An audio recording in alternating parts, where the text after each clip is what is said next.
Ding, ding, ding, ding, ding. Market is open. Let's go. All right, Tiger. Let's get it. Morning. All right, Tiger.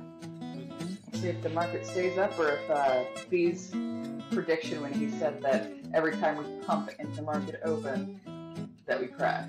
We'll see. Yeah, could be. I'm looking at the Dow on the 4 hour, and we're like balls deep in this 4 hour order block from mid-September, like September 20th. How deep? Just balls deep. I'm just curious, if we bust through this, that's going to be pretty fucking bullish. And that's above like 34,750-ish. We're right there. We're knocking on this door.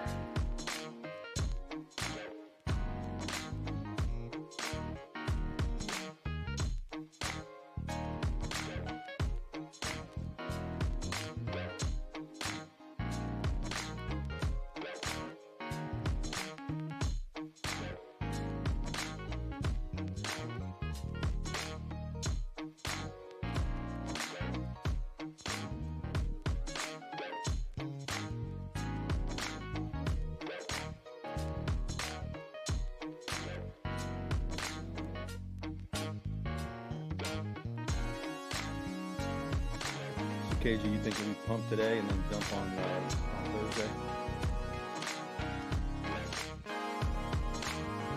Yeah, I still think we might try to tag 40K before we ever come down. I totally agree.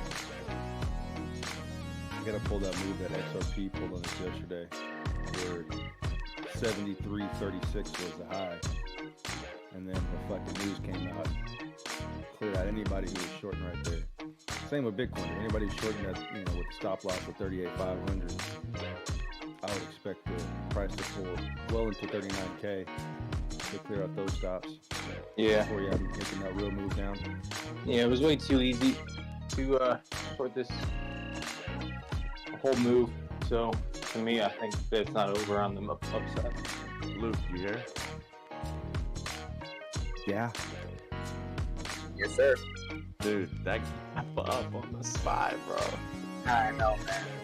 That's the biggest one I remember, dude. I've never seen a gap that big on the fucking SPY. I'm trying to look back. That's huge. Isn't that crazy? That's wild. Dude, I don't see one that's bigger. I'm trying to find another gap that was that large to the upside. I see them to the downside, but not to the upside.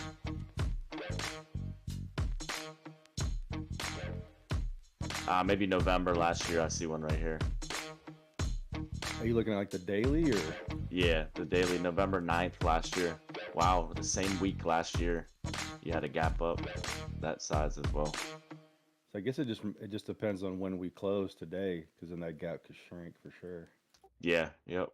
That's a fucking... It's beautiful. Yeah, man. It's showing that it wants to go for the highs by doing this. At some point, it might not be right now, but... Yeah, I was looking at the Dow, man, on the 4 hour, nice order block. It's right into it at the moment. Really? Yeah, check the Dow 4 hour. September 20th is when we had some nasty drops where we started making breaking structure to the downside. It's kind of this cluster around here on the 4 hour. 34,500-ish area. I see what you're talking about here. Like it's a cleaner chart than the SPY, just looking at between the two. Dude, the way it's reclaiming that high, because this is the bearish retest for the ABC, for the big ass ABC that I didn't take. Remember that I was kicking myself about? This is a bearish retest, but you're almost above that level now, so this would be interesting to see if they can clear this. Hell yeah. With them numbers though, dude, this CPI numbers being cold, and then everything else, it's hard not seeing this thing take this shit out. I'll be monitoring it, so. Man, fucking DYDX, dude, that's off the ground, bro. I added that to my fucking list yesterday, dude. That's so fucked up that that thing's running now. I didn't buy any, and I didn't plan on. I wanted more, lower, but wish I would have bought it yesterday. You may top out, do like a double top, and then retrace a bit, and then plus through it, and then go for like maybe a 5. But maybe retrace right before we get to like $4. Maybe retrace like a 3, 7, 5. Look at the daily, dude. That chart looks fucking insane.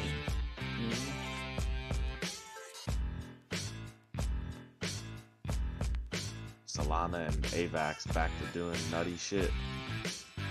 Watching these fucking shorts. Is Rune moving? Rune ain't dumb, bro. Oh, there it goes. Look at it. I was talking to Real last night. I was like, you think Rune's gonna pump overnight? The Asia market really loves Rune and like TRB and some of these shit coins. Yeah, brought it back to life. Dude, they ain't joking around, that thing.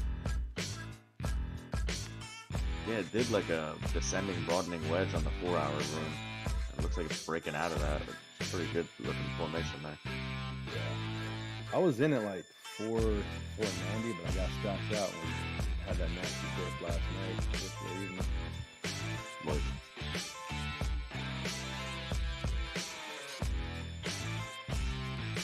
I'll be right back.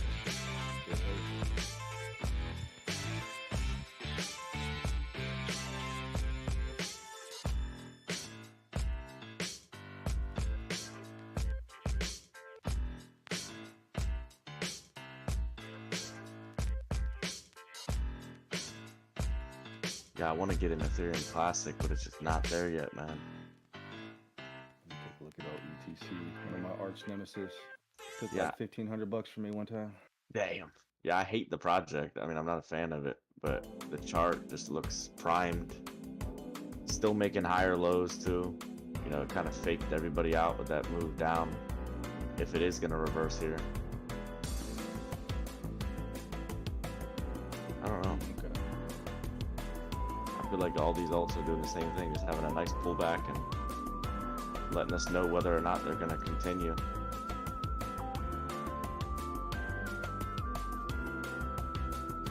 I've seen this story so many times with these alts at this critical resistance, at 2120 level, with how many times it's tested it, and with the way that other alts have acted with the same shit, you know, retesting that critical resistance. This thing's gonna fucking blow right through that shit. It's doing like the file coin move though, where it's punking everybody out before it makes the real move. What are you seeing? I mean, we're on the, you know, getting close to Resistance. breaking trend for sure. I don't like using that peak.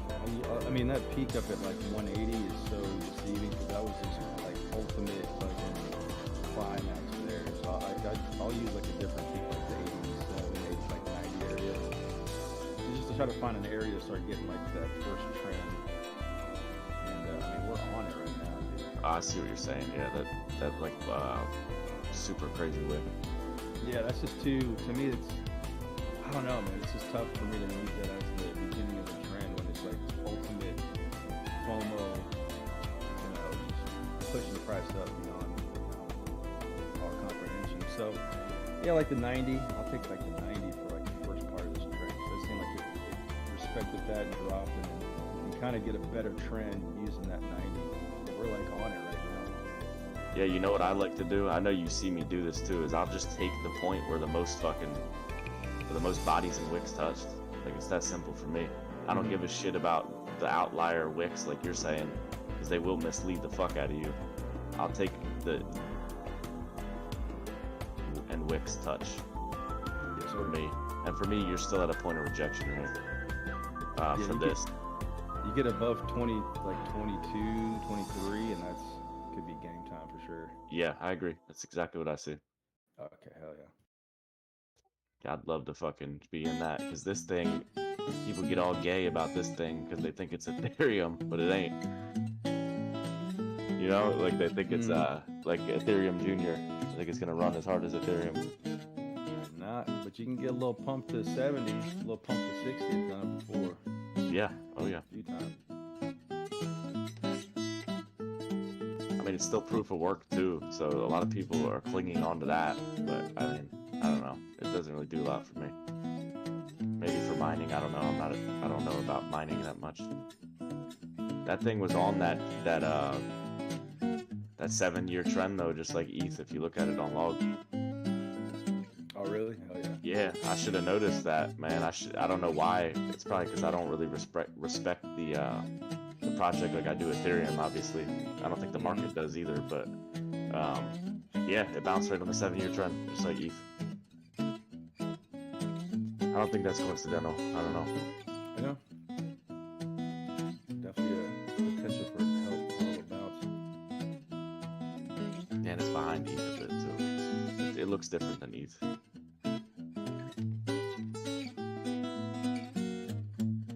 I was not one to pull back. I saw a little bit of a down push, and then it just kind of reclaimed it. So it's definitely healthy. Fucking Russell is just incredible, man. It was up almost 4% at one point. Looks like it could be a swing failure though. Cleared that high. I think people are jumping in shorts there probably.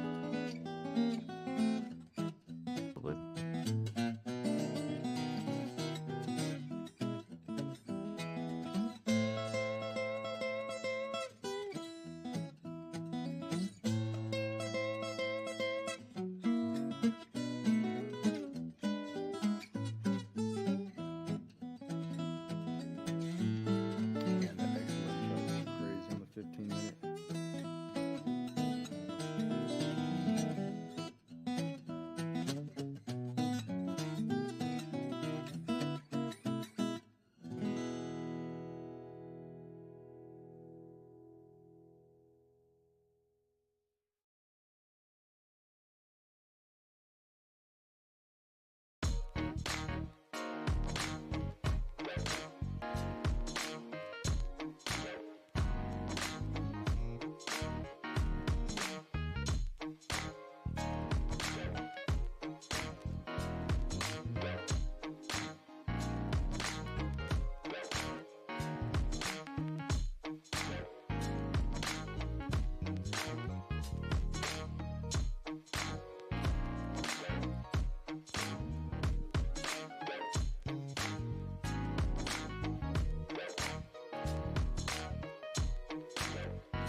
It's hard. I'm looking at this Bitcoin chart on the 4 hour, and man, that wick from Thursday,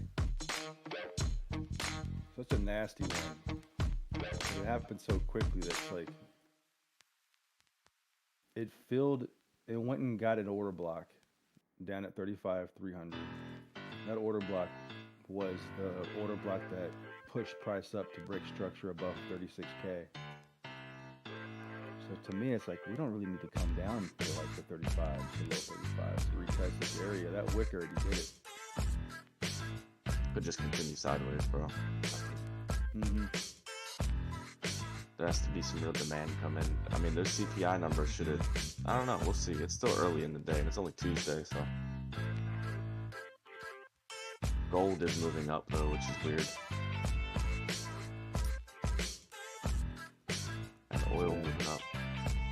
was at 1966.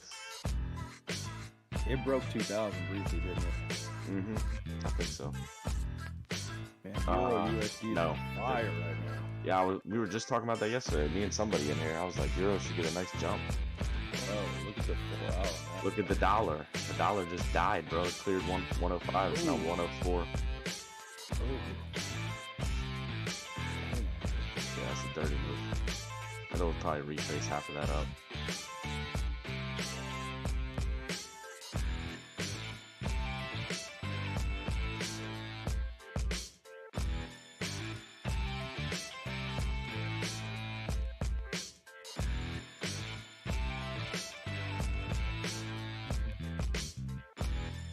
First area for expected turnaround for the dollar is maybe 10 for Euro USD pair, like 109.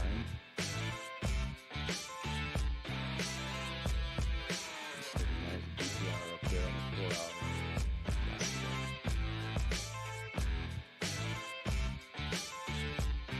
It's weird. This thing is like a bear or a bull flag. It broke through the bottom of it, and see, that's why I don't trust patterns, man. Just not effective. All the time, at least. Yeah, it's like I like the way you do it because it's more of just horizontal price action. You're just looking for like simple sort of support and resistance. That's it, bro. High volume, like high volume zones, and finding where if it breaks it, then it's potentially move in that reversal. Yeah, me and Donnie were talking about it. He's like, you trade breakouts, right? And I was like, no. I'm not a breakout trader. To me, that's insulting. It's not. Breakout trader is like a FOMO trader, you know. It's like somebody who looks for structure to break, you know, for you to make a higher high or a lower low, right? That's a breakout trader, in my opinion. Yeah. But for me, that's why I look at, you know, like, because before smart money concepts was like really popular, structure was already existed, right? You already had break of structure. You had terms that facilitated those moves, right? He kind of popularized it to a higher level, I guess. But all it is just support and resistance, bro, and trends. That's it. It's really not that complicated, you know? So for me, once you get in, you know, with the ABCs, it's really effective when it does work, because obviously it doesn't every time. But once you get into those zones, like you were saying, like once you get into those zones, like what you were saying, where there's a lot of buy demand or sell demand, historically, you're just playing probabilities at that point, and it's literally just support resistance. That one dude, Nick, I forgot his last name. I think his name is Nick, but he's like a bald dude. He's like, all I do is trade support and resistance. I don't care about bullish order block wagyu beef, high time frame, blah blah blah. He's like, I'm just simple support resistance. Isn't it crazy that there's so much other shit that will lead you away from that, though? And in reality, that's structure, is support and resistance, you know, and trends or whatever else. Yeah. But order blocks are also structure, Crazy. you know, because you have those. What an order block is a block of orders that need to get filled because there's demand there, you know. What's up, brother? What's up? I ordered my pizza drop shirt. Should be here in about a week or so. Good. Send me a pic. Hey, yo. Oh, I will. I'm the only one who's gonna have one, baby. It's gonna be just a beautiful piece. They'll always remind me of you. It's like a piece of art, one of one. Yes, a one-on-one, exactly.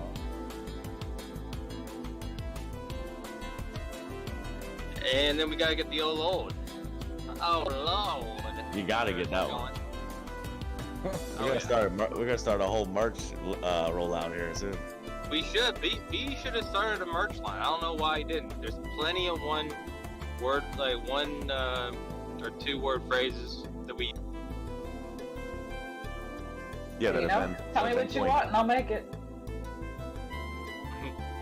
We could have the whole merch. Everybody could have their own little piece in the merch store. Yeah.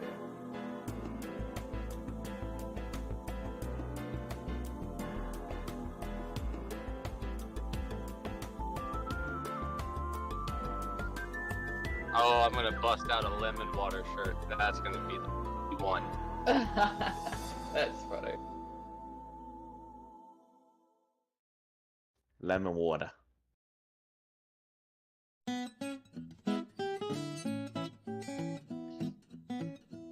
I almost died in here the other day when Samson was complaining about his gains from the last bull run. I was like, bro, you made a milli. I don't want to hear a word. That's it's funny. We were just talking to him last night, and he was like, man, I just still wish I had the Bitcoin that I had. And I said, Samson, you bought real estate with profit that you made from Bitcoin, bro. You won the game. What are you talking about right now? Dude, he's low-key bragging. That's what it is. He's just trying to like. No, he's actually depressed, bro. Or not depressed. He's actually sad about it, right? And then he's talking in there about his mom and stuff. Like he's going through it. I'm not even joking though. I'm being for real. Donnie was like, you need to include him in your prayers because he's going through it right now. You know, he's thinking about his mom a lot and a bunch of other shit. So, yeah, Sammy, he was a mommy's boy. We're all mommy's boys at heart. You know, I can sympathize with that. We all love our moms. And yeah, well, you know where our gains are going. You, me, and Trego. Yeah, our gains are going to the woman. And that's our reality. They said I don't have kids, but the Eastern European. Yeah. Mine's going to another home, hopefully. Yeah. So I can put my lady in there, and then I can keep my lady here and move to that one. You know what I'm saying? Put her in a home. Yeah. She just looked at me when I said that. She knows I'd never do that. She'd be scared at night. She's scared of the dark.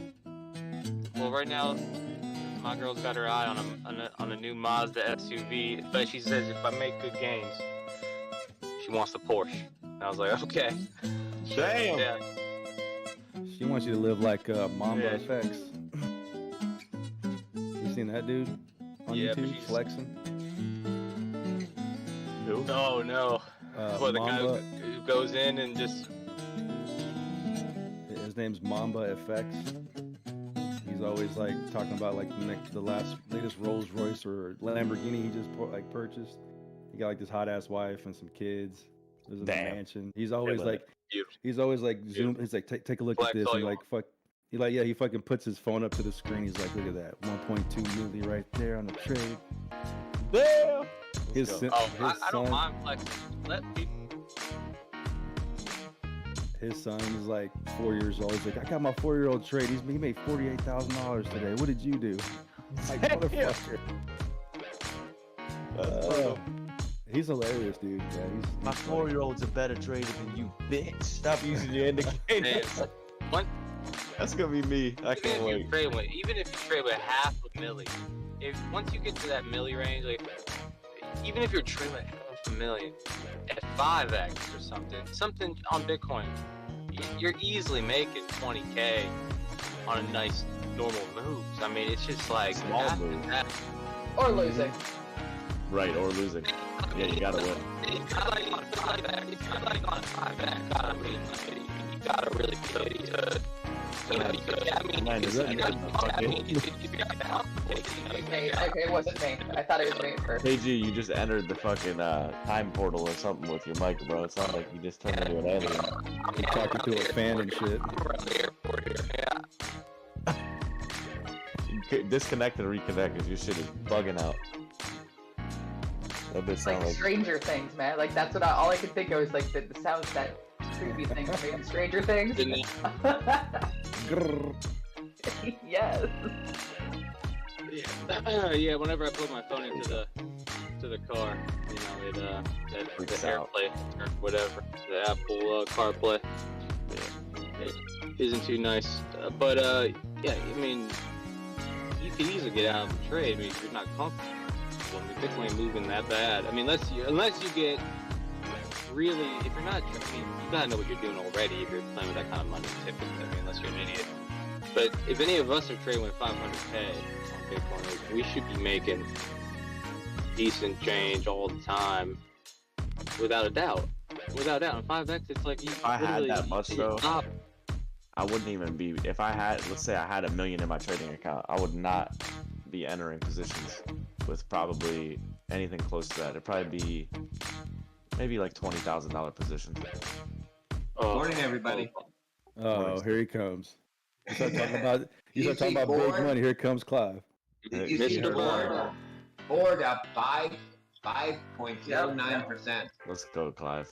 Love to see that, buddy. Okay, so to answer his question, yeah, if you have a 500K account, 1%, maybe 1.75% to be in crypto. At this point, that's the way I'm playing it. I'd put more than that in crypto, but I would not be buying after what we did this year, for sure. I'm buying. Oh, good. Well, I hope your friends are too, but I wouldn't be here. But, well, actually I am. That's a lie. I'm still buying shit. I'm not buying Bitcoin or Ethereum. Anything that's... Those are the only things I'm buying. Right. Fair enough. Yeah, I love how he's like. But we all have our strategy. That's right. I have a 1-year strategy in crypto. So when did you flip? I'm just curious because now you're saying Bitcoin is 50K, ETF. which I love. Okay, hell yeah. That's the only reason. There were 2 reasons that BTC went over 30K. First one was the banks when they failed. Okay, which is way overstated. 3 banks out of 1,400 banks. I'm sorry, 4,500 banks. No. Second was, what the hell was it? ETF stuff. What was it? It was ETF stuff the whole time. I think so. Yeah. That was the second thing. But really, it was just that Bitcoin just goes up at this part of the cycle, really. To be honest with you, if you go back and you just look at the timeline, it was time for it to go. It's really only been around, I mean, yeah, it's been around a long time, but as a substantial asset, 3 years, maybe. Yeah, it hasn't been taken seriously until probably about 2016, 2017. So this is where it started. 2016, 2017, it was a fad. Yeah. Not until 2020 and COVID was over and all that stuff. No, it was nothing. You know, anything under 200 billion is just as a market sector, so small. So 4 years tops. That's not a trend yet. You need a decade. Yeah, and it has that now. I think that's why it's you know. No, it doesn't have a decade yet. Not even close. Yeah, Being the power. I mean, the inception was 2009 or 10, right? The inception of diamond, the inception of gold. I mean, no, I just don't see it as an inception at this point. There was pure speculation. It was an idea. It was a concept. I see what you're saying. So you want a decade after it starts being taken seriously to be established? Well, at least El Salvador really convinced me it's not useful as a currency, but everyone thought it was. It doesn't need to be a currency though. That's the thing. I understand. That's what I was saying to you the other day. Is that's the biggest dupe on your generation and your peer group, and even like my father's peer group and that group of people. Is that there was a big misleading thing that made people think that cryptocurrency is meant to replace fiat and it's meant to be used as currency. This is all technology, right? That's just making money smarter. It could still be in the future, with the Lightning Network. I don't think it can be used as that's the thing. It can be used as a currency, but it can be used as a lot of things. It can be used as collateral. Well, like we're gold. talking about blockchain versus crypto. Blockchain, yeah. Crypto. You can use anything as a currency, though. Clive, is my point. Yeah, I could trade you. I could trade you if you had 10,000 houses. You could use houses as currency. Anything can be used as a currency, right? It's just trade. But that's the thing. We get stuck in these stigmas, and the thing is that with blockchain technology, innovating finance, if that's what does happen, it's the equivalent of you taking your brick and mortar plug-in-the-wall phone and turning it into a smartphone. No, the problem is it can be hacked. That's fine. Anything can be hacked, though, and anything can be security you too. Can't hack gold. You can't hack stocks. You can hack anything. You can counterfeit currency, but that really doesn't work very well. Any of the shortcomings that anything in crypto has, you have the same shortcomings in anything else in finance. No, I would disagree. Scams, I mean, hackers. gold can be stolen. Like, it doesn't matter. It's like, you know, Stolen is a physically. different thing. Stolen Well, has you to just do- said that gold can't be. You just said that gold can't be. But can't be hacked. Can't be Okay. hacked. But hacking is stealing, so it's the same thing. No, hacking is I can take yours without you even knowing.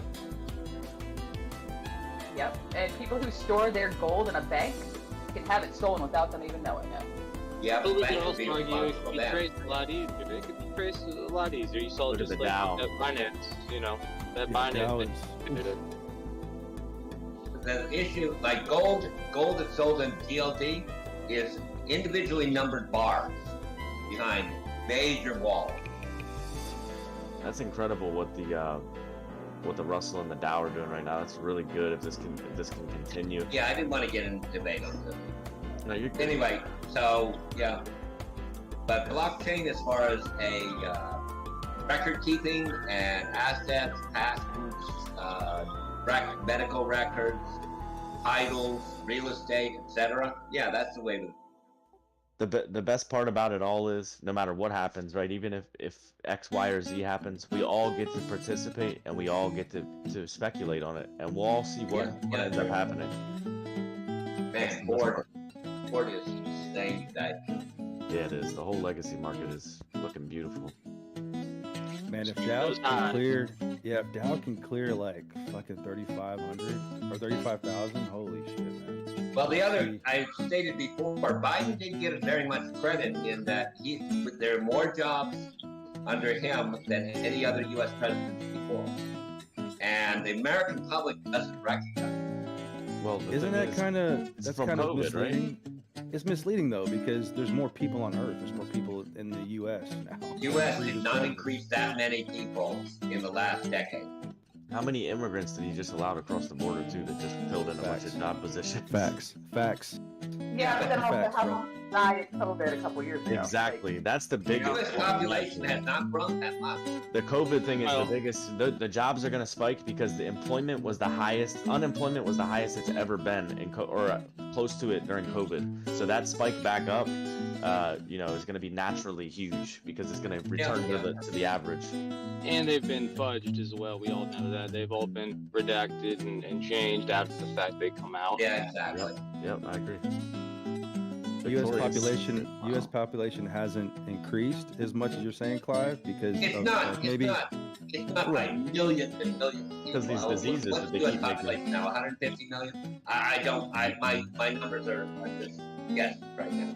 But you see how US misleading. population. How misleading? Yeah, but the misleading part of this whole thing is that you have documented people who live here, and like what Crazy's saying, and then you have undocumented workers who are also taking positions and jobs. So you could totally fudge the numbers and say the U.S. population hasn't increased, but the workforce has increased. But are you really accounting for all the like undocumented workers out there? Yeah, We needed that too. It's not like, you got Americans who really want those jobs. I mean, it's sad to say, but that's just how our population is at the moment. And we need you know what job I have, and can you imagine a group of people that that don't want to work? It's insane. We go through you probably have a failure rate of 70% over a period of 6 months. I don't know how many people do you guys know, and that are Americans, obviously, that are your friends or family. How many do you know that are unemployed? Because I don't know any. So I don't know if that American thing that Americans don't want to work is true, because it does sound good, but I don't know No, it anybody is that's true. unemployed. I don't know anybody that's Well, unemployed. They may not be completely unemployed, but they don't work much, should I say. Like, You think we don't I work mean, much? You should look in Europe. You should look in Europe. You think we don't work? Europeans are way lazier than Americans. Yeah, but that's just been your point. I Well, don't care that's what my point. happens in Europe. I care what happens in my neighborhood.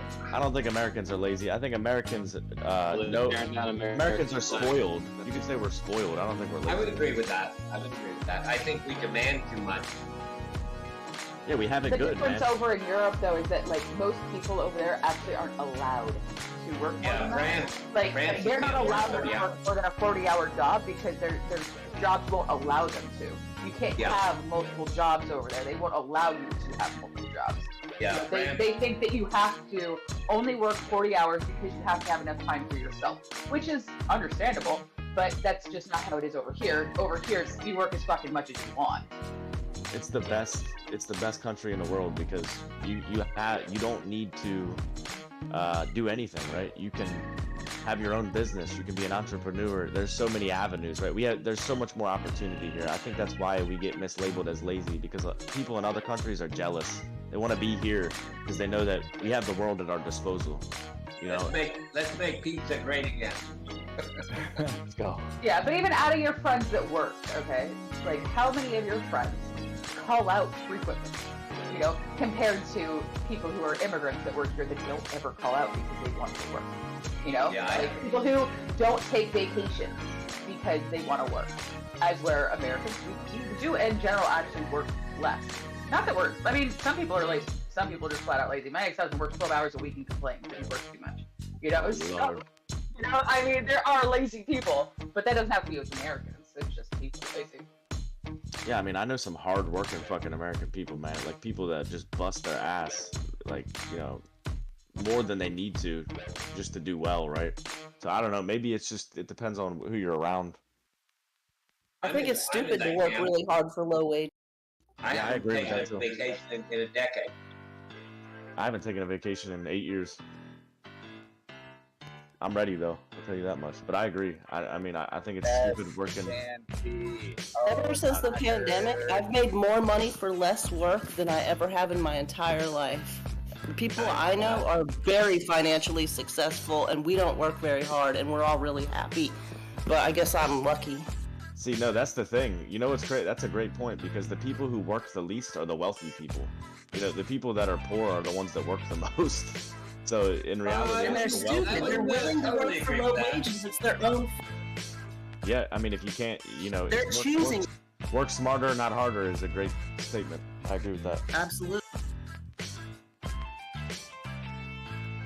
Yeah, poor people work way more than rich people. Rich people fucking go do yoga class and shit and fucking get Starbucks 9 times a day, which is great. You know, if you set your life up to do that, then you're doing it. It's easy to create that for yourself, in my experience. People just don't, I don't know why they don't. They just rather complain about being broke all the time. Because they live check to check and they don't invest their money. They don't look at any type of wealth building mechanisms. They just complain. They need a side hustle. Facts. OnlyFans. There you go. Yeah, you can sell stuff on Etsy and make more money than you can at most jobs. There's definitely more opportunity than what people get credit for. I agree with that. To make money. Yep. Okay, so Thursday, I've been preaching this. Thursday is going to be Walmart versus Target. Consumer discretionary versus consumer staple. That will be the key.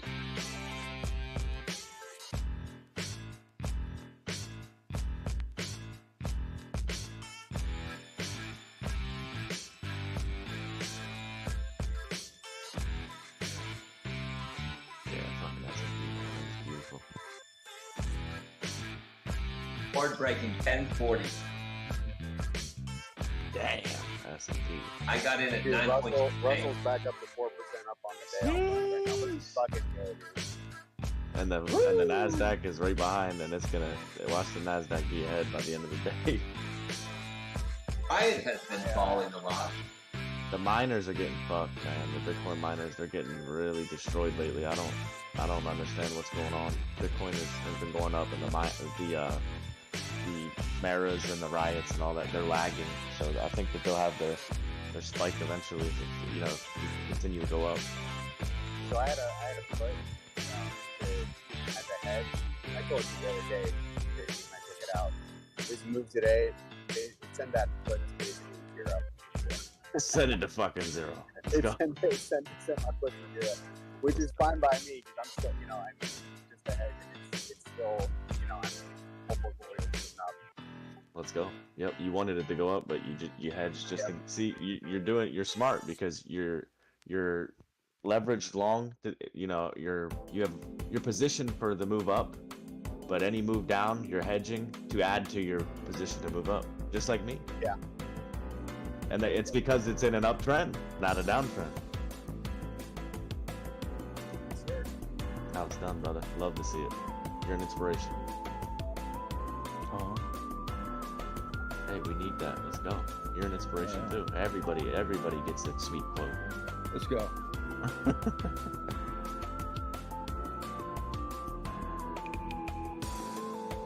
Yeah, that Euro chart looks nutty though, man. You're getting to that 0.5. You're right below it right now. Yeah, bananas. Love to see that. And the dollar die. It's a good day, man. And when I say the dollar die, for all the dollar maxis in here, that doesn't mean that I'm against the US dollar. It just means that I want my assets to appreciate against the dollar.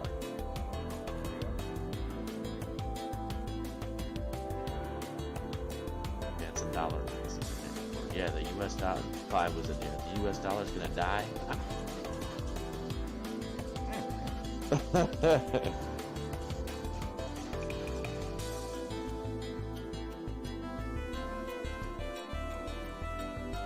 Ooh, what is this? Plug power. After they killed it, they're sending it up now. What a nasty looking chart that one is. I sold all my plugs at 6.33. Yeah, he got out right in time. The thing died. One time I was in it for 65. Nice. Yeah, that was like a meme stock before. Yeah, but you're not gonna compete against Tesla's network. And once Ford and the rest of them start piling in, Yep.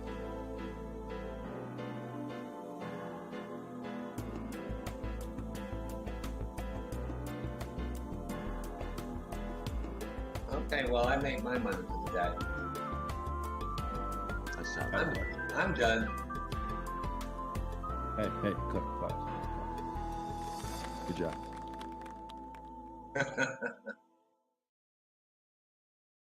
I've been preaching Ford forever. That's your baby. Yeah, we need to get back to 24. Yep. Ooh, sick. I've owned it at 24 many times.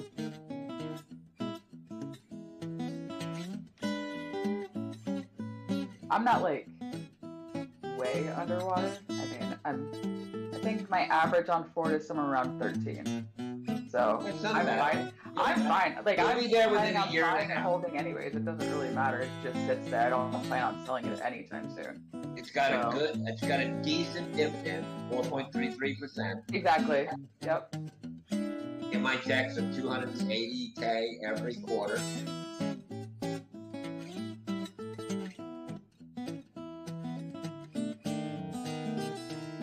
Yeah. I'm not worried about it. But That's it'll be nice something when you it comes just- back into profit again. Yeah, yeah.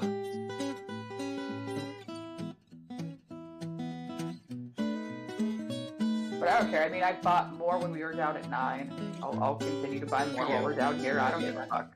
Nice. I would consider just taking your dividends and putting them back in, rolling them over. Morning. I do. Good for you. Yeah, I reinvest all my dividends. Converting encryption each one person at a time. No, I've Clive. done for a while. Clive, we're gonna have you on the boat soon. Don't worry, buddy. We already got you. We I'm already got way you. beyond the boat. We got you putting 2% of your Now, portfolio in. 1.5. Oh, trust me, I'm manifesting it. It'll be too soon, and then all of a sudden it'll be 25%. Something. No, it'll crazy. never be 25. I was prepared to put 5 at one point. Don't worry, it'll be a huge part of your portfolio soon enough. Just give it some time. You won't have another choice. I'm waiting for Ripple Labs and some IPOs from companies. Yes, that'd be lovely. I'm waiting for that as well. All in the barrel. Look at the banks. Pac W is something I bought a long time ago. They're really having trouble.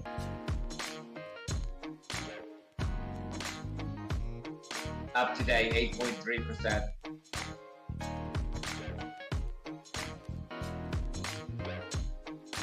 Oof, that's a scary looking chart.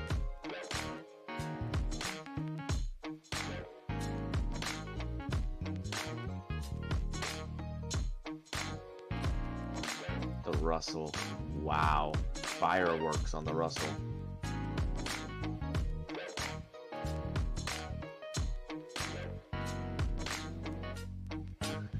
Fucking SPY. Or the NASDAQ. Look at the NASDAQ now.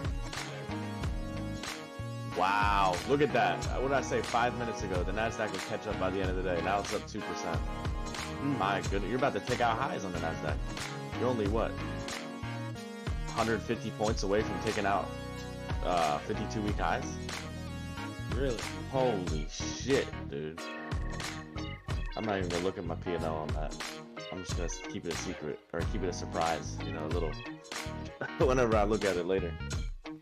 Wow.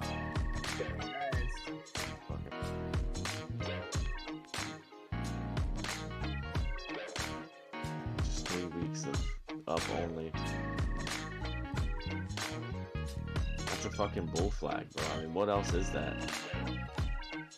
Broke structure to the downside, bled, full reversal. Now you're taking out highs. I mean, that is just lovely.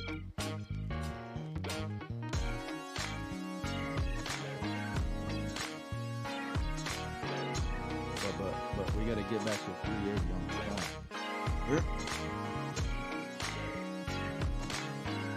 All-time highs first, and then we can talk about that.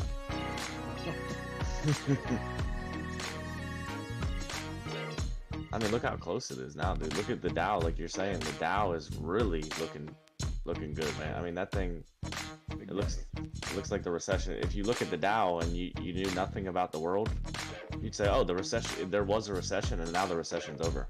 That's what you'd say looking at that chart. Mm-hmm. Ain't nothing about that chart screaming recession right now, that's for sure. But the market players will be wrong-footed again. They cut rates. Everybody will get fucked a little bit there too. So the bears will have their turn. Just isn't time yet. Yeah, I mean, if we're in an uptrend on the SPY, again, like the 382 is really way better for support for a bullish move back up than like doing a full 50% retracement. I think that's what a lot of people are looking at for the SPY.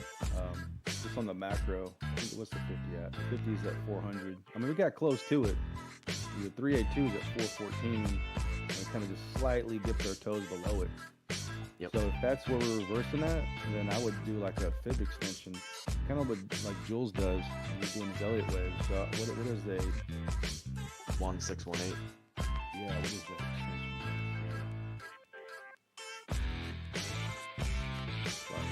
Well, 618 would take us to 486, so we would break above previous highs. You looking at the macro fib retracement, or are you looking at just the local high to the 409? I mean, I'm streaming something today. Yeah, let me jump in. I'm curious. I'm here. Okay, so you got like usually in an uptrend, I'm just looking at like the daily, the weekly. Just since we've been like an uptrending channel, more often than not, if we're going to continue up, we do like a 382 versus a 618. Like this here, hit the 382, push up. A couple times we'll do like a full retracement to like the 25 to get it here. But sometimes when we just move here, got close to 382 and pushed up. So just, I mean, looking at our march up, if we are in a continued uptrend, sometimes we get to 0.5. Somewhere between the 618 and the 382, it looks like it jumps in. Yeah, well, the 382 and the 0.5, yeah. Because the 382 is more of a bullish structure for sure. If you just tap that 382, but yeah, like here, so even if I did the high here, it bounces off the 382 and continues up. So if you're looking for another reversal, let's take this one for example. Let's just step out the way.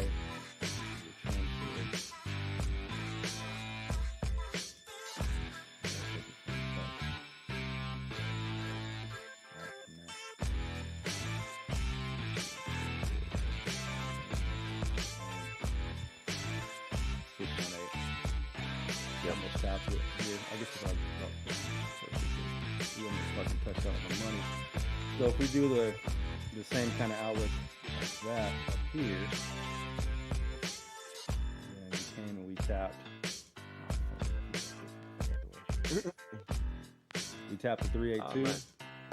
And then we do the same fib extension for this. Trend fib. We'll take this. Boom. Boom. Boom. Breaking highs. Slightly. 485 would be the target for the spot. What's the 1.6? Oh, it's gonna be way up. Okay. Mm-hmm. But if you're just looking for potential reversal, that would be clearing out these highs before we do some type of Correction. up here. Yeah, correction. Just a little bit of a double top and then maybe coming down. So who knows where? That'd be sick. Yeah, I like that a lot right there. That's a lot what I'm looking for. Just like a nice sweep of those highs, making all-time highs just barely. Mm-hmm. That'll have everybody's granny in there buying Tesla and Apple, and we're going to the moon. Hell Okay, one little point I want to make to the group. Whatever your job is, whatever your sector of your job is in, you should be following that particular sector heavily. You're on the ground, you're the boots on the ground, you know what's going on internally.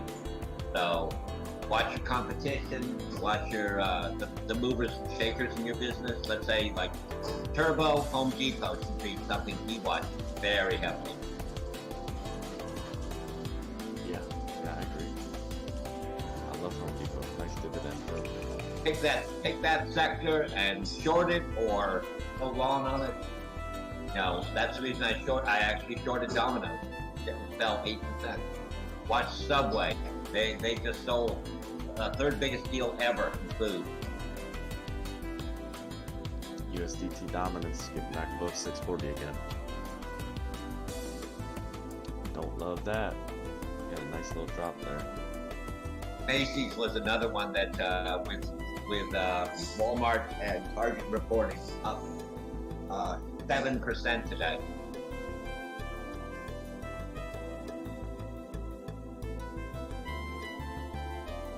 Back to the open. Back below the open now for Bitcoin. That's oh yeah.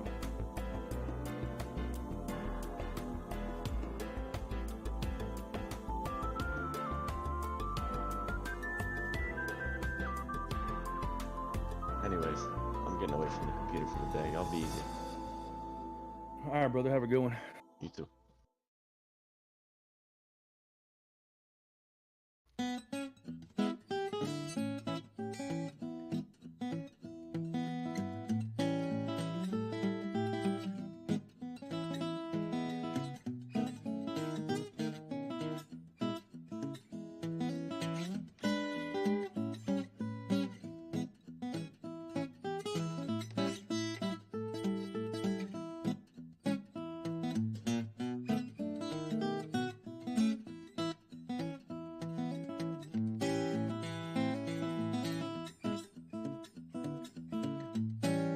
Relative equal lows sitting at like 36,200 on Bitcoin right now. You can see it's definitely sweeping that, maybe coming down, breaking 36K slightly. Just tapping like 36K flat. Just to clear out some long stops here. Yeah, it's like 36,200.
first matches in Budweiser.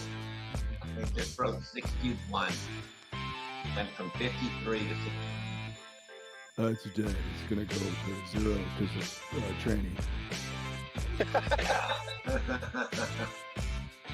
We're still gonna be drinking beer.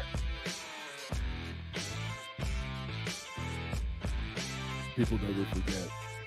Memes, they last forever. People that drink Bud forget.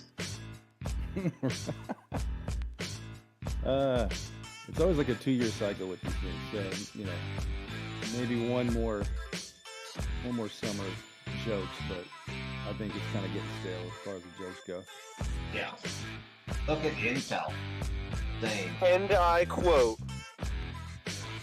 Bud Lights down matches, 2023. It's dead. So much conviction in that statement. Domino's went up almost $10. There.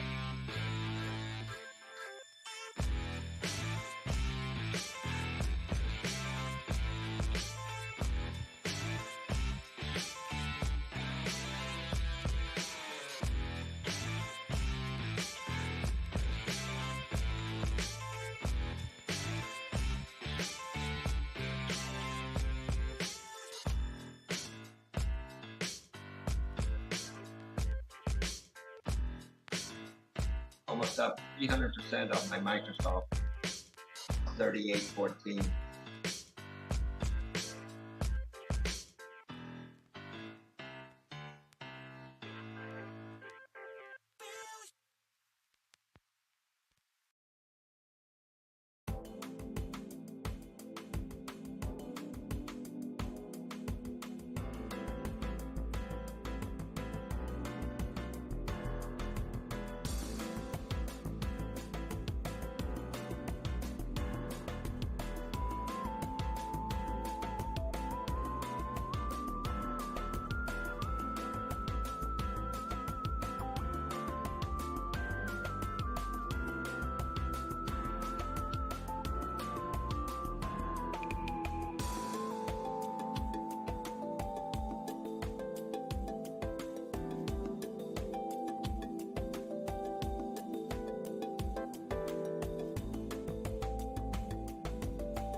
Nasty dropping a big one, okay.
I just don't even know what to do with this SPY right now. I mean, it's just like straight to 450. Seriously. Like, what do you? It's as horny as that AF right now. I mean, same with the Dow, dude. I thought the Dow had potential to reverse here. I mean, if it breaks 35,000, I mean, it's fucking. I think it's gonna make a really higher high. Dude, look how disgusting that move is from 410 up to here. It just gap, consolidate, but consolidate up. Freaking another huge gap in run. Mm-hmm. God, it's nasty. Dude, this has got to still be remnants of this short squeeze happening right now. I mean, the way that this is moving up. Yeah, 100%. I was talking to Crazy earlier, and the fib extension, the 618 fib extension is going from our ultimate low at 380. Is it not 348, whatever, to our peak, and then getting the last point at 409. The 618 would take us up to 485. So we would slightly peak and make a higher high. Get bulls extra excited, and that's when we fucking at least reversed. Dude, I love it. That is exactly what I'm looking for. Something, I mean, maybe not just a slight high, maybe a little bit of a higher high than that. But dude, I'm looking for that. And that's not even that crazy. Drawing it from here to 485 is just 8% up from its current price. So it's like, it's not unfathomable for it to like at least go up there. And because I know people are like, oh, 550, if it breaks this, it's going to 600. I mean, yeah, it's cool and all to think that, but I think for the beginning of a nice retracement, I think we need to go tap those higher highs. Just slightly peak above it. Get people excited again. Shit, we haven't been above them since what? January of last year.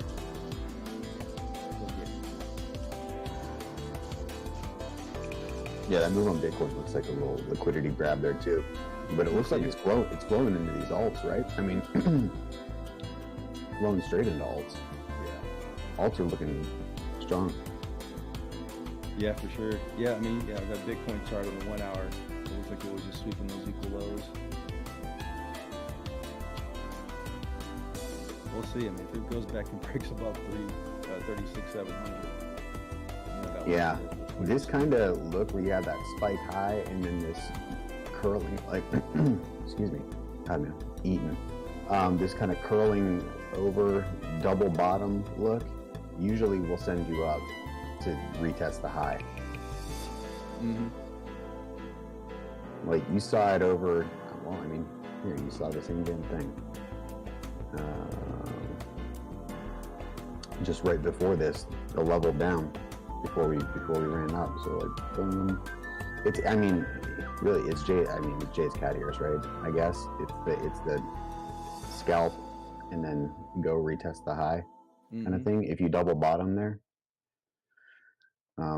Jay'd probably yell at me because I'm doing it wrong, but I don't know. There, in general, you see like you have that spike up and come down, then curving over, and you break that downward curving structure. You kind of double bottom in a similar area. And then you run up and try and test that high, like in pretty short order. Mm-hmm. Like just looking at like on a 15-minute, if you look at the previous low at 36,180, I'm on the regular USD chart. I mean, there's on the 15-minute chart, this was just a wick below it. The body candle closed right at that previous wick and not below it. So to me, that's a good sign that this was just like you're saying, a liquidity grab. Just to clear out long stops. Good morning. Good morning. Get people excited. Start shorting below 36K, and then look at it's like reversing already. Yeah. Beautiful. Yeah. Yeah, it really is. It's pretty.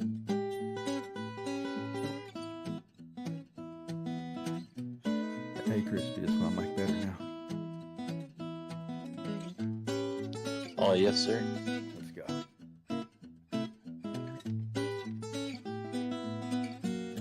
Yeah, I was bummed I couldn't continue conversations with y'all, with you and Pisket yesterday afternoon, but yeah, y'all were cheesing on my mic. Had to bail out. That's what I was afraid of. That's why I kept saying it was good, even though it was inaudible. Yeah, Crispy will straight lie to people about their mics all the time, and just to keep the conversation going. Yep. I love it. Oh yeah, that's way better. Crackling and shit. That's way better.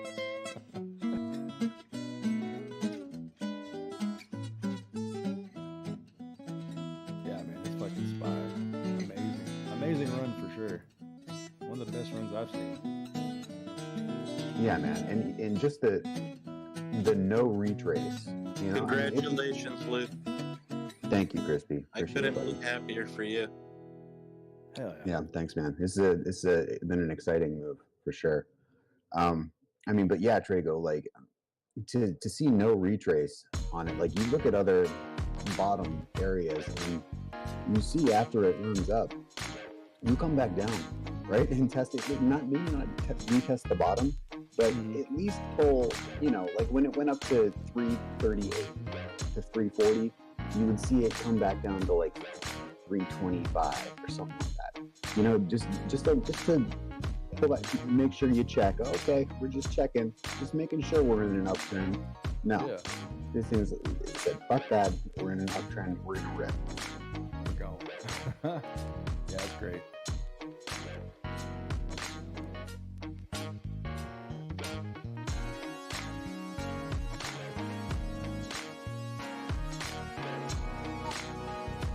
Oh, that was 35. Hell yeah. Yeah, using my 15 derail, and that was straight liquidity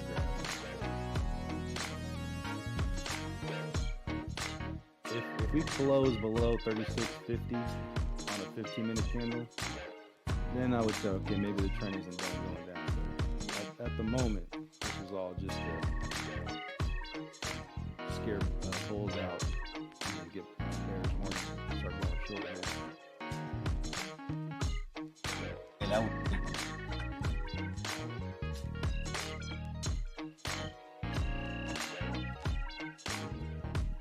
Especially with the legacy doing so well. Unless people are pulling money out of crypto to fucking get on some bullish plays in legacy, I don't know. I mean, it's still I'm sorry I stepped out so abruptly there. I had a phone call. 35,275. Ooh, that's your target?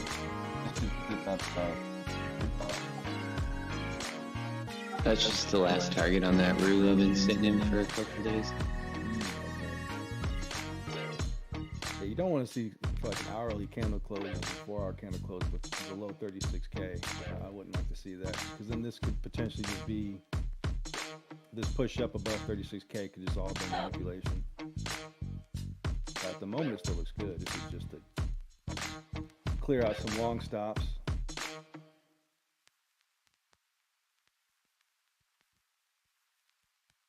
I mean, if I was a new trader and I'm just looking for places to put a stop on Bitcoin so they're pushing up, I would have put it below 36K. And that's exactly what I went below to get.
doing?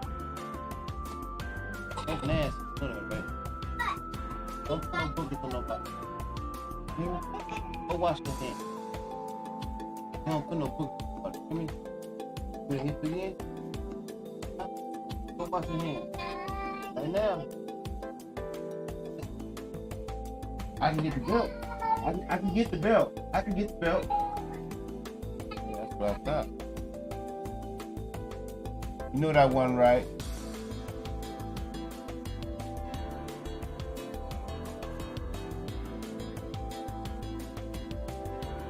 Baby, tell us more of that, where that comes from.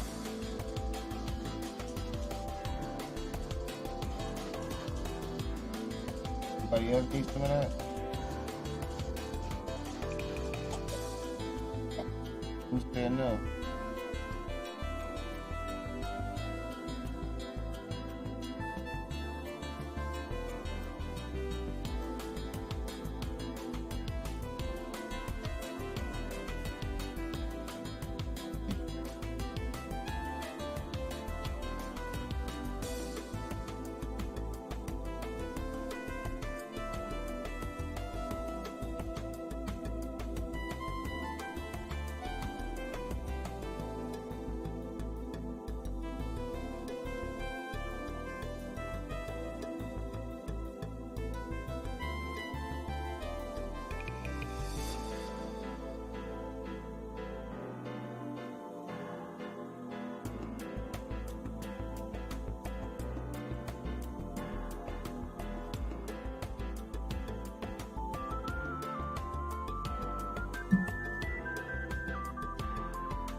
What? Get out!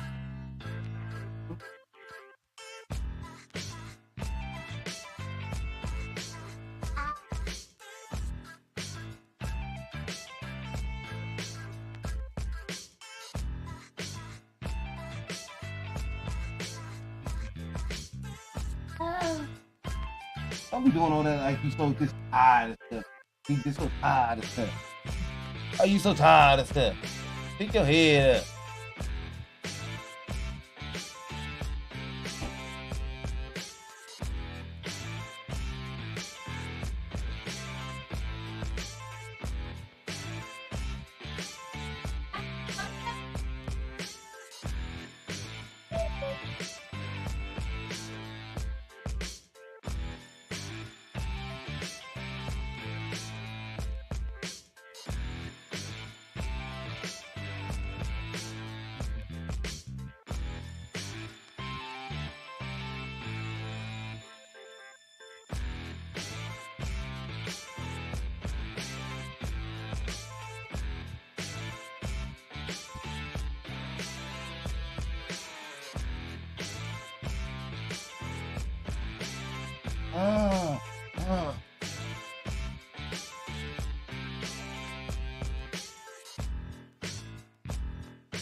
Doge is still freaking pussing out.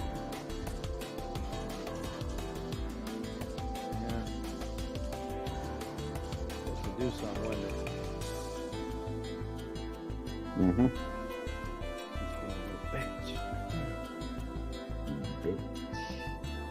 Yeah, man. It. I mean, it's consolidating, I guess, above that 4-hour broken trend. Mm-hmm. So, maybe it'll do something. Yeah, I'm wondering if some of these alts are going to start getting some nice action here. Bitcoin can just not drop below 36K.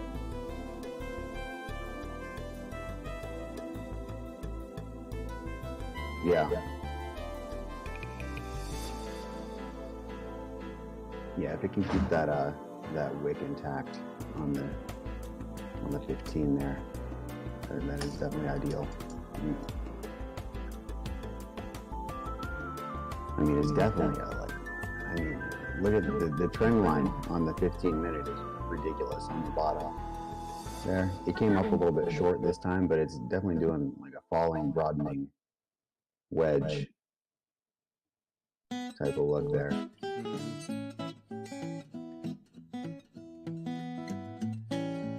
Yeah, you've got a divergence on the 15-minute RSI and on the hourly.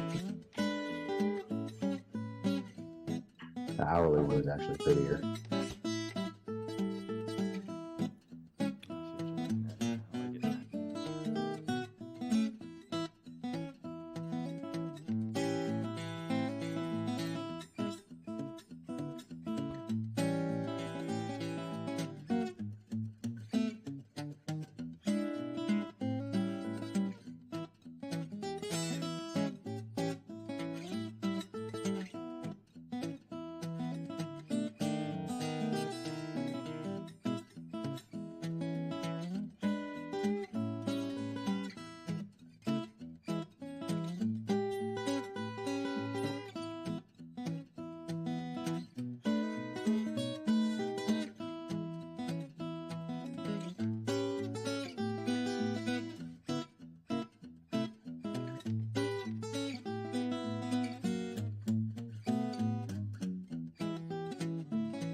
Sorry, I left so abruptly there, Craig. I got a maintenance guy at my house.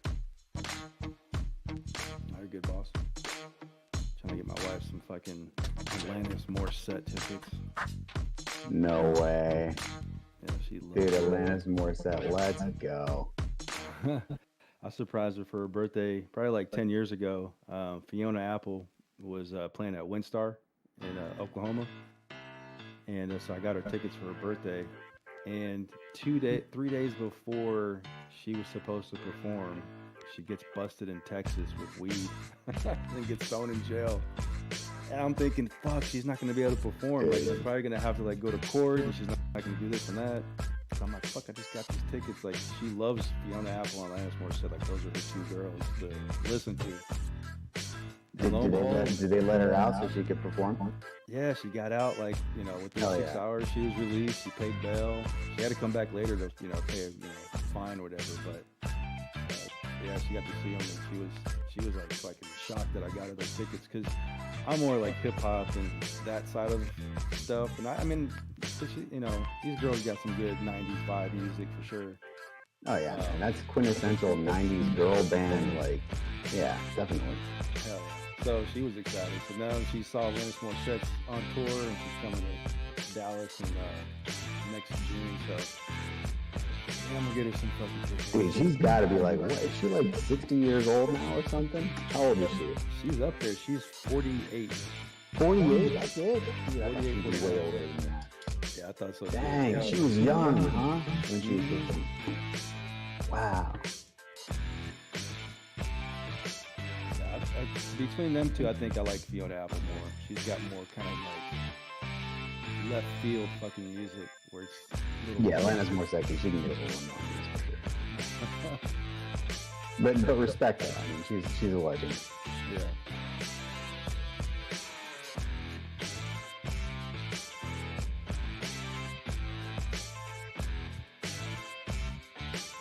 Dude, S&P, man, just coming up right under 450. Just gonna give a little tickle into the balls right there.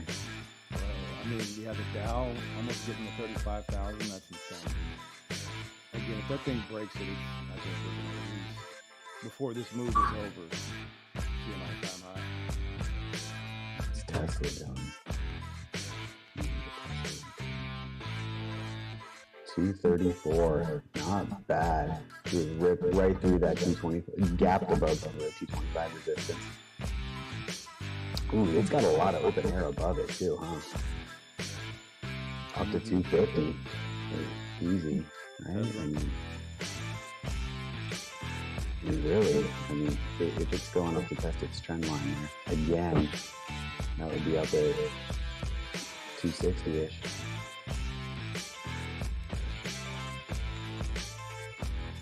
Yeah, Crazy and I were looking at this one too, and I mean, it's doing the same, very similar to what the S&P and, NASDAQ were doing, only it's got kind of more of a falling, broadening wedge going, rather than just like a kind of channel or whatever, but it has not broken its trend line yet on the top side, so I don't know if that means it's got catch up to do, or if it's just going to stay weak. But, dude, looking at the previous move up from the bottom on the 4 hour, where it kind of bull flagged and then just ran straight up, that would be, it's looking similar, man. Come on, Tesla, let's go.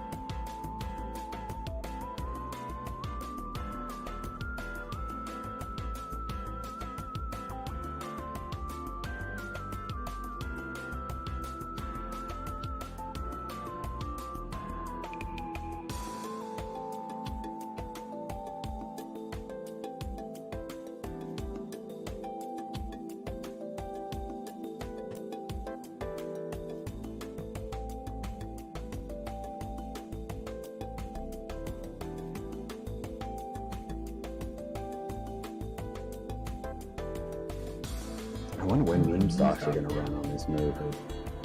I mean, dude, they get that. I would like to say that I want to make a play on AMC, but I just can't even do that anymore. I feel like AMC scares me. They just have like AMC pillaged their stock. stockholders so hard on that thing that it's, I mean, so like where's the meme play now? Because that was the main meme play. I mean, it's got to be GME, I guess. But GME had not been really doing the moves that it used to on the meme stock runs. So, Yeah, AMC diluted their stocks, 4 million shares. Again, is brutal, Clive. I mean, those shareholders. I mean, their shareholders there should be are lawsuits, man. It's criminal what that guy's doing to them. Yeah. I mean, investing in a gold mining stock.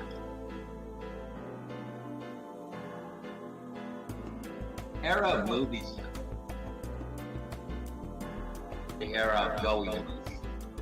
Done.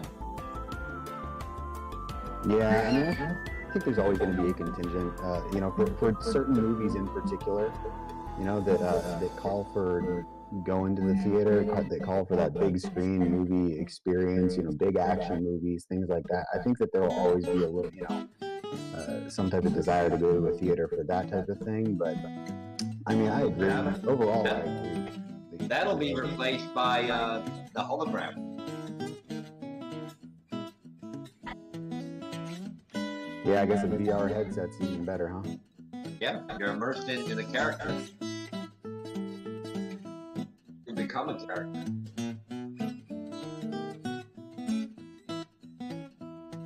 Like, oh yeah, dude, I watched this movie. Wait, you watched it, but who'd you watch it as? Did you watch it as Captain America? Did you? Or who'd you watch it as? Did you watch it as Hulk? Dude, I watched it as Hulk. It was freaking sweet. You gotta watch it as Hulk, bro.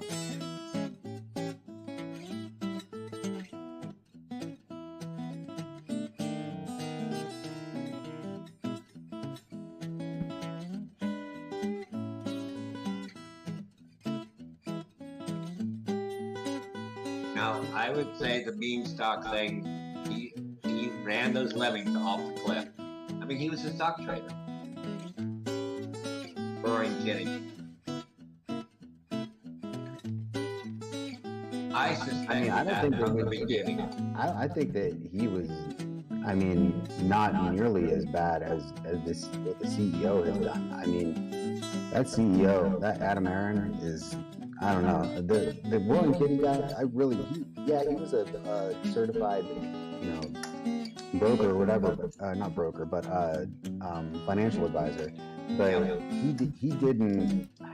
He was just a guy that was in the trade and happened to be like made the figurehead of this move. I don't think that he was malevolent in his dealings with that. But So he got the power he was. I mean, I saw what I was going on there and seeing what he was doing. And he would basically just go on there and he would post his position after a while. Like he wasn't telling people to hold, he wasn't telling people to not sell, he wasn't whatever. He would just go on, he would post his position. At the height of it, you know, when everything was going on. I mean, at the beginning, when he first got into his position, way before anything happened, he was obviously trying to make the case, defending his case for why he thought it was a good play. But he wasn't, you know, hyping the top. Is that exactly what I'm doing?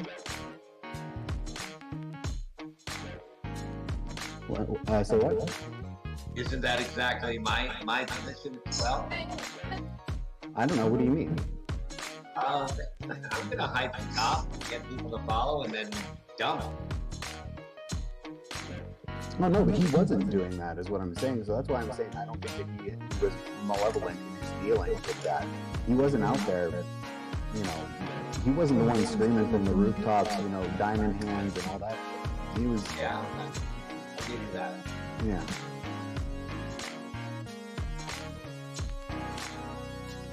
I get out of position fast. 1% pay is good money.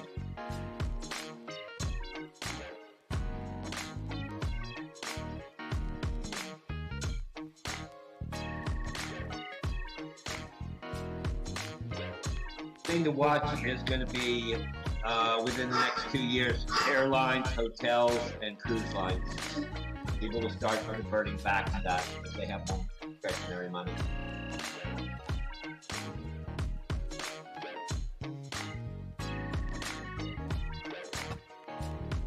I've got something like 3.75% of the folio now. Up from 2.25.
Bitcoin's holding that balance pretty good at this point. It still looks good.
Oh my god, the Russell's up to 5%.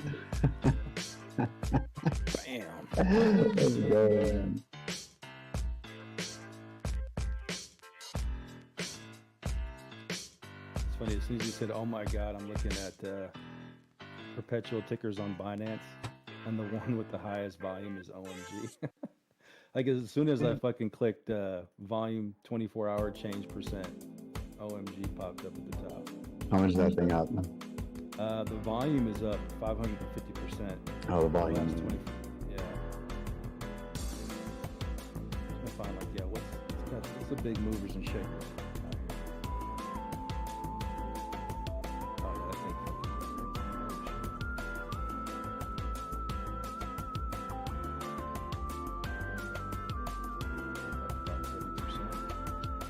The Moderna is so pathetic.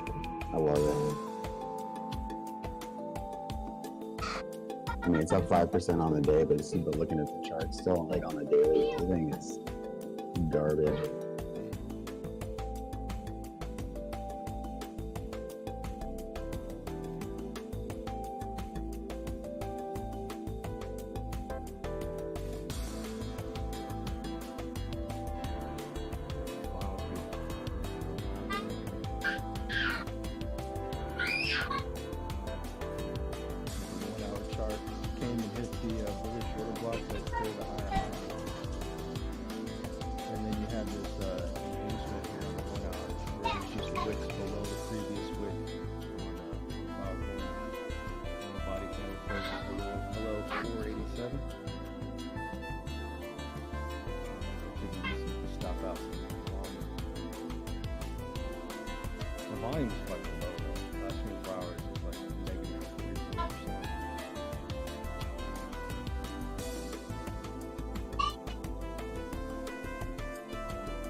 Yeah, man, a lot of these alts look scary because you've got the daily coming down off the top on a lot of them.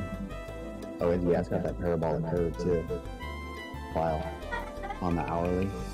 And they kind of have that blow off right there. Too. With weeklies at the top too? Yeah. Yep.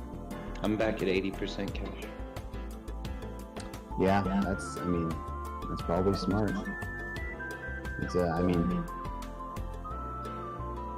S&P's been breaking the stochastic a little bit here, but we'll see what happens in crypto.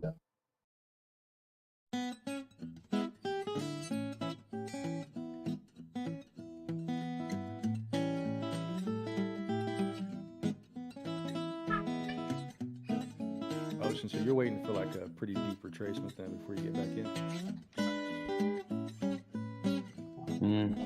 Yeah, for any significant sizing, yes. There's certain stuff that I've got small limit orders waiting not too far below us, just because they're to me looking strong enough that they could still do some upside while the market's turning around.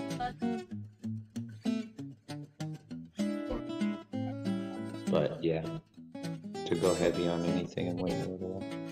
Yeah, that's a good strategy. I mean, that's one thing I was talking to Crazy about too. Is like if we are in a bullish momentum up, there's always going to be opportunities to get back in on a retrace. You know, just if we're stair climbing up, there's not going to be just an escalator up or an elevator up with no retracement. You're going to see nice pullbacks to just confirm that we are in a bullish uptrend. To go retest areas where there was heavy buy pressure. I mean, in real bull markets, some of the best buys are just a break of a high, let it build some support and go.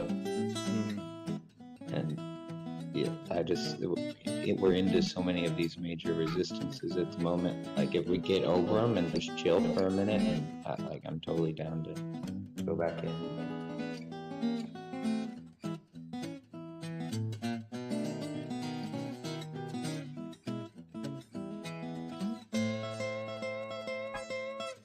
Bitcoin's definitely giving that scary kind of like rounded top vibe. But we've seen it before in this march up. We've seen these rounded tops and then it just gets bought right back up. Yeah, that rounded, well, it's the body of the cat. Little swift wick, ass down, and then gets bought up to go pitch the tail to continue to move. So on these like highly elevated or fucking bullish looking cats, are you looking along at the top of the right ear? That's kind of where we just hit too, right? You mean when the ass is pulling down? Yeah, when the ass is pulling down at the top of the right ear, you're not looking for like a long between the scalp. Well, the scalp would be down at like 3400. What time frame are you looking at it on? The 4 hour. Yeah, then I would personally be zooming in after finding that cat on the 4 hour, I'd be zooming in on the 1 hour or the 15-minute, because inside the ass down is another 2-step down fractal, typically. And then once that trend breaks and you start to build your next cat, that's where I like to buckle.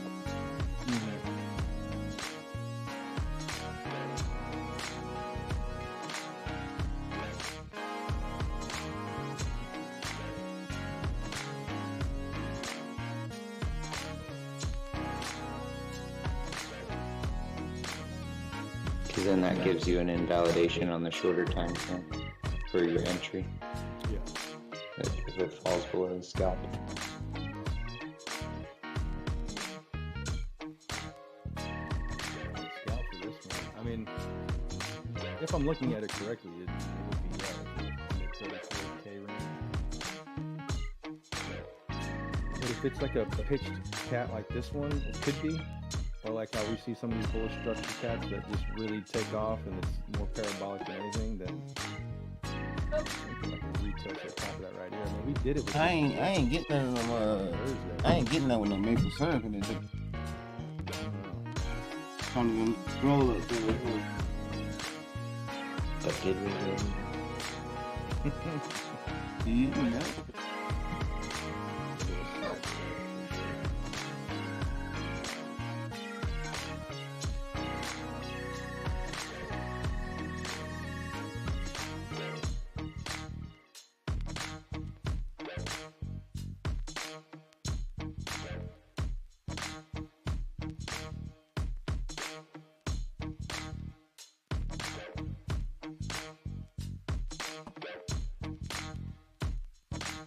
No, those wicks always make me think of, like, you know, when you're on a low liquidity shitcoin and on a lower time frame and you see the wick that'll jump and then get bought back, and then over the next like 30 minutes to an hour it fills in that space where it wicks to.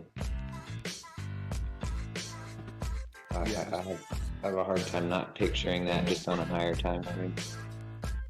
Yeah, we did that, right? We kind of filled the majority of that wick.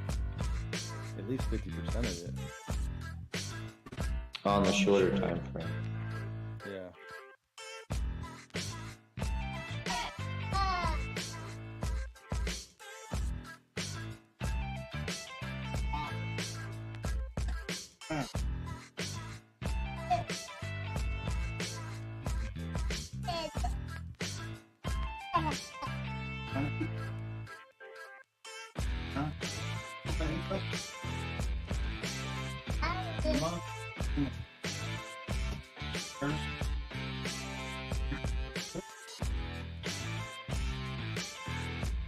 Let's go. You want green trouble? Alright, come here.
TC still recovering.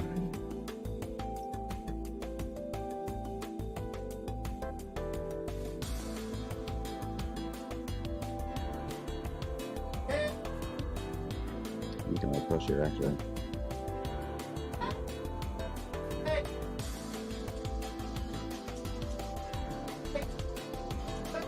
Making that 15-minute wick look really nice at this point. Looks like a solid interim bottom here.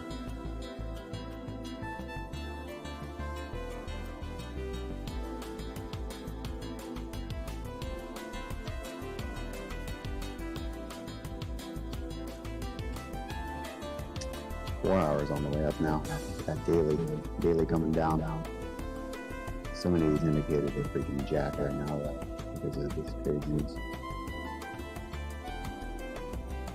S&P daily had been starting to come down. 4 hour coming down at the same time. And it made this move this morning.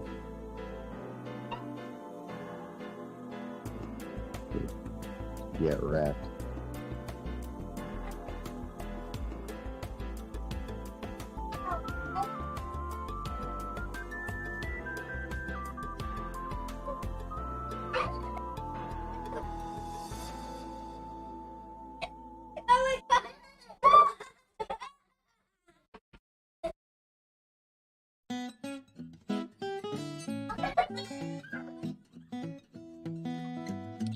I guess coming into this 450 to 460 area, we're gonna be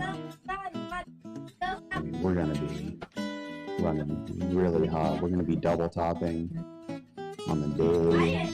We're gonna be double topping on the 4 hour, getting up into there. Our weekly, has absolutely rocketed to the top. So we've got, look at the weekly chart. Oh my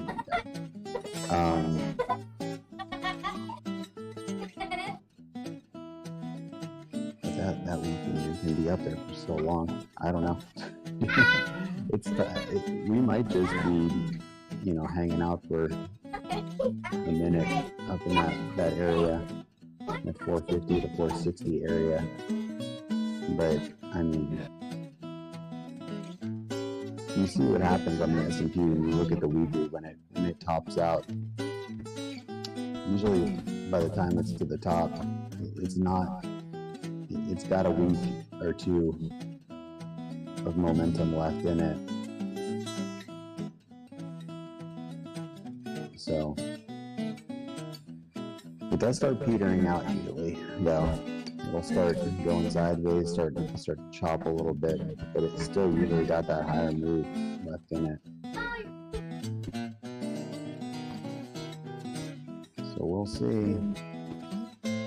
But once that weekly is up there for a week or two, it's gonna be hard not to start looking at taking, for me, to take a lot more off of this position here, to try and move position lower.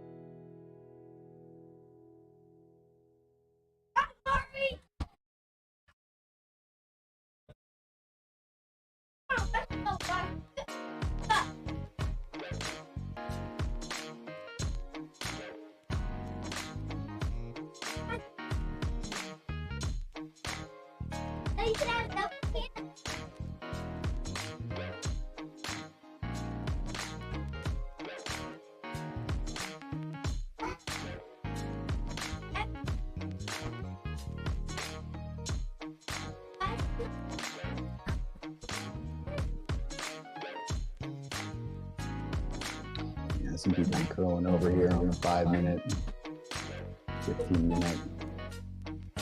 Loves to do this. When he moves up, just come up, curl over a little bit, and then just continue to creep higher.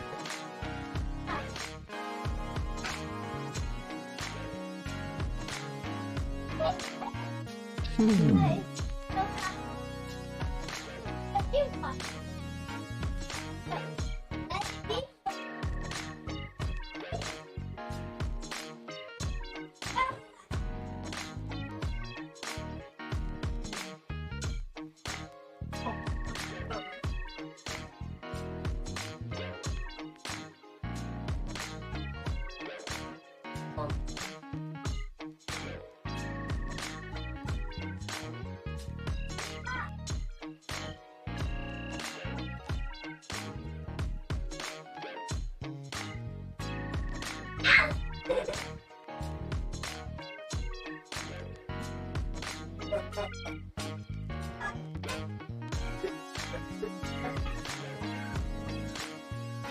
you can a little run with the highs here.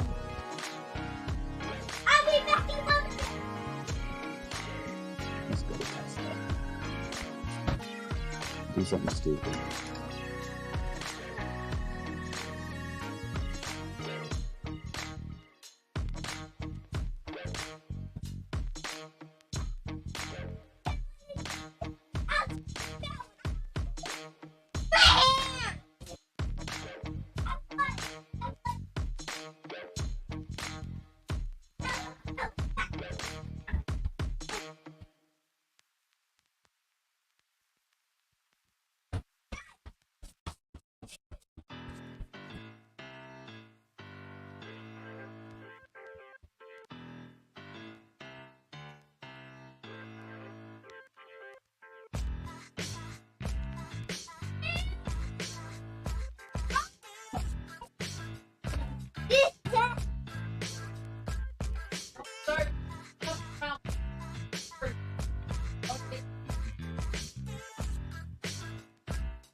Thanks for that room being fucked up here. I'm gonna come back down to the sun. Don't come down to the sun. Make that bed for the sun. See how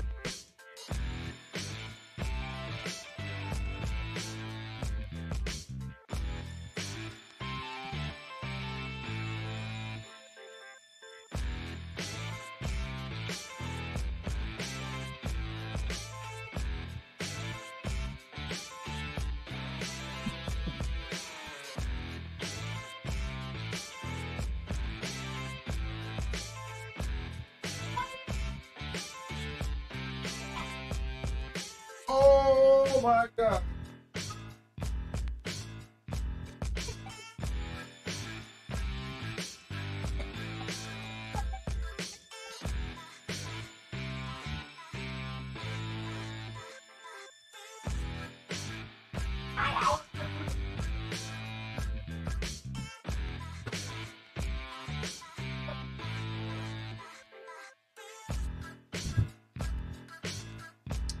So the KBE is up 7% today.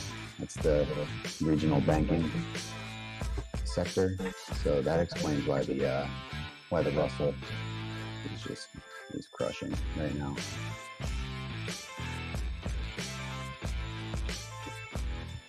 I guess it's regional banks happy that inflation is not still ripping. That means the Fed won't have to continue to raise rates in their minds, probably. And if the Fed stops raising rates, then that means they'll probably stop breaking these little banks. So that kind of explains that move up there.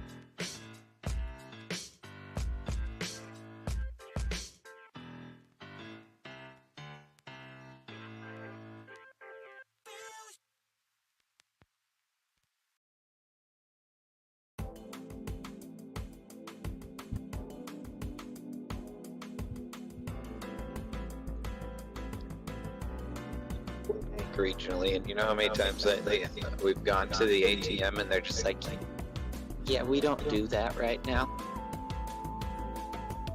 What?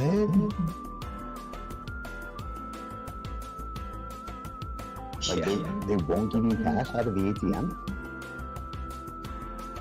Yeah. Just a message that pops up like, we're temporarily doing withdrawals currently. Wow. Dude, I've never had that happen before. That's crazy. It'll usually only be like, 2 or 3 days, and then it's, or even 1 or whatever. But man, that's wild. I had everything. Home builders is up 6.5%. That's HB. Then we got XRT up almost 6% as well. Those are your sectors that are leading at the moment, of the major sectors. So retail up 6%, home builders up 6.5%, and regional banks up 7%. As far as like other random sector things that I've got, cannabis is flat, metals up 2%, and that's miners too, metals and miners. 10-year yield is dying, down 4%, and solar, the CAN ETF is up almost 9% today. Big move on that.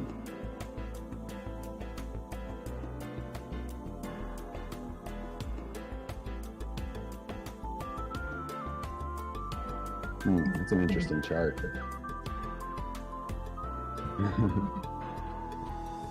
That's a really interesting chart. TAN.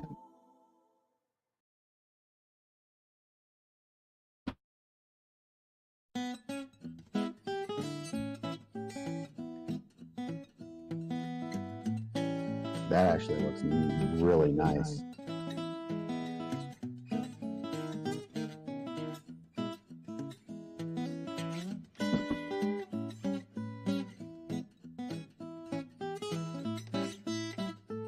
You had a little bottom.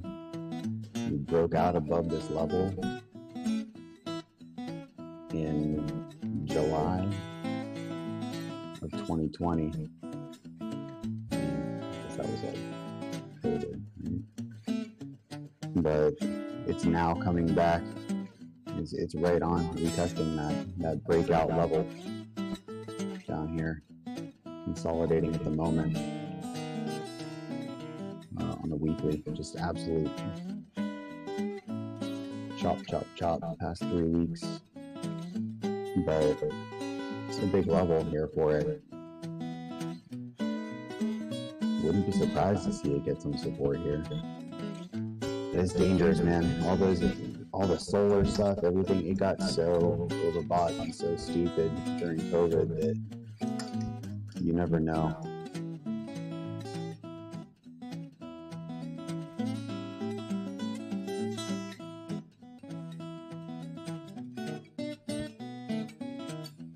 Retested the pre-COVID high before the drop. The pre-COVID high, you can see on there, was at $42. You drop it down to basically $20, $21 from there, so 45 to 20, or sorry, 42 to 20. So that's what I want. And then you went from 20 all the way up to $100. See what you say about that. $25. Wow, what a rip. But yeah, now back. It's tested that all-time high again, 42.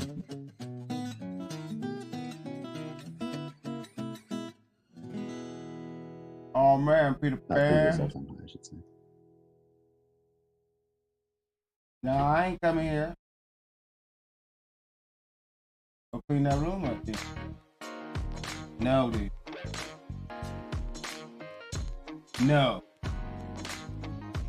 Nope. My room ain't dirty. Your room is. Go clean your room. You can see what the holdings of this You don't need to ETF clean are. my room. For what? What? No, thank you. No, thanks.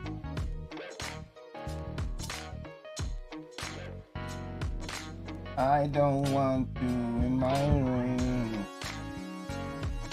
You hear me, Mark? The top Marty, holdings. I versus don't solar, want you in my Enphase, room. energy, solar edge technologies, GCL Nope. technology, Zingy, solar holdings. Those You last might as well two go are upstairs. Hong Kong Exchange. You might as well go upstairs. Why Relay not? Technologies, Shoals Technologies. You don't believe in cleaning up? Sunrun, and Armstrong Sustainable Infrastructure Capital Inc.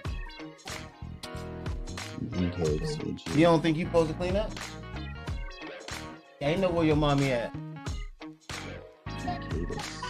Incubus. Where you think she at? On the couch. Come on, don't start stepping on stuff. What's up with you? Why you ain't going up there to clean up with the girls? Why you ain't going up there to clean up with the sisters? What is the bees falling out because you being bad?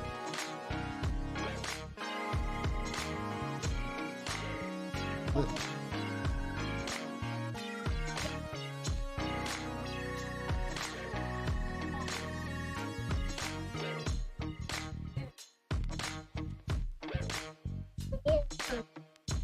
Hey, go clean up.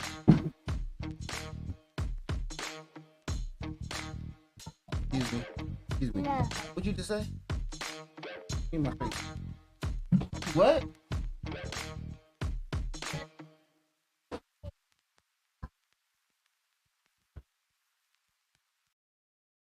My room ain't dirty. Your room.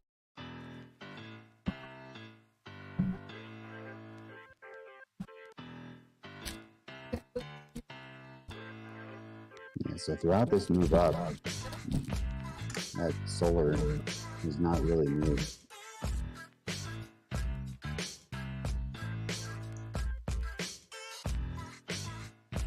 So it's like with these cryptos, you gotta decide, you know, Oh, it's no. not moving up because they're gonna be dead projects that aren't gonna make it, or they just have this relative weakness that they're gonna catch up. So you're gonna like TAM, looking at LIT, which is a lithium.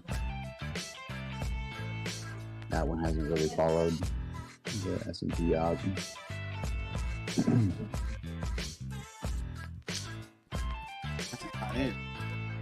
What else we got? There was other like clean energy ETFs that haven't.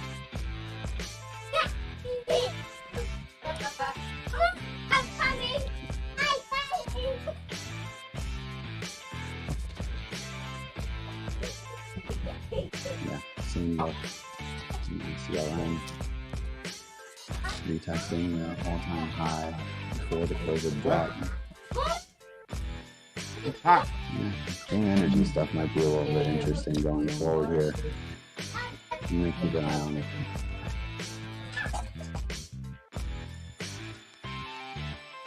So, since your mouth steady running,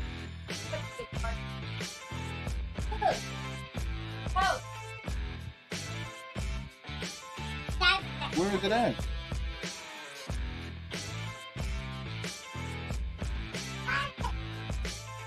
You ain't finding my ass, man. It wasn't long.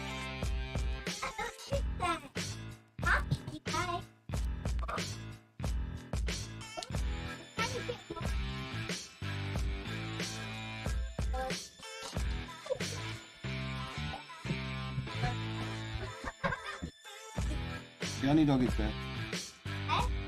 Yeah, please. Please.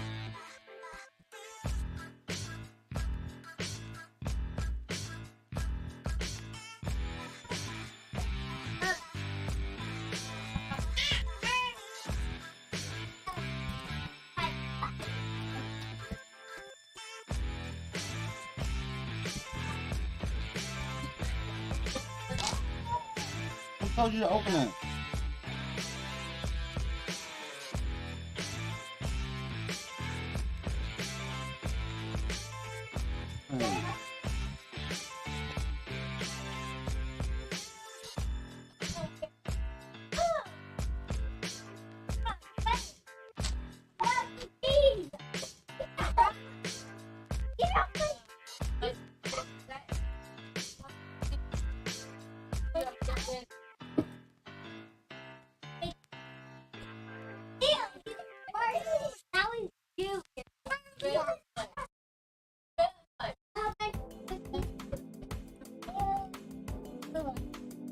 Who was you talking to?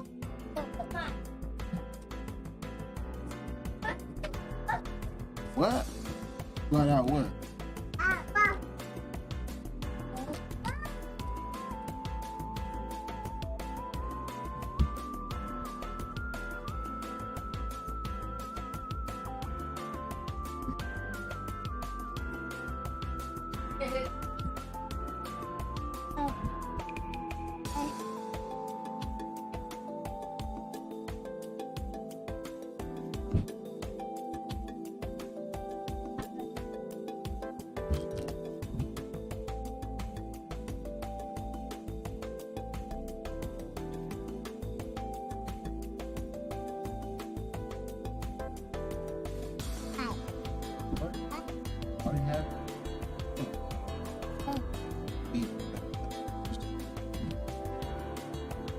Eat it.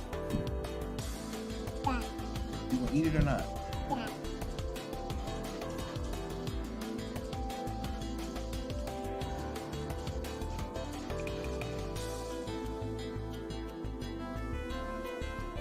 Don't stuff the whole thing. Do it up, man, the right way.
Don't do it no more.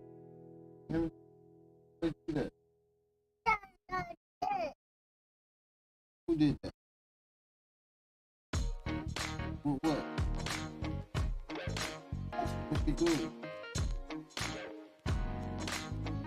How did you do it, Jake? Okay, cool.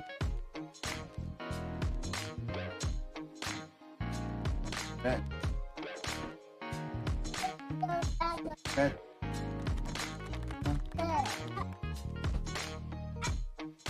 Matt, pull up here.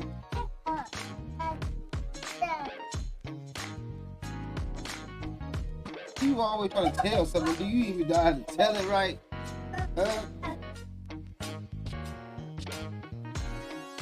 Mama.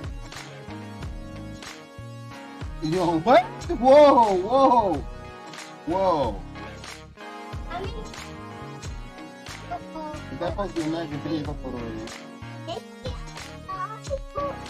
supposed to be nice, right? You think it's supposed to? Halloween over with.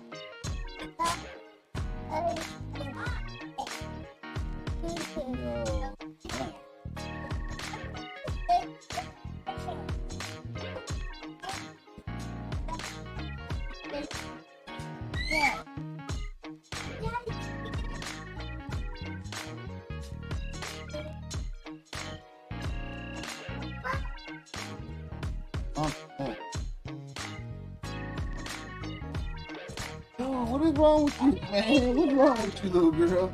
Huh? Huh? You think you're so tough?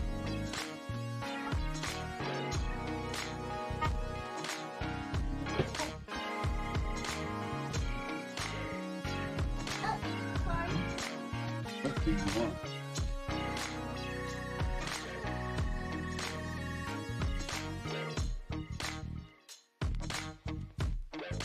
You trying to get out or something?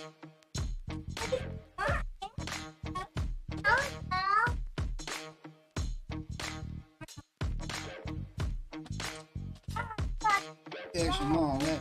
I don't even know who ate.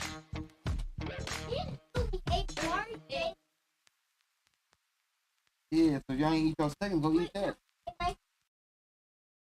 And don't nobody need no donut. Y'all gonna eat that tomorrow. We talking about tomorrow.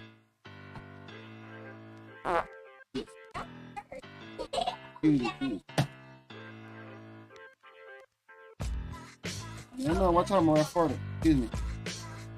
Think. Ooh, a fan in it.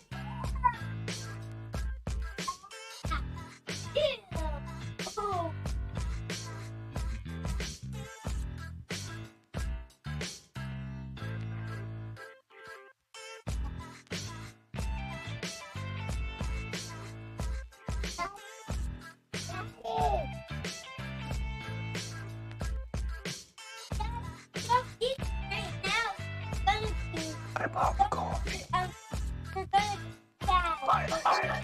Easy. Okay, I want to touch on the subject here. Just give me a minute or two put it out there.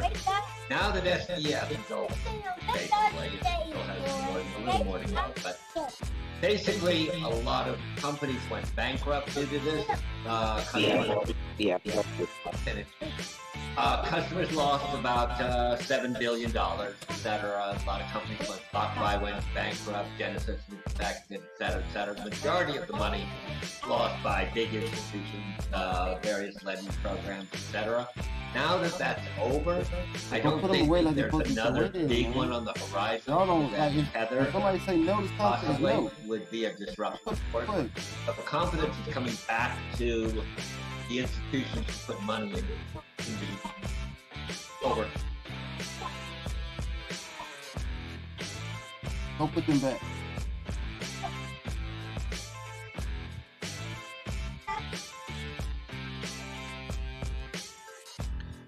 I mean, the institutions they've been buying since before the trial.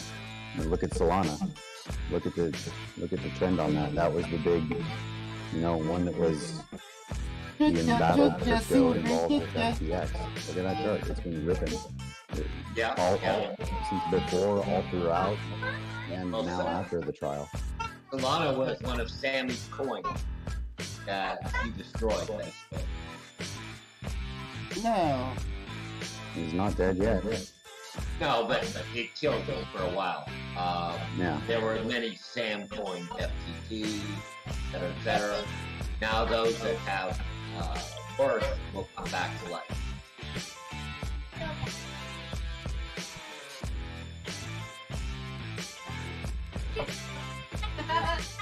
We've had a great week. We had the best week in 2 years or with the market in general. Yeah, it's been a crazy run. But keep in mind, last quarter was one of the worst.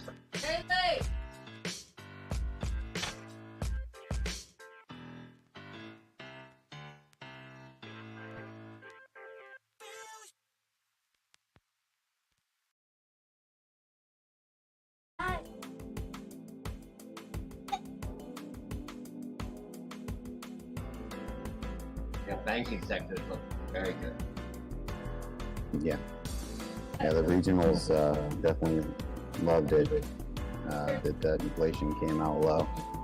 Yeah, 3.1. So there was the month over month, which was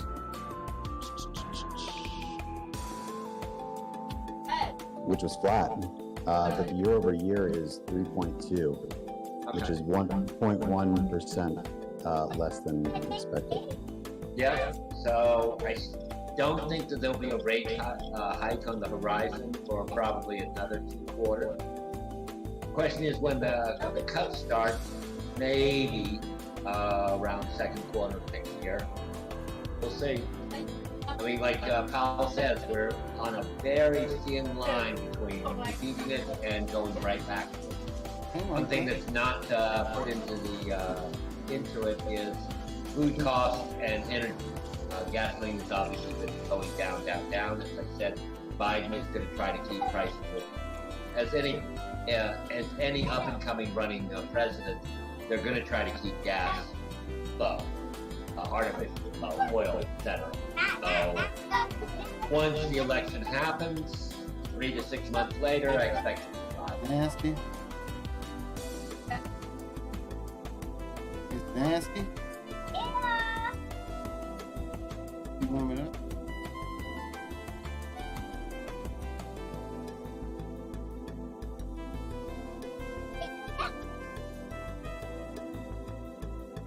When was the last time we even talked about Ukraine?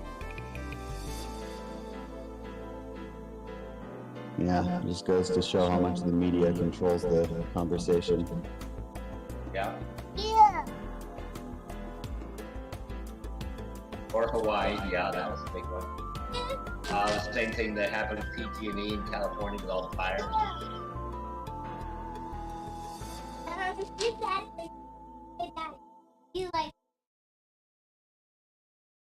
Yeah, there is Hunter Biden.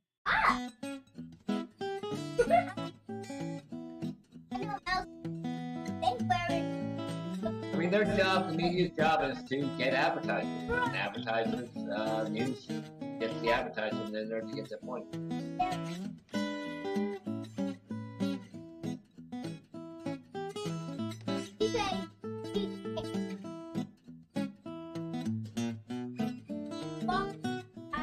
I'm curious when the 220 SPY bet between B and I is over, and when it's over.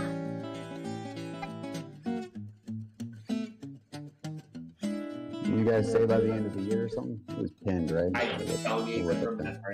It was a humorous bet, in my opinion, because I thought the ads were stacking so far against. Yeah, I mean, that was a crazy call. Well, it looks like Static will be right at some point that Doge will hit 8 cents.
I'll put a nice pull back here. What the fuck, Bitcoin? Yes, pay me. Yeah, Bitcoin is actually also taking this one a little bit harder than Bitcoin is at the moment.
putting in this hook here.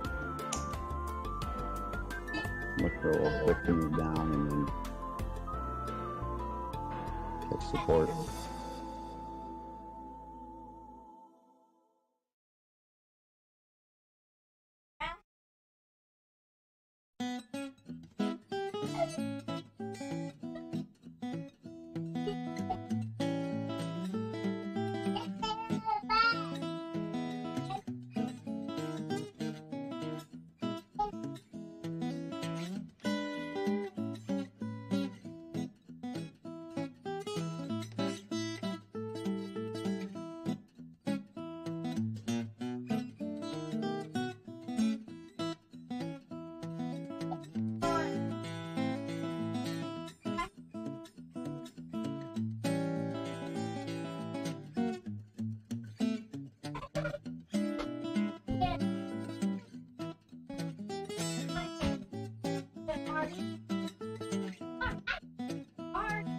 There you go. Bitcoin jump in a nice little higher low here. A little shit coin by the name of Audio. Making some noise right now. Pretty upset. Dude, that's an Abir coin. I bet.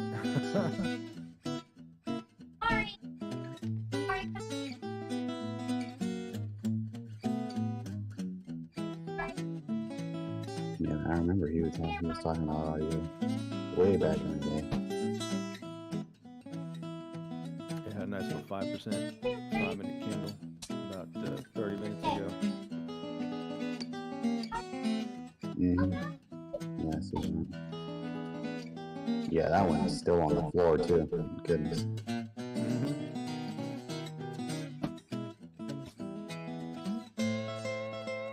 Yeah, Crazy was talking about like he's thinking these micro caps are going to start running.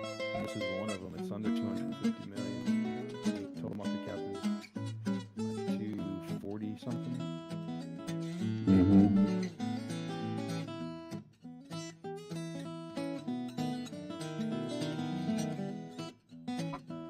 Yeah, 230.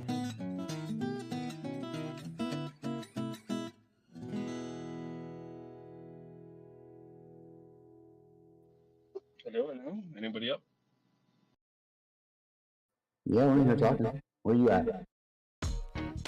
It's anywhere. I'm working. I'm on my way to pick up food from work and go. I don't know. I haven't looked at the charts today.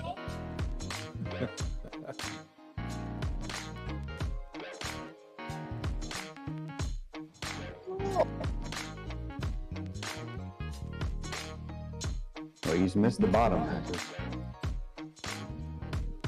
You'll notice I'm not gonna say that as much because we're definitely nearing a top. Yeah, we're getting some signs of exhaustion. It's hard to tell though sometimes if it's exhaustion or if it's consolidation. Yeah. So I guess the proper question is, did you guys buy the top? Mm-mm.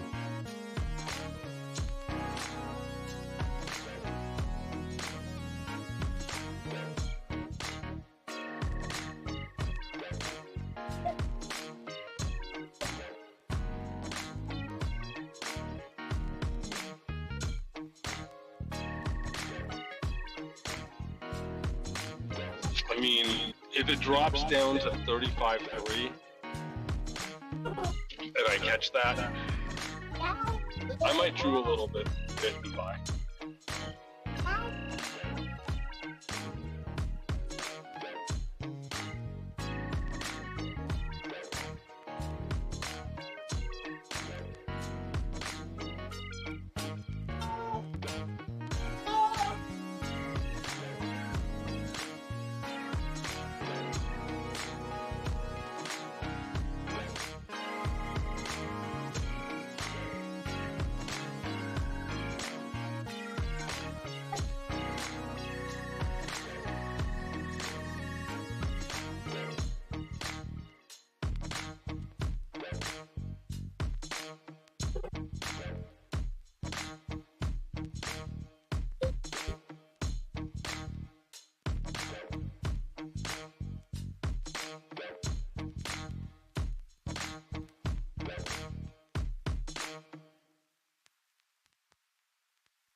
by working on coming out of that truck.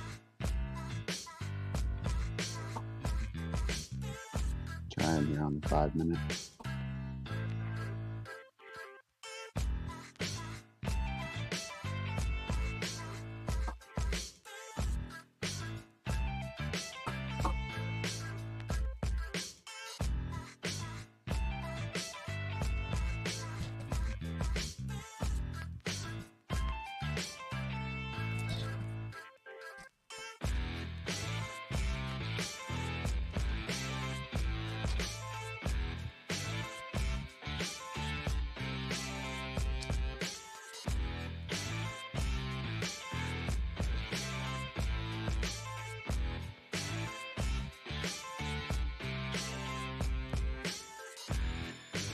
I think we got more juice to the upside. I'm just not sure where we're gonna settle our support. If we got to go test that like 35.3 lower range, or if that 35.7, 35.9 area was, or yeah, 35.7 to 9 area was enough support. Tried to hold.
probably caught that support there.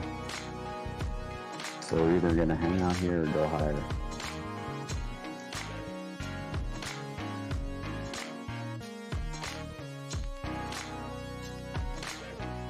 It's really wild to see this thing go higher today, make a new high. But That sounds super technical.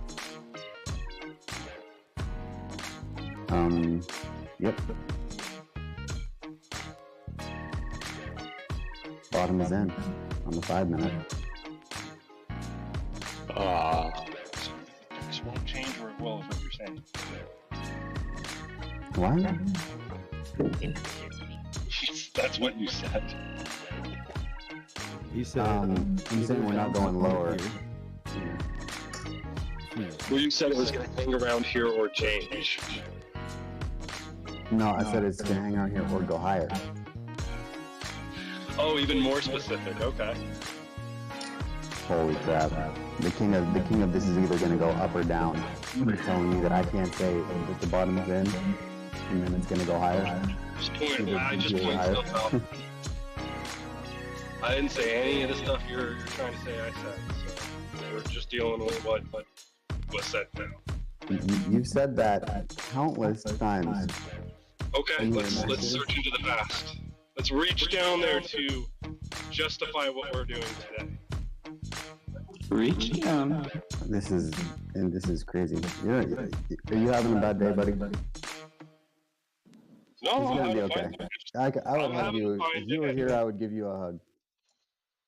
I'm laughing. I'm having a good day. I don't know why you're. Okay. Are you having a bad day? You're taking it more seriously than I am putting it out there. No, dude. I'm great. Yeah, then we're good. Cool. Hey, Luke. You guys What's going on? You guys should just go kiss Crispy. Yeah, that's what I need. Really, is I need Crispy in my bed beside me.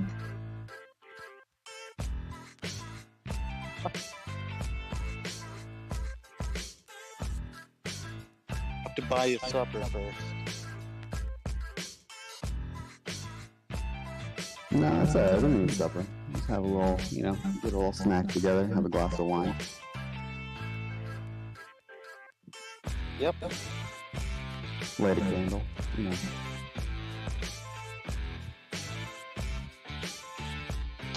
Like gentlemen. Yeah.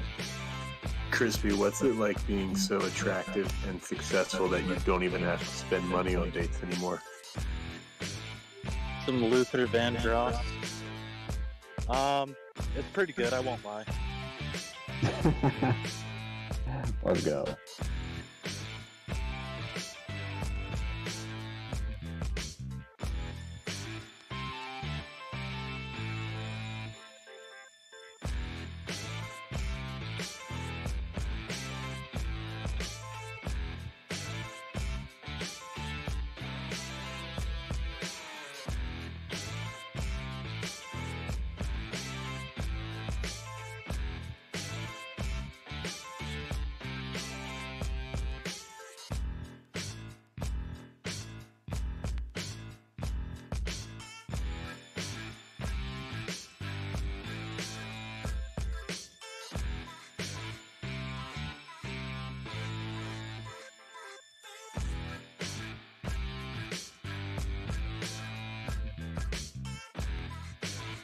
$100 million.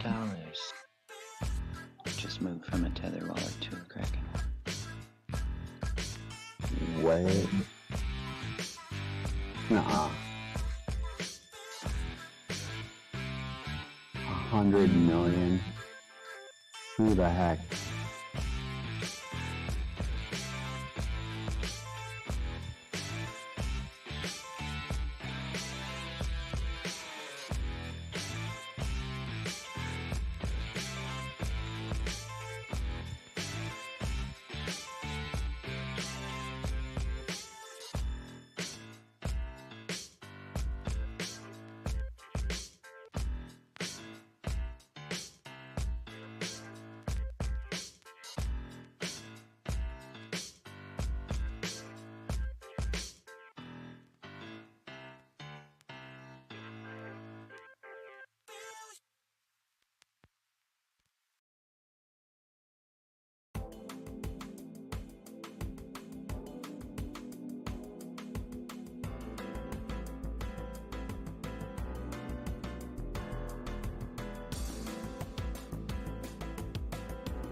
And it'd be nice to get BTC back below 36, even 35 again.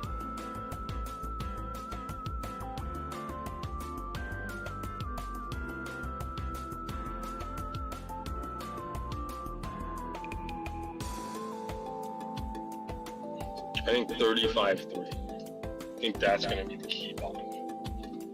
If we break that, it's bottomless.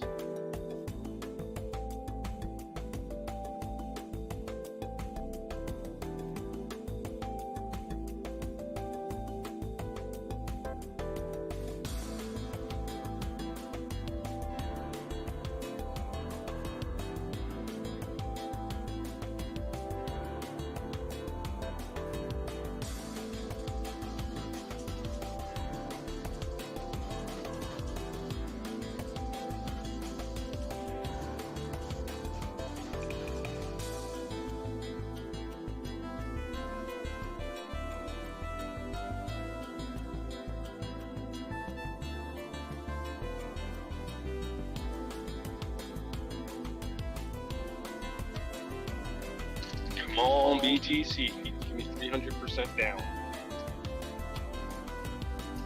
so I can long you at the top.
It's been like 5 days since BTC's made a local high. Getting bored.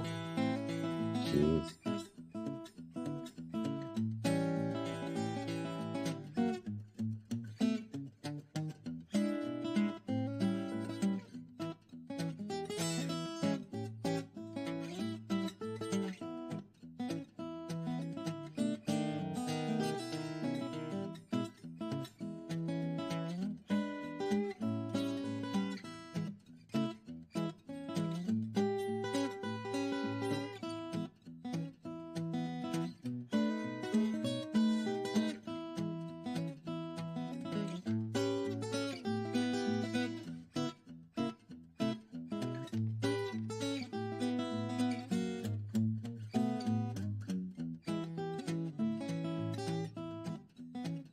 Gold might be a short here again.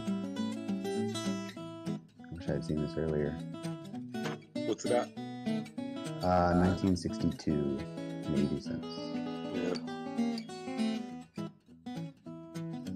It's just kind of curling over here on the longer time frames a little bit, but yeah, it's to retest the underside of this little structure that it had.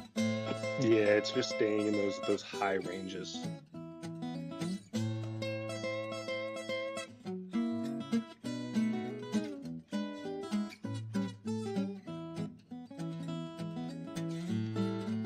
Weekly momentum is on the way down.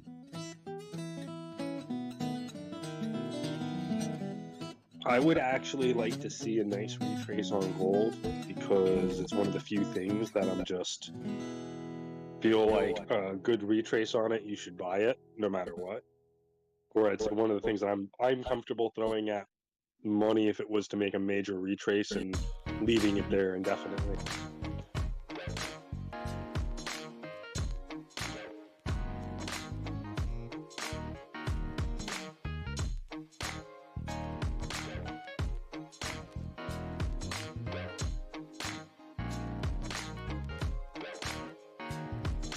You know, obviously not with the goal of losing money, but it's one of those things that I'm comfortable just having and not looking at. Solana's got like an inverted roux on the 15, it looks like, on the 5. Ocean, I don't know if you're around. Get that guy.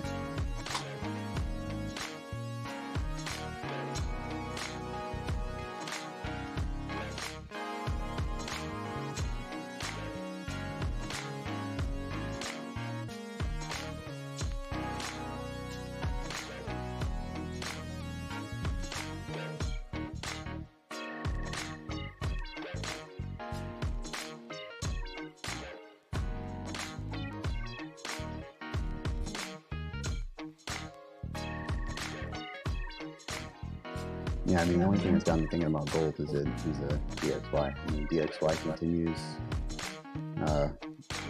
its run down, then it's gonna obviously push gold higher.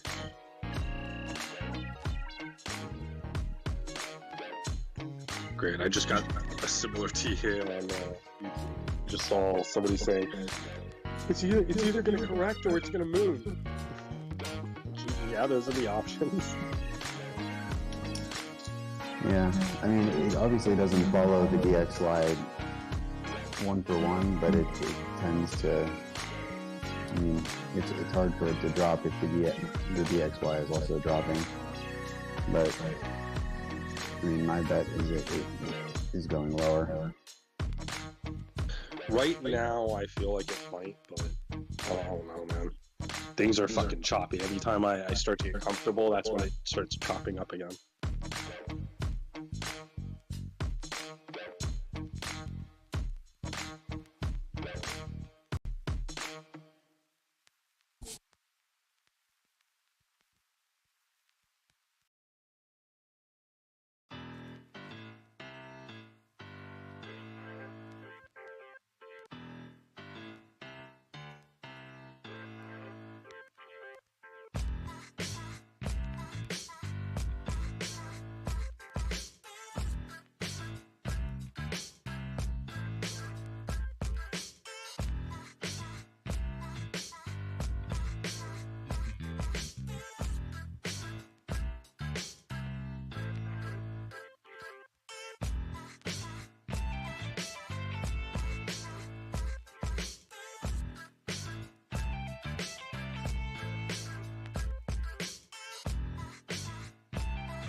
See, they tried to get me right there.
So it looks like the CPI came out better than expected. Yep. That's all. Yeah, I mean, it came in a little bit lower than expected. Inflation's at 3.2.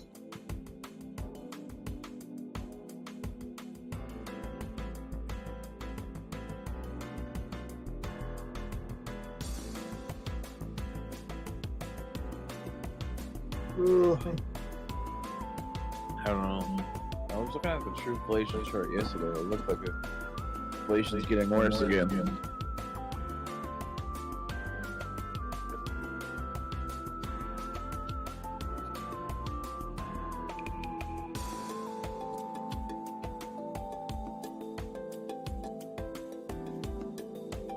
They're lying, man. I swear it's all lies. They are a bunch of dirty, rotten liars, so that would make sense. Powell might have to curb that and go with 50 basis points.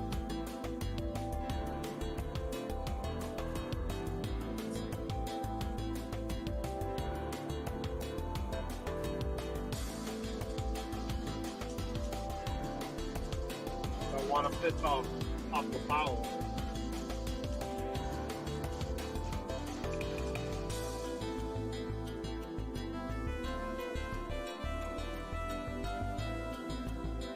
I think they're trying to make it look like what they've already done is working.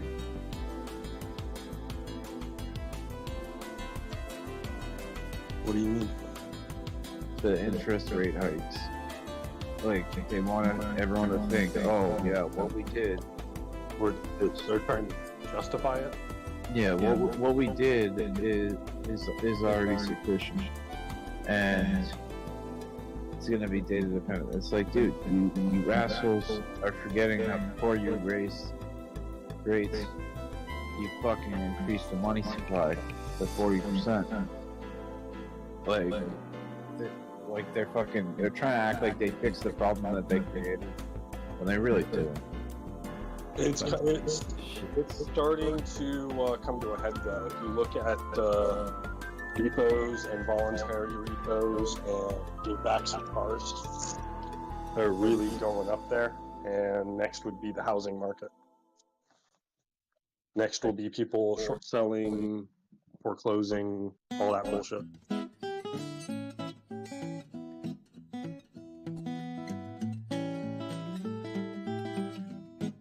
Declaring bankruptcy because they spent all that money. Would you guys rather have had less or no stimulus and much less inflation?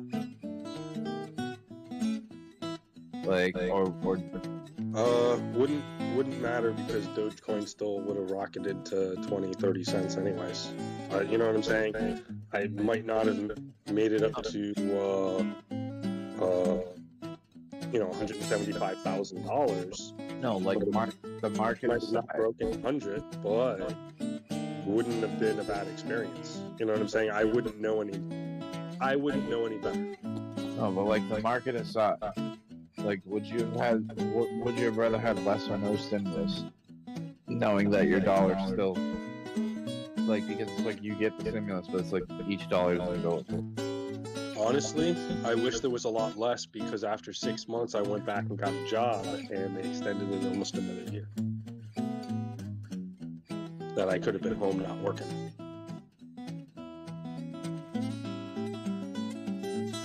But the first thing I did was in June, right before the 6 months let up, is I got a job. I think I had 2 payments left that I could have collected when I picked up a job because I was trying to fill the gap of them not, continuing it. Well, yeah, that's what I'm saying, is that the money that they gave out was temporary, but this problem, the problem they created is like permanent. Yes, and I wish they would have cut it when they were supposed to. But that goes into, they were going to short a lot of people, and not give them the money that they were supposed to get. And it became a big thing, right? Because Trump pushed back and said, no, you're not going to give them what you owe them. You're going to give them what you actually owe them, not what you owe them for 6 months ago. You pay them up to date. I wish they just let people go back to fucking work and let people go out and consume and spend money. Like, it's Get ready, guys. BTC. fuck everything by making everyone stay home for fucking 2 years. Wait, what's up with BTC? I'm shorting it right now. Do I need to get out? You're shorting it right now. You're coming into some buys. Get out right now, Matches. S&P is pushing up still, man. It's not even. Yeah, Bitcoin's doing this on its own. DXY is dropping. I have stop loss at 37 too. Oh wait.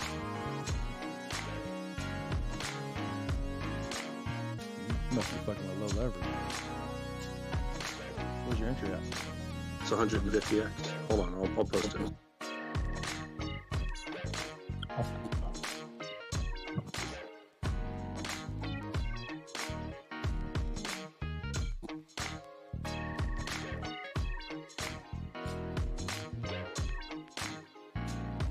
Tesla at highs today again. There, it's in general. It's almost at it's a $10 trade. Okay. You know what I'm saying? So it wasn't like I went crazy on it.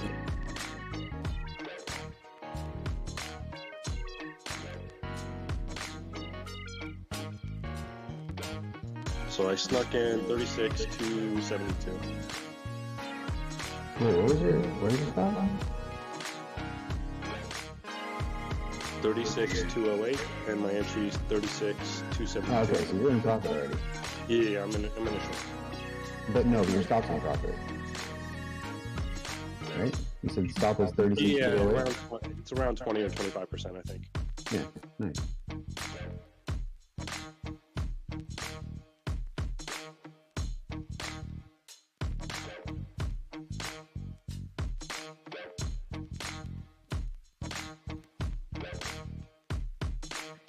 Oh my god. Just drop already. Oh my god. What is this? Calm down, Biscuit. Calm down. I'm right there with you, Biscuit. I got wrecked the other day trying to buy when it wasn't dropping, thinking, oh my god, it's holding! I just wanted to get it over with. Go hit your target, bitch. How you feeling, Biscuit? Hey, what if we printed a 3.4, everything would have fucking tanked. But they printed a 3.2 instead. Even a 3.3, it would have spawned a reaction. I started the day like I had my shorts closed, and I set eyes on the previous high. And I was like, okay, if we close above that, let's fly. And it got rejected, so I knew it's still gonna be lower. So I started shorting. Whatever stop gets activated, like within 1 hour, it gets stopped. It goes up. I got shocked twice, and then I was like, no, let me chill. Well, we could go back up more today, but I think that wick at 37 was 1 something, 2. Sorry, 37 for 37. 30 is 35. 35.7. My god. It's okay, man. Numbers are hard. Take your time. Take a deep breath. If at that number, I feel like we're going for a retest for it, for that wick. And then when it fills in that gap, we could probably move up.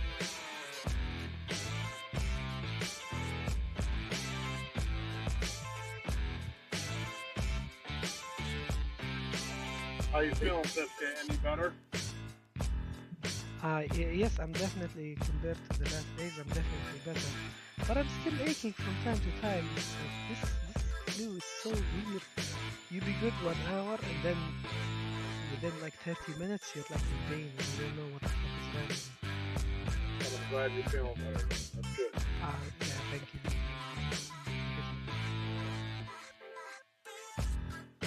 You've been eating. Make sure you eat too. Drink a lot of fluid. Yes, I'm forcing myself to eat, and my brother is here visiting my father, and his wife brought pizza, so I'm gonna have pizza for dinner. Oh, nice. That's any night that you get pizza before bed, that's definitely a good one. Ooh, BTC's trying to recover something. No man, just like we started dropping, let it drop. Let's make a lower low, like a fresh one, a nice one where everyone agrees this is a nice low, and then let's rip up to the VWAP. Or if you're gonna just wick down 1% and go up 1%, then what are we trading then? No, Biscuit. Look at the 1 minute chart though. It's so bullish. I'm Yeah, not that's bullish until the 1 minute chart is it's trying to reclaim something, but it's failing. My rules are simple. You are in a session, there is a previous session high. Are you above it? No, that means you're bearish. Go close above it, convince me, and I will join the parade.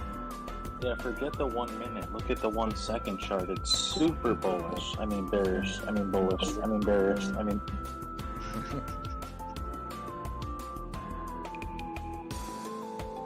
I'm gonna steal this joke for my stand-up. Okay,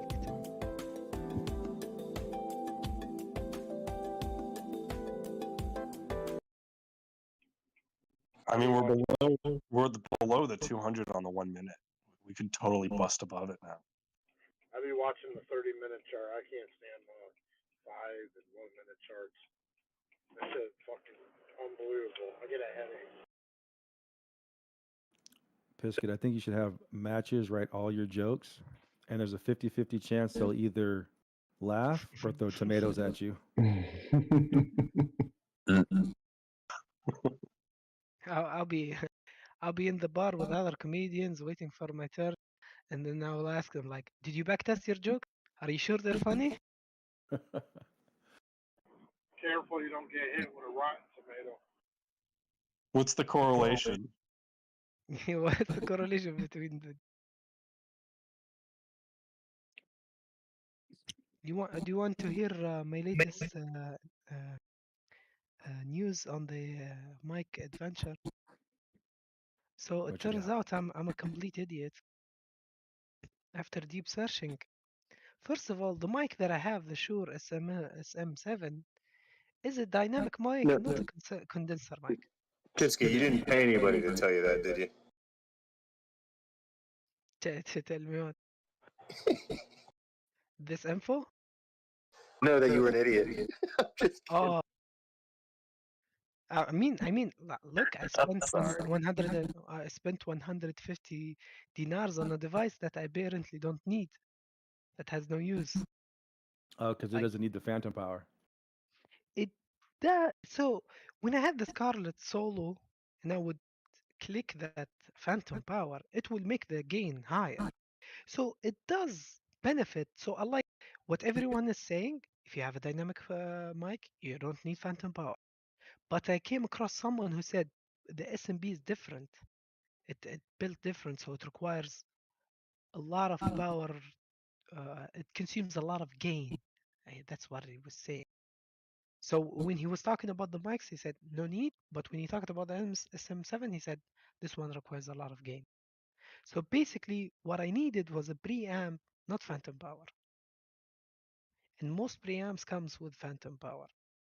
So now I need a preamp. Basically, I need a sound card. I need an external sound card.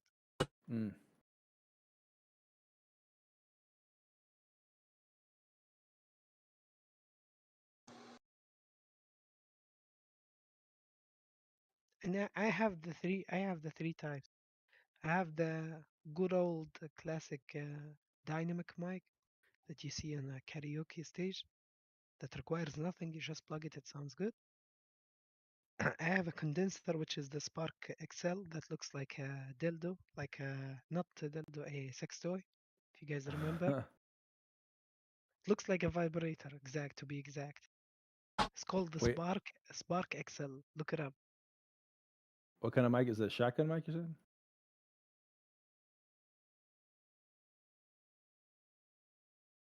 You said the Shocker XL? That don't look like a mic, my friend. Ooh.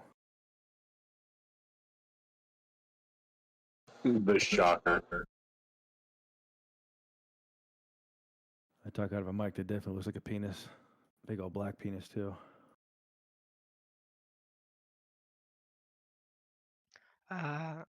So this is it in general. It's a condenser mic. Ooh. It does look like that, right? Looks like a 40s mic. Yeah, those are really good. The blue series typically makes really good mics. And then I have the dynamic, which is the weird one, SMP7 that you see on Joe Rogan and every YouTuber out there.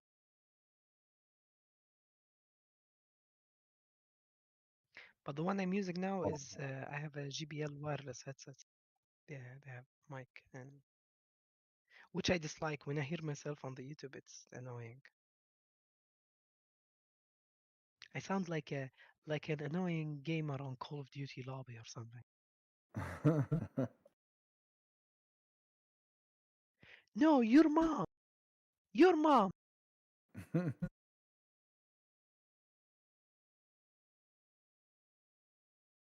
BTC is dropping. I thought you said we're bullish. I was laughing because the 1 minute was busy trying to reclaim something. God damn it. I longed right there. I wanted to long right there, which is why I was laughing about it.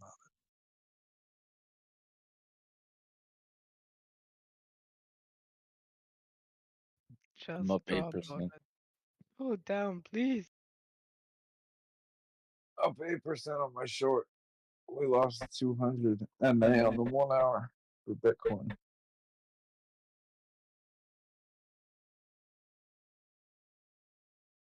Nice, you're shorting too? Yeah, I've been short for a while.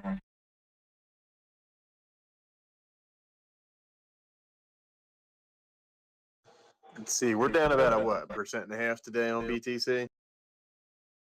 Yeah. Pretty much.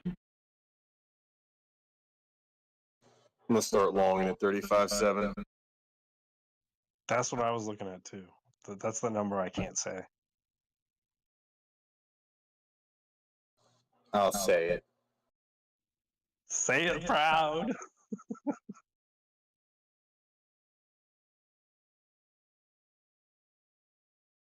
Yeah. Your name is Crumb. It's Crumb? I'm looking at BTC. It's drilling Is it through Chrome on there? the Yeah, it's Chrome on there. Sorry.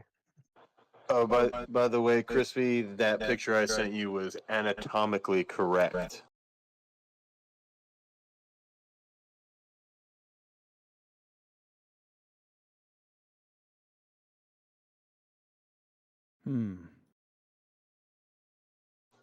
XLM and XRP looking like they want to test a little bit lower here. But ETF. This ETF fake out news type crap is really starting to piss me off. It's beautiful. Like, come on, man. It's good for scalps. Oh, there we go. Come here, kitty, kitty, kitty.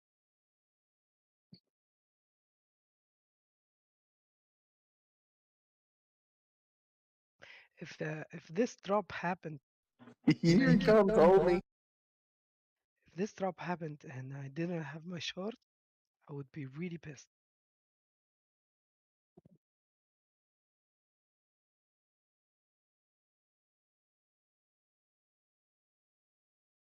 And now we're gonna wick all the way up. So fucking annoying. Just drop! Guys, whoever is buying, just fucking stop. Bad bulls. Bad. After buying, fucking stop.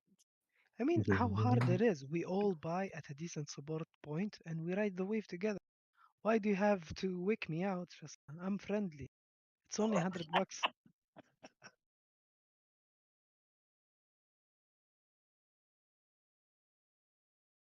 Bots buy where humans don't.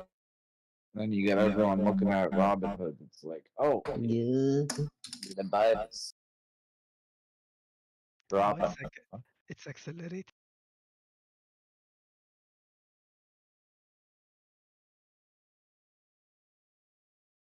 Man, we're getting XRP into cleared out a few lows there. Oh, XRP. Oh. Oh, Ethereum breaks 2K. Yeah. See how that goes.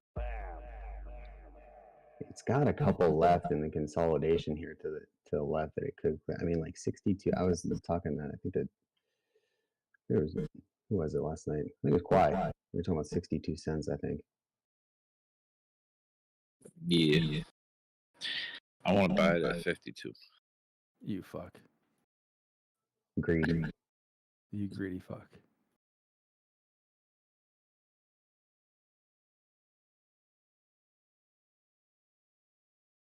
Qui-Gon, did you manage to average a short from the 3.7 or what happened? 3.7 200, I think I remember back in the day. Yeah. Now I'm at. Hold on. Where's my fucking?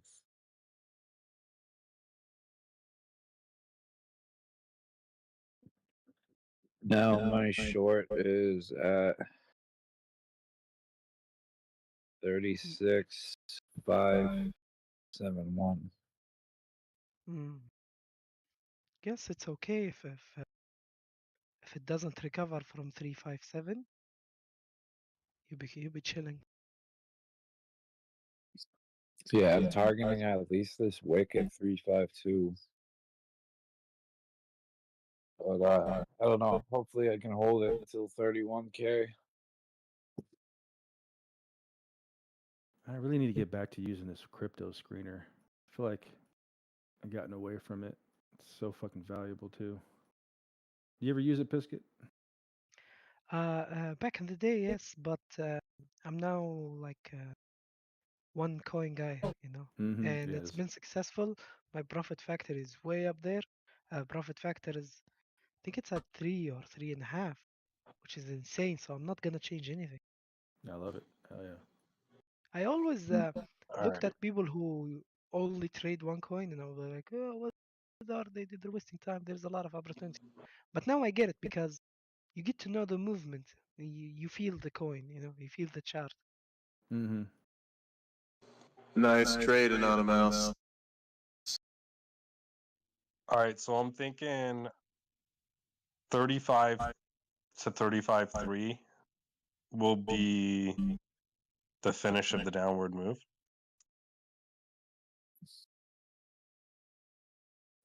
Solana's trying to catch a bid here.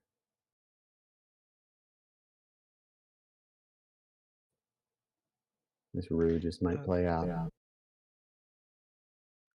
My problem on the 4 hour for Bitcoin is you did drill below the monthly EQ, but you still have almost 2 hours within this candle. So you could easily buy it all up and close above, which would look like an inverse candle, like something above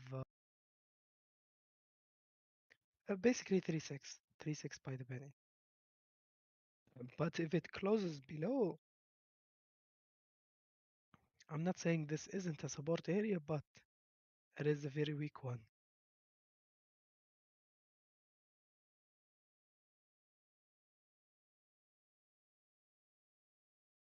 And I don't know about what is the weekly structure or the daily structure?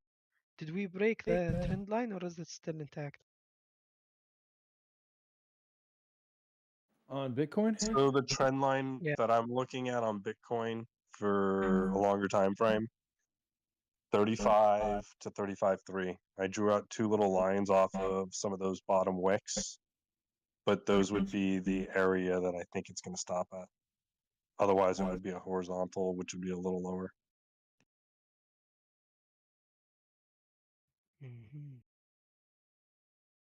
But usually at that point, it's just fucking chopping around before it makes a huge move to finish.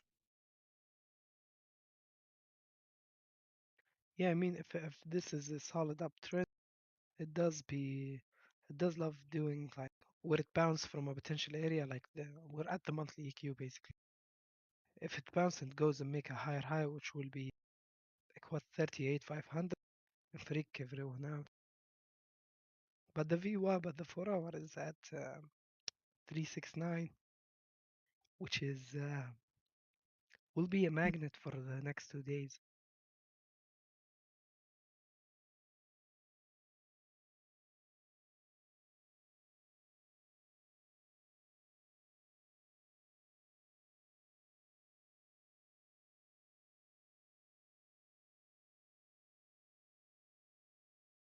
Really thinking 35, 120 to 150 is going to be like an area of support. Please don't go sideways into the daily close. That would be annoying.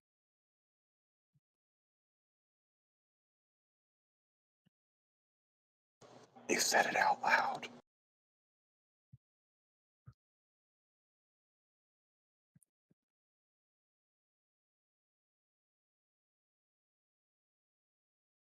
Oh my god, I sneezed my brain out. Oh my god, it's such a potential double bottom there, but it's not done yet. Double bottom on Bitcoin, but it ain't done yet. Could turn, you know what I'm saying, wipe right through it. Because that double bottom is an inverted cup and handle, which could burst. Ooh. It could be a plate of salad. That's a new pattern I made up. Well, I get that it's an inverted cup lacking the handle. So a bowl. So the movement up here is to try and make a handle. I don't know. Static would kill me right now, right? I mean, Guys, I want to kill you right now. But that's how you play it. That's the unwritten contract. I never got to speak during that conversation, but there's an unwritten contract now to make a handle. What about the inverse? The inverse Adam and Eve. What time frame? I'm on like 5 minutes, or I'm on 5 minutes. So like, 1 hour. 1 hour inverse Adam and Eve. Would that send it down? Yes, that's that's bearish. Oh, I see it on my chart. Okay, yeah, there's an Adam and then an Eve. But it comes from an upswing. But did you find Steve? It's an Adam, Steve. He's a bottom, Steve. Yeah, Adam and Steve. I fucking hate that pair. That target would be at least 35-1. So when you say, if you say someone's is a bottom, that's a reference for him being gay, right? Pretty much. Not if it's Serrano. He's a power bottom. Oh, okay. There's this support here though, that spot where it pushed before. Back October 23rd. So this is the upside down gap, right? Right there that we just made. October 23rd and November 2nd. It pushed up to this area. Matches, you need to be specific. What time frame are you looking at?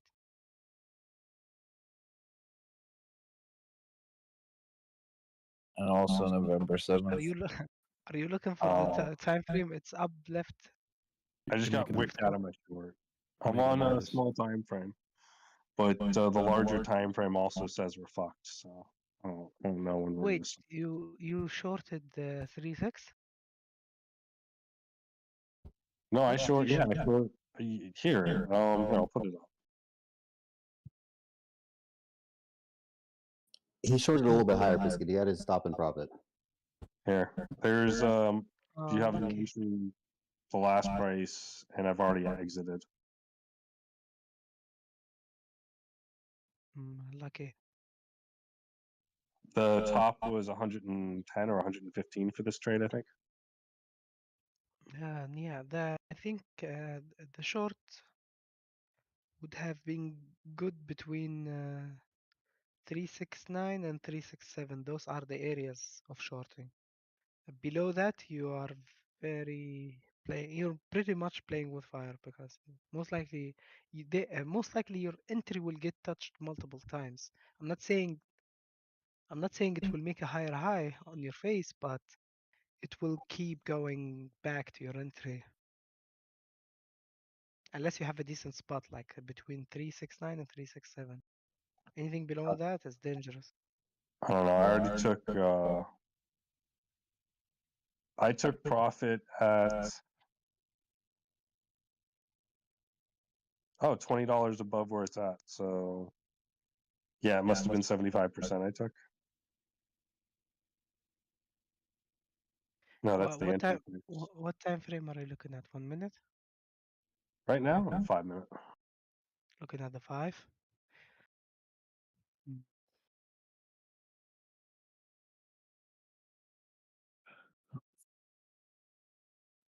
I think we're gonna bounce. I think we're it- gonna bounce and then come down more. Here, I'll show you what I see on the 5.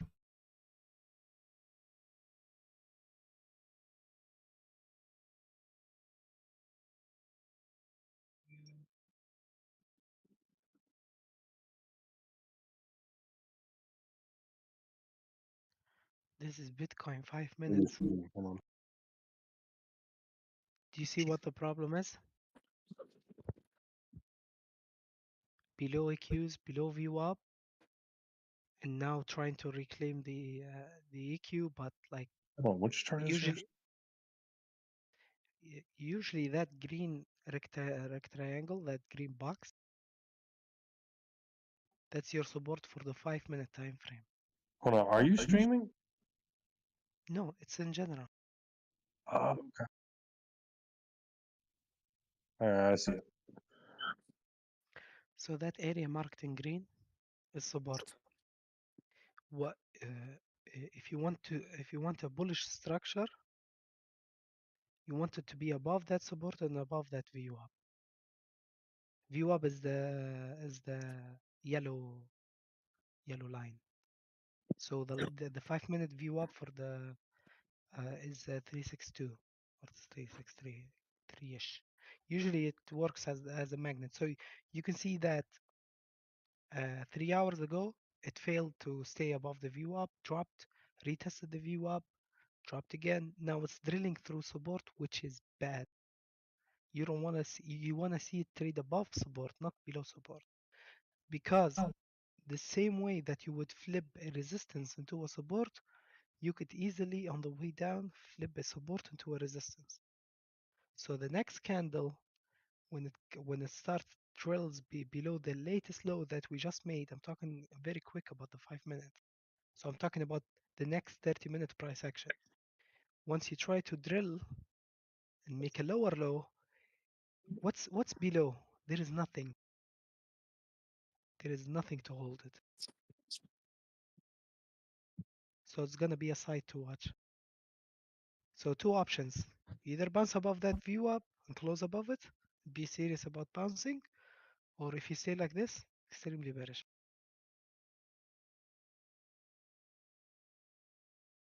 And if you can see at the table, you see I have the dollar at the first row. It says DXY dollar. The dollar is at buy areas. You see the momentum on the dollar? It's green. The trend is down, the momentum is green, which means an entry on the dollar. Not specifically, but for the 5-minute time frame for the DXY, it's bullish.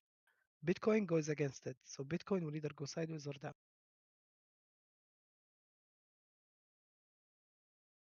So about your short, your entry should have been above the red box or at the red box, which was earlier, not today. Was it today? I think at the start of the day or last night's closure. But for today, any entry you have will be bad. I'm gonna short again at the top of the green candle.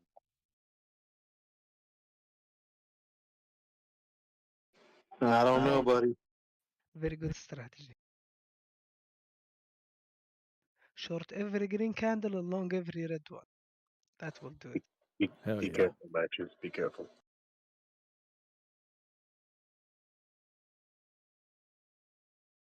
Short the top of the candle that hits 42,000 weight. Fuck it, I'll short the bottom of this candle here. So do you push market or do you put a stop market? Or do you put limits? Limits are cheaper, is my understanding. What do you do? He's definitely on market. You say do? He markets. He's definitely dodging my questions. Because he markets, he knows he does. Don't lie, Matches. This is why everyone having a role to identify their style of trading is important. Sorry, I was trading.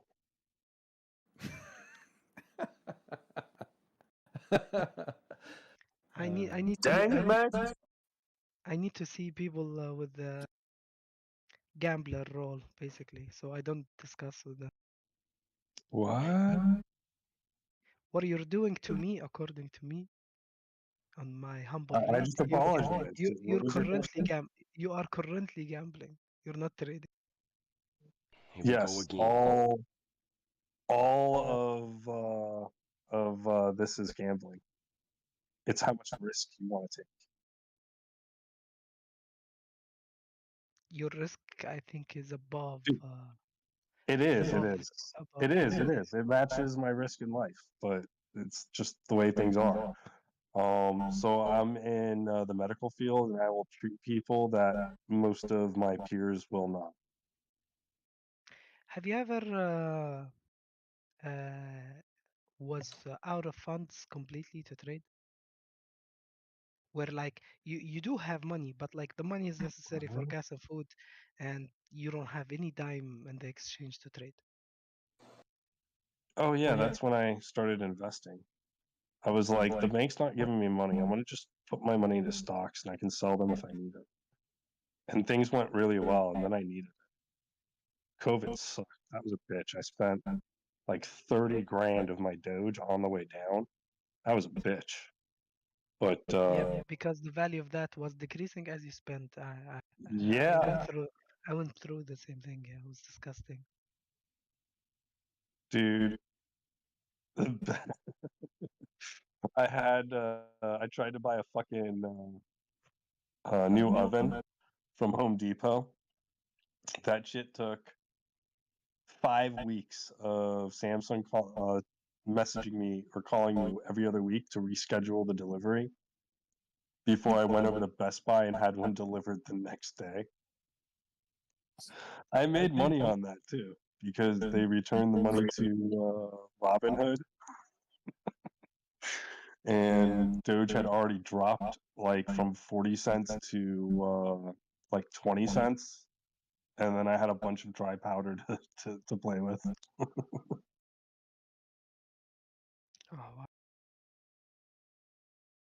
Matt, I want to do an experiment here. You have 7x leverage. What coin are you longing? Dash.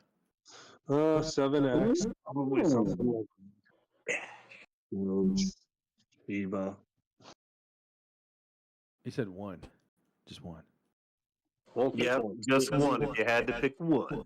I'd flip a coin between the three. Don't ask me how it works, but it works. Do this. For how long? How long are you gonna hold it? Well, June 2024. Oh. Until it tops. That's about it. You can, if your aim for the next year is halving, your safe bet is definitely Bitcoin. But I think any alt that is decent will do for you. Wait, you're long term. You don't worry about it. Just whatever you're gonna choose is gonna do well. Yeah, I've got mine picked. I was curious what Matches was thinking about right now. I'm just surprised you're still short in BTC. Me, I'm out. I want to enter another short, depending on what happens here.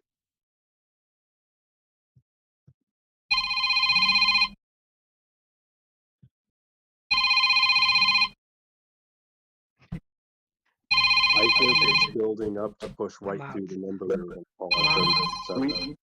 I'm in again. Yeah, we. Oh, I'm sorry, Biscuit. Go ahead. No, sorry, I'm just being silly because it's the 1 minute. If you look at the hourly, we have been coming down for a while on the hourly. We've been really cooling down, and our high. What was our high? Like 38.2. We haven't even attempted to try to, double top on that, really.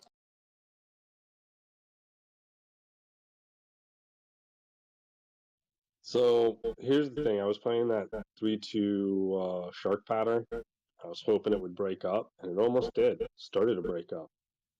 We passed that, what was it, 30, it was 36,258. Shot up to 36.5 something, right? Or got up to 450 or 470, which was right the target that it needed to break. And here we find ourselves below all of the entries for a short, and at the past the confirmation of where we should be shorting. So I think we have more room to go.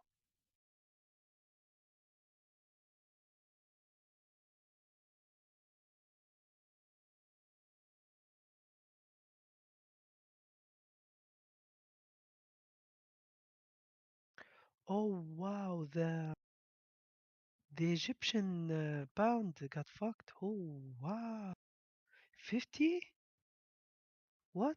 Like $2 or 100 jneh, like 100 Egyptian pound. What happened? I thought it was around 20, 25. It doubled. When? Uh-oh. Yo, Trego, dash on the weekly and monthly. Yeah, man, that thing, it's got plenty of gains coming soon.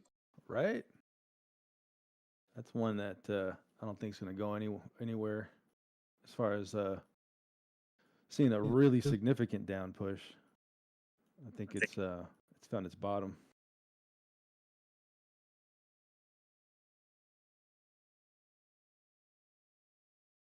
Oh, it's the black market price.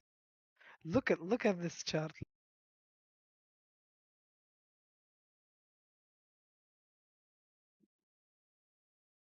Ooh.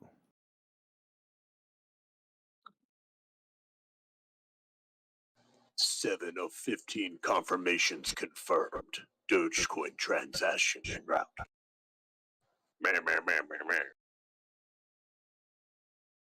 Remember when we used to send crypto on the blockchain, Jimmy?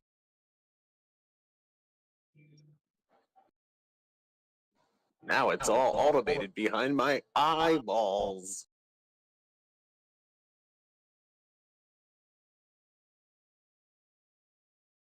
This fucking TradingView Black Friday sale needs to hurry up and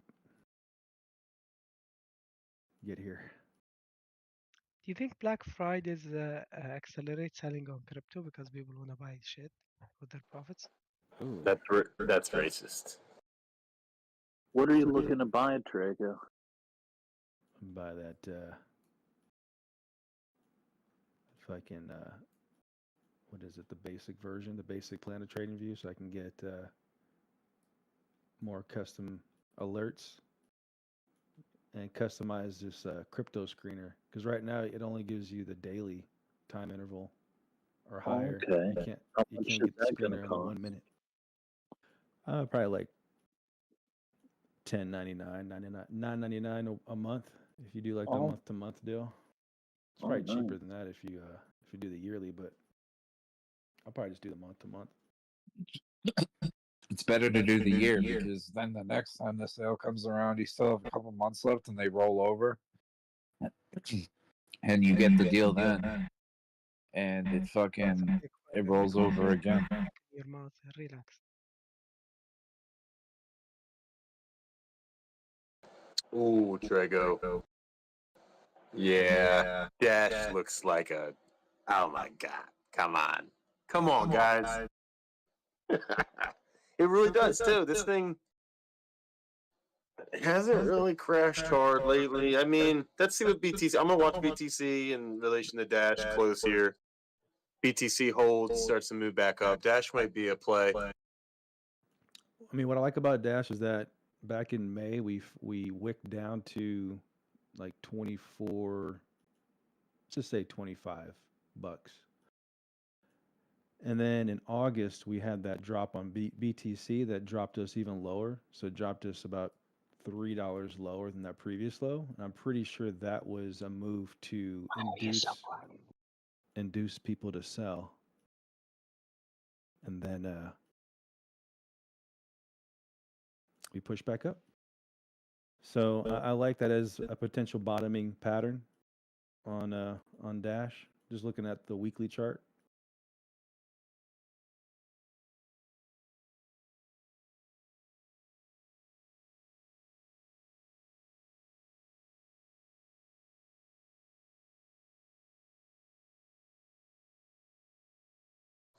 Yep, I like it. I shorted. Ooh. For Dash, here's my idea about Dash or my memories about Dash. The project never delivered, and they never got adopted as a payment method. And their mining algo, I don't know, something about it is not cool or something. So these are the infos that I can remember. Maybe now they changed the dev team or marketing team and they're doing better, but like last bull run, it was bad. Yeah, what did it do last bull run? 10 million friggin' dollars, basically. I Like think it 36 failed, bucks or 360 or something. I forget. It failed like ADA. It failed to reclaim its all-time high, I think, or XRB, something like XRB. This is a scenario. A lot of people have hopes for alts, but I don't know if they're ready to accept the fact that maybe in the next bull cycle, only like 5% of the alts make new highs. The others will just. $477 is Dash's all-time high. No, it's not. No, like 2,000 something to 1,000. Oh, okay. Yeah, I don't know that one. Look at its Dash USD pair on the trading view or the crypto chart. Uh-oh. This sucker's been around since 2014. Yeah, failure. They remind me of Failure. EOS. Yeah, if you look, if you are early and you had a roadmap and you set points that you like milestones, and you get a bear market and you don't accomplish them, you get a bull market, you don't accomplish them, you get a bear market, you don't accomplish them. What are you doing exactly? What is this? Well, with all these other shit coins running up, do you think this has the potential to at least get into the 100s, like maybe 120, 140? I'll take a look at the chart.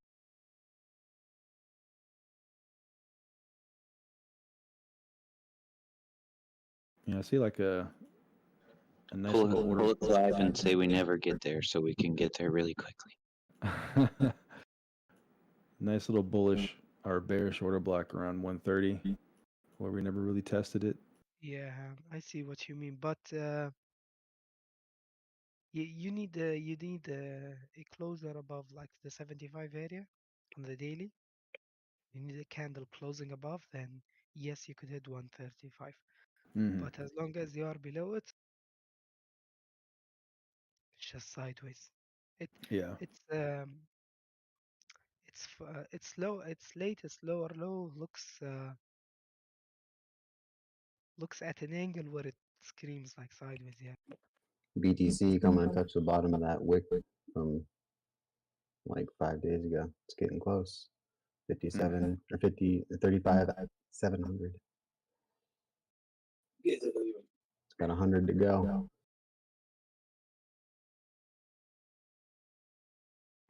Yeah, the 5 minute, as I was explaining earlier, The problem is once you lose that green box, you have nothing to hold you below. It's a wee.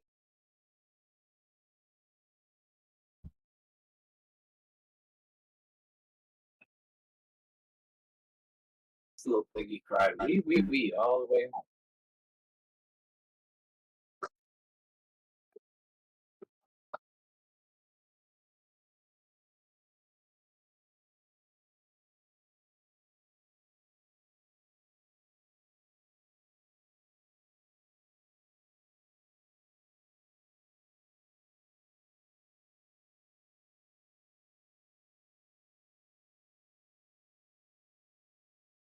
Yeah, touched it. Oh, Ethereum broke to 2K. Bouncy, bouncy.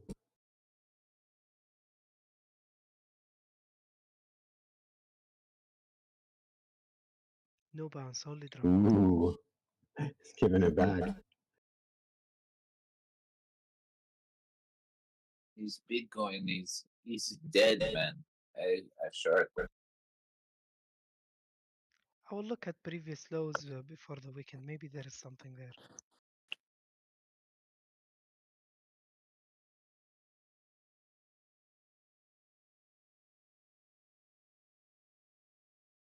Yeah, nothing until 354, 3549.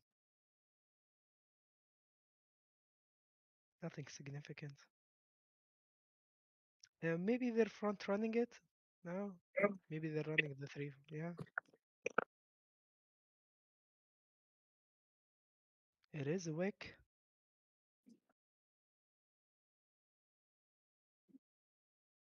New 5-minute candle. XRP came just short of that 62. Got down to 62.39.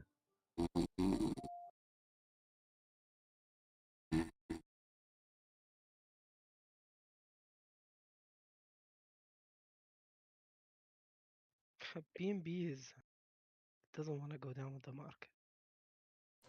All right, are you guys ready for Doge to go vertical on November 14th, which is today, 2023?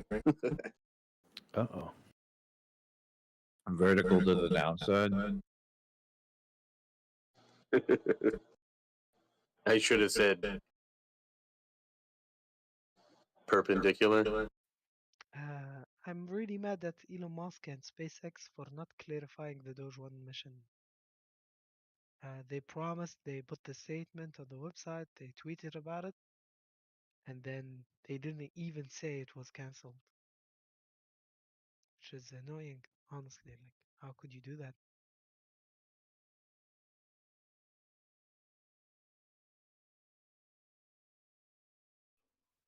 They probably keep finding problems with it, Biscuit, and they don't want to admit it. No, the idea was they're gonna run Dogecoin nodes on the Starlink satellites, which is easily doable. But I think in my head, my theory is he got advice not to talk about it unless a bull market is here. Just be quiet now. Oh, I thought you were talking about the Doge 1 rocket. Yes, that's what. So what's the purpose of it? They want to run Dogecoin nodes on Starlink but satellites. they can't get the rocket off the ground because there's probably too many problems with it or something. You think that's what it is, BLS? No. They want to use. Why would you keep delaying it? No. It's the same mission that sends Starlink satellites up there. It's the same concept. They just want to add a rose by chip. I know what you're talking Yeah. about. But Elon's been sending rockets up since January, like 50 or 60 of them, and they've all had satellites. They're bragging about how you can see them in the air at night. Yeah, so what's his excuse for not doing the Doge 1 mission? That's All exactly my point. All hype. No, I really think he got advice not to speak about it unless there's a bull run, so no one will. Well, he got that lawsuit against him still pending, and somebody's suing him, claiming the pump and dump Dogecoin. Yeah, I heard about that. I don't know if it's legit though. XRP is taking on the chin right now, I think. So I think Elon's been told to be quiet about those. XRP, Jesus Christ, what a fucking scam piece of shit coin this is. Yeah, man, it's just clearing out all those lows on the bottom now. It's, yeah. It hit 6.2. Let's see. Oh, 6.215. Yeah. Jeez.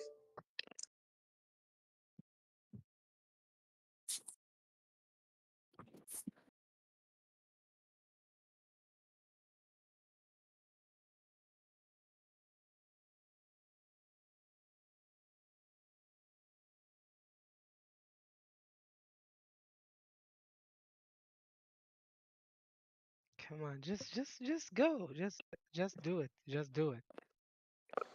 Matches, you might want to hold on to that long. A little pumpy from number one shitcoin big time. Yeah, I got stop loss and entry. Might even want to look at coffee. Usually when matches have a long, it indicates there is one more leg down. They stop him and then we can bounce. So.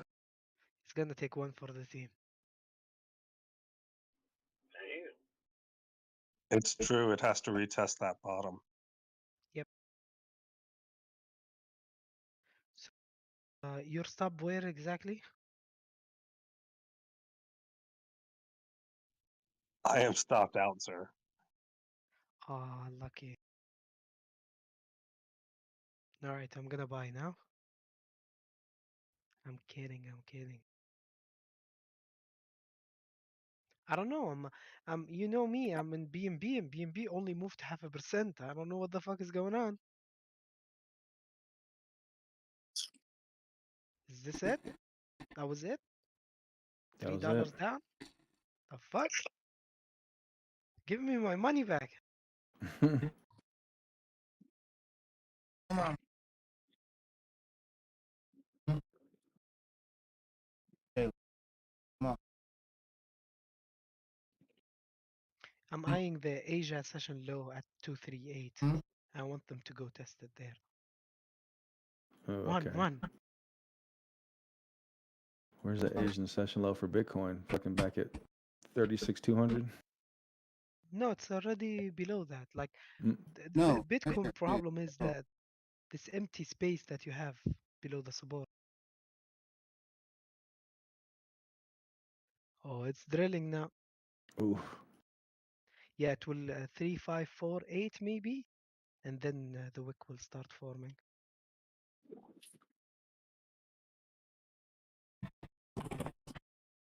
It stopped. Give me one of them pop. Pop drink.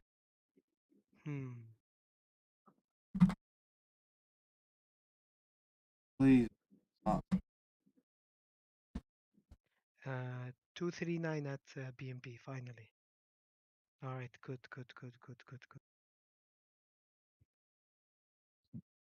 Oh, it won't stop. Oh, liquidation. Jesus, Allah Almighty Christ, do something. Damn. Did it hit 35,275 yet? Close. Come on. Very close. Yeah, there it goes. That's the wick. What's going on with the dollar? It's flashing on my indicator. It's not doing shit. Ooh, the dollar had a rough day today. Yikes. Yeah, look at that Euro USD pair. That thing's just been on the fucking mountain climb.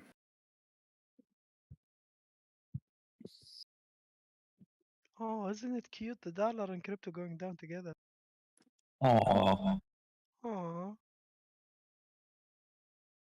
Coin stock at $90.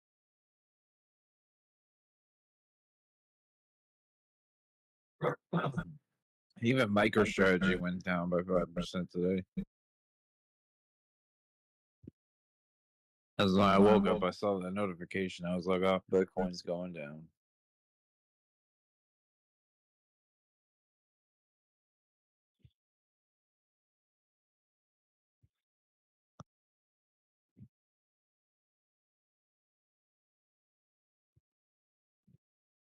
Everything's going to zero. Now we chilling. This is good. I think we're almost there. Steady lad depositing more capital. Oh, 352. Yikes. Ooh, it's accelerating so fast. Whoa, buddy. Buddy. Empty spaces. Who's gonna fill them? Nice. I'm all out of that short. Hey, good Congrats, job, man. congrats.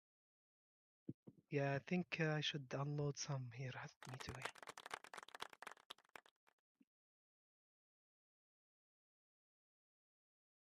Yeah, I should. I don't know, man. I wanna. What is it? 30 seconds. Let me see the closure of this 5, and then I'm gonna unload some here. Donnie, I think we hit it.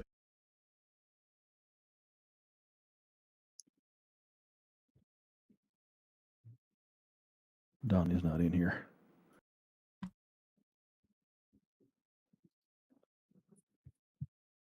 Somebody tell Donnie it hit his number. I'm about to go in there and tell him. That's so. Dude, 34. What was the number? 34 what on BTC? I think 34.8. Yeah. Oh my God, I got 34.5 on futures.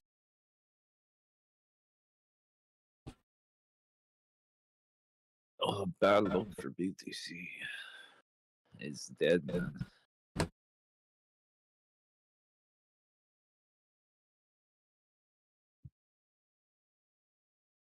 Fell back into the rising wedge.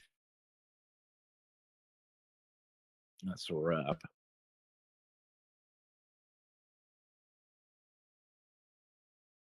Yeah, I took half out and placed the sub under this low, and I'm gonna pray now that it goes up.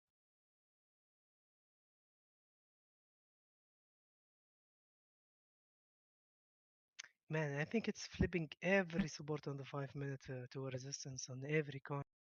It's gonna be nasty on the daily closure.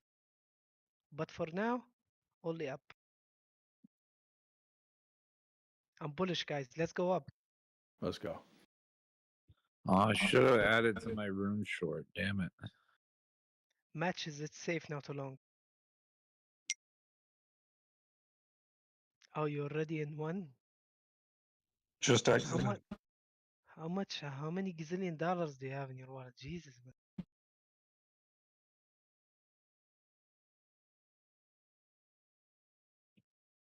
This is not how long you close, by the way. If we're gonna go form like a broadening wedge, so basically we're gonna make a higher high, you wanna ride the wave for the next like day or two. Time to learn hedging matches. It's time to evolve.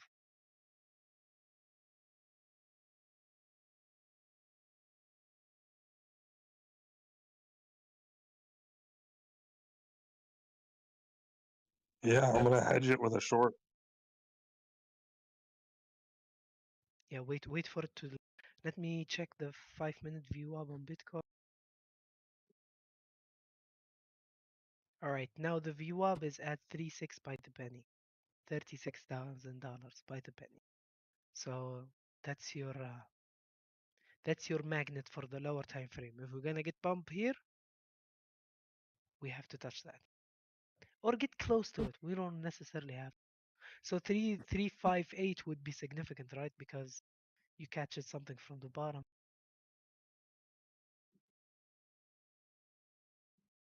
Nice. This is a nice wick, nice green candle on the 5 minute here.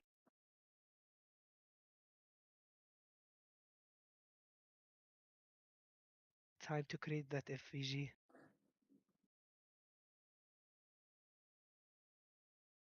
Oh yeah, this market is very bullish. Let's go up. Hmm. I'm just being annoying.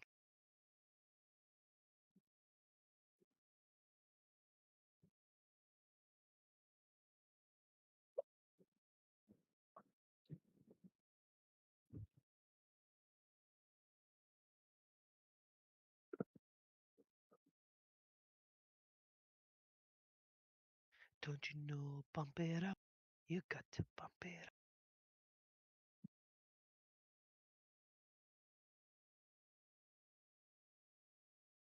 Now I'm satisfied, man.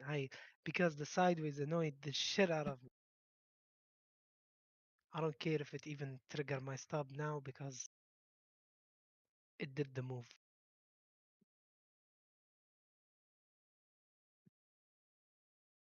I'm gonna go celebrate and eat some pizza. I'll be back.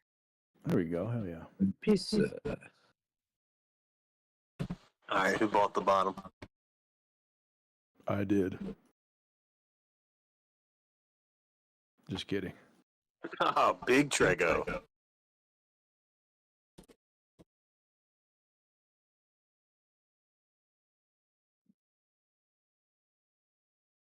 It so matches. Started buying at like 35.7, and then I kept buying a little more. I hope it goes up, and then I kept buying. I'm so bullish, and I'm so long.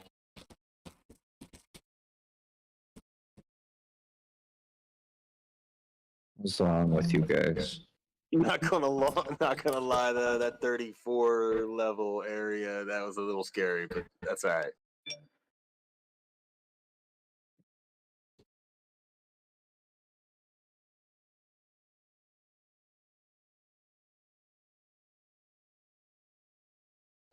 It all come crumbling down.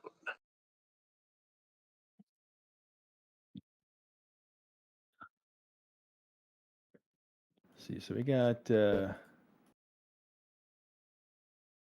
fuck.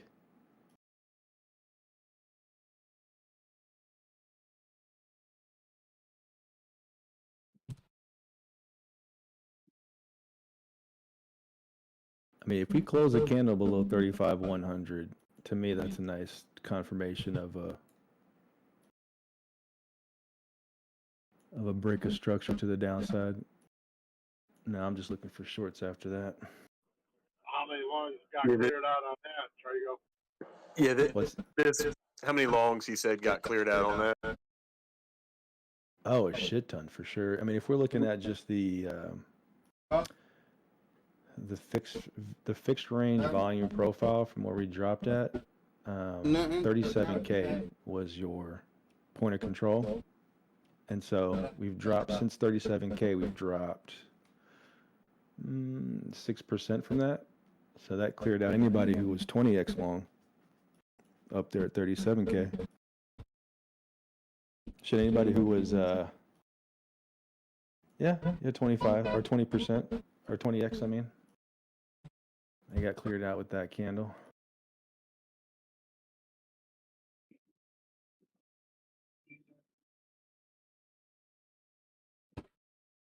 All right, now let's go get the opposite direction. All right. This is fun. Yeah, I mean, we got 58 minutes left on this 4-hour candle. And yeah, now my focus is if we close below 35,100, then we've broke structure for sure. And I'm not going to immediately enter short, but now I'm looking for short options or entries on the retracements back up.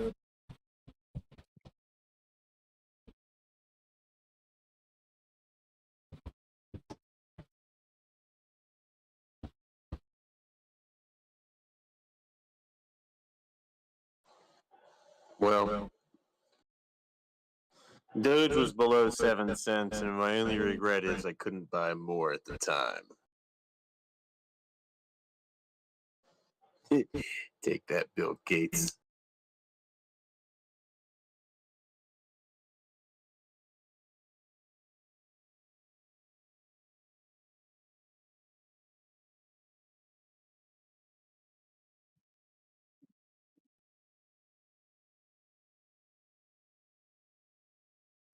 First rule of crypto is we always talk about crypto.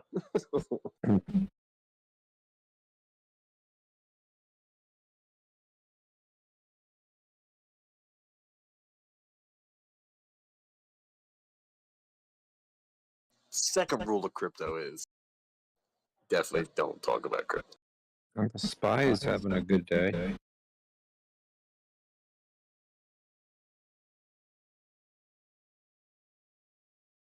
The booty's up.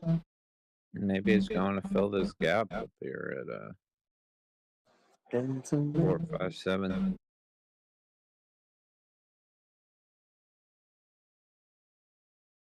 454 to 457. There's a gap up there.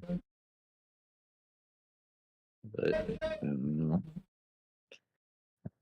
I just don't know. Looks like a bull market. Welcome to the bull market. It might not be. Might be a trap. Does anyone see a chance of retracement here?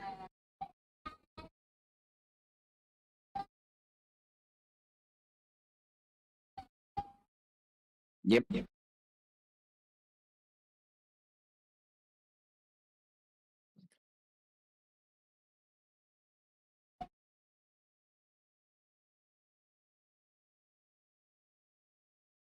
I think the weekly chart, we've shed enough blood.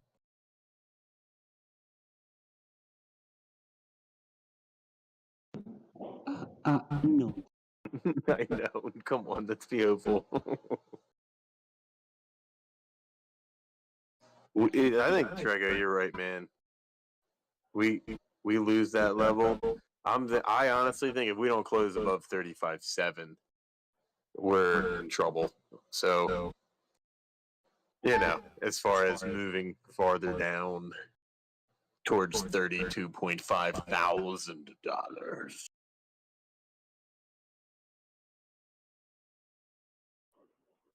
Somebody need to hand BTC a maxi pad. Yeah. Somebody needs to hand it a jolt or some other caffeinated and some vitamin D's. Get this run going.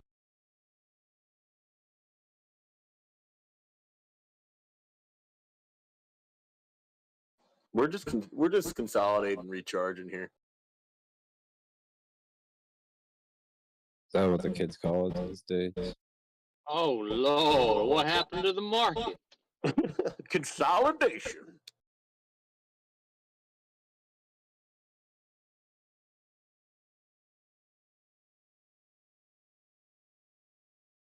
I'll buy a little bit of XRP on spot.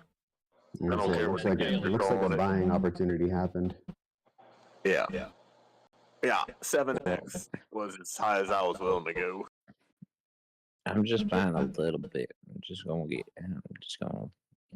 get a little bit of wet fee here. Damn.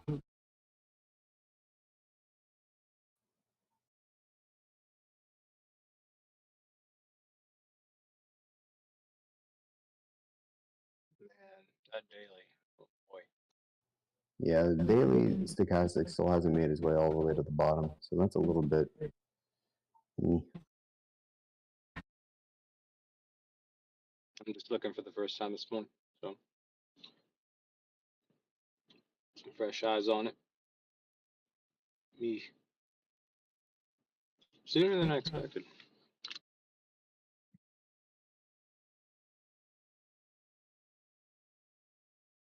Wasn't there some meeting today or something? Did CPI come out a Did it already little happen? bit less than expected? Is that Kelly Grammer? KG? Is that you? Yep. What's up, man? Dope. On my lunch break. Are you stabbing this market too? Are you shorting this stuff?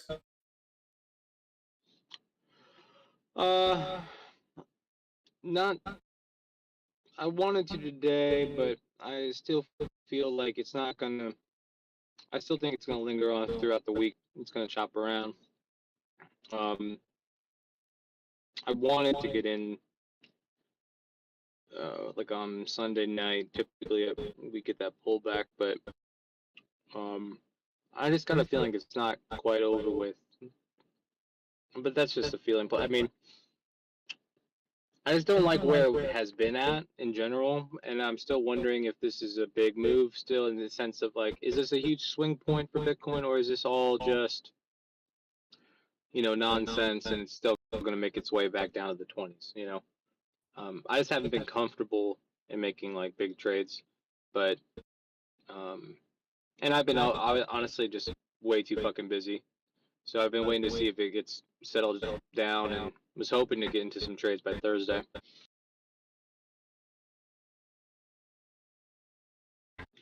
Just the way that market was pushing up on the last, even into through the weekend, it was no time to even think about shorts. So, but I would have said,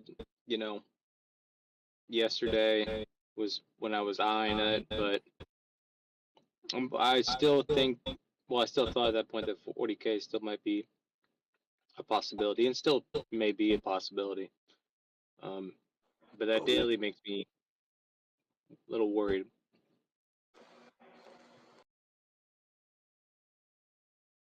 Yeah, we had good movement on market today with those numbers out. It's going to be interesting to see how this goes forward. I'm still bullish on BTC. Your 2-day though is interesting. You look at your RSI on your 2-day chart, and it's making like a cat.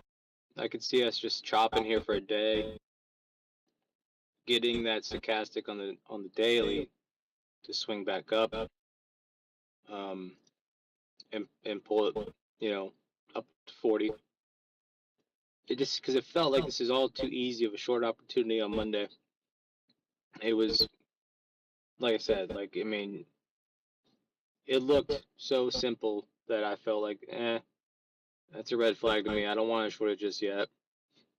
I'm talking about like a long-term swing play short. Yeah, intraday shorts all day, but yeah, that 2 days interesting. So I'll keep my eye on that. I think it still could. The RSI might be telling us something.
Where's Kev been at?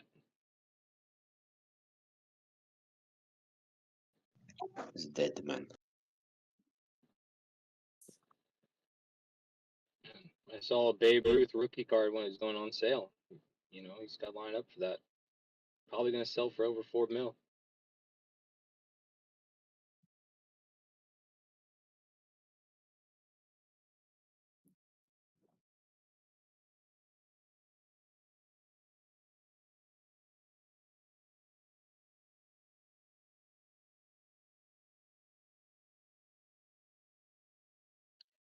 Great Bambino, Sultan of Swat, the Colossus of Clout.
Looks like Jules got his ape order in. Nice. Oh, nice. Okay.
He's like both of them. Ooh.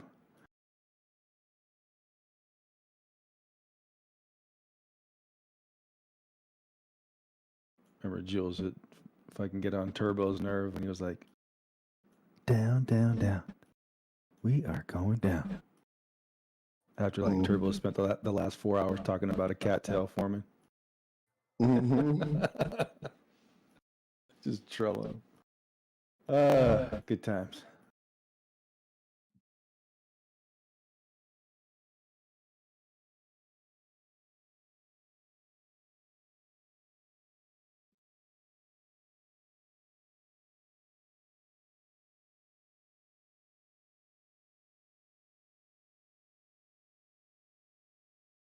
Yeah, I had a dash long, low leverage up at like 33 something.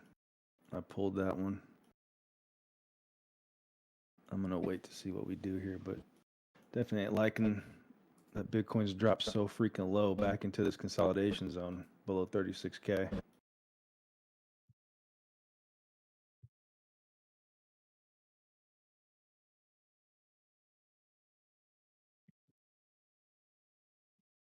I love it.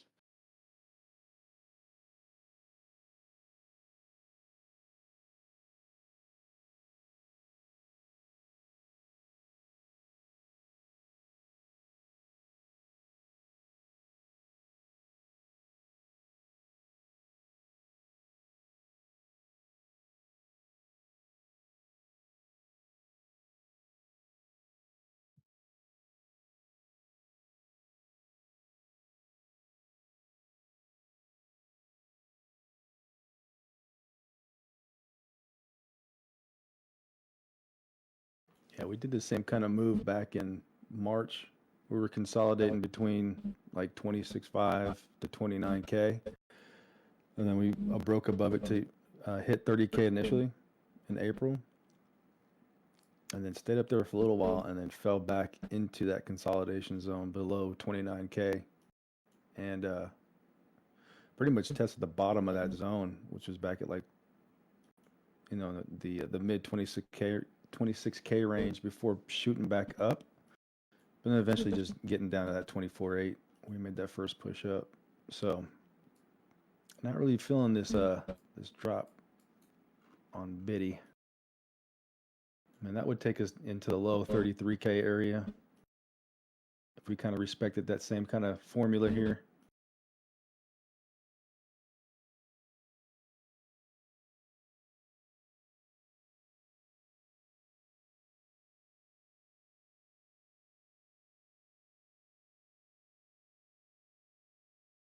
I think this is that, did that touch the scalp on Turbo's thing here on the hourly?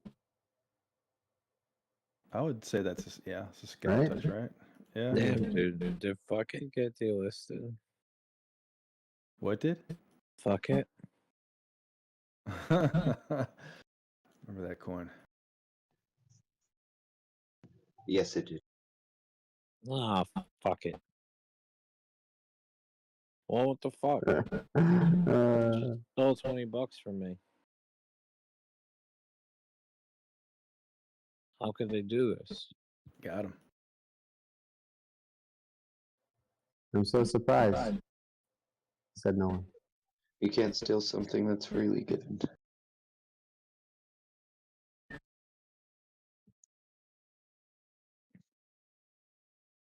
Well, where am I supposed to sell it?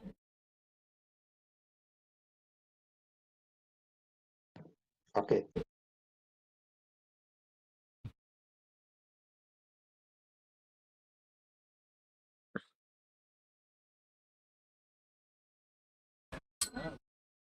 That's bullshit.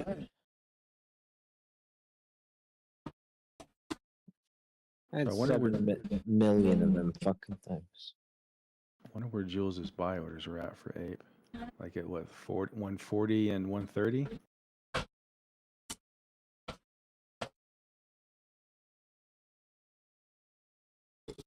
I remember him saying he was going to have to kind of restructure his plan there on that one. Because he missed the initial buys. So his average is probably like sitting right here like 135. I bet if he did one at 140, 130.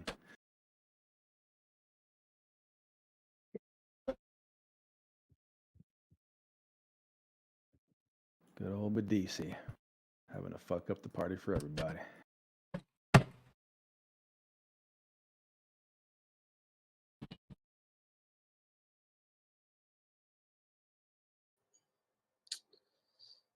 It's holding a little higher low on the 5 minute here for the moment. But it's done that like 3 times today.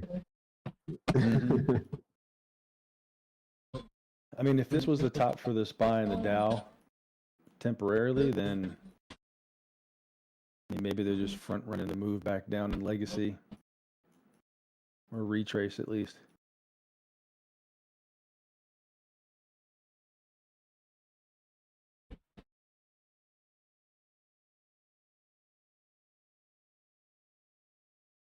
Oh, reach around? Or reach around. Man, I just don't think that the SPY is going to just dump from here. It could, you know. It's just such a dude. I don't know. It's being crazy. It's acting crazy. Mm-hmm. Cause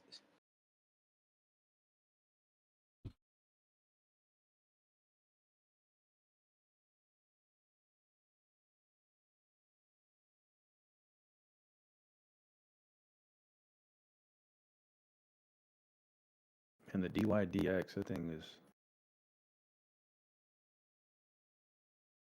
just moving the opposite direction.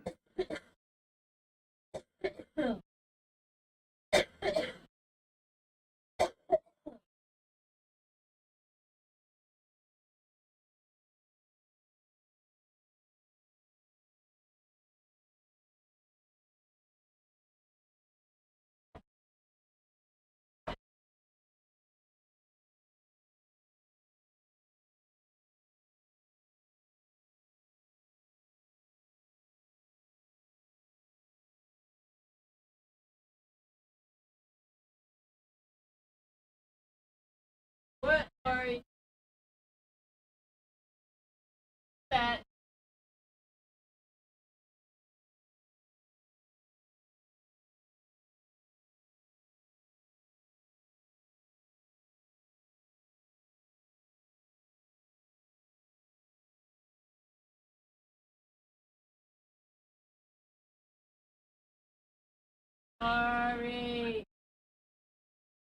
Sorry.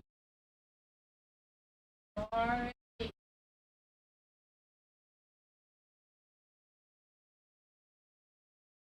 There. Hey, here.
They see me longing, they hating.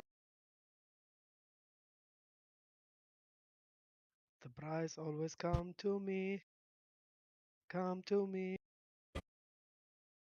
Oh. See me longing.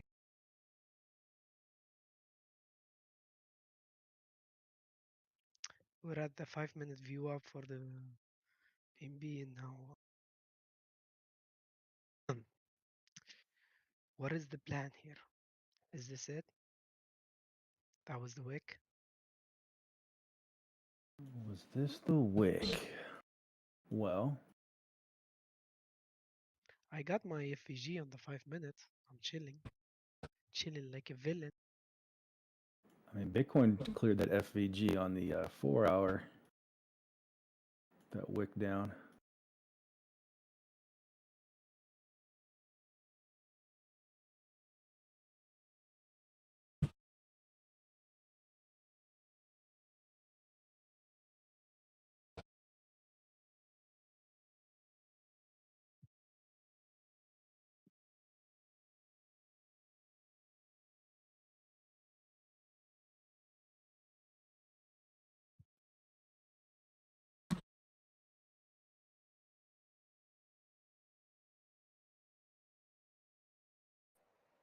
Yo, Biscuit. Yes, sir. Guess what I had for breakfast this morning? Buttermilk biscuits. Buttermilk biscuit with egg and cheese. Wait. So you started with eggs and cheese, then had the buttermilk biscuits, right? No, you put the egg and the cheese in the middle of the buttermilk biscuit. What the fuck? What kind of food is that? It's salt and sweet. What? It's called a breakfast sandwich. No, the buttermilk biscuits are savory. They're not What does sweet. it mean savory? Oh, they're not sweet? No, Oh, they're delicious. they're like it's like buttery, crispy bread. You're thinking of like a buttermilk pancake. Yeah, it's not like a pancake or a pastry. It's like Flour and water and salt. and But butter. that is good. Eggs and bacon and pancakes. Oh, so good. Sweet and salty. Oh yeah. Y'all ever had McGriddle sandwiches? Yeah, those are fire. It's like it's bacon, egg, and cheese, but and it's a sandwich, but the bun is made out of pancakes. And it's like tastes like maple syrup. Yeah. Yeah, it's built right into it. That's fire.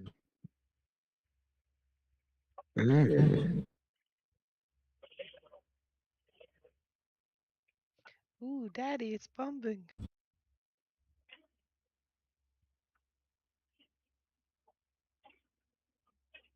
Wait, so if Jules is at 65% profit on Ape, and his average entry is probably like 132-ish, 132.5. Oh, your mic is doing the static thing. Fuck. Restart voice meter. Trago, you broke that mic too? Nah, it's the app, not the mic. Nah, Trago got a habit of breaking mics. It's the same habit that I have, but for hearts.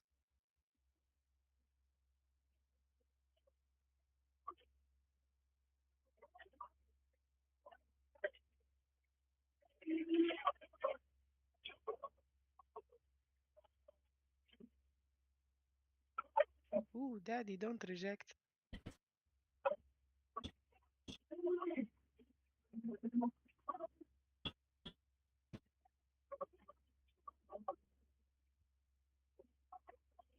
It's good to be bullish on this market.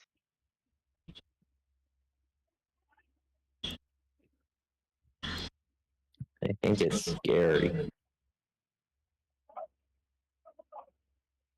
Daddy?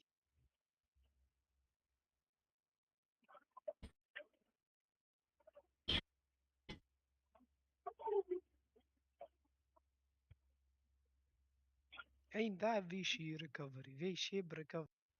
You see that V-shape recovery? It is a V-shape recovery.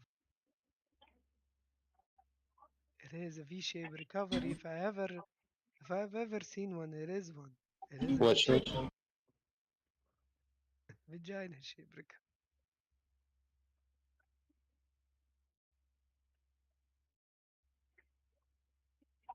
Oh my god, I can't breathe, man.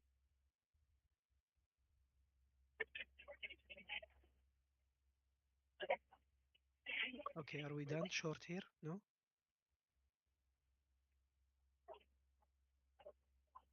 Wait for it. Now. Wait. Now. Wait. Okay, now. Wait.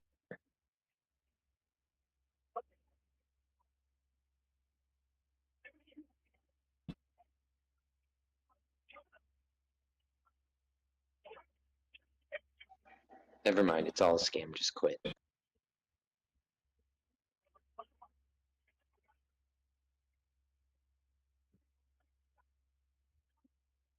We're $1 away from the view up, man. Just do it. Just go. Let me check Bitcoin. Oh, Bitcoin still has way to go. Ooh, that view up went down like 358. Jesus. Yo, you guys got any of those smokehouses like No. Mission Barbecue or Air Smokehouse?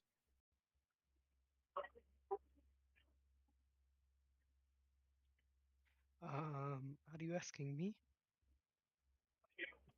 Anybody? I'm just a stick. Hey guys. Hey, Clive. Hello. So I just got back from my Merrill advisor meeting, and I wanted to print my statement for the year. And sir, that's 32,000 pages. Damn. Someone translate for me. What did he say, Quagga? I don't know. He said if there's 32,000 pages of a statement for the year, so he made a shit ton of trades.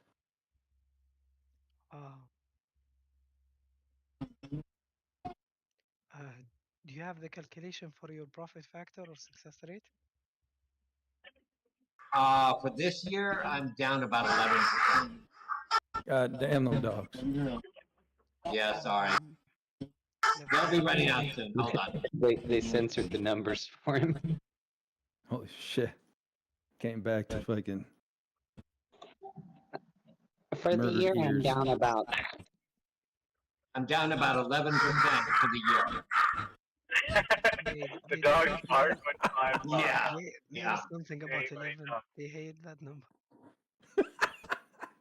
God damn it. Like 5 dogs. Trego, I was gonna say how the fuck Jules trade that because do you see the wicks on ApeCoin? It's Yes. unreal. It's untradeable, at least for me. I don't even know. So if he's doing, fuck, I don't get it. 65% profit. So what is he doing? 25x, 30x?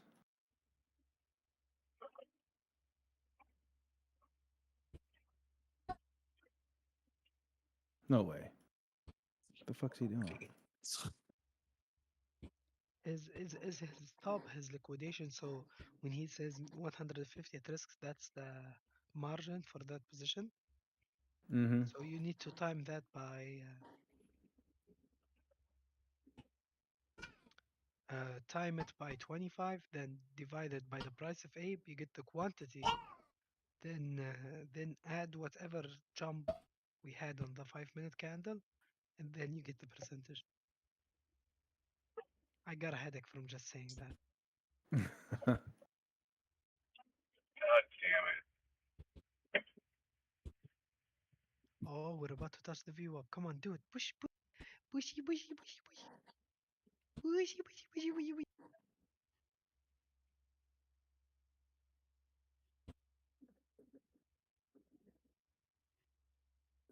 Man, it's been wild today. I've been bearish and bullish and bearish and bullish. Show us where Bitcoin touched your WeWap.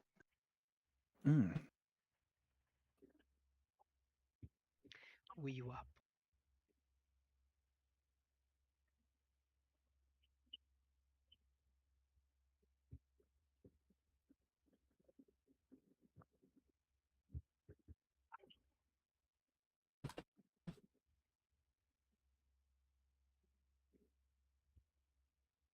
Why do you have? Why is your background pink? What? Or is that purple?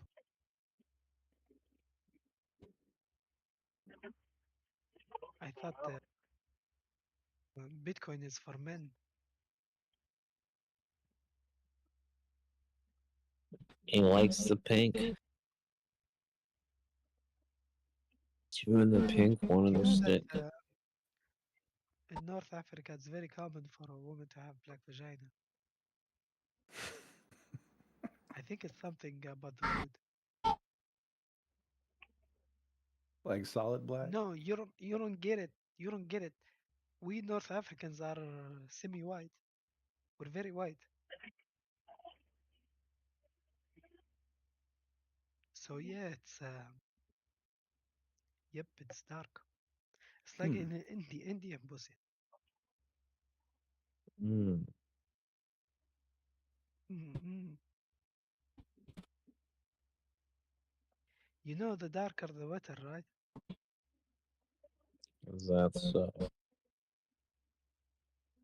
I can see that.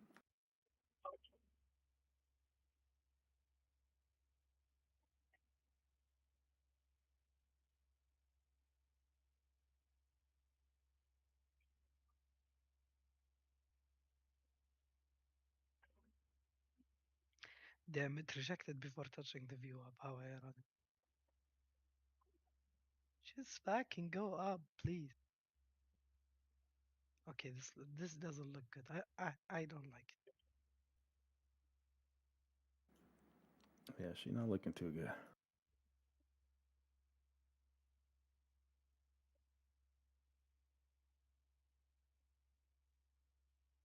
I'm very, very tempted to head to the B&B long here.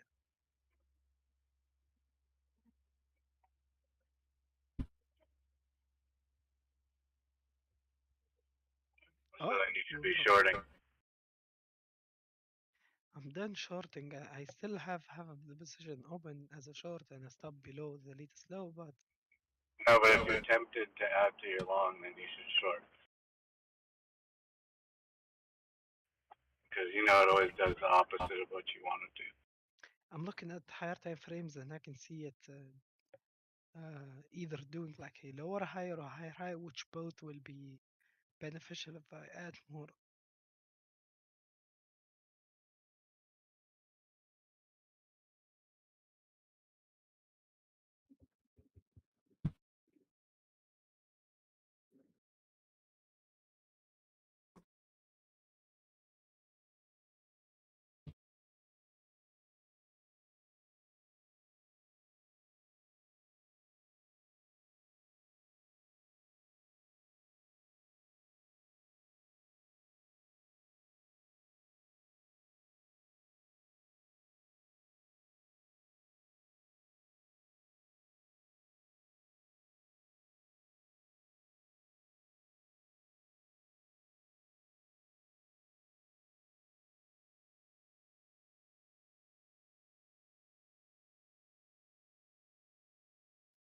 I think I have a problem. I don't think I will ever stop trading.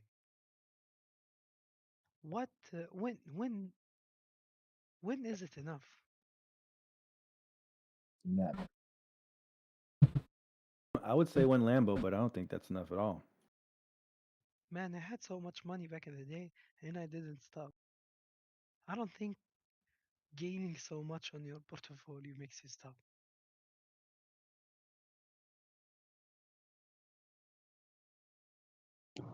A very wise man once said, I, "The I world is not enough." I really want to be reasonable. Let's say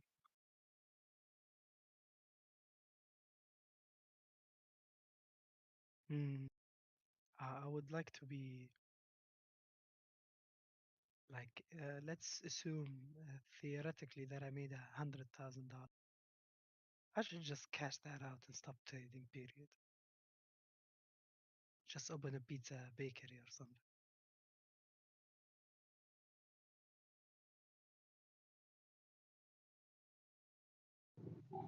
Do we do it because we love it, or do we do it because we have a dream? How much did you start with in your theoretical thing? Both. $10. No, it's all about like so I'm walking step by step with the market. That means the 100 becomes 200, the 200 becomes 400, 400 becomes 800. The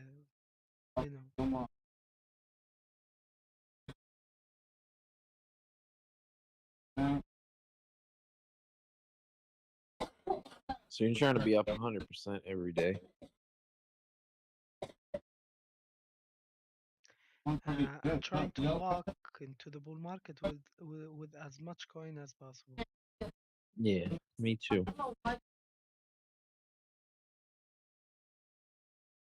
So the issue is like now I still have the same coin amount, but I'm down in the USD value.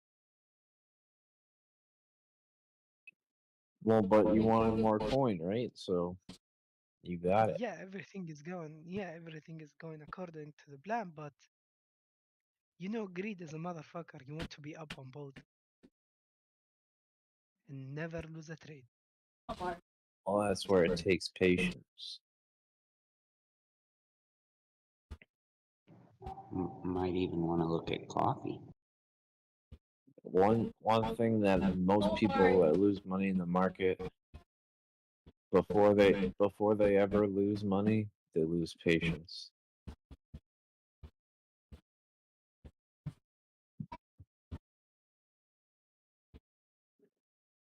Because the market takes money from the impatient and gives it to the patient. Day you can sit there and say, I'm taking 5 years off.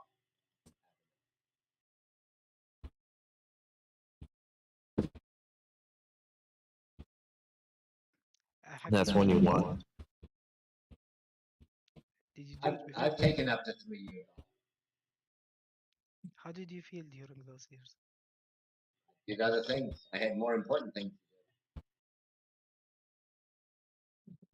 So you were occupied, you didn't think about it. No, I knew what I had in there was going to increase in price every year. But I don't look on day to day or trade by trade, etc. I look year by year. Generally, my smallest target is 2 to 5 years. I trade on a day-to-day basis, but that's only 5% of my entire trade. 5% of my account is dedicated to day trading. 100% all in. Never. No, yeah. I got too heavy in Ford at nearly 28% of the folio. No trade should be ever over 0.5% of your entire folio. So if you are now diverse in your portfolio, you're betting on the economy being good, right? If the economy goes to shit, you're in a bad spot, right? I'm covered both ways. I've got enough money, and I'm diversified enough that if one goes down, the other will go up. Well, I'm talking about like a crash, like 2008. That was 2008 was almost 30 years after I started. So I made it through that. 2008, 1976, 2011, 2000, the COVID crisis. I've gone through all those. What is the fanciest car you ever owned? Honda Civic. Maserati. Maserati? Yeah. That's wild. That was when I was in Japan. And a Countach. Kuntai, 1995 Kuntai. Is Japan? But I couldn't fit in it. I could not. I could barely drive it. I'm too tall.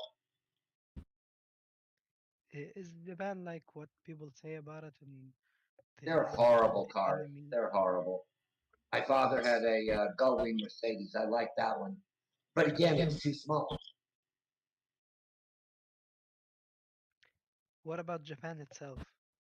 You don't know. You don't want to own a car in Japan. No, I'm talking about like lifestyle, clean. Oh, very nice. Very nice. Organized people, quiet, polite Yeah, people. yeah. Is the stereotype right? Correct? Yeah, very much. Hmm. I was a professor there for 9 years. What is Ohio? Tokyo, Ohio gozaimasu. Arigato, Oitashimashite. Clive Sensei. Clive-chan. Clive-chan. Clive-chan, okay. My brother. It means child. Oh no, bless your heart. No. Why'd you say, oh no? I mean, I expect him. He's an older man. He just Yeah, that would be Karaibu-san.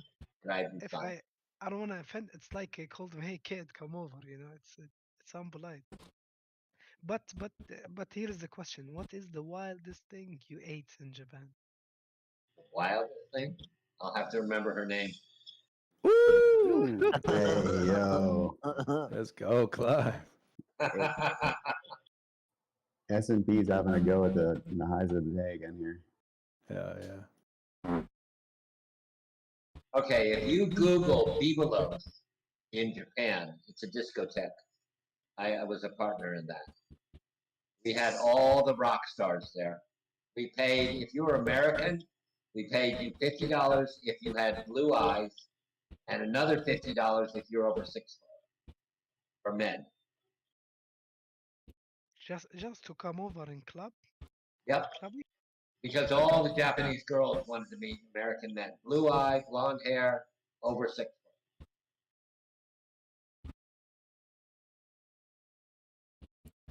So at nights is like.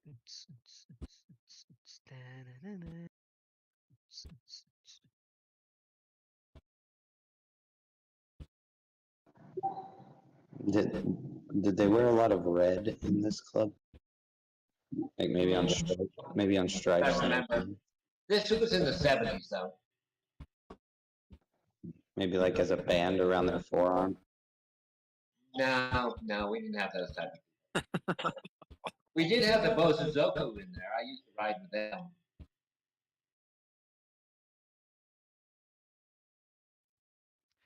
Did you ever learn about any Japanese secret that was a shocker to you? Like an ancient secret or an info? No, not really. I mean, I married a Japanese. So I was very, very top elite. I mean, her great grandfather founded Sumitomo. Who are more racist, Clive? Who are more racist, white people or Japanese people? Japanese. Japanese are very xenophobic. They don't even acknowledge the original founders, Inu. They weren't even allowed in public schools until the 70s. Yeah, I would say the Japanese are probably the most racist people on the planet. Damn. Keep in mind, look at the history of when Admiral Perry, who sailed into Japan, that the Japanese had sumo wrestlers come over and unload his ship, just to give a front of how big the Japanese were.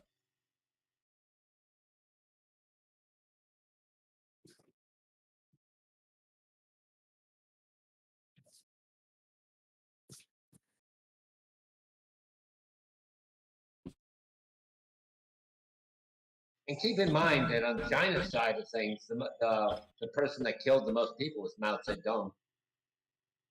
Mao Zedong. Hitler only ranks number 4. What a lobby. It's better than Call of Duty lobbies. I think Idi Amin was number 8.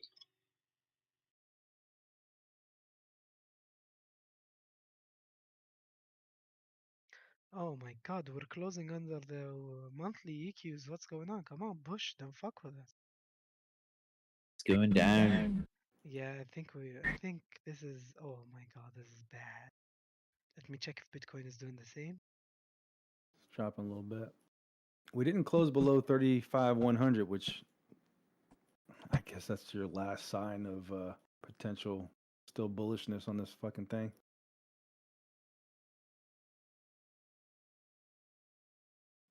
Ethereum is above the monthly, but Bitcoin is way below the monthly. I don't know. What the fuck is going? Like every coin has a mind of its own now. Yep. I mean, we didn't even get close to the VWAP. All right, double bottom. Let's do a double bottom. Let's test that low again. Let's go. I'm not gonna touch anything. I have my stop there, and I'm online, so I'm gonna let the market do its thing.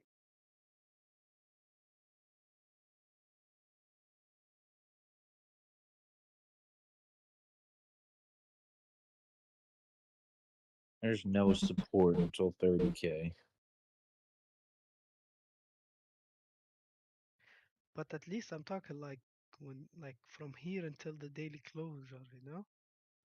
That's my vision. It should go a little bit higher. It should touch the VWAPs and Yeah, we close got above monthly power hour on EQs. the stock market. Because to me, for my read, if you're just closing under monthly EQs for everything, this trend is goodbye. See you next month. I'm gonna even close the long if that happens. I don't want to be the last one who closes his long at a loss. Yeah, it's gay. Don't do that. You're gonna be the first.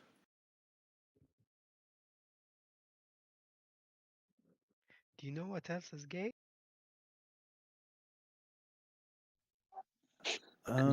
Will you Just stop? stop. Will you stop saying VWAP? I miss PG.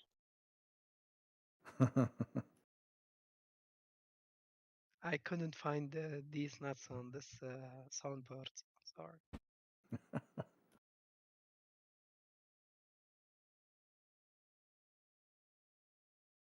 Guy, these nuts.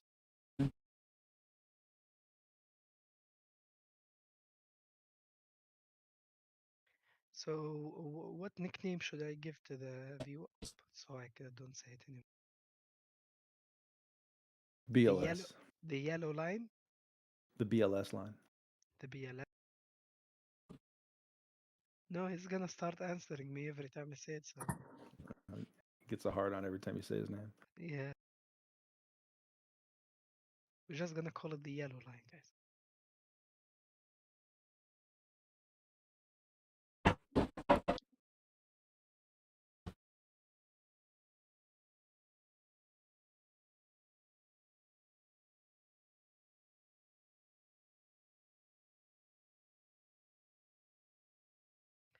Somewhere over the rainbow,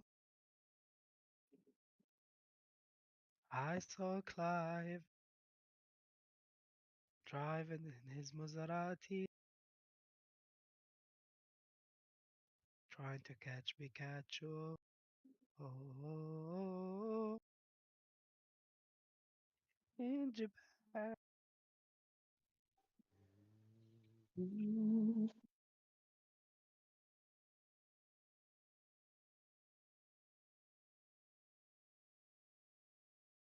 That's it. That's the bounce. Attaboy.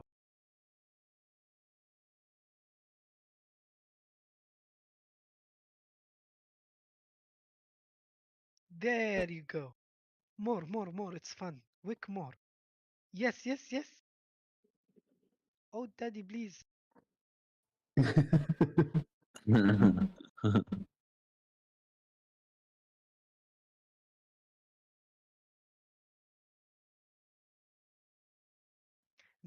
you don't get it. Guys have an indicator called Daddy.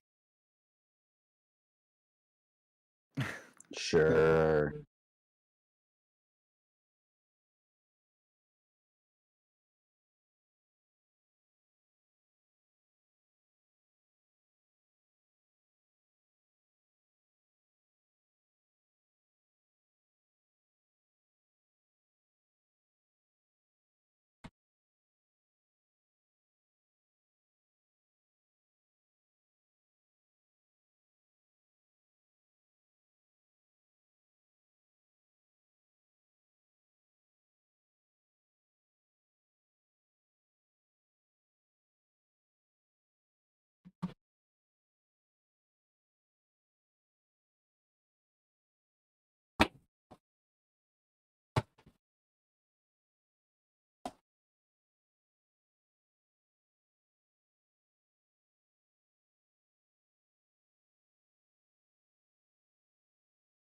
Murder's crazy, fool. You don't show up on red days. Man, he's making money on the legacy. He don't give a fuck. I'm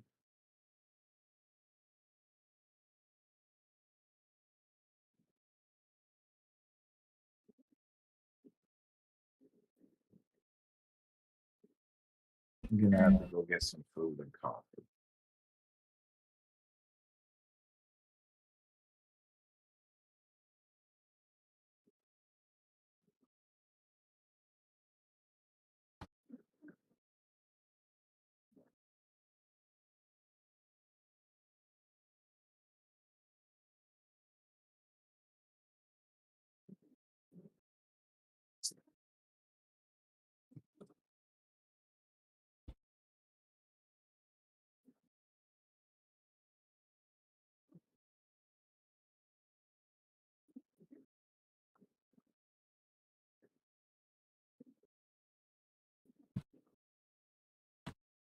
I think it's time for that reminder.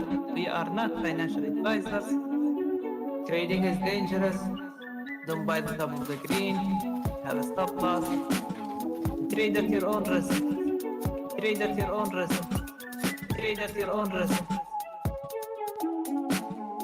Trade at your own risk. You do you. Trade at your own risk. Trade at your own risk. You do you. You do you. Everyone here is doing a different game. Some people are shorting, some people are longing. So you do you. Have this on like for entertainment purposes. Take your profits whenever you can. Trade at your own risk. Trade at your own risk. You do you. Trade at your own risk. Trade at your own risk. You do you.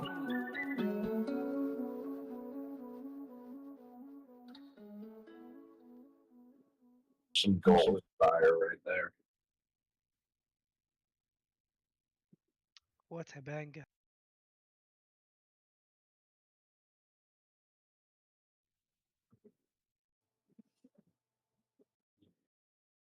Golden bangers, #1.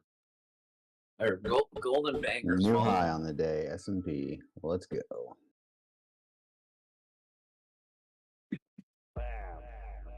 Man, the S&P really started to piss me off. Yo, Biscuit.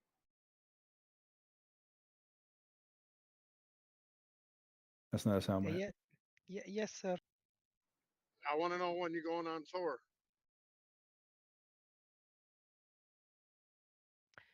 Very, very soon. At the end of the next bull market. I want to hear that shit live, yo.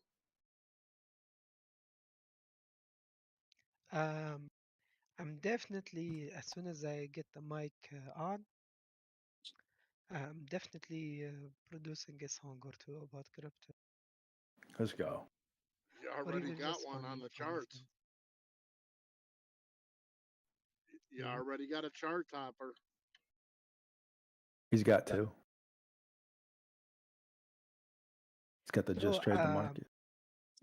I was mixing. Hold on, I'm gonna send you something, Trigo, that I. Is Trago gonna be your record producer? I don't have the voice meter on, so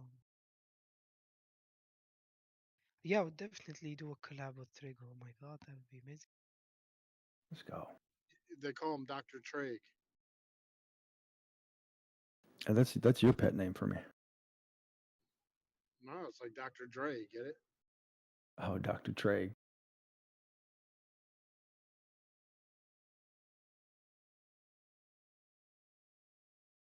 Can you play that for us here?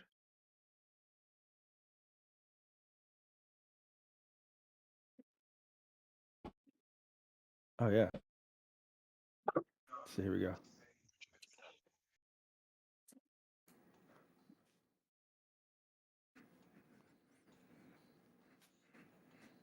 Extremely low.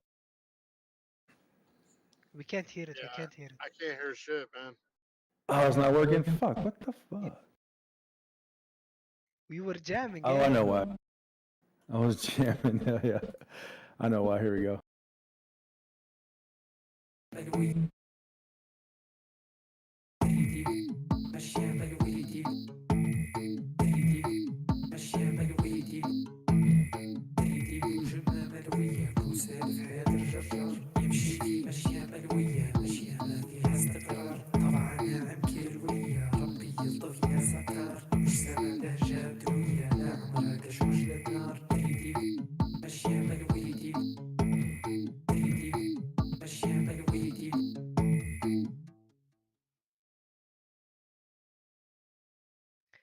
So that's a song that I created from scratch. Everything you hear is produced by me on FL Studio.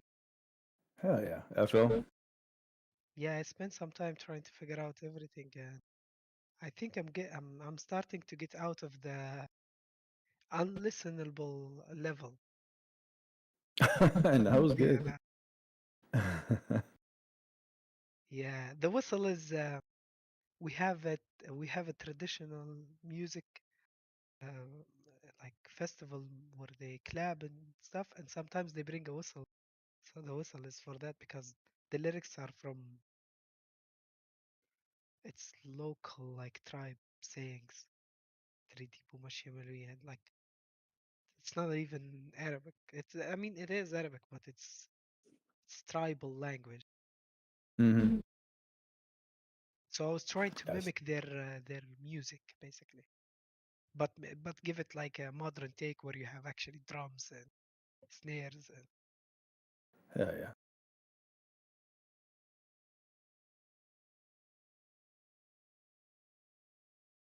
yeah. So the problem, like my main issue is the microphone. As soon as I get it done, I promise you guys a new song, hopefully. Yeah, this shit's fun to make, huh? Yeah, definitely. It's time consuming and it gets your head off things, you know. Yeah. But I want to produce funny songs. Like maybe I will have a song about supporting black people because I'm from North Africa. There you go. I saw a black man walking down the road. Said, "Howdy, brother. I'm not gonna shoot." YouTube instantly takes me down. Demonetized.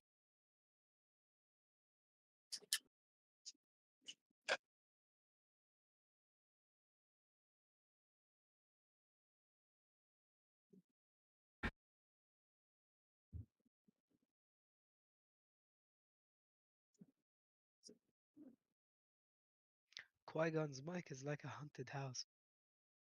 Mm-hmm. My what now? Your microphone is trying to pick up noise from time to time, so it sounds. You know when you're in a haunted house and you're scared, and sometimes you hear noises, but they're not loud enough. But you're Yeah. sure something is going on. Let me switch over to my microphone. You're good, man. Don't worry about it. It's not. It's not. Just making jokes.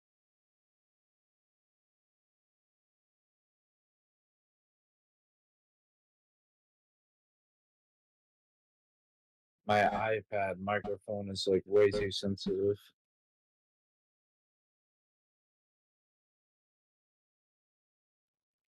Why did he grow up without brothers?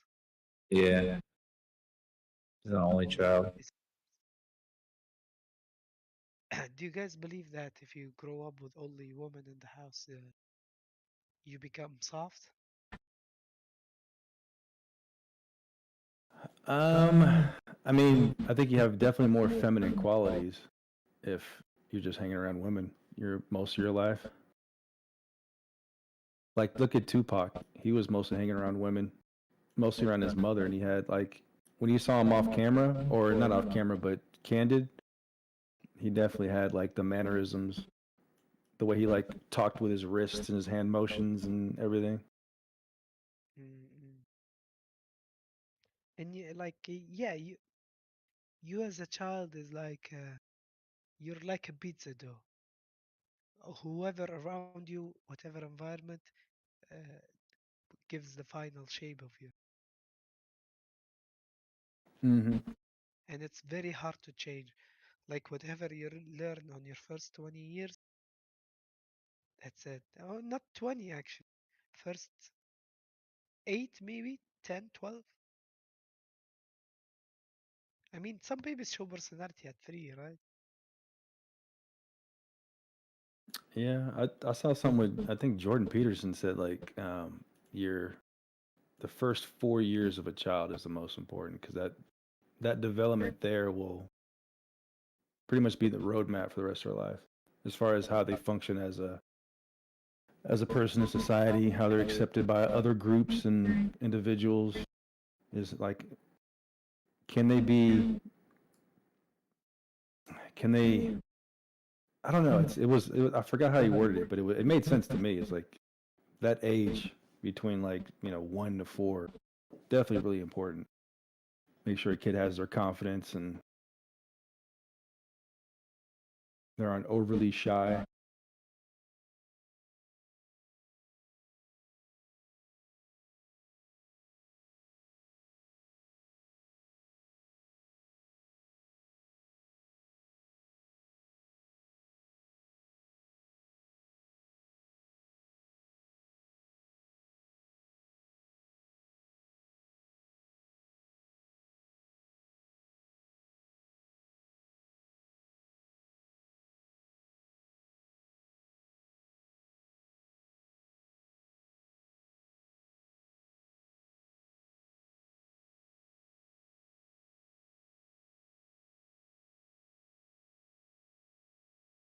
I think it's all about how many presents you get at Christmas.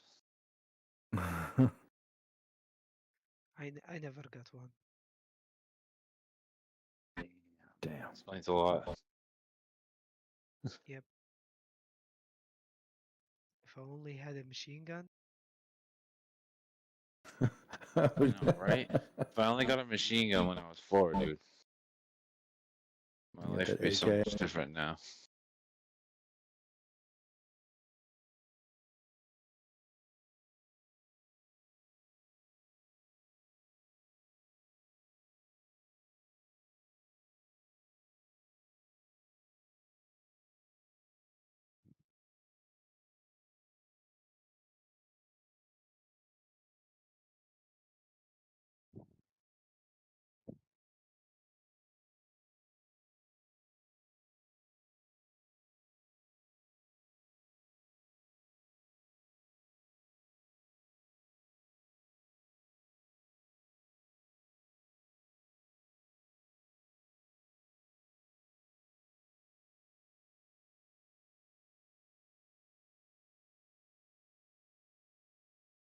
He's a weird Can't kid. believe the SPY is at 450 right now. Crazy. So wild, man. You straight go gay today or not? Heck no. Okay. No more gay for me. I was gay for like 2 Maybe days. 3 or 4 days, a couple of days. I was trying to get at you that whole fucking, the whole The whole couple time. days. As soon as I heard, you know.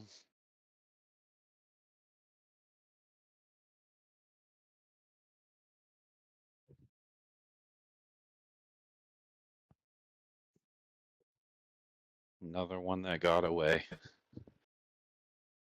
There's always next bear cycle. Yeah.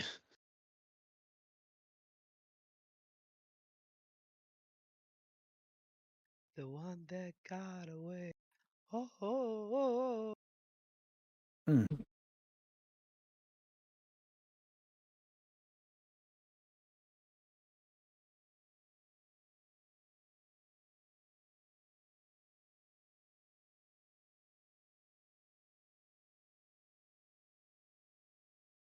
Well, Jules is doing so good so far in his trade. If he's all the way down at like the 132s, Ape is already up about 4%.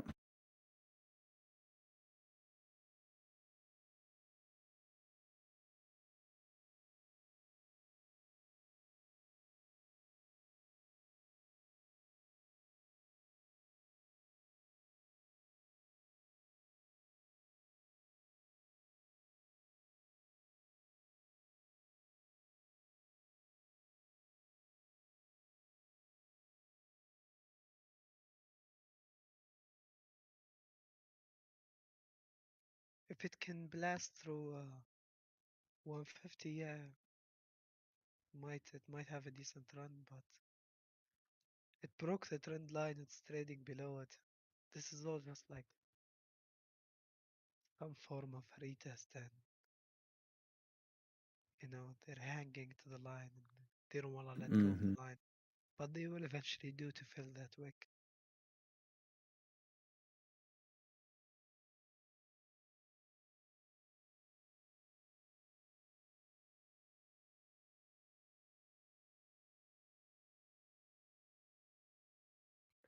But I see BNB finally at that high again, locally, like 5 minutes. What's going on? Is this a double top? Are we going up? Are we vroom vroom V-shaping? Vroom vroom? Could be. I think you break 242 and close on a 5-minute candle. At least that gives you some type of bullish structure on the low time frame, which really isn't too trustworthy. I've been noticing I've been making pretty bad decisions with 5-minute market structure, especially on these shit coins.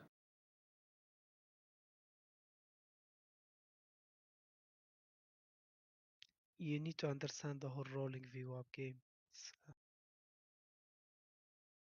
It's quite fascinating. Fucking VWAPs. I was using those too.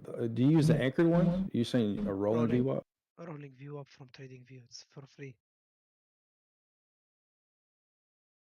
Oh. So now, like, I'm looking at BNB and it just tapped the VWAP. On the 5-minute? Yes. Bitcoin still has like 200, 300 bucks to touch it. Like if you day trade on the simple strategy that the further it goes away from the VWAP, the more you DCA, and the closer you get to the VWAP, the more you take profit, and you just keep doing that all day long. At the end of the day, you'll be profitable. I've backtested that many times. It works on any instrument you can think about. Let's see, VWAP. So you keep all the settings the same? Yeah.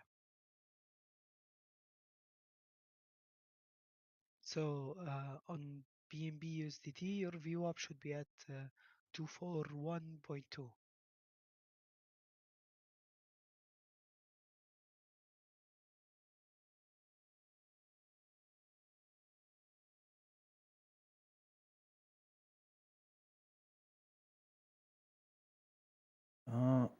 Okay, I'm on perpetuals. Let me go to the regular USDT chart. Yeah. Yeah, 240.1. Now switch to Bitcoin.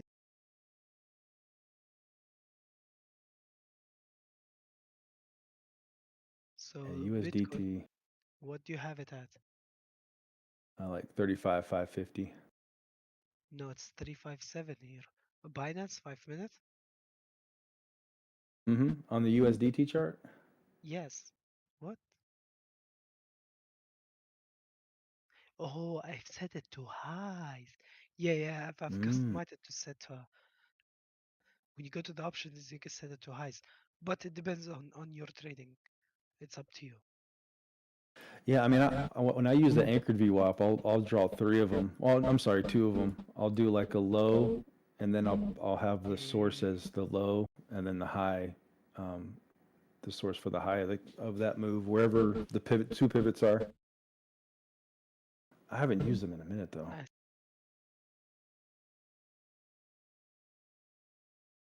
So, as you can see, Bitcoin still did not touch its VWAP. So, if you look at BNB, it already got rejected, right? But the problem is, if Bitcoin is pushing through to the VWAP, BNB will ignore its VWAP and extend above it, which will fake you and tell you, oh, it's a breakout. You think it's a breakout, but when you look at Bitcoin, it's nearly touching. So when Bitcoin rejects exactly at the VWAP, BNB will just suddenly flip bearish. This is why Gotcha. you can't count on it for breakouts, but you can trade on it after a dump or looking into averaging into a position. Like you see the price is way extended below the VWAP, it's a good spot, regardless of what time frame you are, whatever condition the market is. If the candle is red and big and far away from the VWAP, just scale in slowly.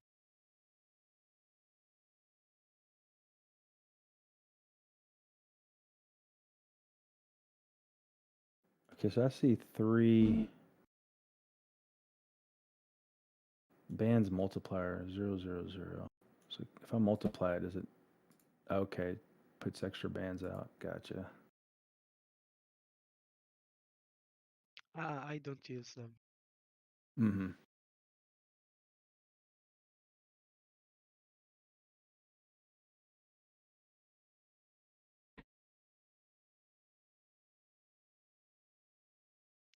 And there is something tricky, like I tried so hard to write a script that will display multi-time frame VWAPs on the same chart, and I failed. There is a tiny difference in the equation. Like I would be off by like in Bitcoin by $50 or $100, and it annoyed the shit out of me. I tried once, twice, 3 times, then I gave up. I was like, this is not doable. VWAP multi-time frame. So even like the ones that are on here that show like the multi VWAPs. Have you tried these? I'm sure you've tried those. I want this exact one. I want this Mm-hmm. equation because this is very accurate in backtesting. The problem is if you put this single VWAP at the 4 hour and you remember the number and you do your code and you put 2 VWAPs and you go down on the 5 minutes, you won't see it the same. So I'm not sure how they do it on the other indicators. I understand there is ones, but I'm not sure how. And they could be wrong as well.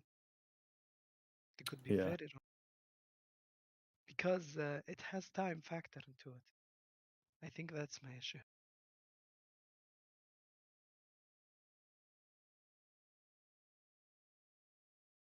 And ChatGPT sucks ass at PyScript, man. ChatGPT is good at Python and JavaScript, but PyScript, it's ass. Mm-hmm.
So if I was drawing two VWAPs, where would I put the low? The pivot low. Would that be 34,500? Or do I go down to like...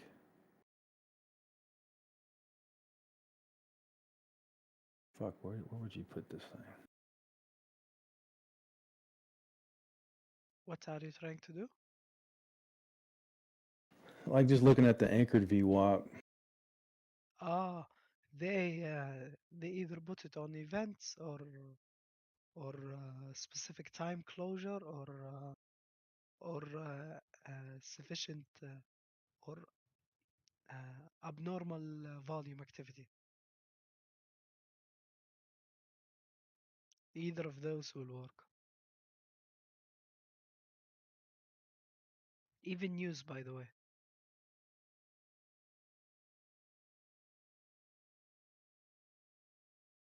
So if you put the anchor at the tweet of the ETF, you will get a decent line. Mm-hmm.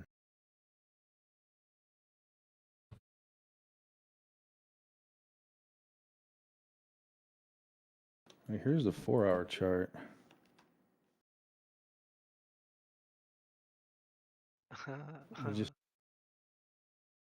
Just the two, one high, one low. I don't know if that's a good spot right there for the low, though. It's reacting to it by the penny, man. Mm-hmm. So wait, you put two rolling VWAPs and one for high was one for lows? No, I did two anchored VWAPs and just try to find like two different spots to show pivot, like two areas for a pivot. And I guess that one respected these down here, like the 33 or the 34 or the 33,400. Do you have bar replay? Oh, no, I don't. I need to get the fuck. Well, do I? I bet you won't let me do it. Fuck. No, not yet. I gotta wait for Black Friday. That's the only thing I'm missing from the subscription. Everything else, I can code it, but the bar replay, man, sucks. I don't have it too. I'm gonna get it though. You guys using it the other day to show your strategy? On the daily. Oh. I would love it on the 5 minutes. I used to run that shit all the time. Oh, I didn't know that you do on the daily. Nice. Yes, you can do it on the daily.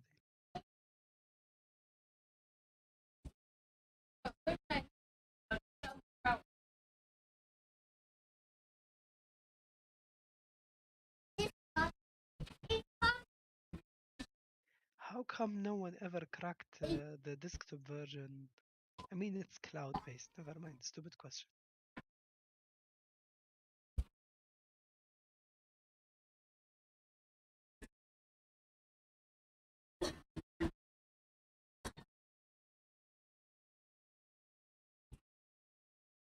Damn, so you could have known back around 28K once it broke and closed there. That would have been a good long entry. Here, I'll stream it.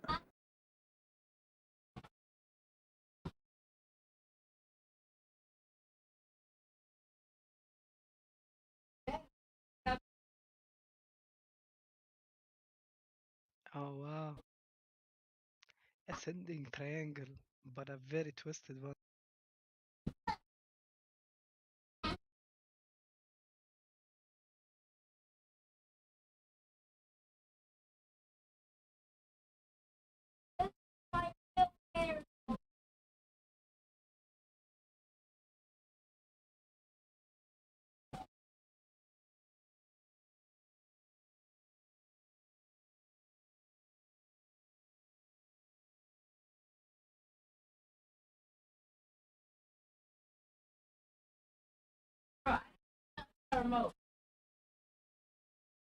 That wick is crazy. This one right here? No, the previous one, the rejection one. Imagine knowing that was the top. You know, Fuck. you go from 28K all the way down to 25. That's 3K in a trade.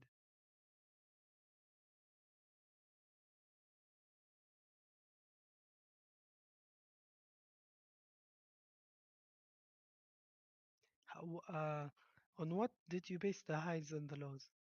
What was the reason? Just the two pivots, so the two extreme highs and lows. So I mean, if the 31.8 was your high, and then we dumped, then just looking at the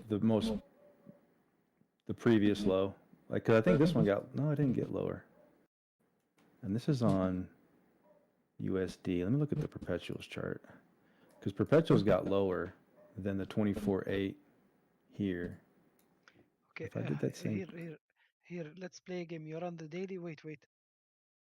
Uh, put the chart up to the point that you don't see the price. Put it up. Drag it up. Yes. Keep going. Keep going. Keep going. Keep going. Okay. Oh, now drag it to the far left. Okay, that's enough.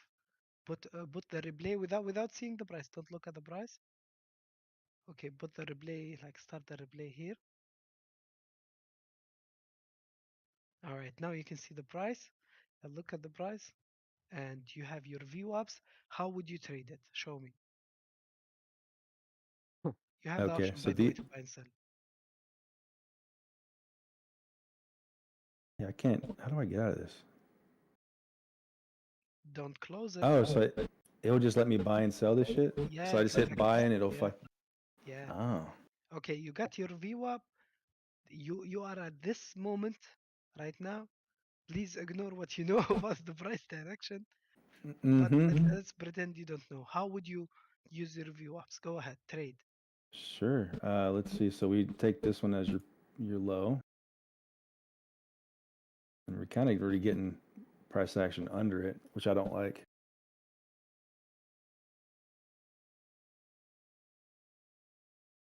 I probably wouldn't. I mean, here I would have taken it up here at the top. So I would have done that and then went to settings.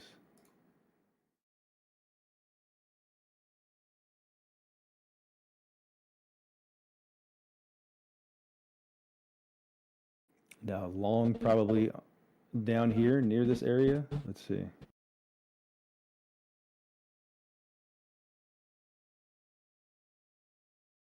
Okay, I get this thing moving too fucking fast. Okay, let's say I would have longed here.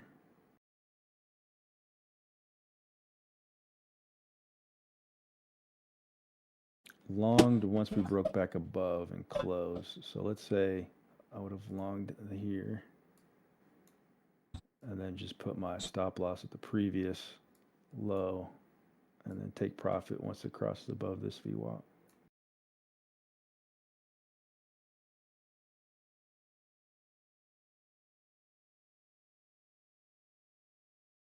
TB hit. Well played, sir. So that's one.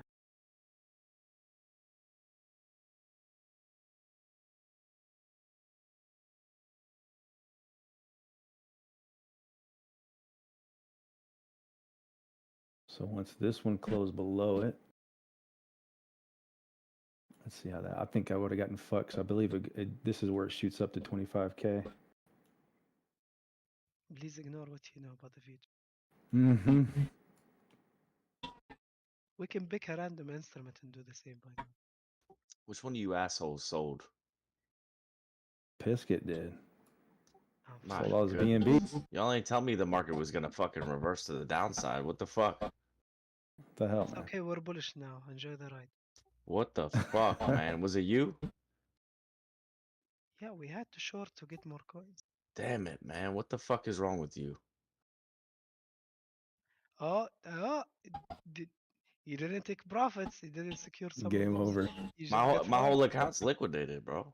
No, Trago is getting liquidated now. You just get Yeah, we're back. looking at, or just experiment with the VWAP, the VWAPs. Keep going. Okay, keep so that going. would have been a loss. So that would have 5% loss there. 15% win on this one, 5% loss here. Oh yeah, yeah, your profit outweigher. Okay, cool. Okay, this one's slightly close here, so fuck it. Let's go. We're a glutton for punishment here. Let's try it again. It's just a tiny one too. Damn, the dollar is fucking dying. Holy shit. 103.9. Yeah, it is. Ugh, nasty. Okay. That's beautiful. Merc. What you know about the dollar? What you know about the DXY, Biscuit? That it broke his channel and it's gonna get fucked. You don't know nothing about the DXY. Let's be real. What if I told you I said here in this Discord that it's going to 14.6? Let's be honest. I did say that, but I don't play that game, man. As a couple lesbians here, let's be honest. You don't know shit about the DXY.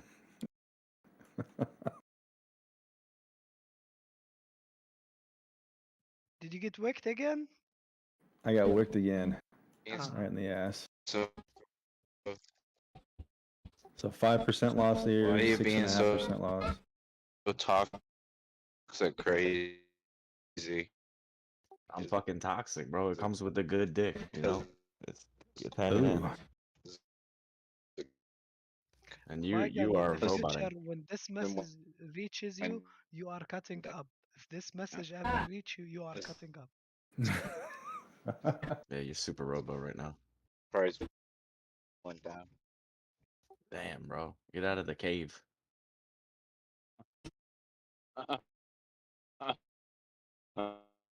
He's laughing.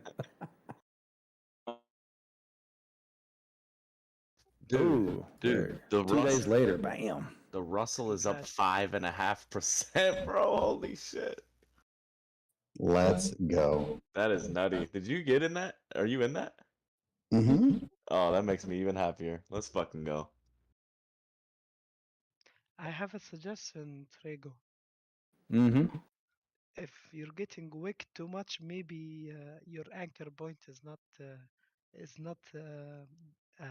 relevant anymore. Oh, for this one, yeah. So, fuck, where would you put it then? You're the master. And even then, I would have gotten fucked. On here. Uh-huh. On this one, yeah.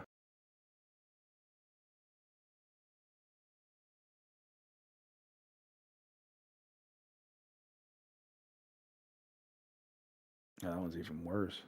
Well, no, because it's lower. But I still would have gotten in on this one. Get the fuck off my chart.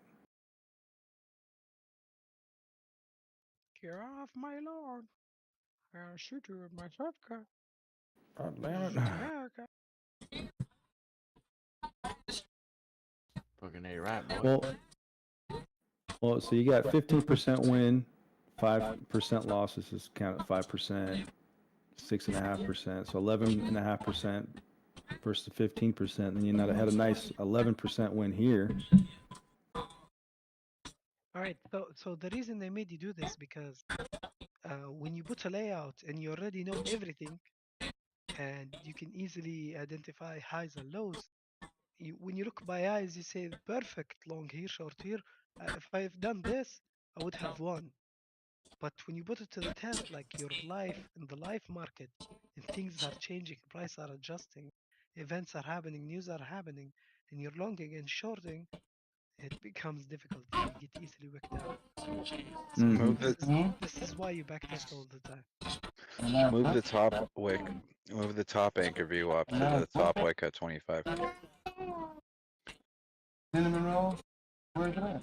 Yeah, I was wondering, like, when would I do that? On a candle close? But if I did it on a candle close below this VWAP, like on this one, then I would have moved it here and been real fucking confused. Taylor, give her half of the cinnamon roll. I think you put it on rounded numbers. You put Move it. bottom Move as it back to 50K that and top. as 30K. And then bar replay.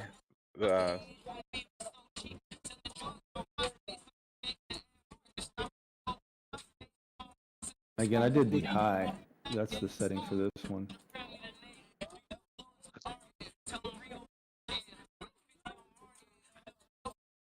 Which I think is going to give you the highest result. I don't think you do any other ones, it's going to go lower.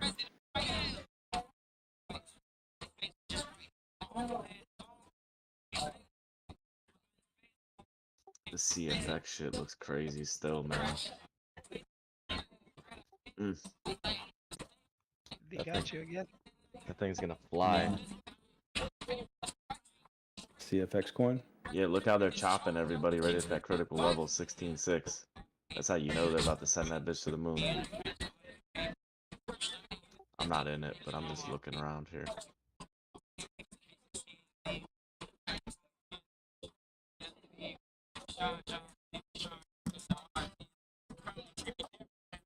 Oh, this was brutal. I remember this. It's fucking 19.2. Oh, that's 19.8.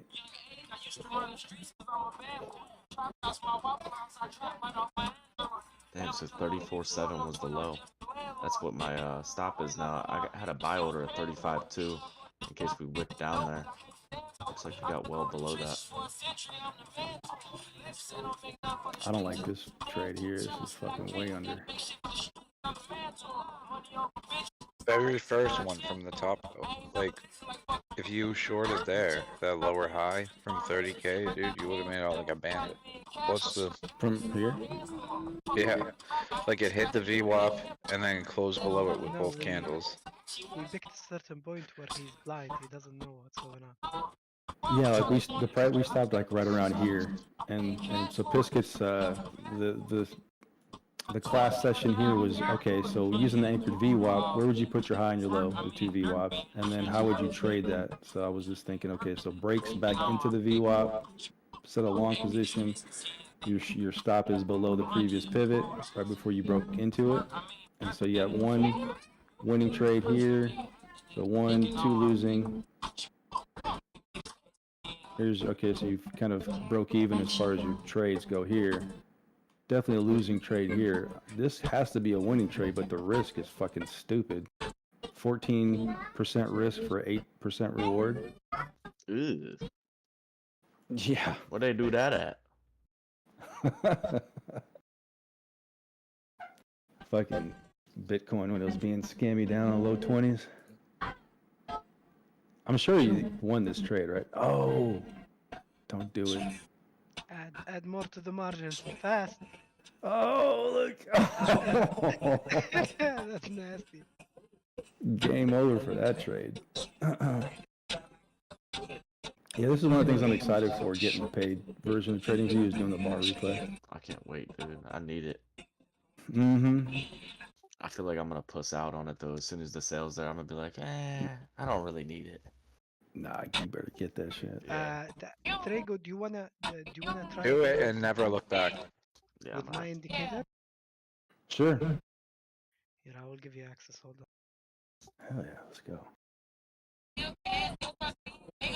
Fucking look at that, 14. I don't have a subscription. Do I? Can I? Pisket, do you even like indicators at all? What do you mean? I drink it. Do you even indicate, bro? He said, what do you mean? I drink it. You drink indicator, okay. Very good. I don't think they will allow me to invite anyone without subscription. Oh, because it's locked, it's paid.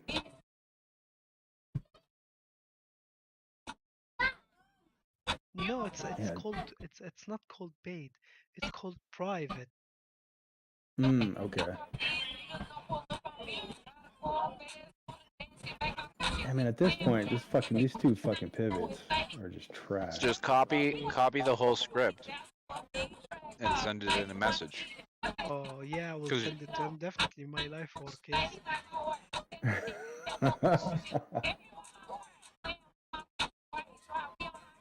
This is another stupid trade here. Been in this market for 100 charges each.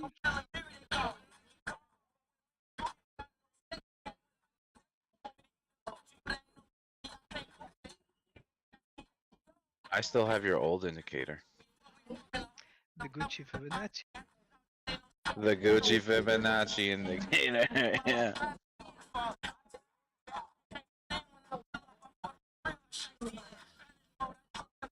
What's your user? Send it to me. I think they're gonna allow me. Oh, FTX fucked me there. You fucking piece of shit, FTX. Yeah, trading the VWAP is tough. What the fuck? I wouldn't be able to fucking get any money. Just be Send me losing. your username. Send me your username. Dude, Luca Trago. just because it's like those are where they're anchored. You're only supposed to use them a couple times, That's and it? then it becomes invalidated.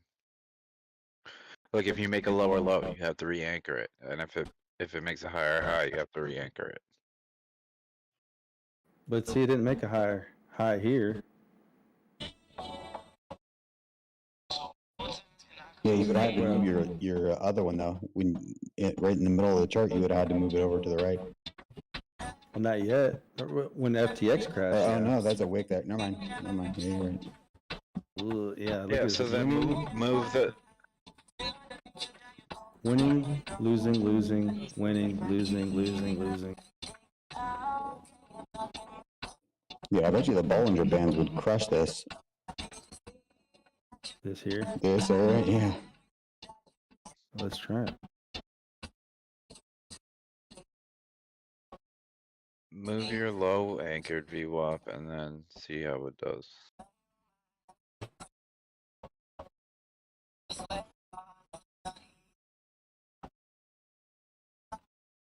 I mean, the Bollinger Bands are built for that kind of chop.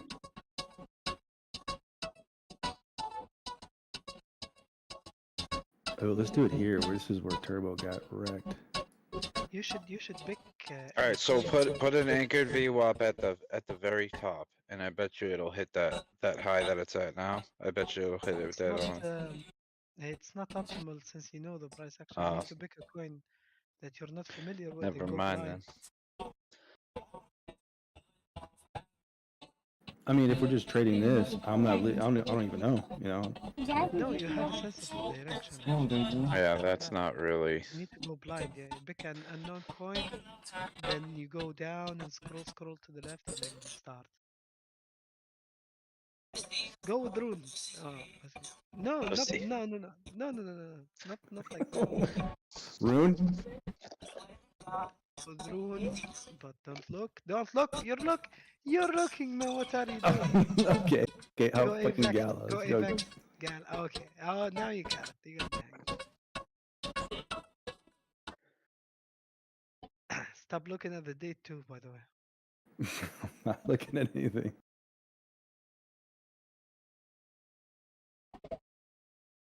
Oh my god, price discovery?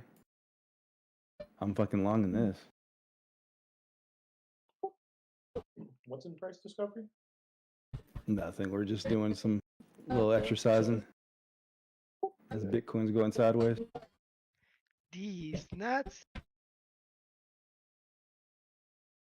There's nothing for That's me to not do here. price discovery. Gallo is well over fucking. Wait a minute. Oh, that's 58 cents. Damn. Yeah. That's when it wasn't price discovery. I wouldn't have touched it here. I mean, yeah, fucking young trader me, for sure, throwing it all in.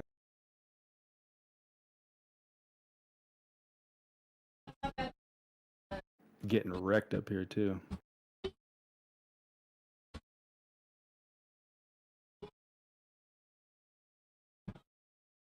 We don't gotta live like that no more. No, I just have that, and I was leaving my first. So this breakdown here would confirm a downtrend for me. This candle closing the daily. No, right there, my pop right there. Sure. No, man. What do you think this is? A TA channel?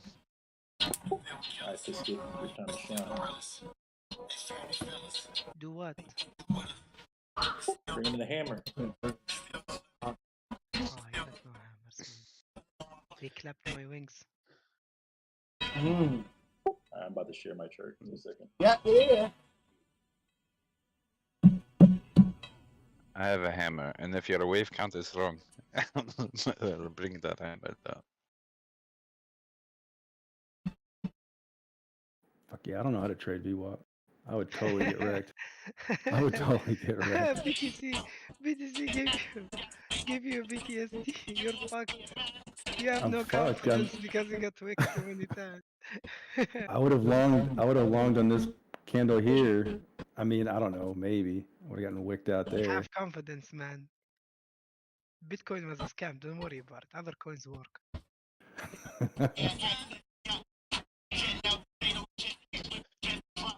Alright. So here's the thing with that. You're cutting up again, Qui-Gon. Anchor VWAP though is supposed to be that it's supposed to, and then when it breaks a higher high, that's when you draw the anchored VWAP at the lowest low. Isn't this the lowest low? It has to be the lowest low of the trend.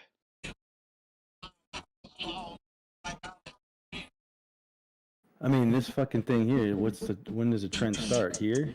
And then it breaks the neckline at like basically that second big huge green candle. That's when it breaks it. Okay, so I wouldn't have gotten wrecked if I would have went with this pivot instead. Why don't you just show the volume bars and go on the biggest volume bar? How do you do that? Just add volume. Oh. Maybe add relative volume. It's for our volume. Our volume. What do you got, Mocat, on your TA there? Sharing my screen. I'm on BTC right now. I think I'm sharing that screen. Just make sure it's BTC, not trading. Yeah.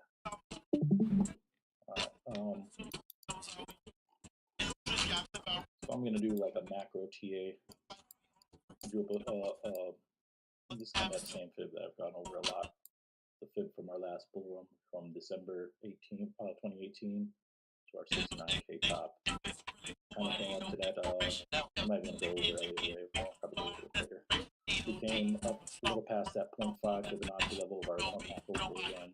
We came into this area of support resistance that's been there pretty much this whole bull run right here. It's kind of easier to see on the daily as it's drawn up from like 36.3 to 37.1. You see that's an area that's been big area of support resistance, support a little bit right there. All sorts of resistance right there. Got support here, resistance. So that's just a well-defined area of support resistance. So we went into there, kind of got a fake breakout. We kind of got rejected right there. We did break that 0.5 to the downside. Is around 36,000 flat, 0.5 Fibonacci. If you look on our daily, our RSI is going down, our stochastics are going down, and even our MACD has had a signal line crossover, and our histogram switched over. And if you look on the weekly too, it gets even more bearish. Looks like we're already starting to flip the histogram over. You see that RSI went above that 70 mark and came back down. Looks like stochastics are about to have that signal line crossover. So I have my full bear suit on right now. I think maybe we'll save that 32 or 31. That's our next level of support resistance. But as of right now, I think it's time for a good retrace. I do even throw in a little bit of Elliott wave right here if you guys want. This looks like a 5-wave structure up. Wave 1, wave 2. That's a 5-wave structure, wave 3. So if I call that all, wave 3. Wave 4, this could have been our wave 5 right here. So if you want to remain bullish here, it's off the fib level right there. I have the other fib just so it's easier to see. 1 second. If you were to remain bullish, 0.5 to 0.618 is a typical wave 2 because that's thing with wave 2 is that the market's kind of indecisive. It doesn't have to be a deep retracement, but it tends to like that 0.5 to 0.618 range. So anywhere to like 26.8 to 24.1. It can go 90%. oh yeah, it could go 90%, but these are just the percentages. It does go. You're right. It could go up to 99%, but that 0.618 is looking really good because that is our another big level of support resistance that we kind of saw in this bear market. Got a couple of touches there. What's the price? 24.25. Yeah, that's a possibility, but you know, I would monitor those RSIs and stochastics. Look for these key levels. If we want to flip bullish, maybe we can make a support resistance bounce right here. That's definitely been some good support resistance. Other than that, I think kind of bear time here. We've had a hell of a fucking rally here. You know, off that bottom. One second.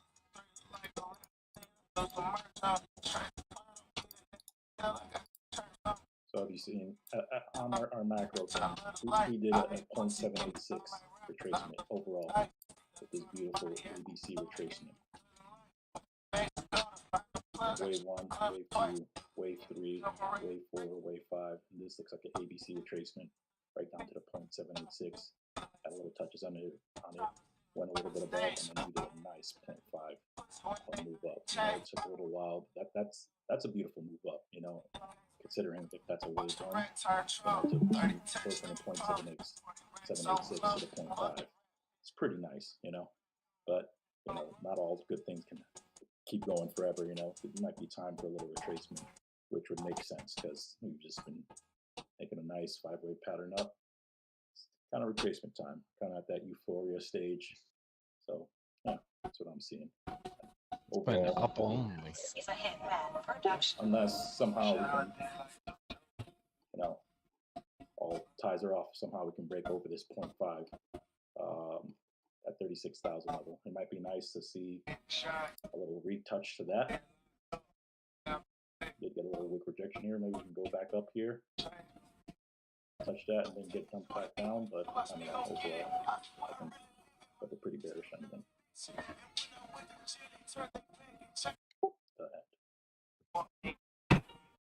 Yeah, I agree. Since we lost that previous, the two wick up highs from the previous run.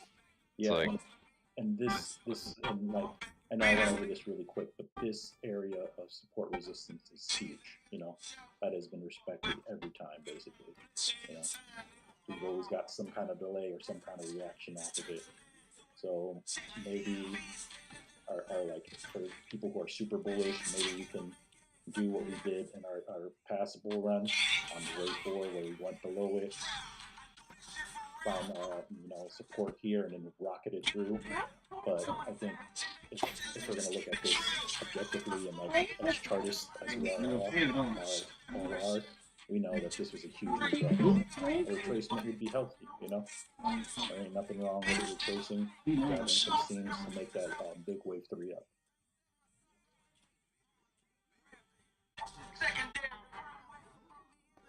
yeah, I agree. It's a problem area. I've been saying this is a problem area for weeks now.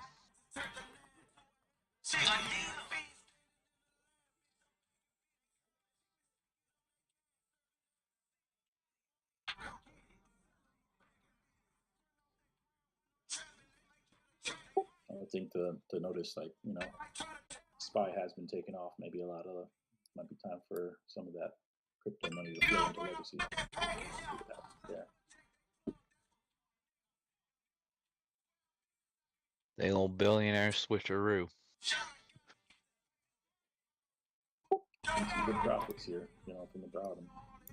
What is that, from 15 to 36? That's like 130%. No, like 138, so that's like 150% move right there.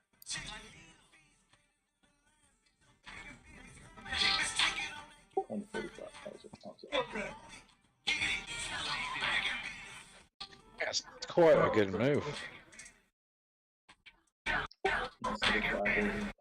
Structure up, so you know, watch those RSIs, protect those profits if you guys have been longing, and you know, might not be a bad time to hedge.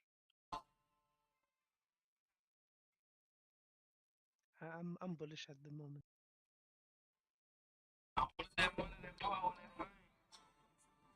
I'm on a one-way hedge to the downside. Ain't nothing wrong with being bullish. Higher high 40k. Let's go. Oh yeah, 40. You know, 0.382 would be 43 next. 44. 43. 40.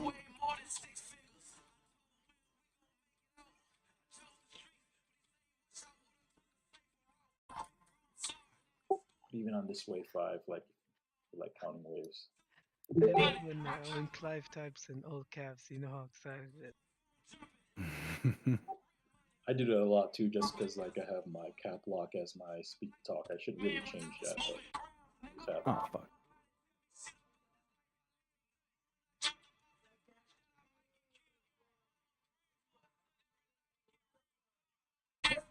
So why don't you count the first run up to 20, the like low 20k range? Why don't you count that as wave 1, and then the run up to 30k wave 2? So you see from like 15 because that looks like a wave to 25. I think I count that as a wave 1. And this is just a big wave 3. You know, looks like a big 5-wave structure right there. No, I could be wrong, but you know, I'm not the best at charting. That's just how I see it. But you know, there's a couple of things that are kind of making me think that this is the end of the wave 5, just because of becoming to big support resistance. Our RSIs, you know, Fibonacci levels, we dropped that. But you know, not saying I'm 100% right, but just telling you what I'm looking at. You know.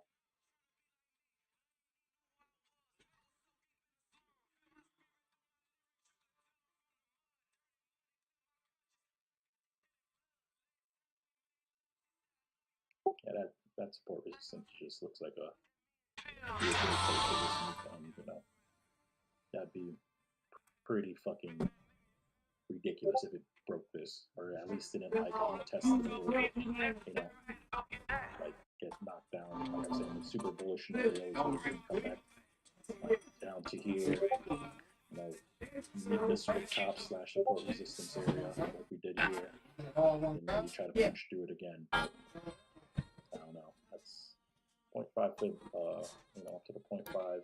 There's so many support resistance. RSIs are saying one thing, stochastics.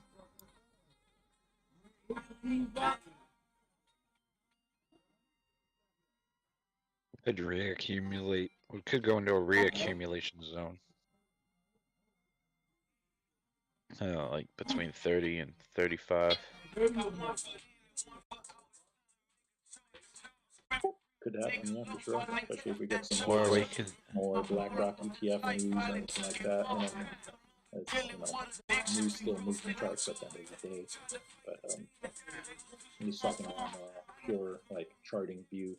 The things I'm seeing looks a little, you know, retracement time, which is nothing wrong with that.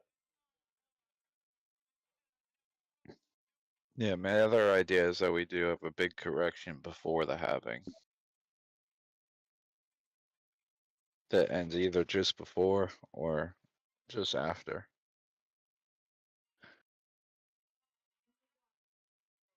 Yeah, that weekly RSI is scary. You know, it could be paint.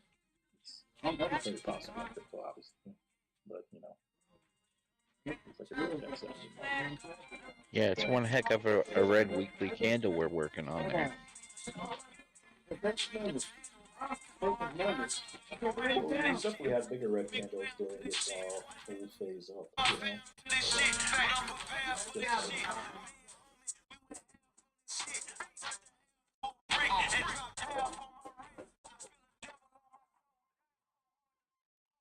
Alright, I don't see no bigger red ones than that, except for the other one that dropped to 25. Yeah, I mean, there's that one, but that one right there is pretty good. it bounced straight off of that. Basically. Well, no, it went down, then accumulated for a little bit after that big red one. Yeah, it got scared.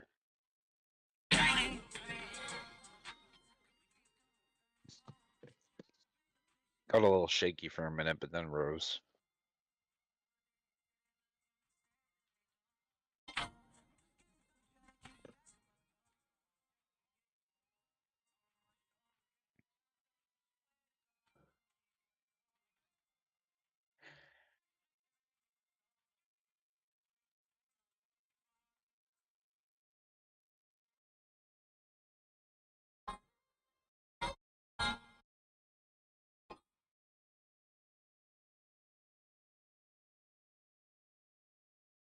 I'm actually kind of mad. I got whipped out on my short of BTC. I got in around that 36-1 for a short, and got whipped out on that. This move today. But if it goes back up to 36, I'll try to get in. I got some shorts and some other coins. And I'm gonna actually try to hold it.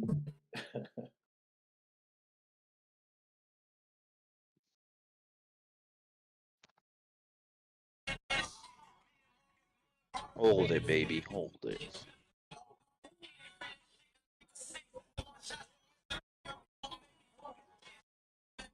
Well, thanks for your TA there. FOMO cap. Thank you, bro. I couldn't quite hear what you said, but you said something. Oh, I was just saying thanks for your TA. Yeah, thanks for your TA, homo. FOMO cap. Oh.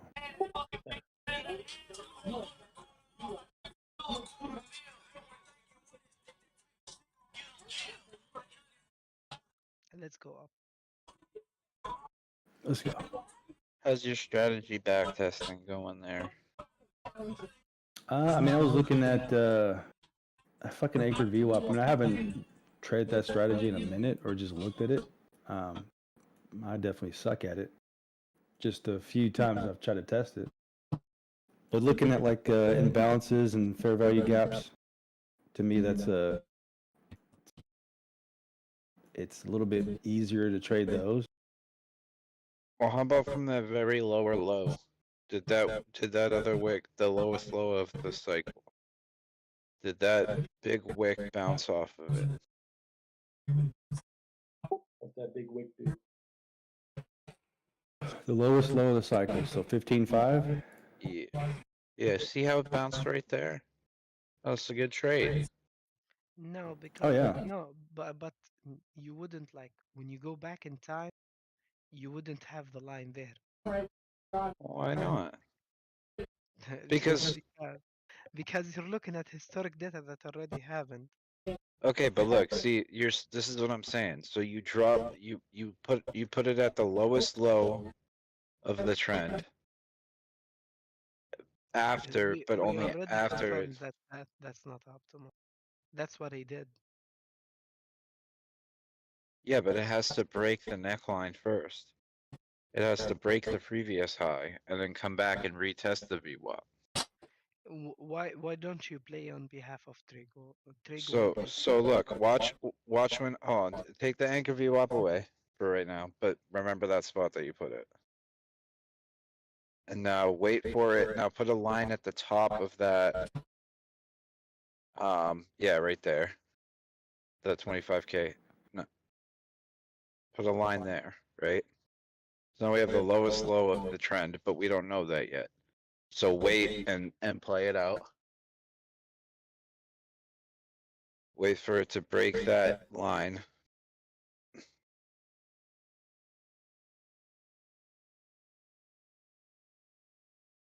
Well, now once it, yeah, so now once it, well, I guess it went too late. But I was gonna say, once it hit that line, put the anchored VWAP. Once it hits that line right there, the second time, right here. yeah. Then you put the anchored VWAP. And then look, when it comes down to retrace, it bounces off of it. That's how you're supposed to play it. Because where did you take the trade? What is the trade? The trade would have been here. Yeah. Well, okay, so you waited for the line to go beyond it, and then you're gonna take a trade back in history? How? Yeah, or where would you? The neckline, where would you I have put in guess. your stop loss? Okay, so the neckline could have, I guess, been at what 21.6. That previous high. I'm confused. How did he take the trade? I'm confused. How? All right, hold on. Back up the. I think we put that line too far up. All right, So put it at 21.6 where it got rejected last. So down a little further. Because the neckline's actually lower than where I thought it was. So that last point that I got rejected before FTX? Why would this one be the? So this is just your local high. You wouldn't take this as your high. Yeah, that's what I'm saying. That would be the neckline. I think we put the line too far up. So yeah, put it there. Yeah, put it there. And then play it out until it breaks past that line. Fuck. I hit enter. God, or space bar. Piece of shit.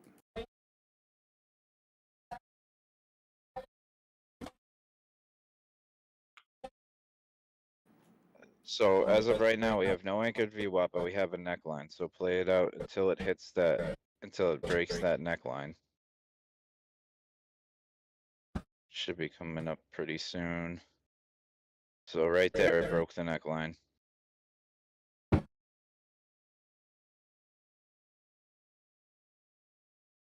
And then you So put now that. you wait for it to come back to it? Yeah, now you put the anchored VWAP. After it's closed above that neckline, now you put the anchored VWAP, and when it comes back to it now. Oh, once it closed, not just wicks. Yeah, it's got to close above it, and then when it comes down, if it wicks off the anchored VWAP, you enter a trade there. Alright. Pick another coin and do the same method. But Oh, please yeah, so don't look at the price action. with this one here, now that we've touched it, where do you put your stop loss? Do you wait for the candle to close above, a bullish candle to close back above the VWAP before you take a trade? Yeah, I mean, I guess if you want a tight stop loss, you could put it below the lowest low of that wick.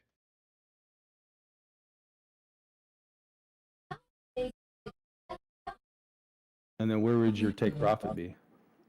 You would just raise it up to like this peak up here? I guess the previous high, yeah. I mean, we kind of know what it did here. Cheating. Yeah, Okay, yeah, so let's find. Yeah. Let me find one.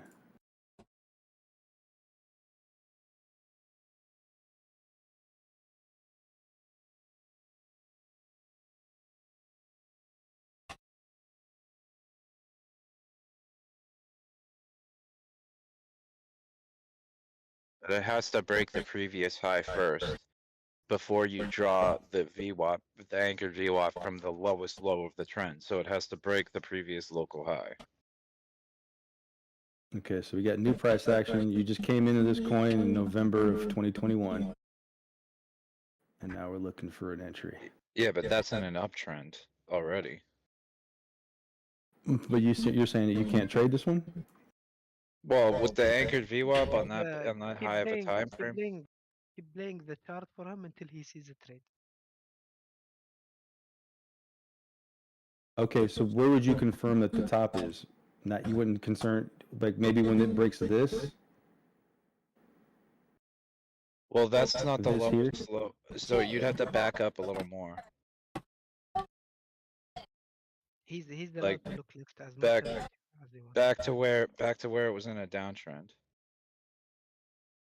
I mean, this is a downtrend. Yeah.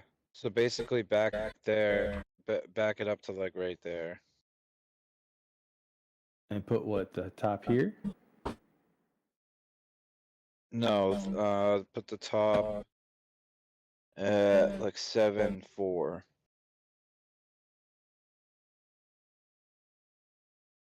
A little bit lower than that. Probably there, I guess you'd say. Yeah.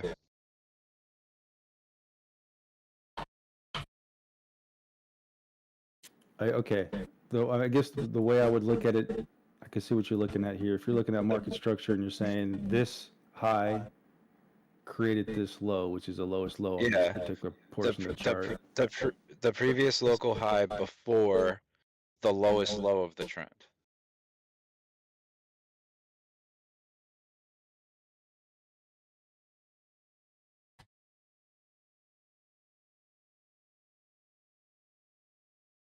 Change of character, break of structure, whatever you want to call it. But yeah, market structure break here.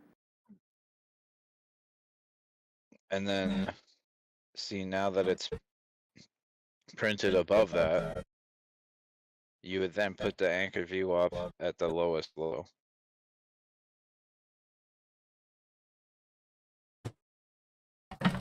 and then you're supposed to wait for it to break to bounce off of that with like a wick. So here. I guess you could. Yeah. We've been toast on this one. Yeah, that would have been a loser. Thanks.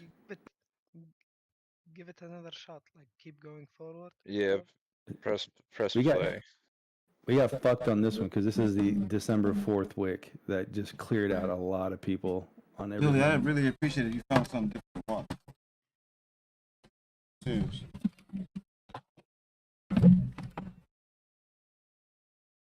So I mean, we're looking at this as just trying to play it as a long, but yeah, how would we play it as a short then? Can I play? Yeah. Okay, pick any instrument and go blind. Hang on. Let's wait till let's wait till one of them gets a winner on the long. So now put the top at that last previous top, the double top.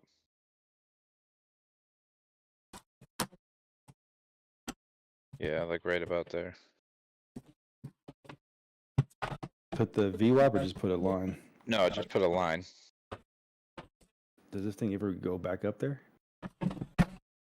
Yeah, I'm pretty sure it does. What is this TRX? Oh, don't cheat. Maybe it doesn't. I don't know how long. I don't know how long ago this was. Yeah, I don't know how long ago this was. Yeah, Oh, all right. for this play. So there's one right there. We just missed one. Ah, fuck! I hit space.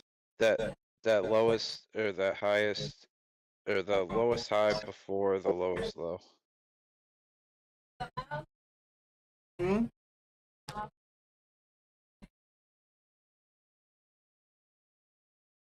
missed one here, you said? No, I think it's a little, or it might have been there. I'm not sure. That was before FTX, right?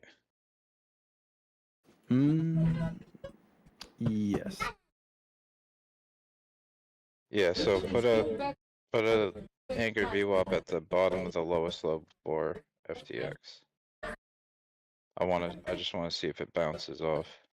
I'll have to I'll do it on mine later when I get home. And I'll try to, because it's too tough to Same thing. try to orchestrate. If we do the wrong VWAP now, let's see if that one's different.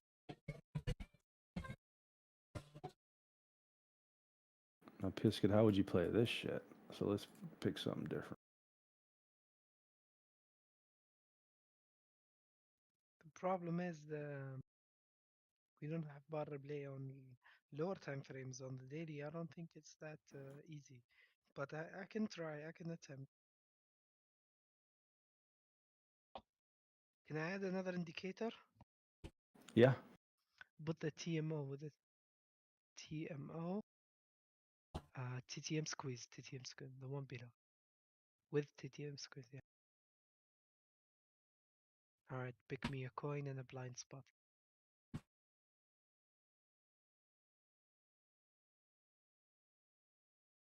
Wait, you already did? Okay. Alright, go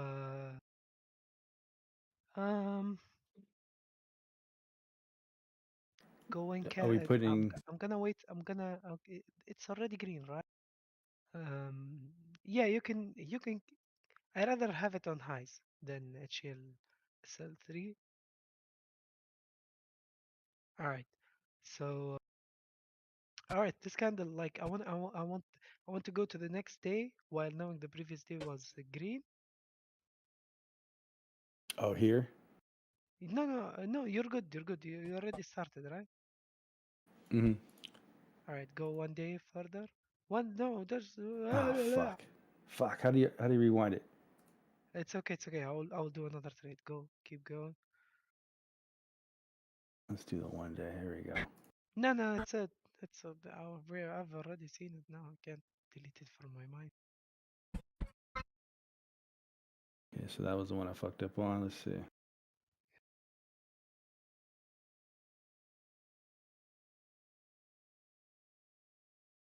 Keep going. going.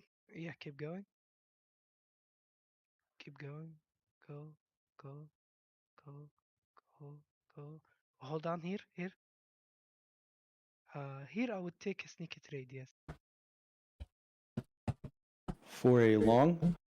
Yeah, a long. The TB is right below the VWAP, and the stop loss equal to that distance. So it's a 1-to-1 risk reward ratio.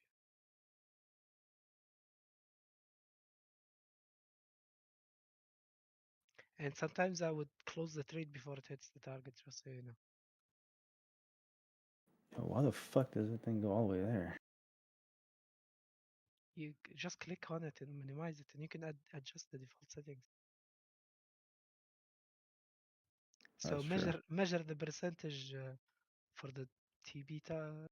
No, you don't have to. Just put the TB. Like, aren't you gonna adjust one above?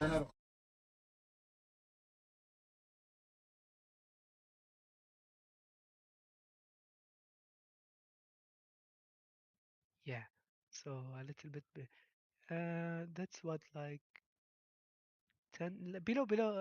No. Go back. Go lower than the closing price of those two. Yeah. Here is fine. So I'm risking 10. I'm risking 10 as well. Yeah, it's a 1-to-1 So risk 1 to ratio. Yep. All right. Next day, what happens?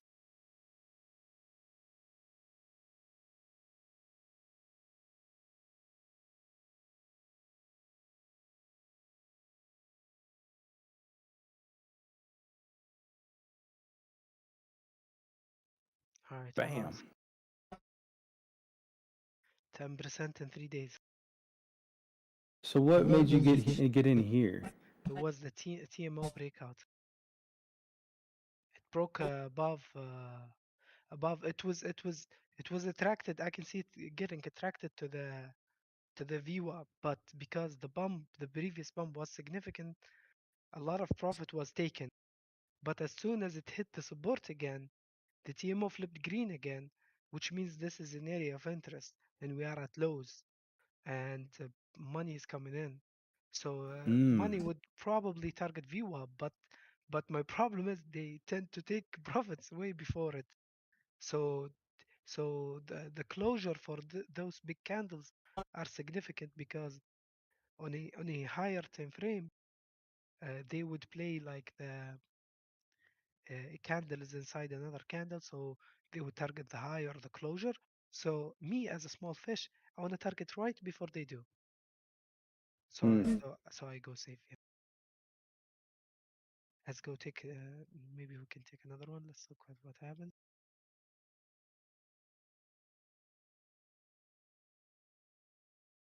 Keep going. Where you going? Hold on here. Stop. Okay. I would have. I'm not gonna back out. I'm already in a short. Up here? Yeah. Okay, okay, so you would have flipped short because of this? Yes. Because it touching the VWAP? In a closure below it, yes. And my target would be these wicks that led to the bump, but it already hit it, so I'm out. You're but out. I don't want to cheat. Yeah.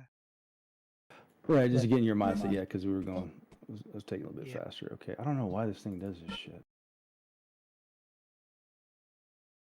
-60, why does it start there? So stupid. I think you can edit the template or save it as a new template.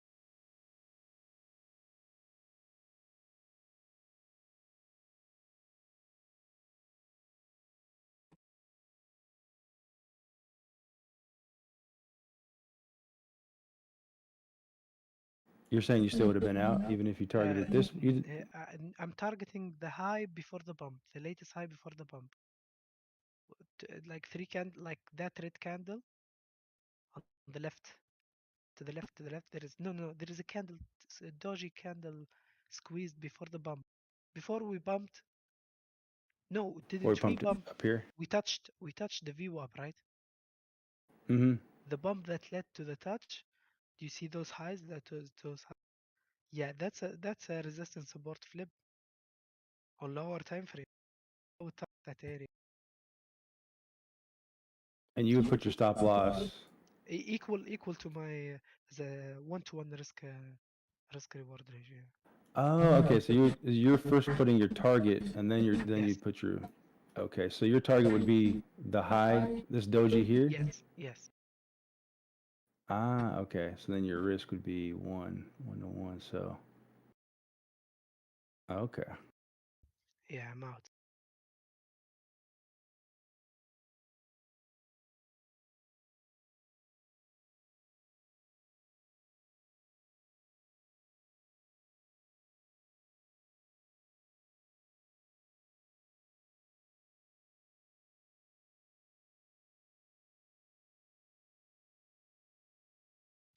I can see it touching the viewer, but the reward is not tempting. It's like what 3, 4.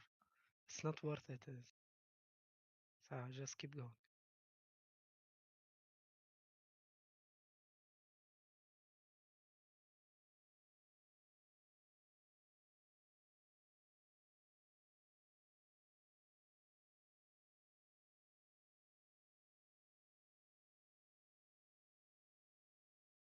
Ooh, okay. Check if the next guy. Yeah. Oh, here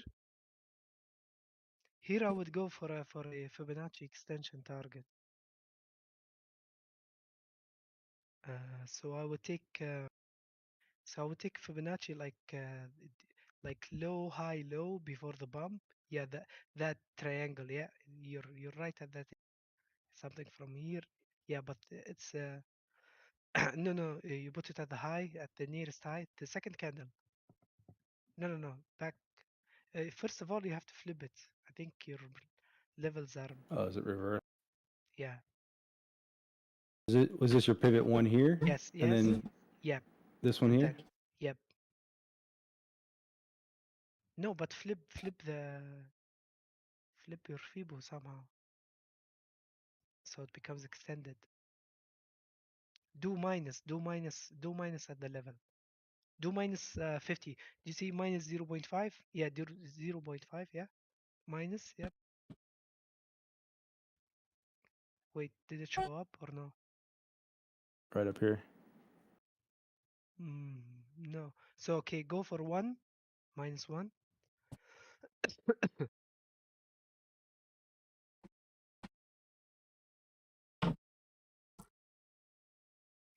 I mean, it's risky because I can see the rejection at minus 50, but I'm gonna stick to it and say that the volume will carry the move, the VWAP.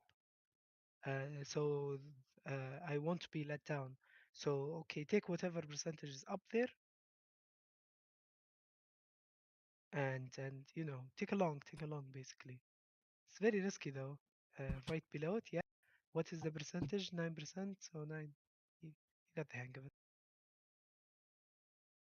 That's even like I can play it safe because it's risky and put it maybe even tighter. But let's stick to 1-to-1 and see how it goes. It will take some time. Like this one, like the others took like what 1 to 2 candles to hit. Maybe this one will go sideways and try to chop me out. Oh. GG. Holy shit. Bam. Nice. Bam. My Look success at you. rate is 3 trades in a row. 100%. 3 out of 3. All right, next trade I'm gonna put $2 million down. Fuck, right? Let's go.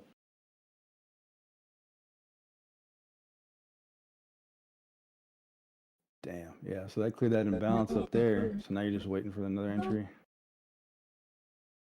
And that's probably minus and a half. Jesus Christ. If I took 70, if I took 75 out and let the rest ride, I've been fine. coulda, woulda, shoulda, didn't. I got excited pressing the wrong fucking buttons. Oh, the market is we have a green candle. We didn't make a higher high, but we're green, eh? Let's go up. Let's go up. I Let's don't know, go. man. For BNB, for me, we're above the view up, so I'm scared. Like I should hedge here, but oh my God, is that Bitcoin live right now? Mm-hmm. Looks hideous. Go 5 minutes. Go to the 5 minutes. Looks hideous. See, still didn't touch that. It wants to touch it so bad. 35.6. Magnet. Trigo's gonna go apply my method and fucking lose I every am. trade and hate my ass. I'm about to get wrecked.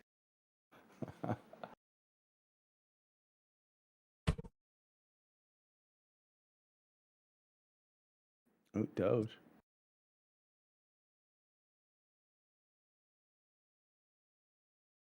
So here's the problem. The alts would go above the view up and give you the illusion that they're about to break out. But BTC is lagging. So once BTC hit the view up and get rejected, the alts would suddenly, in the middle of a bump, get rejected and go down as well. Mm-hmm. So BTC dominant. Yeah, it's absolutely hideous.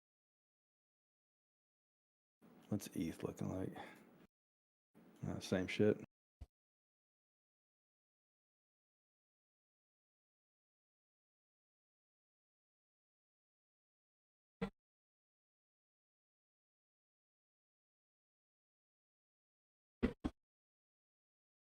Well, shit.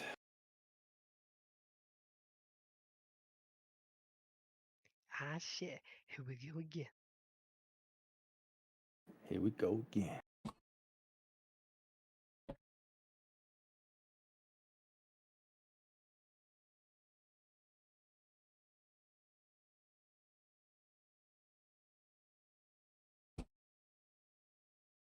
What's the lowest time frame you would trade something like this strategy on? Like the 15 or the 1 hour? Or would you even play on the 5 minute? Okay. I did test it on the 1 minute, 3 minute, like really like quick time frame. It kind of works, but my optimal results were on the 15. And so, like for a short, if we break back below this, are you still wanting to see this oscillator above the center line? I want to see it coming down from the red area, going down, Okay. heading down, which would confirm like more bearishness. But it's not that accurate. I've backtested with code, so I would write the strategy, and it will do like 500 trades, and I would review them quickly rather than just by eye, and check the success rate, because there is times where like everything is going according to the plan, and suddenly you get a scam whack out of nowhere. Mm-hmm. Yeah, this guy, I love this guy's. Could you type swing it? Could you type swing it?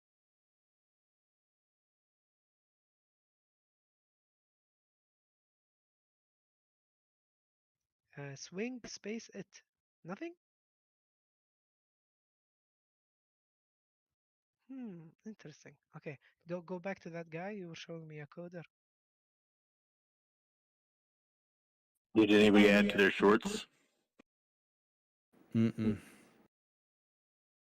I mean, we are at VWAPs. I don't blame you if you want to hedge here, but I won't do anything until I see Bitcoin testing its VWAP. Oh, I'm still long there, buddy. You've been long for days? I've been long, real long, and I'm waiting. Daddy, make it stop. And we're headed right into resistance right now at 35,449. Gonna push right on up into that 35.5 zone, brother. So I like this dude because he has like you can see like the wins. Yep. Mm-hmm. And then you can like flip on different time frames to see obviously which one gives you the best win-loss percentage. This was a win here. That was a win. We can take some of this shit off here. You must be triggered by the things he puts on the chart. You like everything in a certain color. It's just too fucking much. I mean, it's not that bad. So he's going short here, and this is still based on the super trend. But what did he get that made him want to go short? This candle here. Oh, because we flipped there? Here comes that 35.5. I can feel it. Pating, pating.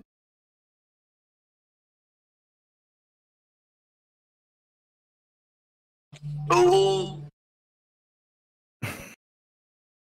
Where's Turbo when I need him to start screaming and stuff?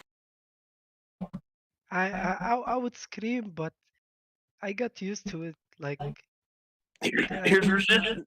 Yeah. We better be used to it now. earlier when I was shorting and holding that short for a long time and it went down, I was screaming. You missed it. I was screaming. But now, like at the end of the day, I just want to go to bed. Fuck the market. This fucking scammy ass market. All right, did we just do an SR flip? Come on. No, we didn't get enough juice. Come on. There's a MACD. Let's see. MACD divergence. What up, Bill? What's up, mate? Bro, Doge is still above 7 cents. Yeah, earlier it was below 7 cents. Hell yeah. Higher low. I was madder than a motherfucker. I was like, no. It made a higher low. Shit's gonna go back down to 5 cents. It may, but it made a higher low. Yeah, it looks like a canyon in the charts. Looks like the damn Sarlacc pit. Elon Musk liked Doge designer's Twitter post about the Starship rocket launch and how big it is. Ooh.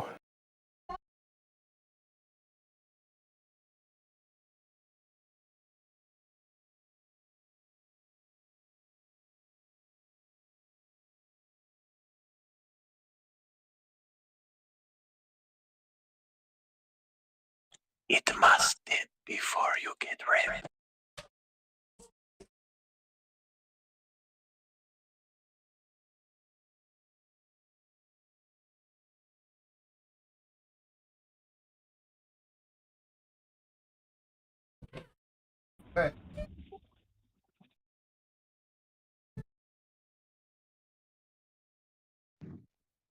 Did you guys have a good day?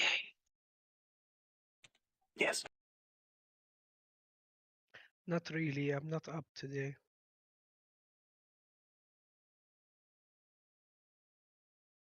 I had pizza though.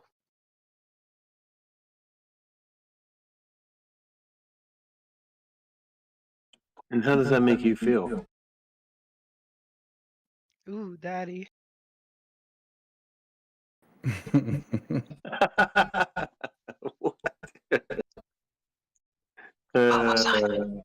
What was on your pizza? Cheese, olive, and I believe tomato sauce. Damn, what a shorted here. Money. Boom. Money here, money here. I mean, yeah, like on the downtrend or a trend, it fucking looks like it works really well. It's a fucking 40% win rate on this one. Oh, man. Here it goes again. It's gonna try it. Oh, rejection.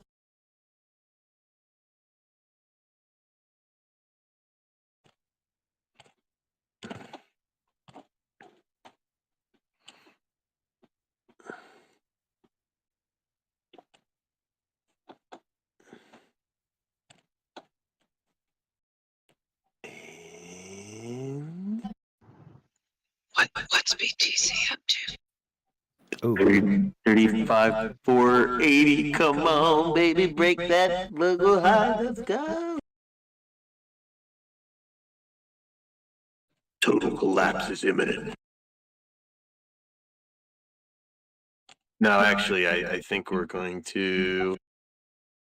I mean, that was a nice pullback today. Beautiful pullback. Gave us some juice maybe to move up. We'll see.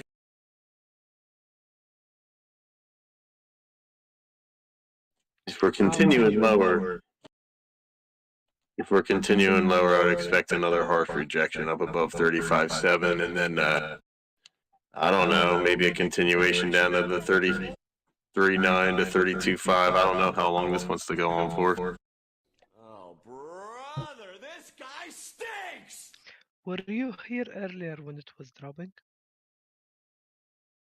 Oh yeah. Well, for a little bit. I've been in and out. Are you the one who said it's gonna bounce at 357? No, I said I was buying there. So that's where I started buying. I was joking with matches, but I wasn't joking like I was buying. And so some of my buys got like really scary there for a little bit. Why did you pick that number? There was a existing support that I had, and then we broke it and fell.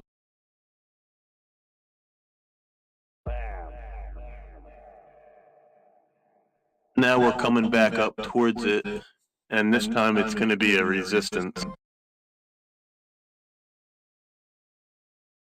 We'll see.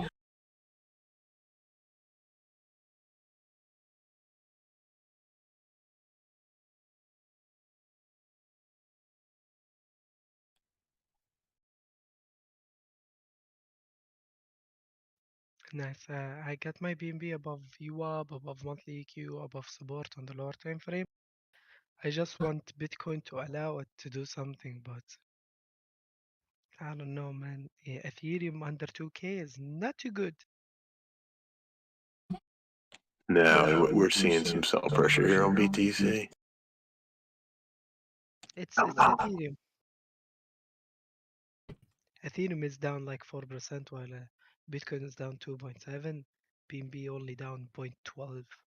It's going to try it again. Actually might flip green for the rest of the day. It's going to try it right here. BTC is going to try for a little bit higher high.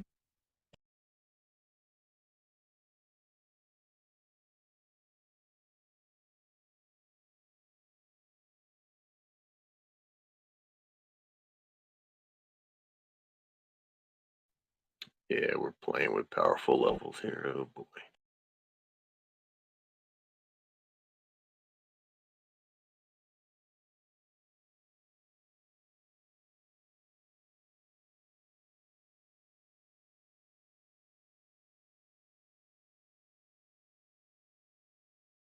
All right, here we go. That's the play. It just went a little higher. So that's okay. And then it'll try to do its push. And then let's see where the rejection is.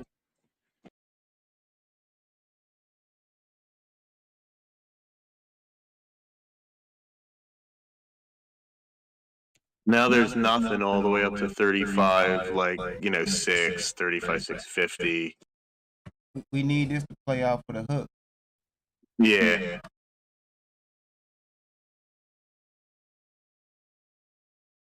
Everything's running hot on the 5-minute. We chilling like a villain. Stochastic RSI.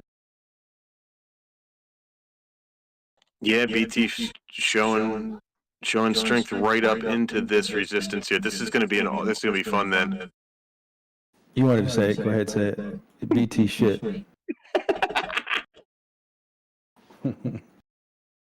Oh man, here it goes. Let's see.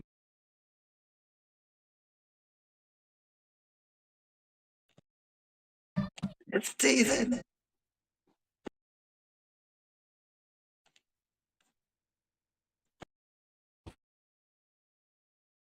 Man, where's Turbo when I need him in here yelling at this thing? All right. He's probably tired. He's probably taking a nap right now. That guy's tired from driving. There it is. Here we go. Come on. It's right there, man. It's trying. What are you implying? It doesn't have high though. It's just going to be a quick little pop into it. Here it goes. Did you do some shopping?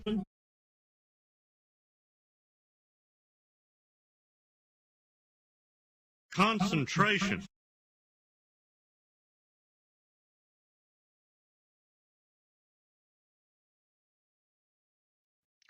It's $30 away from the 5-minute view up here. That makes perfect sense. Yeah, I think we reached our destination, but I won't rush to hedge until I see the reaction on the next 5-minute candle. Right. Like if you knew this was going down, this band here is another short entry, I guess. That's why I'm looking to see how we're gonna play with it here. The problem is, like you have 2K mark that could easily be breached because you're near it on Ethereum, and you have the monthly NIQs of Bitcoin at exactly $36,000 exactly. So so you cannot eliminate the possibility of touching those levels. Yeah. So you Look at BTC. yeah, you can't rush into the short until you see the closure of the candle. It's getting ready. It's testing. The problem is we have 7 minutes until the hourly flip. You're right, don't we? Yeah. And also, I don't know what exchange goes online. I think one of the market will go online on 12.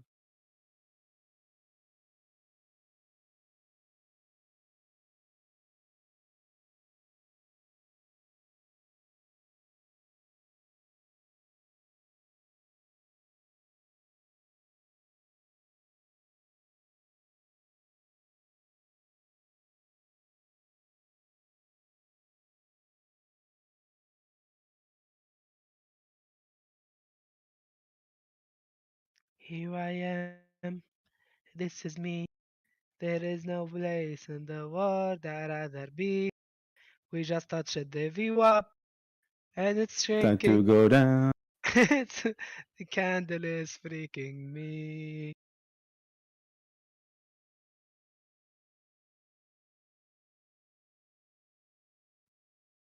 Come on.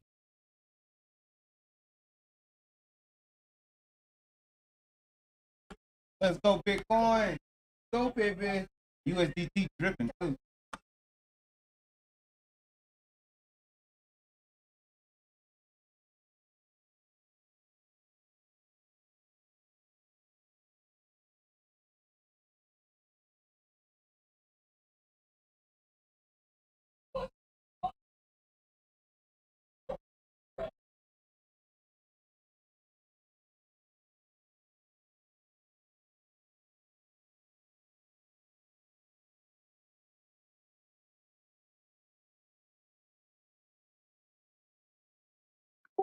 Yeah, I think I'm going to try to reload and BTC short around 36,000 to 36 100.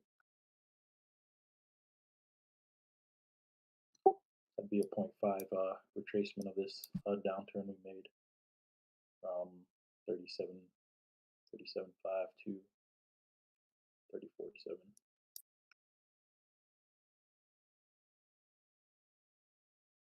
And that would be that touch of that 0.5 macro Fibonacci. But no, we already have that deep retracement wave 2. So it could go to the 0.382, which would be 35.8 and turn around. But yeah, looking for anywhere from 35.8 to 36.1. Let's go.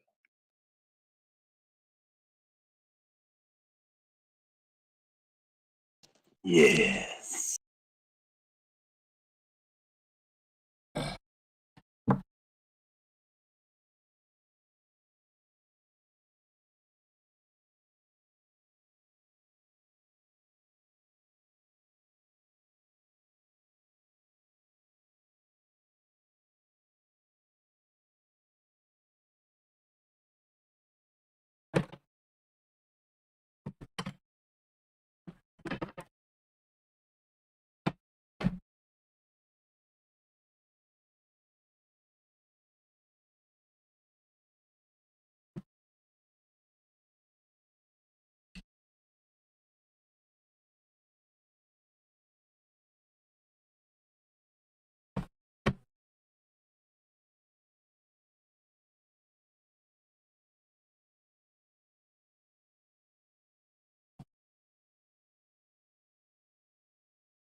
This is it, boys.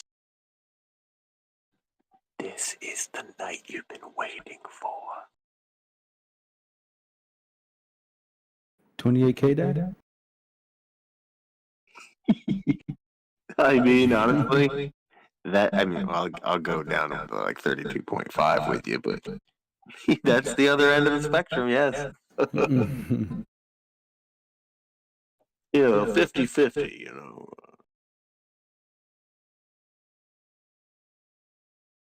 50-50 chance.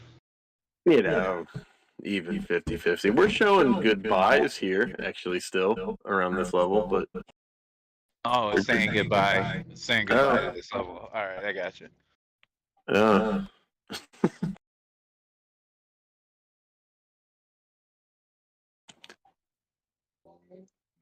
Both my Astral and Lanos are like exactly the same today. Jules, grab your Jules. Yeah. Grab your Jules, here we go. Yep. Jules, you need to stop trading Ape, man. Stop what? Trading Ape coin. It's the first time I've done it in. I mean, I enter trades like once every couple of months. Very scared me. The wicks are not the 36.5. Let's go. So my stop loss is at the all-time low, man. So like I threw my risk is 160 What the bucks. fuck is the all-time low? The all-time low for Ape? What is it? It is 0.993. Wow. So you're just gonna long that bitch. Long the fuck out of it. High leverage.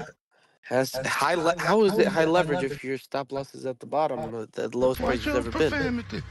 Loan that bitch. I mean, I can tell you exactly what I did. Hold on a second. It's it's a small dollar amount, so it's I think that these buy-ins are probably 20-something bucks or whatever. But my stop loss is where 150 bucks is the most that it'll ever be. So if I lose 150 bucks, but the upside is a couple thousand, I mean, it's worth it. Okay. But why not? Like right now, we're on like a macro. I don't know. We just went up like a lot, right? And this is potentially a macro pivot back down. Why enter here? Why not wait till we at least do a 0.5 retracement of the move we just did? Like I think that would be a safer time to enter, right? Especially if you're gonna hold it for a while. Yeah, so I'm considering also buying in if it hits that level. The fact is that there was an impulse setup that my order was waiting for. And so I'd say that there's a likely chance that it'll probably go a little bit lower, but I didn't want to miss the opportunity for this one, and I can afford it. Like I said, I'm willing to risk that 150 bucks. I don't think it ever sees a new all-time low. Okay. It just on the macro, like the monthly stochastic on Bitcoin is maxed out. I don't know if we're gonna go into a new bull market, but if we don't, this is like the 0.382 retracement off the move up to 69. Sorry, the move down from 69 down to 15. Sorry, this is the 0.382 fib on that macro level, and with the monthly stochastic the way it is, even if we have another move up, even if we do go up, on the macro we'd be making a lower high, like after 2 years making a lower high, even if we go like 48 or something, right? So, but right now I'd be waiting for this. On the more like if we go to 48, you're probably gonna make profit and then you'll exit your position, I'm sure, in time and make profit. But if we do happen to do a retracement from this point and it becomes a pivot and we go down to the 0.5, which is, I think the 0.5 from 15 to here is like 30,000 or something, or I don't fucking know. I know that there's a I said it in here before, but I know that there's a SR flip area that's not at the 0.5, it's above it. It's at 31.7. So it's previous resistance, flip it into support. That's a potential buy-in area where we could flip back up, but I don't know. It seems risky to do it here. Unless you're not doing it here. I got it in last minute. If you're waiting for entry, then yeah. As for me, Jules, I don't have a problem with the plan. Actually, you're doing everything the right way. You know exactly your risk. You marked your entry. You waited for the price to come to you. Everything checks up. The problem is the volatility of the coin itself, because I'm familiar with this chart. It's not like when something is controlled by a majority and being dumped and or bought up for not for technical reasons, you cannot join based on technical reasons. You are at the mercy of the bigger holder of ApeCoin. And the chart will tell you everything. Look at the wicks. You probably experienced one recently. When Bitcoin shaked out a little bit, ApeCoin just shit the bed like crazy. It went touch the EQ like in a tragic way, unlike the other coins. Yes, it did get all bought back up, but you as a small trader, how do you position yourself against that? So this is why I think it's I don't know. There is like hundreds of coins on this market. Why this one? Jules, has it ran in a while, or has it just been fucking dormant? Has it done like It's been normal moves? it's been So dying. the way that I trade Oh, dying? is Oh, I this shit. Long this shit, Jules. Fuck it. Be the fucking one of us that makes it. didn't hear what somebody said. I said, long this shit, Jules. Be the one of us that makes it. If it hasn't fucking ran in a while, and cause fucking these types of coins are the ones that people just fucking pump for no fucking reason, randomly. So it has the same setup that both Astra and Solana had when I got into it. It's just it's at that right time of the cycle where the retracement area is just in that perfect risk area where you can throw the kind of leverage at it, and if it fails and hits a new all-time low, I mean that's $150 that's gone for me, and that was a bad call. That's what I got from it. It's not going to break me. But like I said, when the upside to this is so much higher than that, if it hits $200 or something. What's that? A couple $100 to like 1,000, something like that. Well, I mean, just in this one, if it retraces based on kind of like what you should expect from a 1-2 retracement, it'll hit $2. If it gets extensions on it, the next level's $2.50. It's at 1.386 right now. No, I know, but I'm saying, like typically these moves that this is a strategy that you've been using for a while. How much do you usually end up in profit over this stuff? A couple $100, right? Like 400 bucks ish in profit when it's successful. I mean, so the only two trades that I've done in the last couple months are at like 16,000% and 3,000% right now. Okay. So then that's It was the same trade setup. It's the 5-wave structure up, the 3-wave pullback right onto the golden zone, and boom, you're off. And that's all that it is. No, I know, but I'm talking about like in terms of dollar value. That's like you're entering with the same amount of money that you were before, right? So it's not like it's not much. I mean, I throw like 20 something bucks at a time at it. My risk is $150 if I stop out. But like, I mean, when I do this, it ends up being like in the thousands of dollars range. Oh, thousands. Okay, yeah. And that's what I'm saying. If the upside is thousands of dollars and the downside is 150, that's a pretty high profit to loss ratio. Which means so one thing I'm doing with this trade in particular, and I'll make it as public as possible. This is my first trade that I'm using Femex on it with the code that Luke gave me, and so I put $100 into it. I'm willing to add a little bit more just to make sure that this trade's good. But that's I'm gonna build it from that, and that's like my goal is just to show what $100 can eventually build to. I hope that you're using the Femex chart on TradingView because it's different than all the others. Like the Femex chart.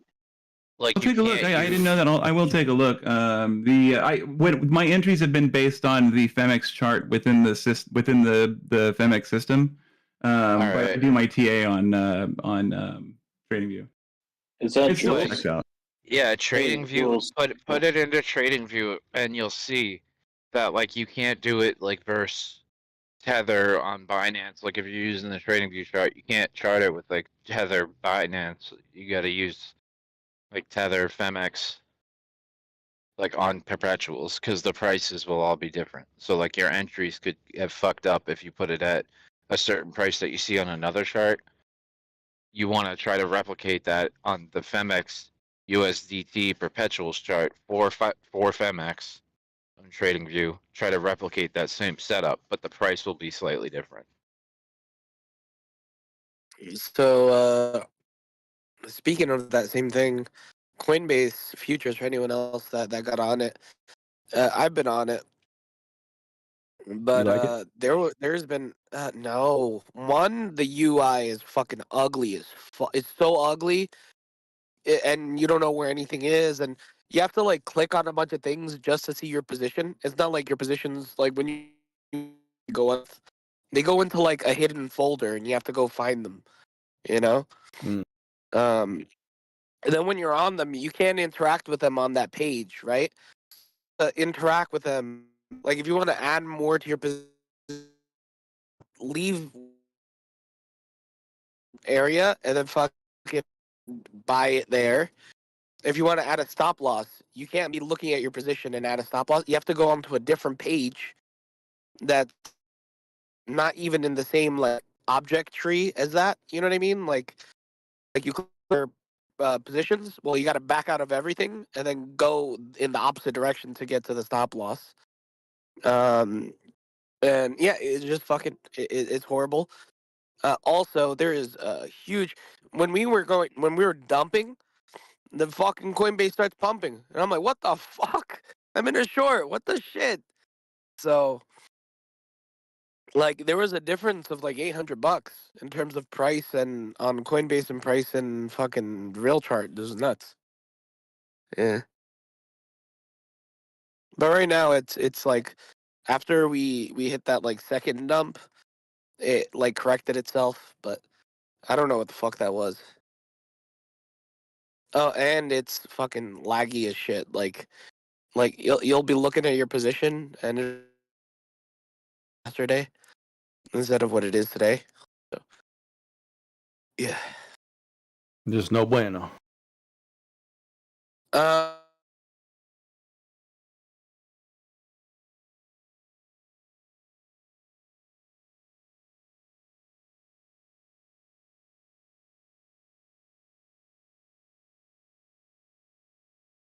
Got him. They got him. Whip. The flu got him. Yeah, man. It was like 2 days ago. It was crazy bad. I'm glad today I got to experience a normal day. The evening was a bit rough, but I didn't care. I was like, okay, my body's just aching from the virus. Oh, so you got the flu? That sucks. It seems like I think it's COVID, man.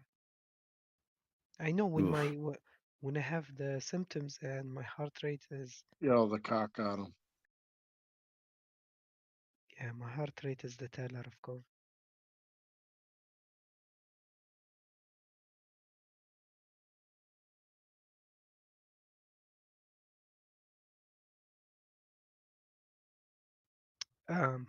BNB is struggling with the weekly EQ. Bitcoin already struggling with the view up.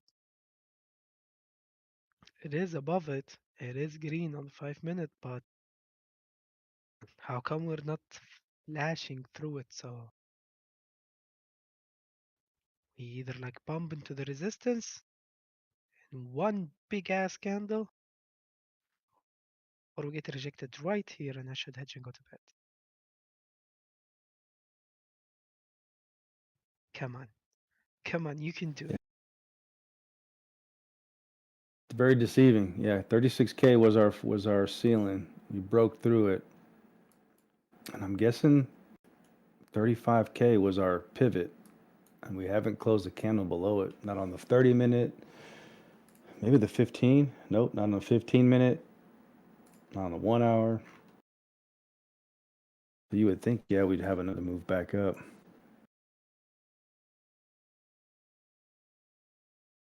This Yeah, is just a indeed. They see fucking me liquidity balling. wick. Those 100 Doge will be worth 100,000. Stop believing. Yeah, yeah.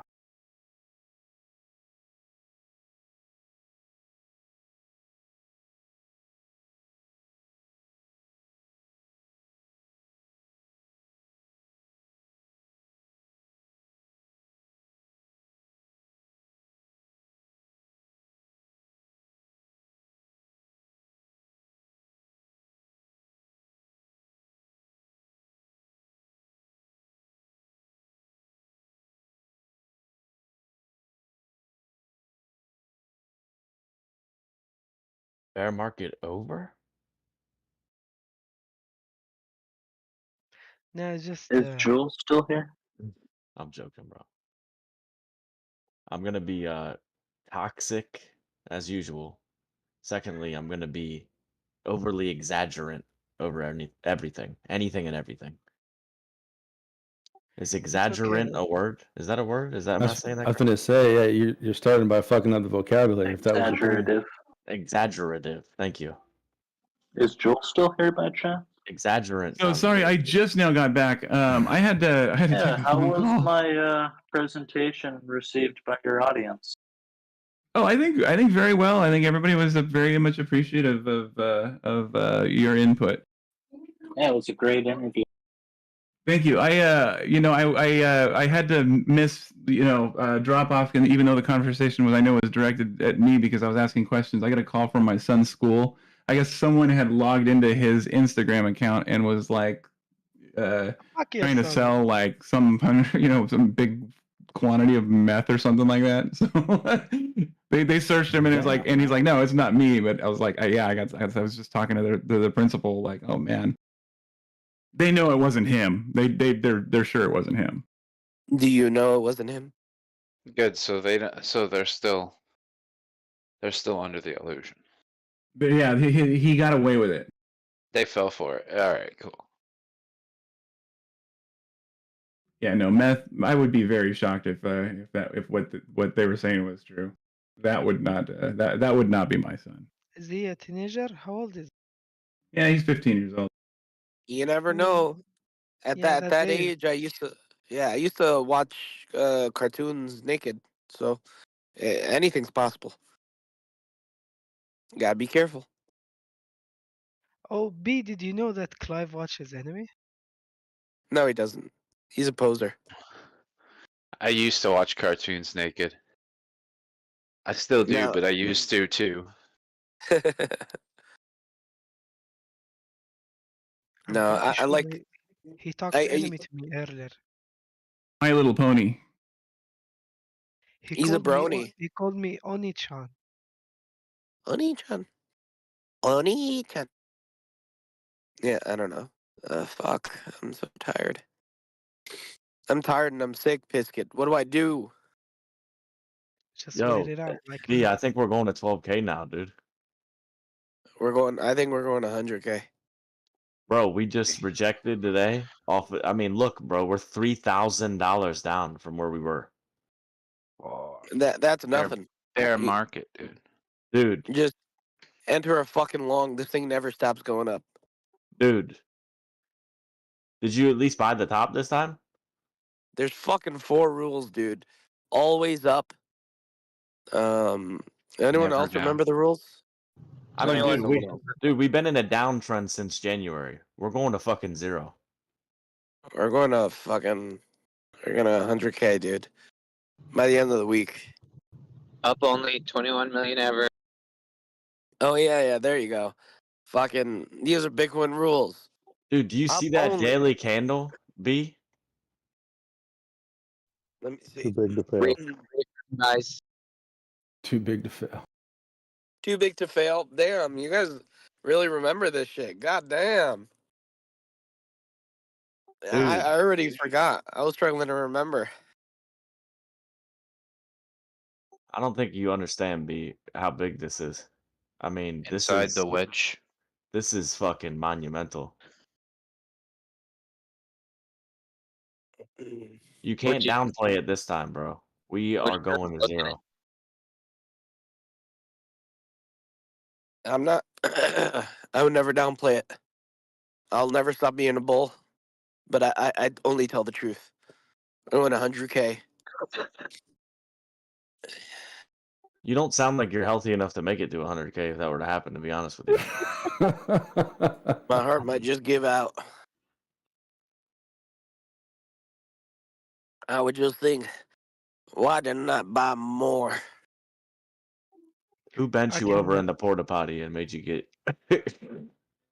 I can hear the conversation next week in my head here in this Discord. Poor B, who was just joking about it. No, I saw it coming. Actually got So wrecked. it's all coming. What happened? Nah, nothing. You good, man. Get healthy soon. Get well soon. Okay. All right. Thank you. We have a saying, Gulu, مريض على ميت متكي, which means a sick person is counting on a dead person. The So terrible saying. Yeah. Why? So me like me being sick and telling B to get better while I'm sick. It's kind of like that, you know. Someone who's sick It's like consolidating someone who's dead.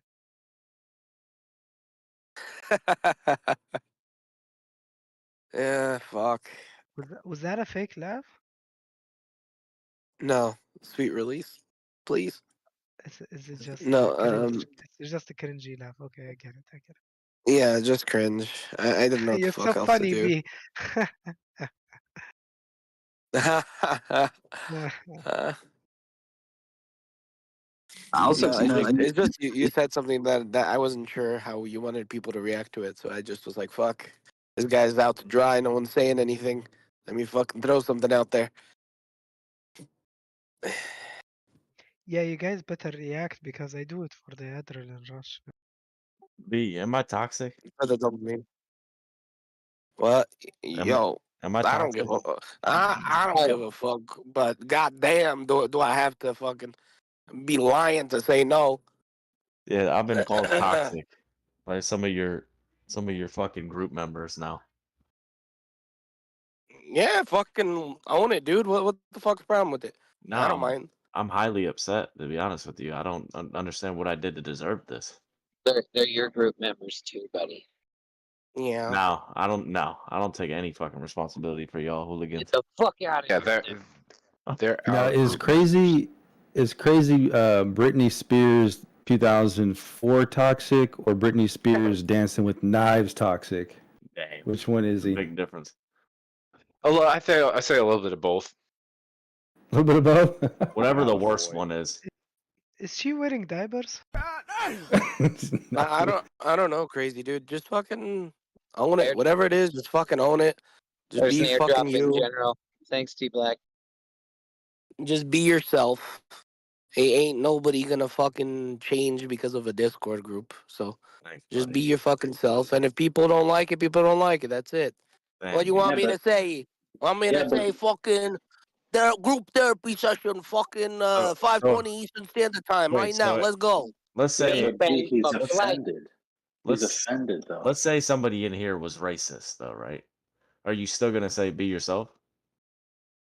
Yeah, what the fuck am I gonna do? Like fucking insult them and fucking That I was can a kick good them out the question. group. That was a good question, though. You can't lie. Yeah, what the fuck? What am I gonna do? The worst I can do is fucking kick them out the group. That's pretty much it. So if someone is racist, B says just be yourself. Like if you are racist, just be yourself. Surprise, motherfucker. Yeah, that's and people fucking instead of bashing the person and being like, "You're a piece of shit," how about you just have a fucking conversation with the person, and then maybe he'll stop being fucking racist. Maybe you guys can An move past that. intervention and be like, "Hey, listen, you're fucking racist." You know, you should You're a piece stop of that shit, before and you you're start never. offending people. No, I agree. imagine it's fucking like it's your fucking dad, right? That's fucking some old dude that's fucking racist, whatever it is. My dad isn't, but Your I know dad's some fucking people an in here. old dude? Yep, Whoa. someone is. Someone is. Whoa. I don't know, but You could just be like, "You're fucking racist. I'm fucking homophobic. Let's find some middle ground here." No. You can be like, I think that's the wrong approach that people give when they're like, "You're racist. You deserve to die. Everyone hates you. You're the worst." How about you fucking talk to the guy? Because once you start doing that, he's like, if you start fucking attacking him, he's just gonna put his walls up, and everything you say after that's not gonna go through. How about you Yeah. just fucking? I just need to know. I just need to know Uh, what happened to you between ages 1 and 4 that made you racist as an adult. a clear Yeah. rejection here. I hedged, by the way. I'm done Ooh. for the day. Yeah. Oh, Yeah, fuck. I've seen enough. Yeah, this is bad. Oh, shit. Bear market back B1 on. bullish. I knew it. I told you guys, dude. We I had. told you. I told you it was gonna happen. I told you. We had a decent dip today, You called it. and we I took fucking called it. partially. I Yeah, we called took it partially, and the police at the same time. and we let it rip outside. Then it ripped. It touched the V1. It danced around it. Now it's going down. So fuck it. Why? I'm Why not fight it? gonna leave. Called it. Yeah, I'm Why not fight it? gonna We're in a sit here downtrend. That's what I said. That's what I said. That's what I said. Good job. I said that. What? Oh, Freshman? Great job, that's everyone. me. Can't we start screaming "Get wrecked" again in here? It's my favorite part about the bear market. Yeah. No. When you stop, Dude, like, there's so many fucking levels that we have to fucking test still before this could fucking. I literally freaking called it. Yo, get ready. on the macro, I've been fucking trying to like look for pivots and shit, right? But I don't want people to get the fucking wrong idea in here. Like, this shit's not going to zero right now. Fucking, there's so many now. Like when we're going down, It's gonna looking take a for couple pivots the other days. way. Get ready. No. When we're going down, there's pivots in the other direction. Like I think the But biggest macro it's pivot gonna that we take have. at least a couple days to get to zero, though, right? You It's not do gonna it. go straight to. At least a couple days, yeah. You do agree Hours. though. You do agree though that right now we are in a macro downtrend, and we have been all year, right? Monthly, not all year. Like we have been for 2 years or whatever it is, 2.5. Gotcha. I agree. That's what's up. 2.5 years. We're still going down. Like like if we continue, I'd like to ask you a question. If we come down from 69, hit 15, pivot right here 36, and then go and make another low at 9, would you say that we're in a macro uptrend? After we do it, then I'd say now we can be in an uptrend. Oh, now we can be. Okay. Yeah. But that's my point. Right now we've been in a downtrend for 6 years. For 6 years. For fucking since 69. I think we're still there. Like we still haven't hit the 0.5 from that move down, you know? You need a change of bisexual when you break the 69K high. That would be the change of bisexual. And then you create a new structure. Yeah, If we what's the 0.5 from 69 to 15? Trago, can you check that? What? 3. Hey, yo. Yo, Trego's blitzed over there. What are we doing? What? 42,000. You beat a real chaps right now. So if we break 42,000 and we create support at 42,000, at that point, on the macro of macros, we would be, but not the macro of macro, because that's obviously still uptrend, but on just the macro of macro. At On the that micro point, of macro. we will officially be in an uptrend, and that pivot at that level would be crucial and probably send us to a new all-time high. And at that point, from 42 to the measured move last was 300%.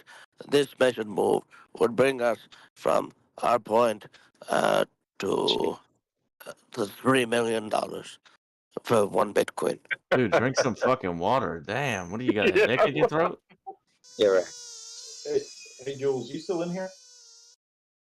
Yeah, I'm here. I was wondering if I could bounce some ideas off you and go to your channel real quick. I'll suck some dick from BTC.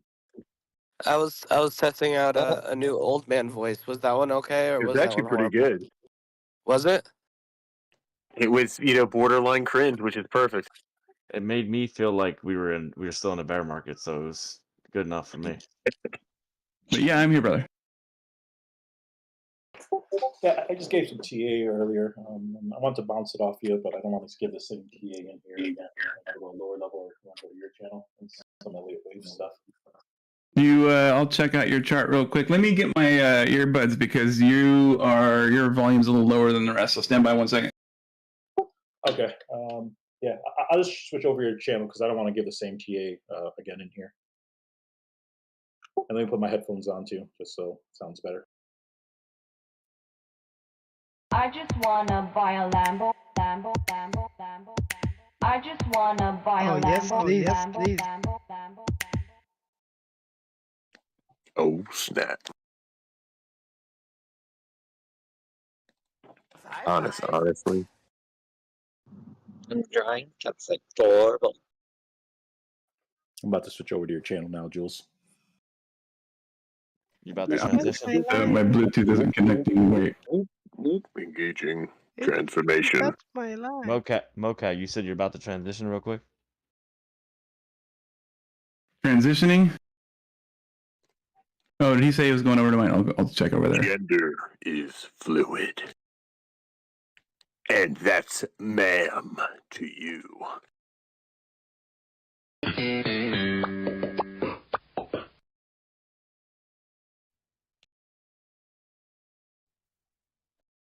Somewhere over the rainbow.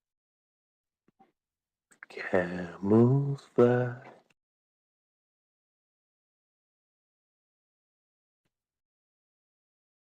God damn it. Alright, I think that was it, right? That was it. B, This is the did you part. hear my suggestion for the group? What's your suggestion? Is there something about our used car warranty?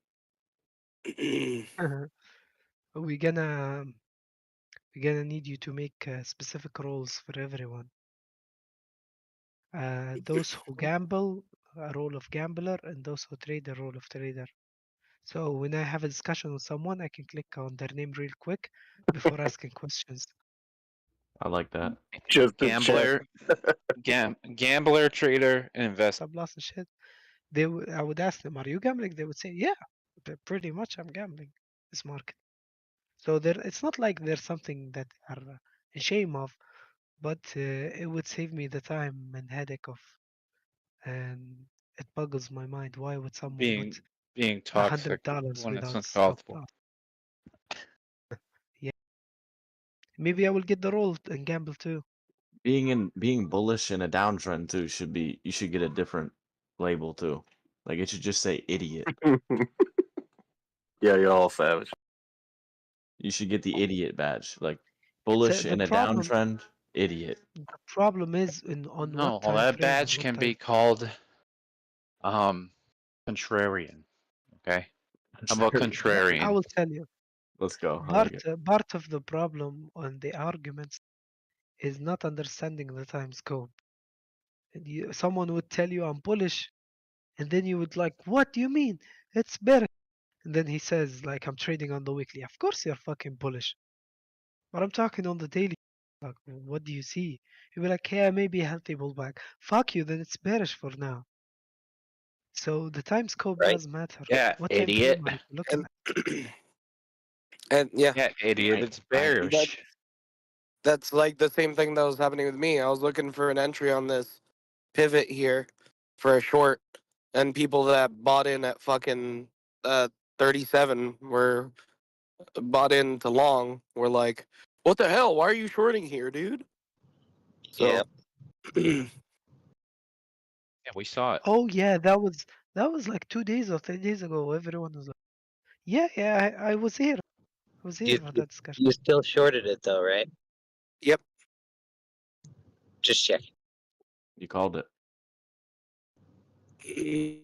On Coinbase, I got in at 37.4, I believe, and on Femex, I got in at 34.4. So that one's still in the red, but I think we're gonna go all the way down to 31. But it might not be a straight shot down.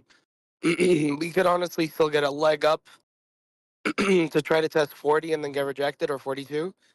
But then that would be even more extreme rejection because we'd be way too overextended.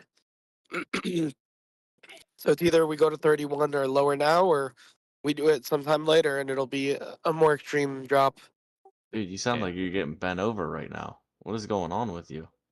I'm sick. Like I can barely He's getting fucking bent talk. over. It doesn't sound good, bro. I can't even bend over. My back is so bad. I need to apply for disability and get some free money.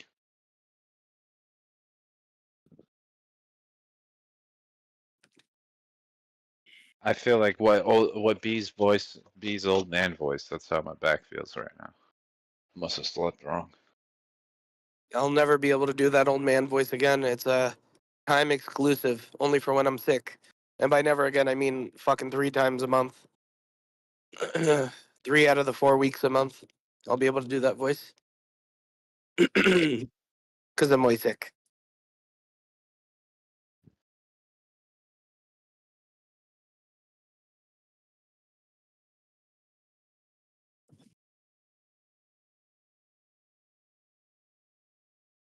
So they're fucking talking about promoting me at my job, but I don't fucking want it.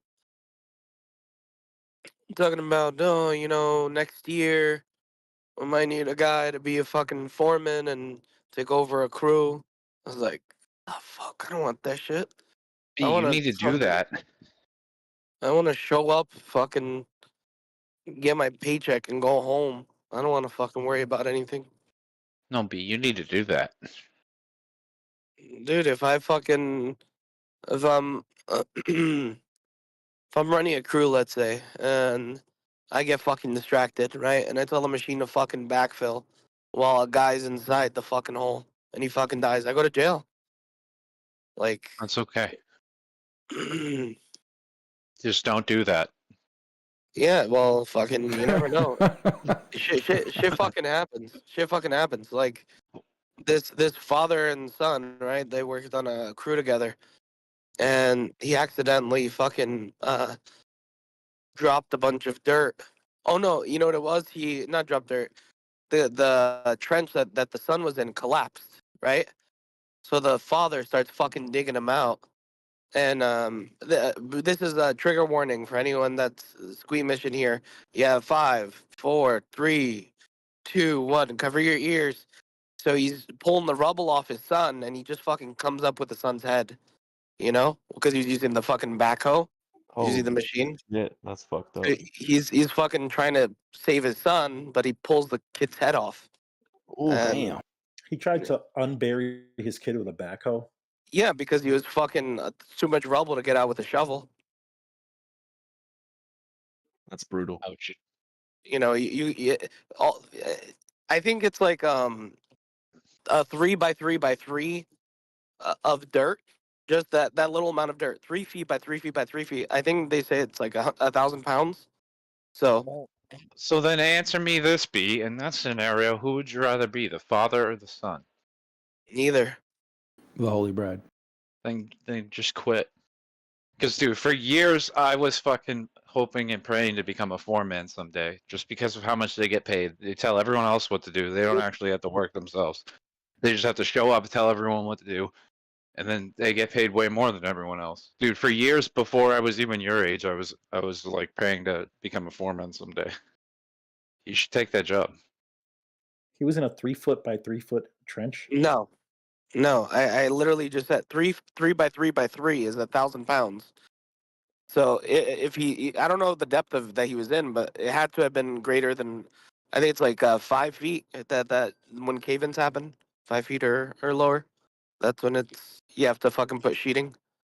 So That he must have sucks. been in like 6 feet or 10 feet, whatever it was. But they didn't have shoring up. No sheeting. No. They didn't have a stop loss. Yeah, they didn't have any sheeting in the hole, and OSHA regulation is 5 feet. At 5 feet, you're supposed to put sheeting. Oh well, what the fuck, man? They violated OSHA regulations. You should just become an OSHA fucking inspector or whatever. And What the I fuck think, they're and called. they make less than I do. So there's the thing is also they have I think they had like spoils that was like right at the edge of the trench, so all that shit fucking fell right back on them too. So They didn't have their spoils 3 feet away. technically, by law, I think you only have to do 2 feet. Is it 2? Yeah, by OSHA regulation, it's 2. I think it's 18 inches, but the Con Edison is 2. So that's like the 18 industry inches. standard. I haven't done underground work for quite a long time. Yeah.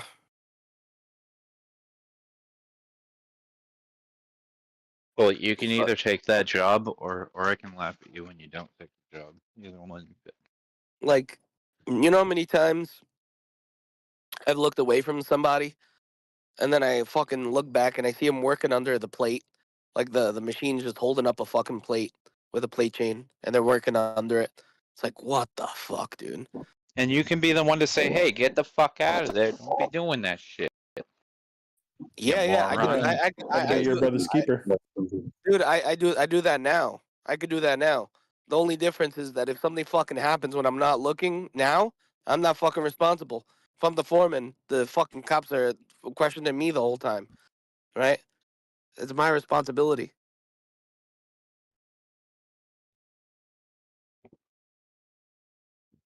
Especially if it's some shit like that. If a plate falls on a guy and he's working under the plate, you're fucked. Because how you gonna explain that? Look, today, honestly, this is a coincidence that we're talking about this. Today, my one of our backhoe, the fucking hydraulics, fucking the hydraulic fluid, the hose, it fucking bursts. It blew up. When that happens, the fucking bucket just fucking collapses. You know. So if it's holding up a plate and the fucking hydraulics burst, then it's fucked. Or if the plate chain breaks, you know, one of those road plates, it'll fucking kill a guy. How do you It'll squish think you. Skinny Vinny got his name? Yeah, how do you think Skinny Vinny got his name? You know, fucking the plate fell on top of him, but he's fine. Look at him, just a little thin.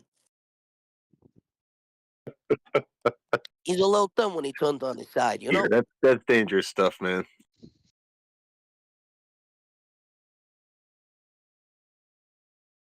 He's a little thin when he's on his side, but you look at him face first. Oh, mama mia, the guy's wide. He's like a fat man. The guy is fucking the size of 3 men. Mamma mia, the guy's wide.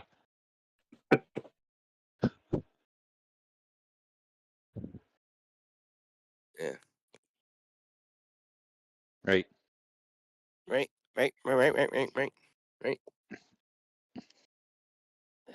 Fuck. Yo. What?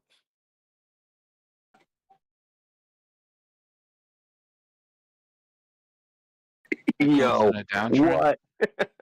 What? Breaking news. What, crazy? You gonna troll me again? Breaking news. Bear market over. I'm flipping back bullish for a couple minutes. I just looked on the 3-minute. Hey, yo. Dude, I'm telling you, I see some good shit right here.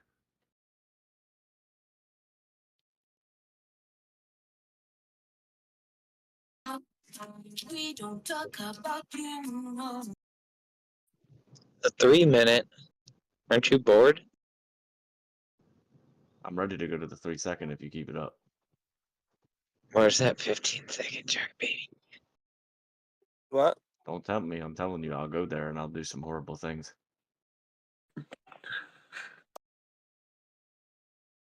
What are you gonna do? I can't Go believe on. this. I can't believe the fucking Russell closed up at 5.5%. That is godly. That's got to be You ever seen a 5-second? You ever seen a 5-second ABC reversal? Yep, those are the most powerful ones. Oh shit. That's got to be a historic day for the Russell, though. 5.5% in a day. Should I fucking exit my long? So that means BTC going down. BTC going down? Oh my god, Said that that trick, again. what? No, I forgot Z. his name. The guy from. Oh, Z, that's Z. Z. Yeah, There Z. is the other No, one. that's The other one. Turco. That was Oh, Turco. Turco. That was That Oh, one's Turco, yeah. Turco. That one is Turco. You're right. Yeah. So, oh, God, I his forgot kid. about I don't know if you know this, but Turco was in this group for like since the beginning. He was in here all the time. But it. Mm-hmm. when Luna crashed, he actually put it. I think all his savings into Luna, so he got wiped out. Oh my God, that's bad. You Yeah. know what, Yeah. Ernesto? Fuck you and fuck Elon Musk. Yeah. So when that happened, he said he was like, "Oh, I did everything right. Everyone told me to buy into the top 10 coins. He's like, I cannot. He has I no don't. I stop don't. loss. He said he was investing. Still, you still need a stop loss even if you are investing. I guess. So then He earned the role of a gambler. What was his entry price? I don't fucking know. I think He it was averaged like all the way down. That's what he did. He had oh like 120K or something like that. And what he would do is he would buy in and then he would just average down on spot and get himself. Oh, So like he that ended hurts up, my soul. he just kept averaging down on Luna. When did he buy though? Did he buy the top first? yeah. He bought. I think he bought everything like above $1. Wait, what? Didn't he? Oh He bought my everything God. above $1. I mean, Luna was at like $80 or something like that, right? It was higher than Yeah, that. he was buying. It was Yeah, like I think he bought 200 like a something. 50. Yeah. That's what I'm saying. Everything was above $1. That shit went down to 0.0000. So there's a big distinction. No, but it's important when his first buy was, right? Because if he was buying the top and then just layering in, as the bear market continued, then that was brutal. No, I think BTC was already at 35 when he started buying, right, Luke? It was on the way down when he started buying. That big old Head and Shoulders that Jules was playing was starting to play out when he was starting to get in. I think it was around $80. I don't remember though. Oh, that's brutal. Yeah. Yeah, he bought the top. That's like what a lot of people did, man. Except for Luna was extra brutal because it went away forever. Yeah. No, it's still here. They still compensate people for it. But it's minimum. That shit literally went to zero. Like Literally.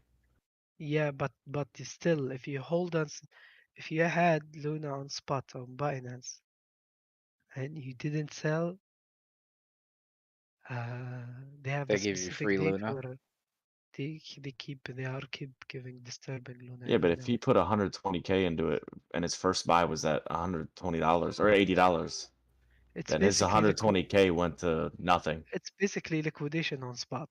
Yeah. You don't get fully wiped to zero, but your gazillion dollar is worth nothing now. Yeah, you probably would have had, $100 worth of Luna C token or some stupid shit. Very, very sad, Luna, because a lot of newbies got caught. Like it wasn't like the people who have been here in the market. You are already cautious with alts and you don't invest into one project. But people came for because of the bull market, and the project looked great. They had a good dev team, and it was all hype. So people fell for it. Yep. And they bought at the And top of the bull.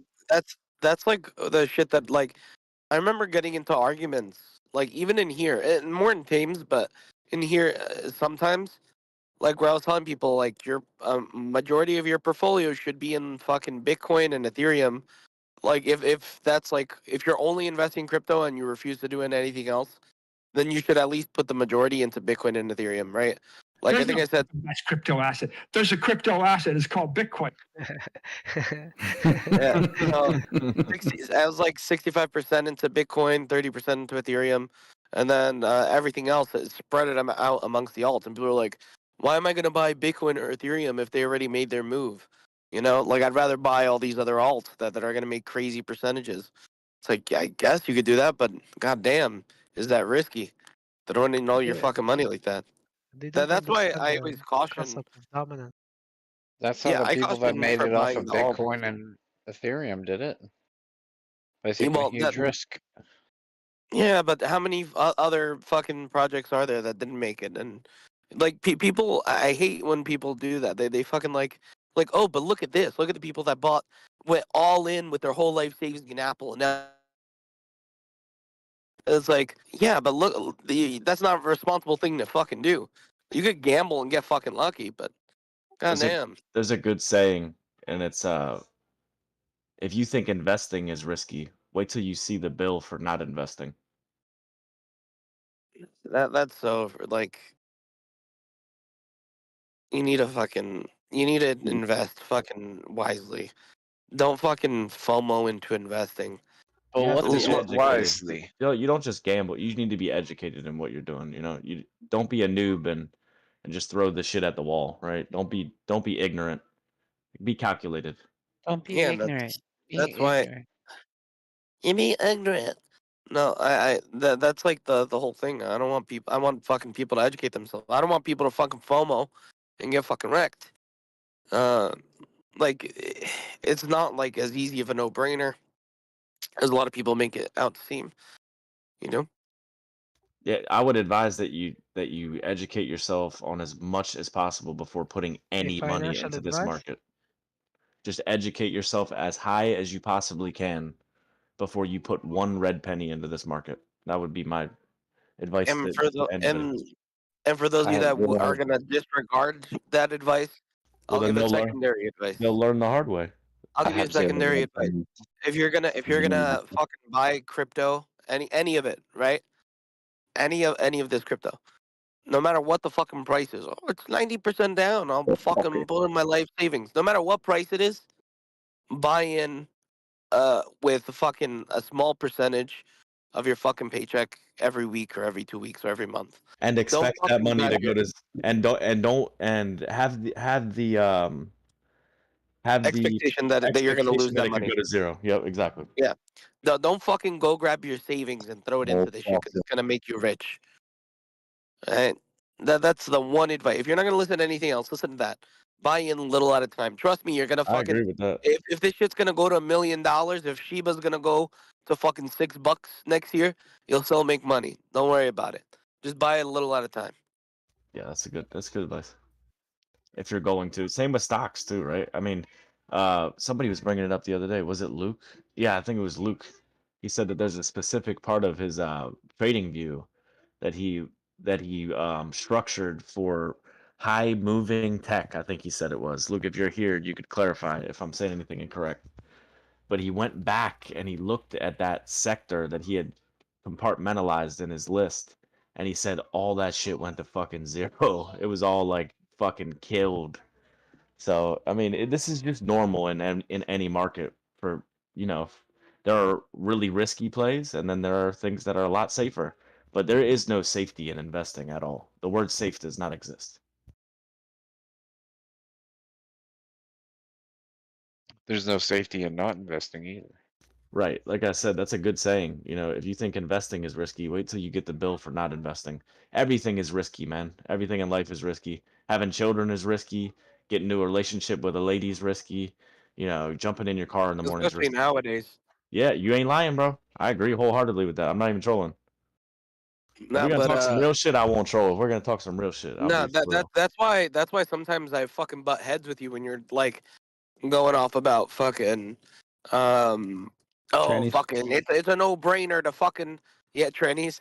No, it's a no-brainer just to fucking buy in. The market was been here for fucking 100 years. Gonna be 100 years from now, it's gonna be fucking 100 times bigger than it is now. It is You know, a when you no-brainer to risk. It is a no-brainer if you are in. Let me add some detail yeah. to what you said because I don't ever say exactly what you just said. What I do No, no, say no. is I'm just fucking what I like what sometimes I it comes off like that though. I That get that's it. what I'm I saying. get it. It's like hyperbole. I could Yeah. understand why it be, you taking it that way. But what it is this market is a lot more similar to everything else in investing than it isn't. That's my point, is that this is a lot more like the stock market.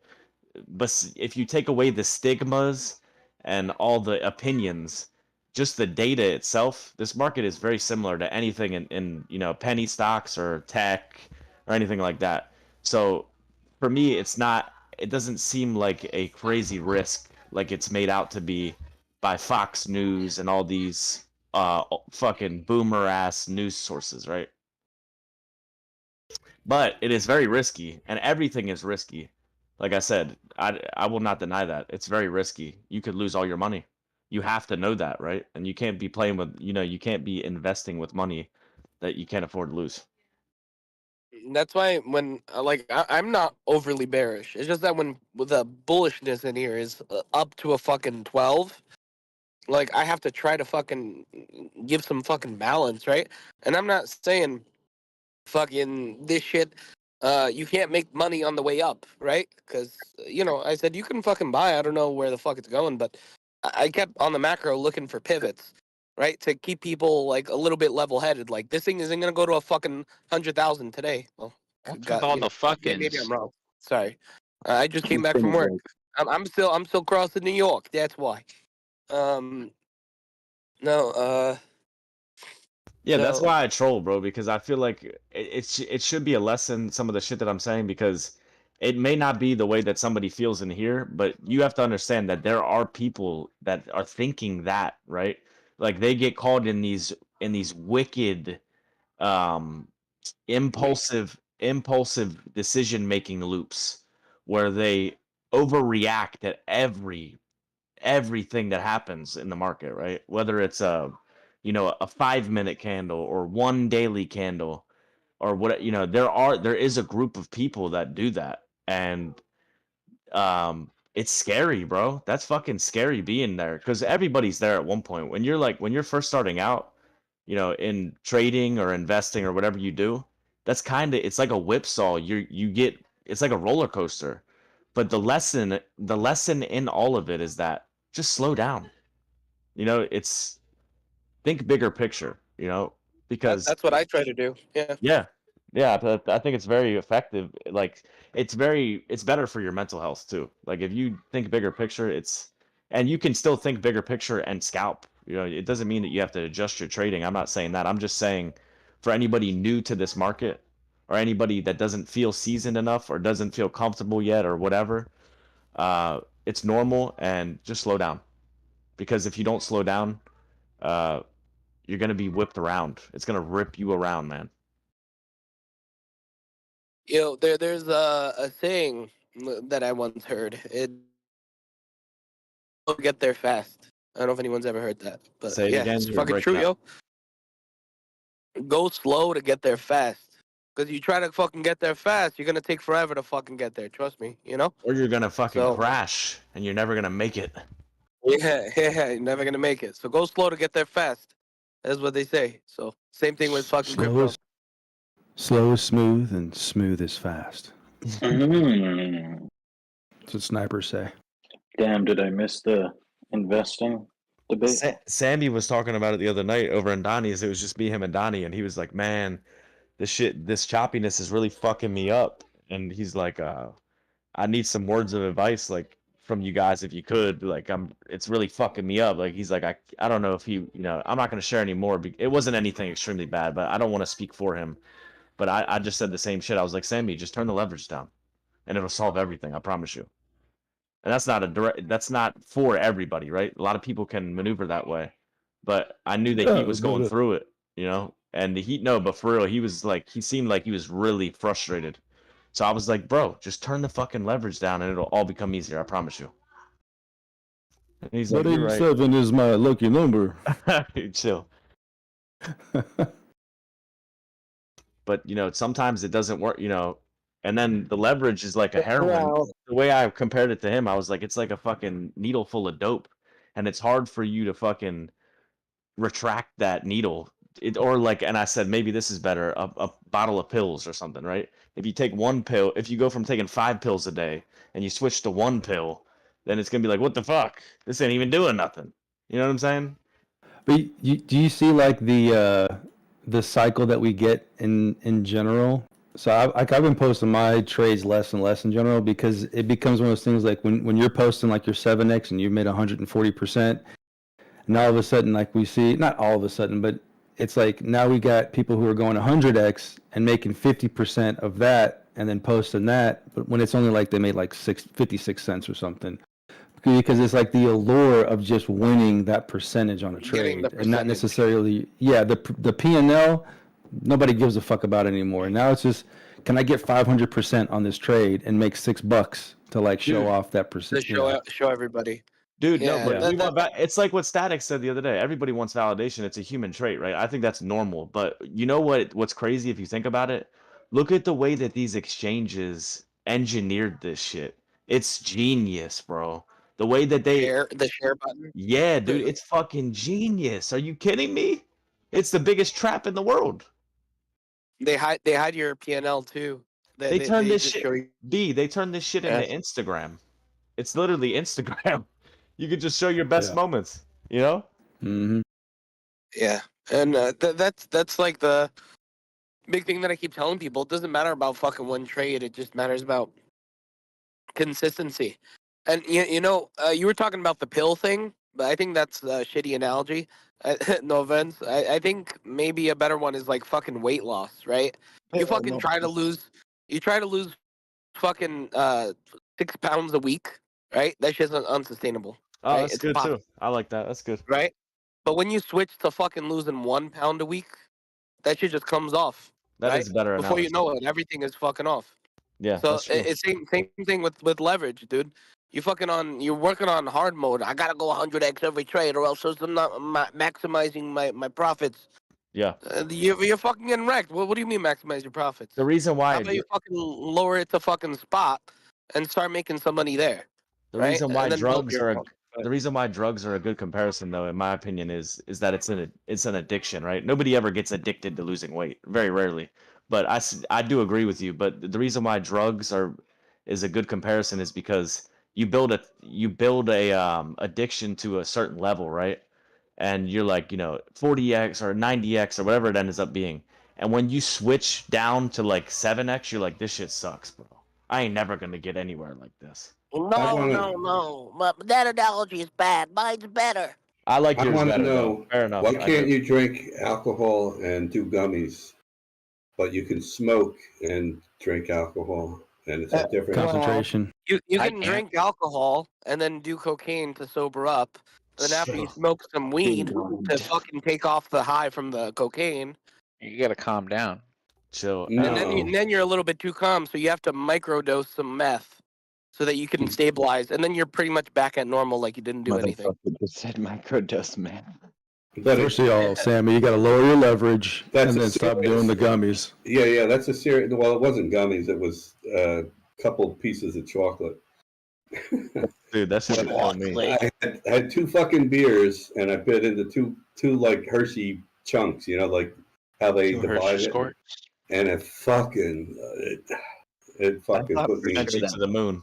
I I thought went for to sure that was a soundbite, but no, he's here jumping right in the conversation. yeah, I'm serious, dude.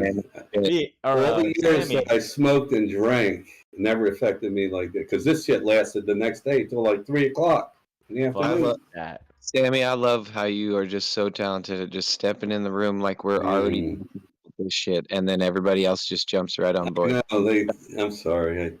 I know it's a No, Sammy, you're doing. It's good, bud. No, it's fascinating. I'm sorry. It's okay, Sammy. Sammy, it's not a No, bad thing. people Thank clearly you. no. Thank you. Yeah, It's a good thing. People clearly like it because they just It's a good thing. I'm loved I feel so loved. It's a good thing, Sammy boy. It's a good thing. Don't worry Is about Static it. here? I want to thank Static for, if he's here, I don't know, for not drinking. Thank you, Static. Sammy, It's a good thing. Sammy, how about that legacy market today? You see it? Yeah. Dude, I was just my buddy sold some of his, I think a chunk of his Amazon. Oh, really? Yeah, and he's like got different levels. He's got like 400,000 in it, and he's been trying to. Yeah, it's got to get to 155 to make him whole. And I said, you're going to get out, and it's going to go to 255. You watch. Yeah, probably. Because that the way fucking legacy looks. Look at it, man. It's I crazy. mean, Amazon, I use it like fucking every other day. You know. It ain't going anywhere, that's for sure. I remember at the bottom, I was in another Discord, and people in there were like, "It's such a shitty service. It's gonna get replaced." Blah blah blah blah blah. I was like, "Are you fucking kidding me? What are you hot?" Yeah. Hey, by the way, what companies use? Because I was talking to my friend about this. Like, I wanted to ask Jules if he ever got his fucking Tesla back after that accident. But I would never buy an all-electric car. I would do a hybrid maybe. But now, the hydrogen, Toyota's working on some hydrogen shit. They've been doing it along with others. But what do you guys think about, like, hydrogen taking over in, like, 5 years? Like, because this electric shit, they're crying, "No, don't park your car in the garage. It could blow up and overheat." No, we already talked about this. That shit ain't gonna happen. You don't have to worry about the electric vehicle blowing up. It's got way too many safety measures. Yeah. You ever heard of a hydrogen bomb? Yeah, well, that's the other thing. I mean, it's just water. It's a good thing that you could keep the gas cars inside a garage with the doors closed and leave it on, and there's no problem. If hydrogen blows up, you just get wet, right? No. If you water, if you it's just hydrogen and oxygen. You're taking the oxygen out of the hydrogen. Hydrogen, when it blows up, is like the Hindenburg. It's a fusion thing, right, Clive? No, it's no, it's nothing like that. No. No. No. No, What are you, dummy. fucking crazy? No, What are you fucking stupid? It's like plutonium. It's like plutonium. You can't go in that garage for 100 years until it irradiates. Damn it, Sammy, you bitch. So, What's wrong with you? Clive, wait. Let him explain it. Let him explain it. Well, are you saying a hydrogen bomb is, when hydrogen explodes? No, he's saying just hydrogen. Yeah. Hydrogen just burns. Yep. It's an explosive gas. Like rocket fuel. Yeah, basically. It's like propane. But it's different. It's nuclear. It's different than like a battery. But you don't get wet. You No, I certainly know. don't get wet. Dude. Let me just give you an example, right? It's like gasoline, but more explosive. I think the explosive, right, Clive? Hydrogen is more explosive It's than more gas. combustive. No. Yeah, Explosive. Yeah. It has a lower explosive limit, right? Than gasoline. Or does it have a higher one? No. Gasoline is flammable. But it doesn't burn as hot as lithium, right? I mean, lithium is like fucking pretty hot. Yeah. Yeah. I mean, you're gonna have to look that up as far as what's the temperature of hydrogen when it. Well, either way, you'll die. You'll die either way, I guess, right? So. Is mayonnaise an instrument? One of the issues with this whole market is they're encouraging people with little to no money to get in it. Then it became more gamification. This is the market of crypto. This is the biggest exchange of wealth from the rich to the poor, except in reverse. That's what they market it as. They market it as this. They is market the way it as that, but it's not beat that. poverty. Yeah, this is the way that the lower class is going to stick it to the upper classes by buying Doge at 70 cents. Which is never going to happen. You're like, you have a taco shell and you want to open up a taco truck. Is it Taco Tuesday? Oh shit. Fuck Yeah, it is. No, do you guys remember the fucking dude that came in here and he was giving us like he seemed like he knew his shit, right? But obviously I call bull. But he was spouting Yeah, out but so he's many still in facts here. about why. Oh yeah, I forgot. No, but he was spouting out facts about GameStop, how it was gonna go to 100K. And he was like doing all the math for us about how it's gonna get there, and like he has insider knowledge, and he was giving all the facts about the insider knowledge. And you remember that Yep, I guy? remember that dude.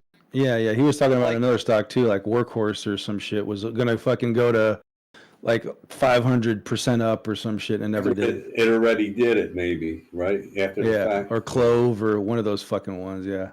And I remember like instantly, I was like, wow, this is amazing storytelling, but it's fucking like this guy is just spouting nonsense.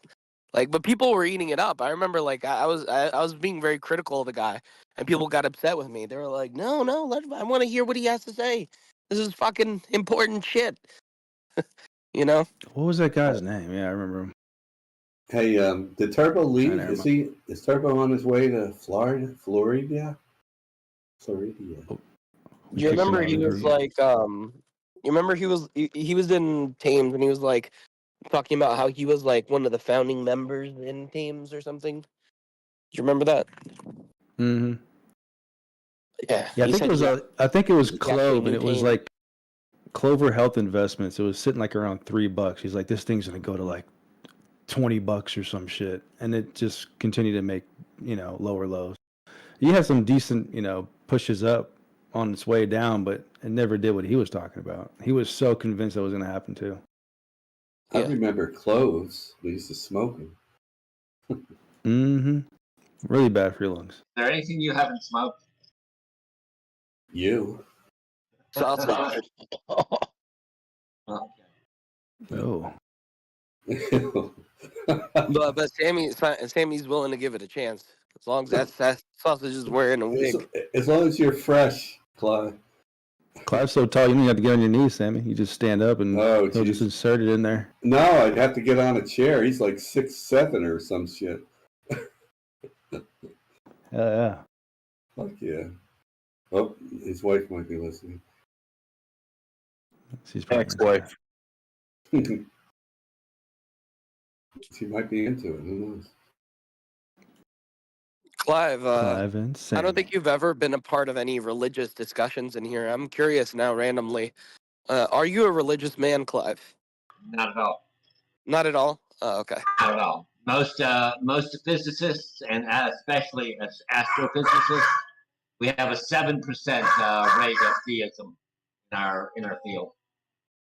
So what happens after we It's one of the die? lowest. It's one of the lowest of all the What's with you scientist type? This French woman next door to me, I was talking to her the other day. She was picking up her little fucking King Charles dog shit. And she's like, hi. And I'm like, oh, how you doing? And she's like, just shooting the breeze. And I go, she goes, yeah, I got to go to work. I go early, like 5 o'clock. And I go, what do you do if you don't want me? And she's some fucking scientist. I'm like, what's with you guys that are scientists and you got these King Charles dogs? I mean, what up with that? No, that's always good to do. When a girl tells you something, you say, "What's up with you?" Insert blank thing that they do. What's up with you and your stupid fucking dog? Yeah, but I'm asking Clive, not her. What's up with you bankers and having Toyotas? I know another guy that's a banker and has a Toyota. What's going on?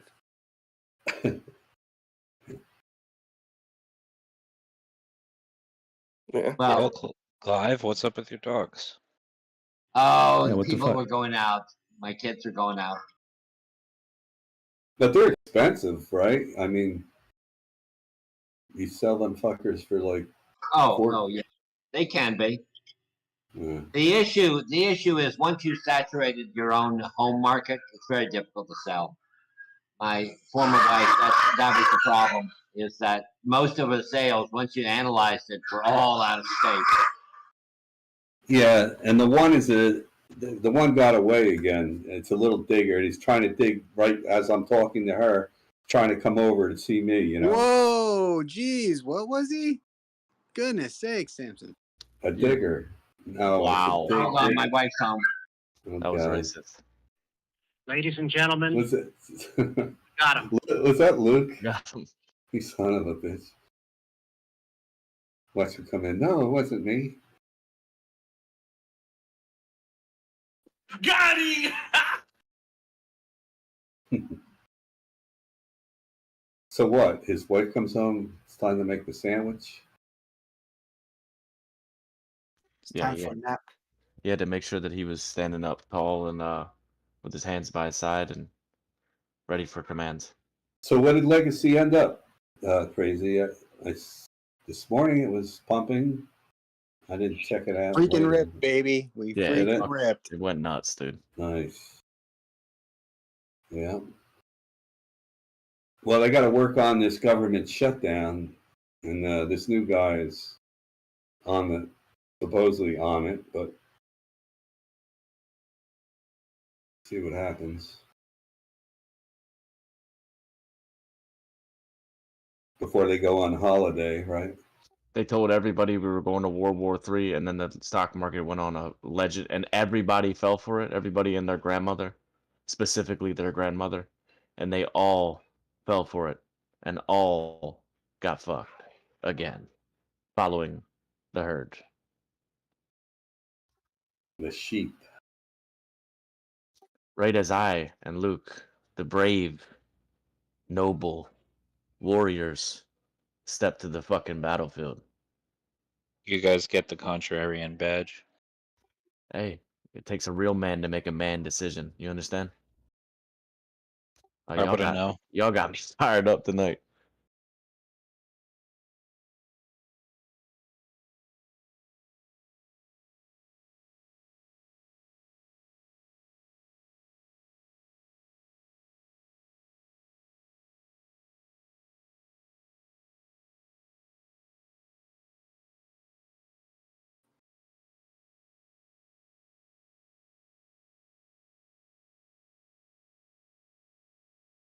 Clive, if you're still here though, think about how similar the Sam Bankman-Fried and the what's his name, the other dude who crashed the stock Bernie market. Madoff. Yeah, think about how similar those stories were and how they ended up. Yeah, but there's always similarities among criminals. But overall, if you violate the law in the stock market, there's a good chance you're going to jail. There's a good chance though that if you're a CEO of a company in the stock market though, like BBBQY or whatever the hell it was called, Bed Bath and Beyond, that you can get away with shit too, just like AMC. What did they get away with? I mean, they lured investors to No, they get didn't. dumped on. No, they didn't. The company went bankrupt because its fundamentals were incorrect. But there What was about nothing AMC? not violate the law. Didn't that dude off himself? No, one of them did. But look at the Bed Bath and AMC Beyond. too. Yeah, he just jumped off a building. Bed Bath and Beyond did not violate the law. Their business model didn't work. All right, let me ask you something. Name 3 differences between digital asset projects and stocks. Well, they're projects. They have potential to do things, but the others have manufacturing. They have employees. They have all sorts of outlets, etc. They can be tracked. They produce accounting reports that are audited by one of the top 4 firms. Heather's never been audited by a top 4 firm. Yeah, they have. They just were. Not like a 2 top weeks ago. 4. Yeah. No, they weren't. That's not number. They're not in the. That was not a top 4 firm. It was top 5. It was the 5th. Exactly. Okay. I know my facts on that. Yeah, And but you're trying to be sneaky. 99% of the stocks are audited by the top 4. So they chose somebody that's not in the top 4. But that being said, look how long they resisted that. Over and over and over and over. Finally, they're like, okay, well, let's get somebody that's somewhat credible, that 1% of the market uses. But why didn't you say Bed Bath? Their model didn't. It wasn't their model that didn't work. It was The They fucking got overextended. The economy collapsed on them. You know, Bed Bath & Beyond had a specific product, and COVID hit, and they lost their customer base. Yeah, but why did all right, well, neither here nor there with that specific thing. Yeah, that was a specific one. But they're part of the other companies too, though, right? They weren't like just one entity. They had I forget, like there was Baby Bath or whatever the fuck it was. There was like two other spin-offs. Other particular market sectors. And there was and that didn't work out either. There was Bed, there was Bath, and then there was Beyond. Okay. No, it was Babies R Us. Was that part of it, or was that Toys R Us? I don't know. There was another one that was part of it, and that's probably where money went in. You know, they took money. It's same old shit. You know, when you do that, you're bleeding out in one area and you're feeding it, and then you're drowning yourself, or you're not maintaining your main one business, and that's why they started falling apart. It's bad planning. You know, it was a bad choice at a bad time. It was a concept that really didn't prove out. Okay, let me answer Dean's thing about 10-to-1. That's not a scam. That they are required to keep their price over a certain price, which is $1. Okay, otherwise they are delisted from the exchange.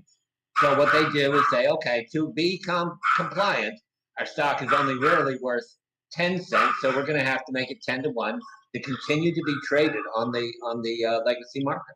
This is the thing here.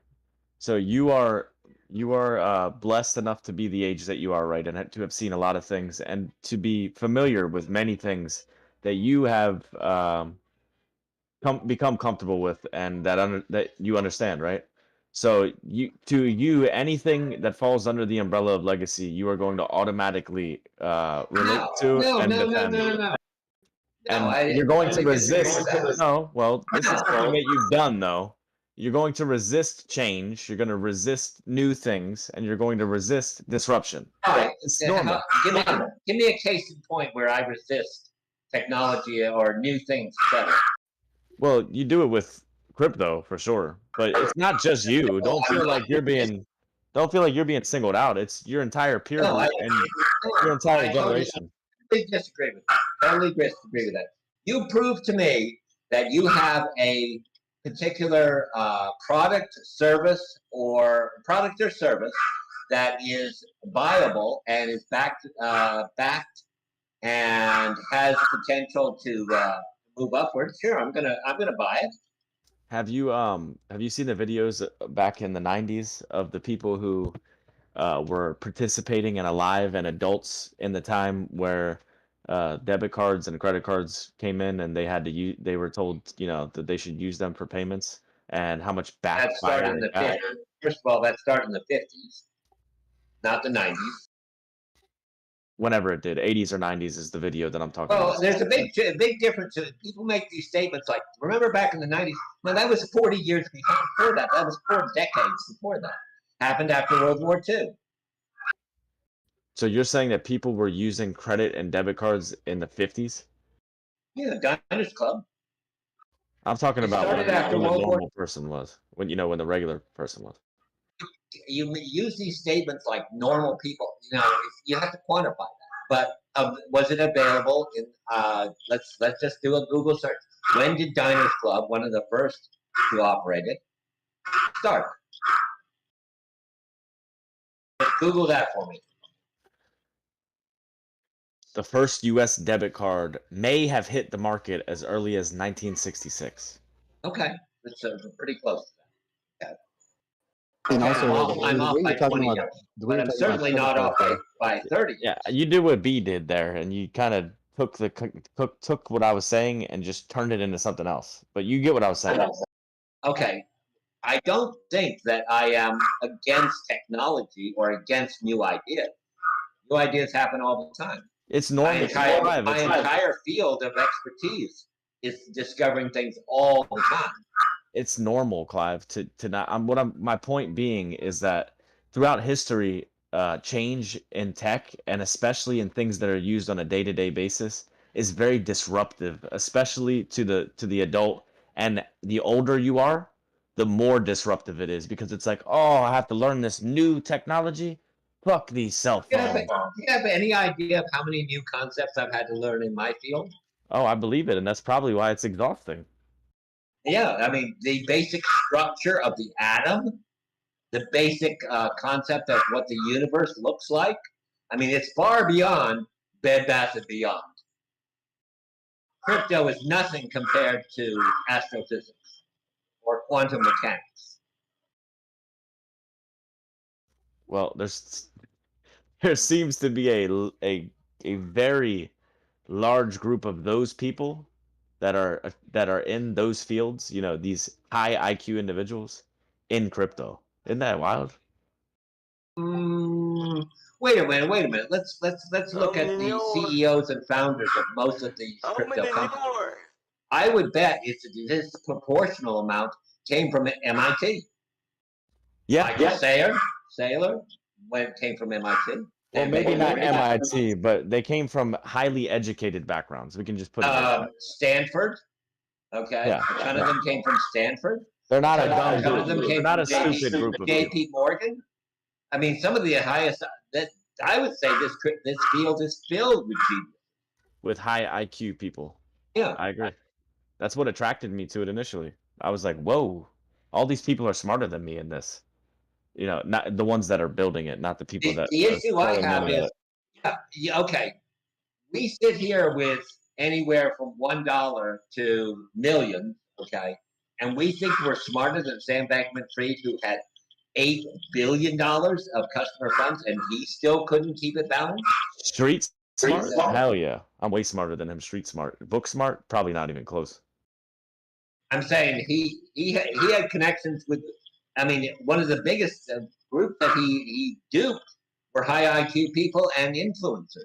Yeah, he was also on methamphetamine too, so you become a shiesty motherfucker when you're on that, I'm sure. That doesn't have anything to do with his ability to raise What do you money. mean? It doesn't have anything to do with it. He was on drugs. That was probably half of it. Give me some of that shit that makes you go become a freaking dude. I took that shit when I was in high school, the fucking Adderall shit. That shit makes you like hyper focused. I would never touch it myself. That's me. I did it in high school. I know the deal. I mean, it just made, and I know people who took it regularly, right? It makes you hyper focused, and when you abuse it, that you turn into a Sam Bankman-Fried. Yeah, but he Not fell to in. be abused, but can be very fucking handy. He fell into it, and he decided to do a business with it, just like Carl Runfeld. I don't think Sam's addiction and or their use of drugs, etc., had anything to do with his failure. Oh, you are insane, dude. You know nothing about methamphetamine. Then you see how many people that are on meth, their lives get destroyed. Sam lied to his customer. Sam. No, you think that doing drugs? Sam stole money. You think that substance? Listen, you think that substance abuse doesn't have that has no effect on your decision making? Sam got trapped with trying to use other people's money, lied to his customers. You know, whether that he was doing drugs at the time or otherwise, he just basically lied. You know, and the people that you should have heard the people on the stand. Okay, they had some sort of insurance fund. And they asked him, okay, what was in that insurance fund? Nothing. Oh, well, how did you create the number? We just took a random number and divided by 1 billion and multiplied it by this. And did that fund ever exist? No. Clive, would you recommend, now let me talk when I say this. Would you recommend or condone, would you tell somebody that it's a good idea to drink and operate a vehicle? No. Okay, so what about take methamphetamine and operate $1 billion company? No, just taking it. No, I don't agree with taking. Right. So you get what I'm saying. Why did they choose? That's not why the business failed. Right. But it shows how the people are still there bringing that back. So why did they let well, him? it's proposed. It is not. They are not there. The bank does. The business does not exist at this point. There are assets out there that people are saying, let me control these assets or bring them back so that we can recover some of the money. But it doesn't exist. Right? That's what they're trying to do is to pay back the creditors. But why? Like, who put him as the escape goat? I mean, the guys behind the He knew exactly what he was doing. He was lying to the customer. He got over leveraged. They lost 80% of the assets in the downturn of crypto. He had unsellable assets on the balance sheet, which actually had no value, but he was crediting them with $6 billion worth of value, and he just basically lied. Don't you think the other people on the board, if there was a board, so-called, would say you're pushing it a little too much? They did. Read the transcripts from but he didn't. All right, so he didn't listen. Okay. No, he did listen. Okay, and they also said, well, okay, if that's what you say, Sam. Okay, they knew they were in trouble. Okay, and Sam just ignored them. Period. Read the transcripts from the That's when what they asked him a direct story. Did you lie? No. Did you? This is not Sam. They're asking Carolyn and Sin and all these other guys. Did you commit fraud? Yes, we did. Did you lie to the customer? Yes, we did. It takes a special look at relate that to Martin Scarelli. Same shit, right? Yeah, exactly. The same with the blood woman. He pushed the feds to. He didn't stop pushing until they finally said, "All right, you're locked up." And it's like, why would he do that? You know. He thought he was invulnerable. He thought he could get out of it. You know, and I think Sam thought at the end, well, they'll sympathize with me. I'm just a kid. You know, my parents went to Stanford. They've got legal advice. I mean, his own financial advisor said, there's really not, is there a legal way? Is there some sort of scenario where we can paint a rosy picture on this thing? No. And he's like, maybe in you know, you can come up with excuses, but they're not legal, Sam. It's so weird, like people, because like I even spoke to Scarelli on the phone one time, but because I bought the company that he ended up buying out, and I didn't, you know. I remember you talking about that.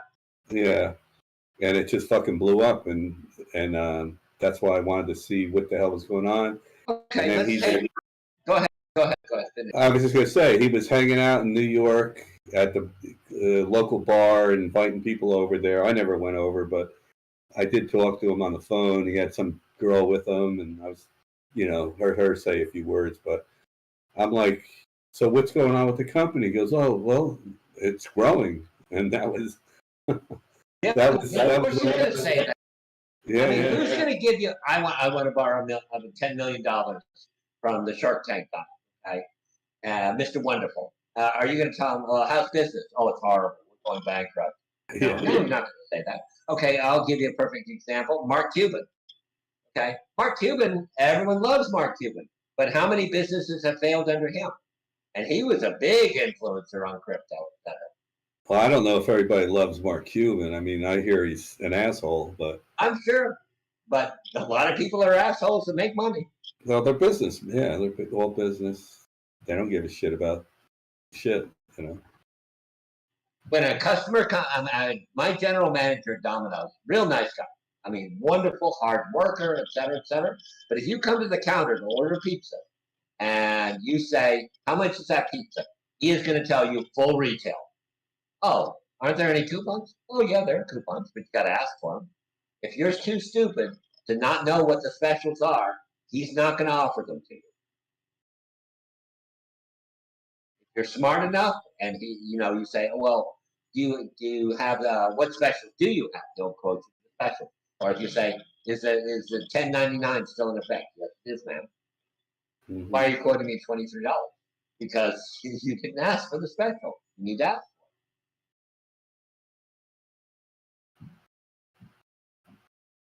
Kill him.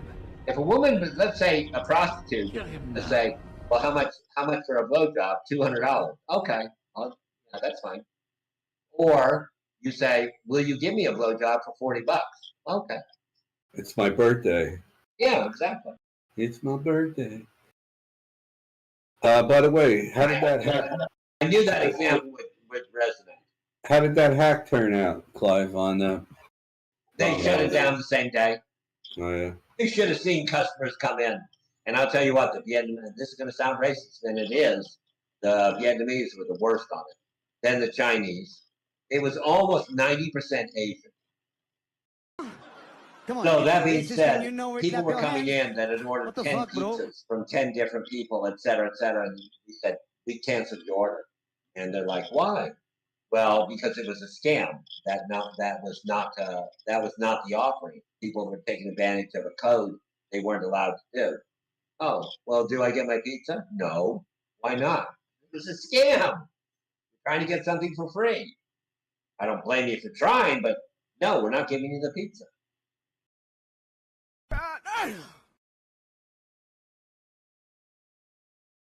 I mean, we were sitting there and kind of wondered at first. It was all one pizza with one topping. And it was like, suddenly we got orders for 30, 40, 70, 80, 150 pizzas in an hour.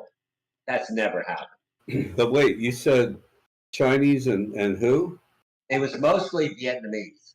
Yeah, so China I can understand because they're in Texas to buy your properties up. But why are Vietnamese there? Well, Houston has a lot of Vietnamese in our particular neighborhood.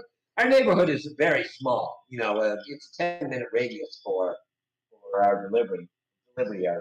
The other Domino's is only less than 3 miles away from us. They have another area.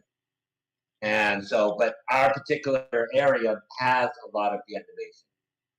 One thing that surprises me, especially now with the flare-up with Israel and Palestine, is that I never knew there was that many immigrants from around the world in states. You know, that it surprises me. It's unreal. Houston's considered, I think, approximately the 5th most diverse city in the United States. New York City being number 1.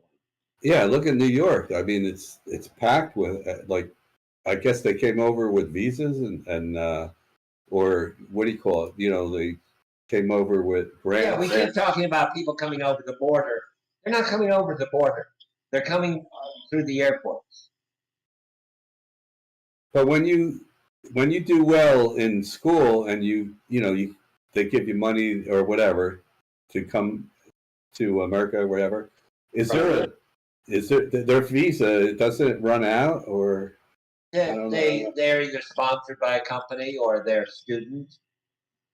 So they can change their status from student and then become an intern.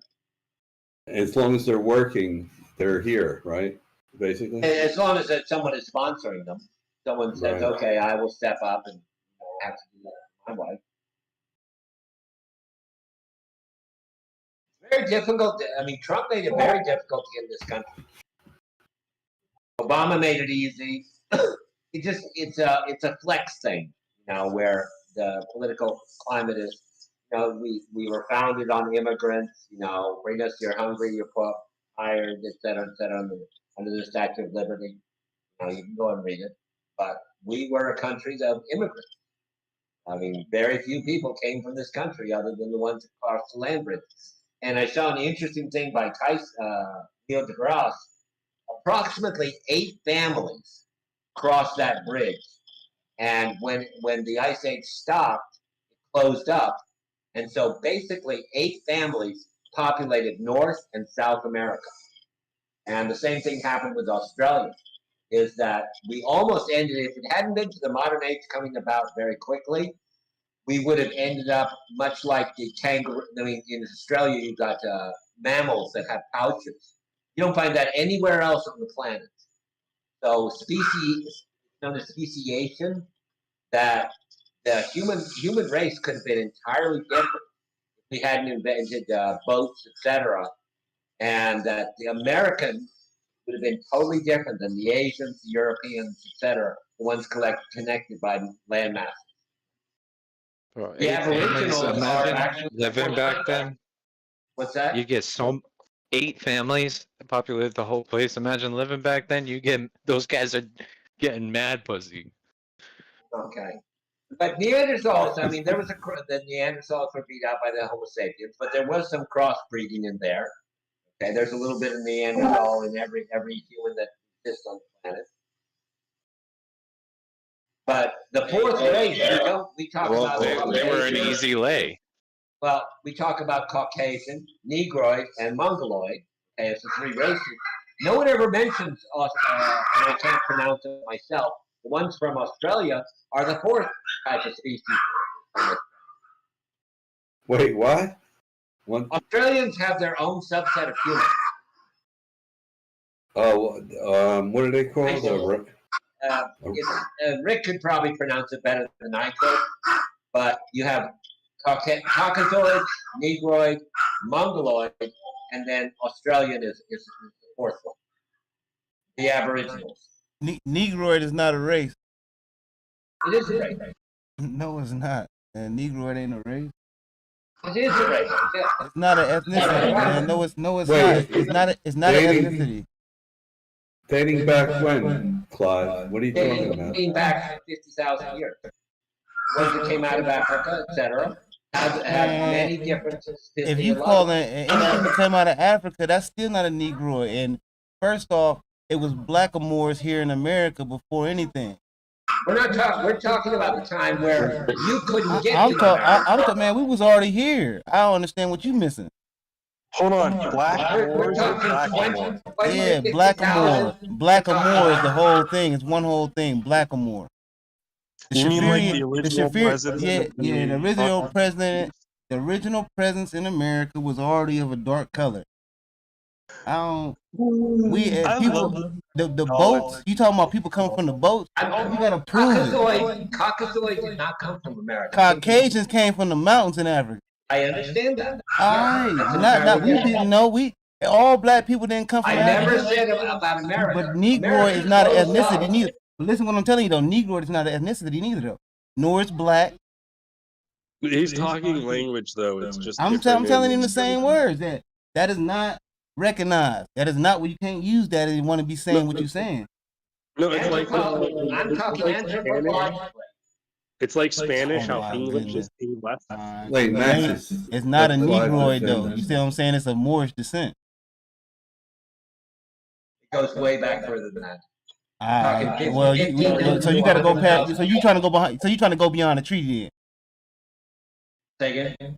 You trying to go beyond the treaties and the charters? Cause you got to understand. No, this is well, you got to go back that far then. You ain't going back that far. We're talking 50,000 years ago. You got to understand the Shafirian Empire is which was made the Treaty of Peace and Friendship with the Moroccans. It has nothing to do with that.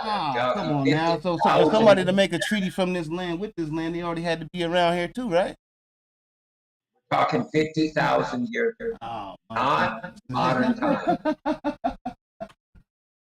But if that's true, that the first people that landed here were dark color because they were on the boats in the sun, right? I'm gonna go get a book. I'm gonna back out the conversation. I yield. Hold on. Let me get you a date on this. Yeah.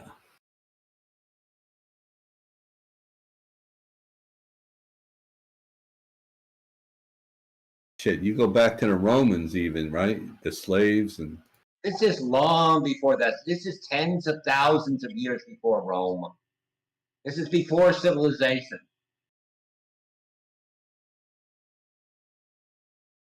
What, like Pecking Man? But they were all hairy. How could you even tell their color? Are you talking about the era of Pecking Man? Yeah. Okay. So the land bridge collapsed approximately 10 to 11,000 years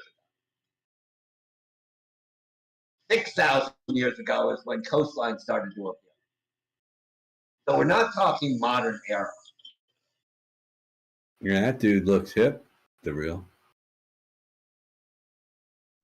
Nah, English has always been around. They had those terms. Okay, yeah, here it is. 18 to 15,000 years ago, when the ice sheet started to recede. Pangea. Allowed them to walk to North America. I call it Pangea, but yeah, Yeah. it's always Of course you true. would. And that same thing happened in Asia with Indonesia / Australia. Walk from Asia over to Australia at some point, but then it just collapsed, and there were no boats made.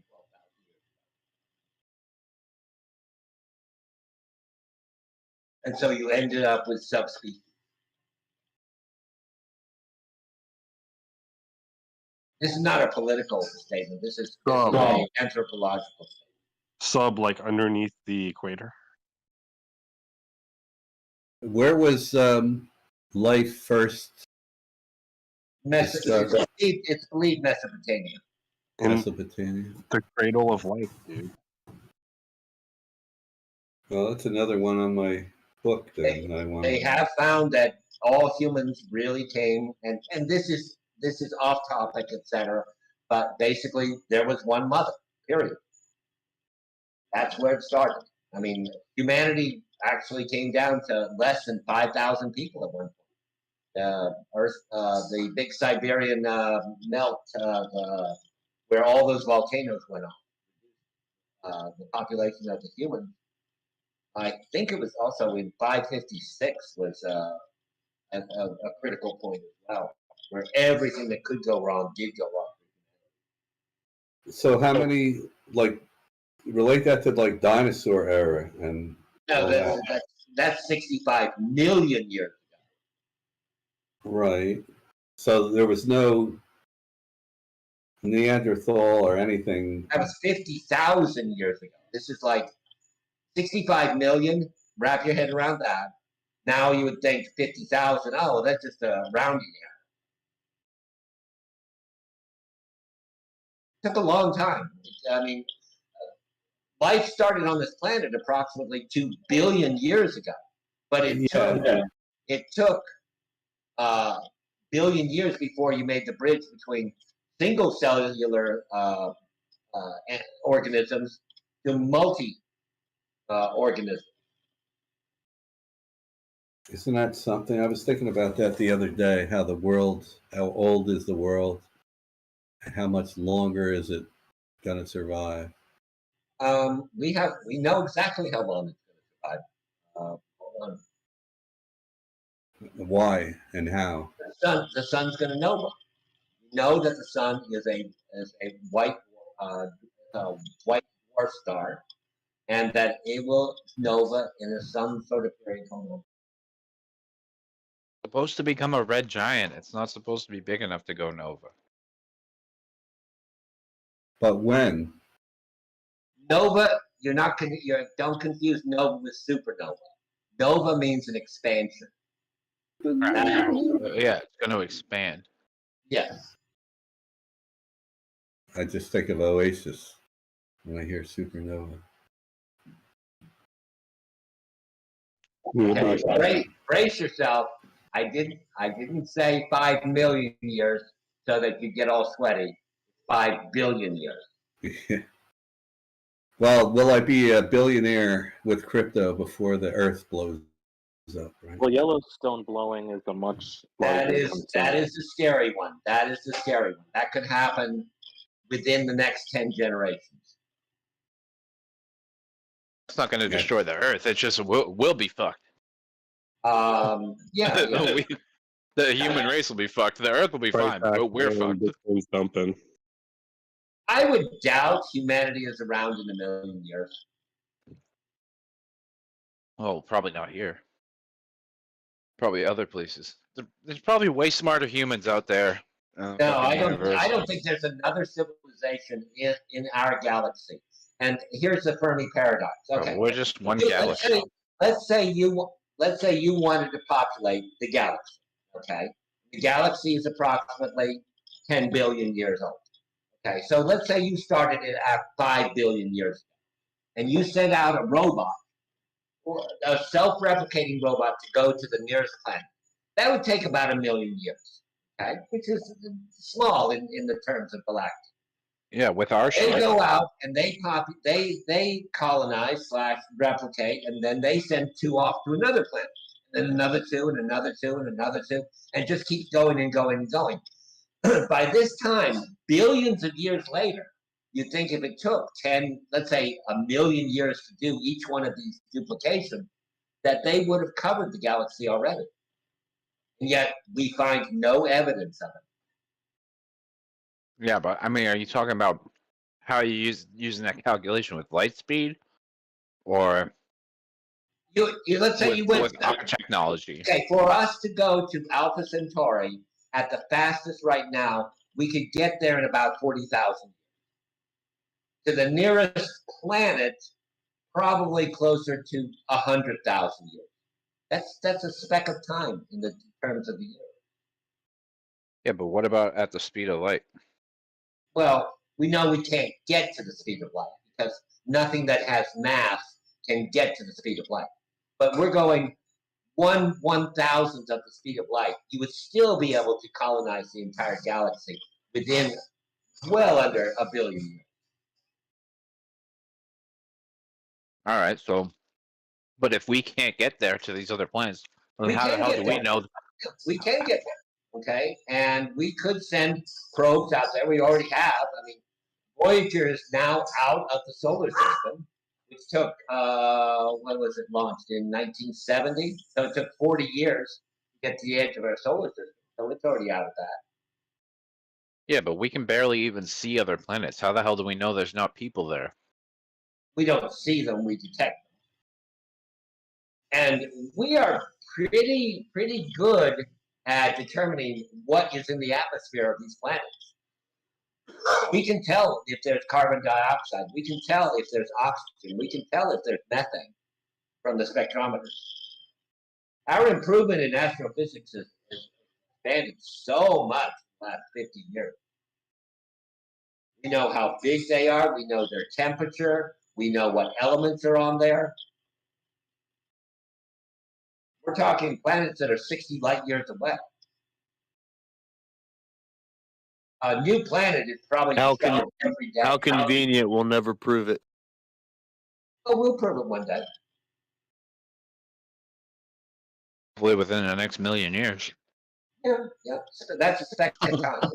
1 million years is not that long.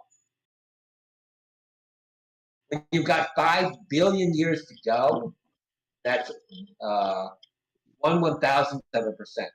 Well, I'm gonna take a nap. You let me know when we're there. Okay. You think it's not gonna fucking be too hot for people to stay here? They're gonna be like, let's get the fuck out of here. In 5 billion years, so we got plenty of time. You know, the one thing that in your lifetime and on my 80th birthday, what is going to happen?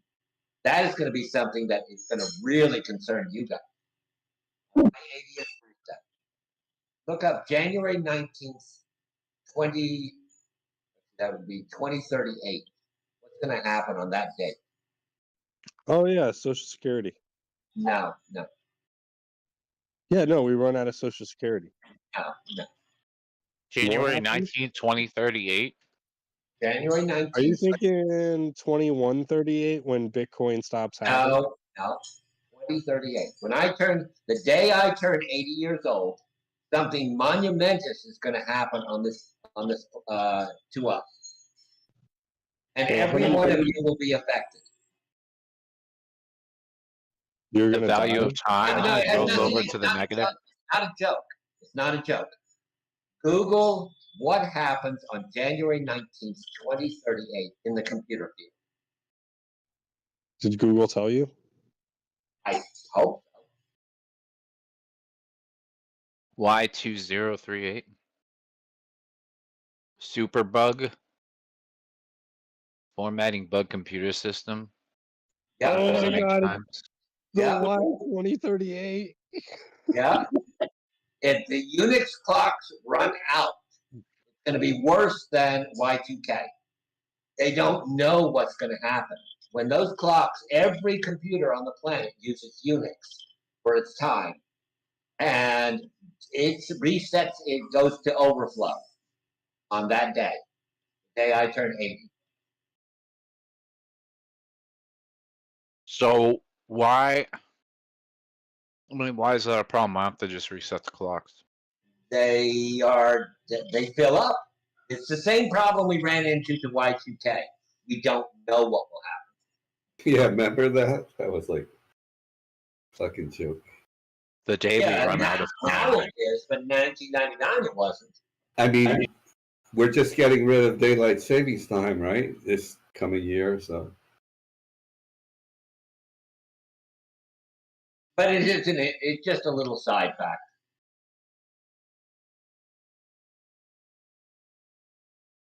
Is that when the universe stops expanding?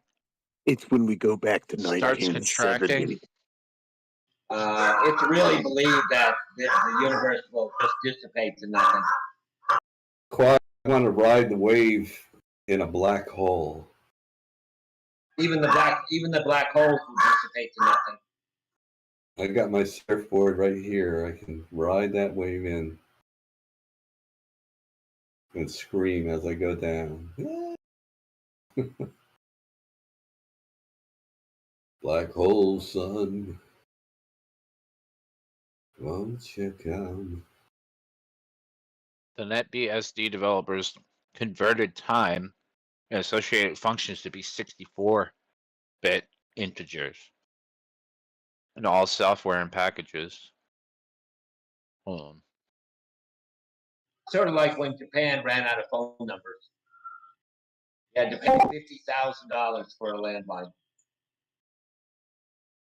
And there was another event where we almost filled up the internet. We couldn't put anything more on it. So all the servers are upgraded.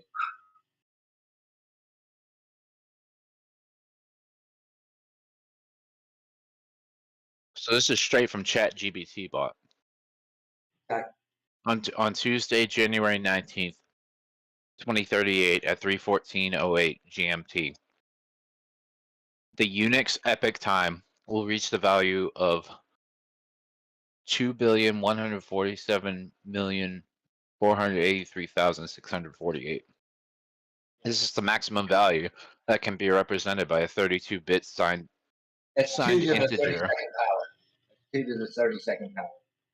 Beyond this point, the Unix time will wrap around and start counting from negative values. It is likely that this will cause issues with software that uses 32-bit signed integers to represent Unix time, as they will not be able to distinguish between dates before and after the rollover. To mitigate the issue, systems and software that rely on Unix time should be updated to use 64-bit integers or other time representation methods before 2038.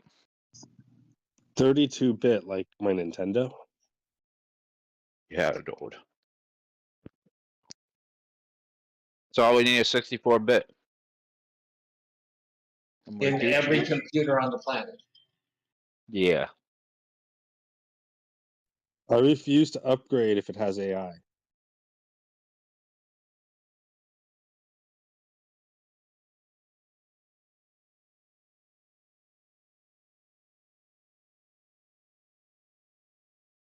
Okay, I'm gonna eat a little dinner. I'll be back.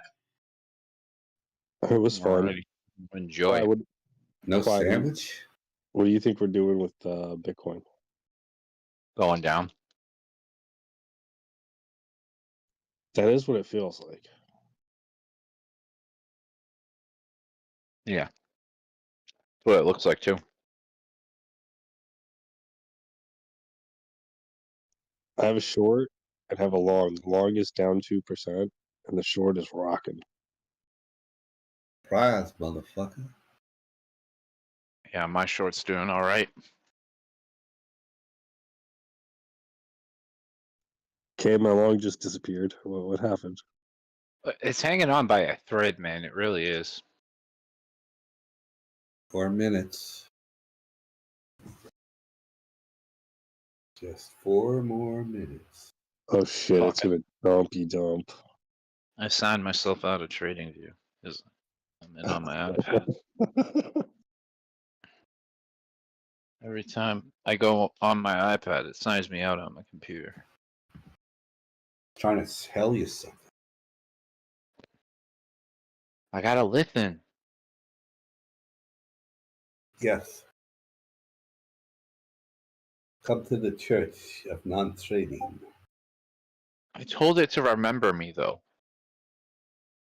So I don't understand why it's forgetting me.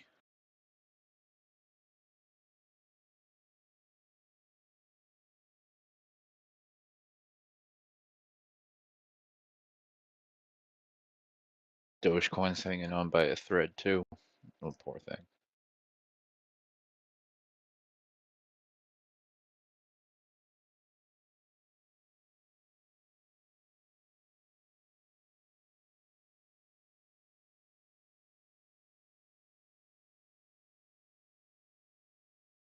Oh, the market did well today. Yeah, legacy market ripped.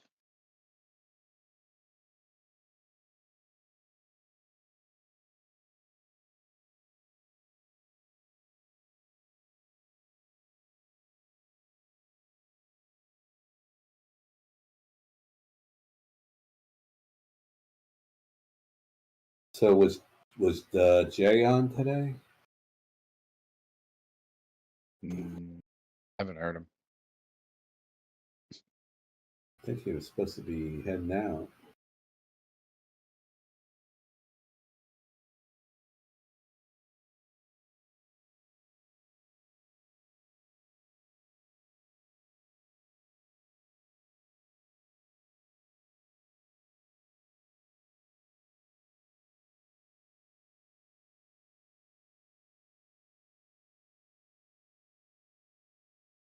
I see my Virgin Galactic went up today.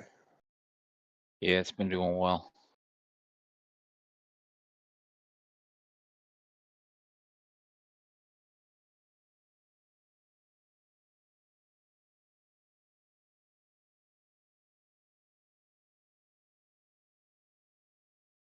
I have a $2 call on it for $17. We'll see what it does.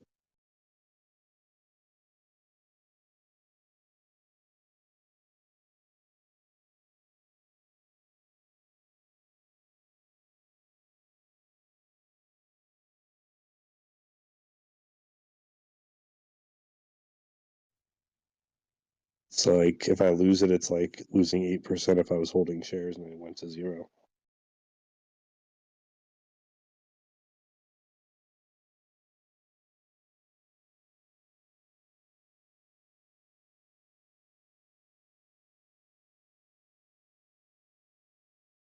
Ooh, Bitcoin's trying to push.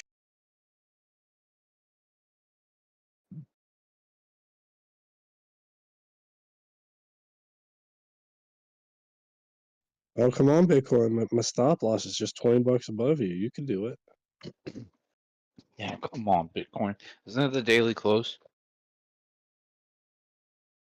Yeah, we just daily closed. But we're not looking bullish, so I don't want to buy right here, even though it could have bottomed. I'd wait like a half hour. Oh shit, the red volume. Ooh.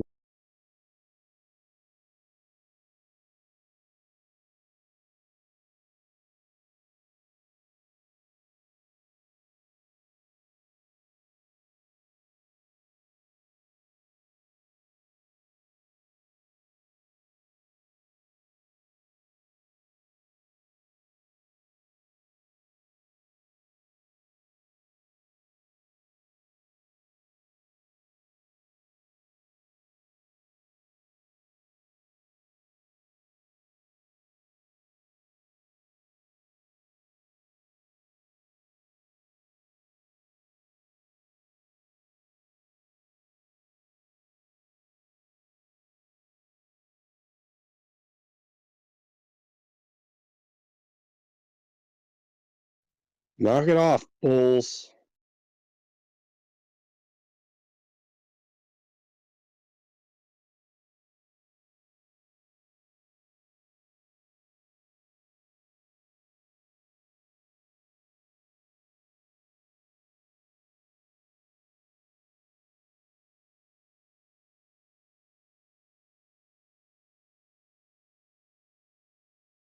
At least Bitcoin's over 35.4. That's a good sign. Why? Why did you have to say it out loud right now? No, you got to give Bitcoin's it. for targets. You don't speak out loud. Damn it! Haven't we taught you anything? Give it till 7:18. See where we're at.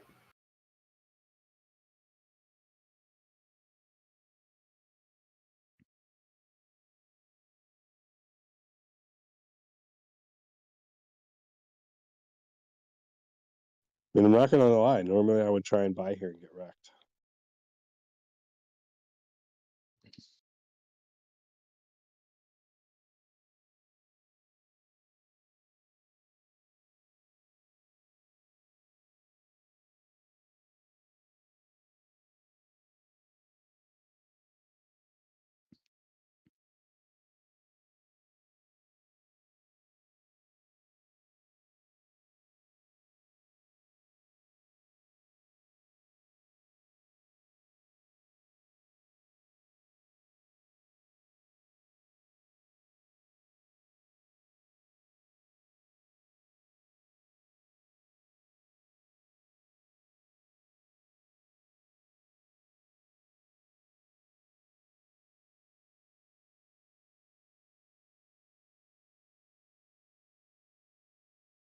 Oh, look at that buy candle in the 1 minute.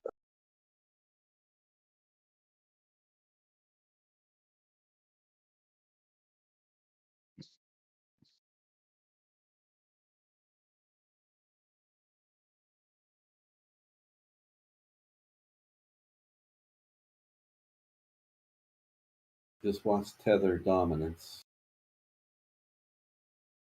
Trying to collapsing a little.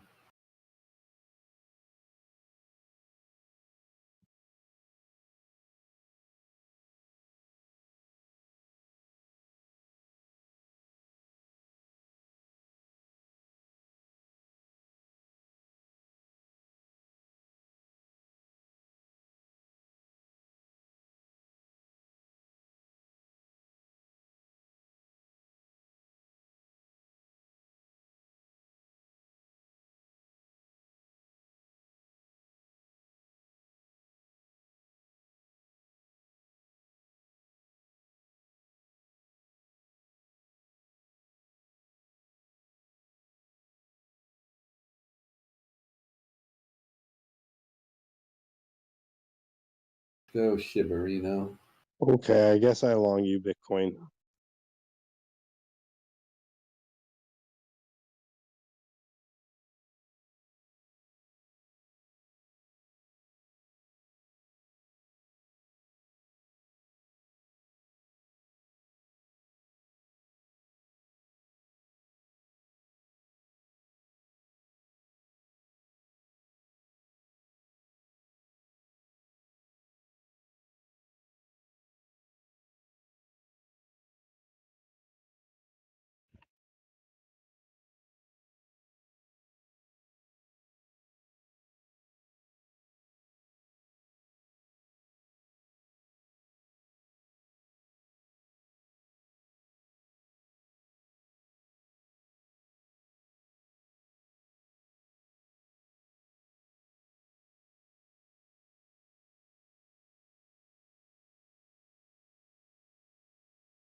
I might reshort Bitcoin at 35.6.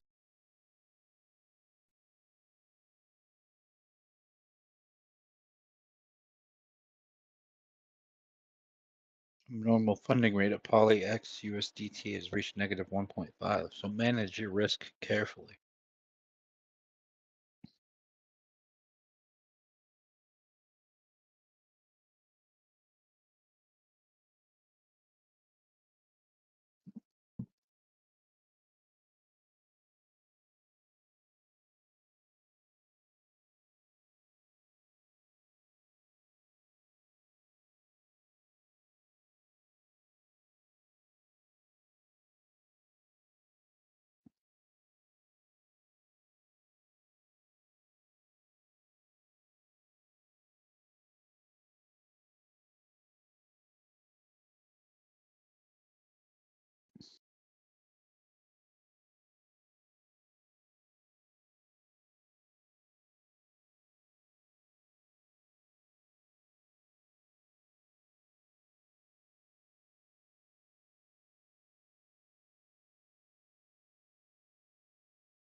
Good morning.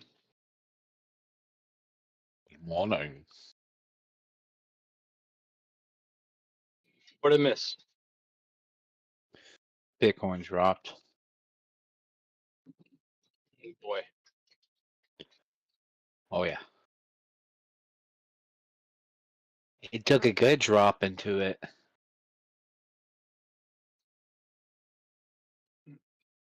Do we think she's done? Done dropping? Mm-hmm. I don't know about we, but I don't think so. Me personally.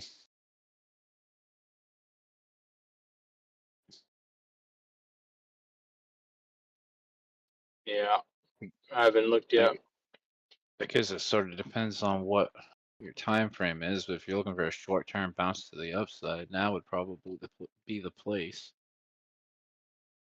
But or at least one of the places. Yeah, I looked at that 2-day, and I was thinking that RSI looks awful cattish. You might get a little tail up the next day or two, back up to 40 this time. Just feels like it was too easy of a short setup the other day, I felt, and I didn't think it would fully retrace yet.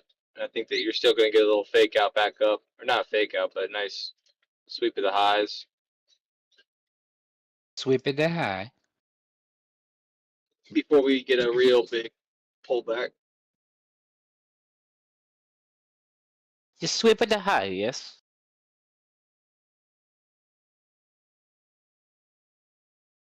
Pop it a beepy?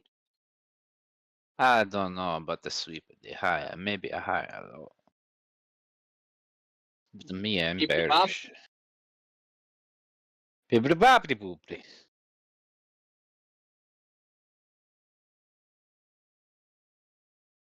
Let's go, KG. Maybe you're good luck. Break this fucker out.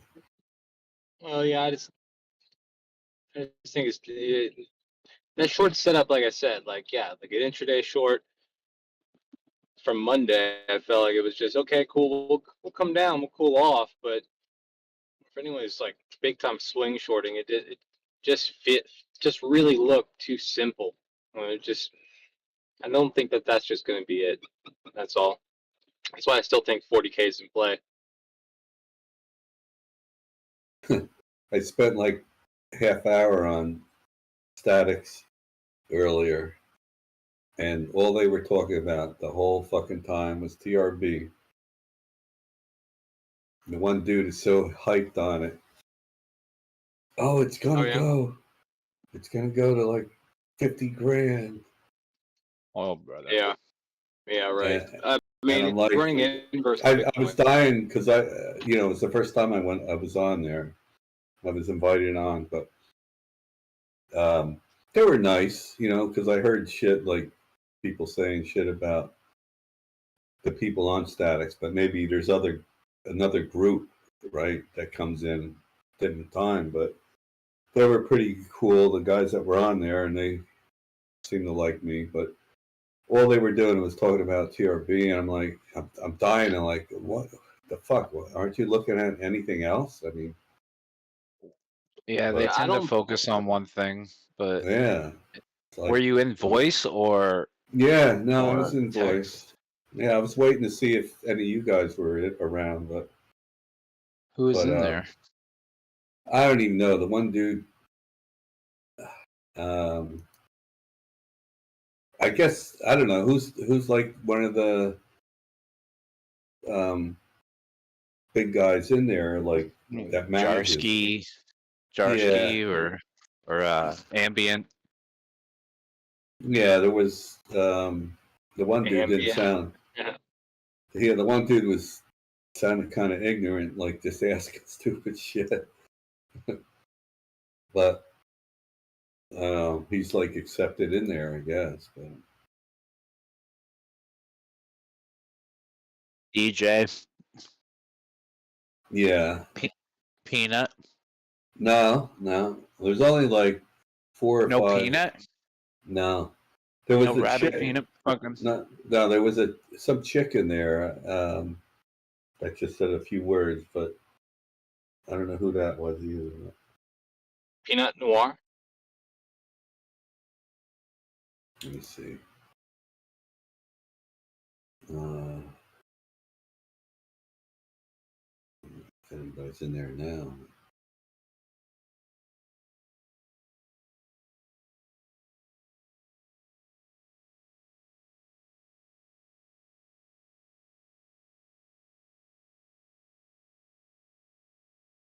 Fuck is this general?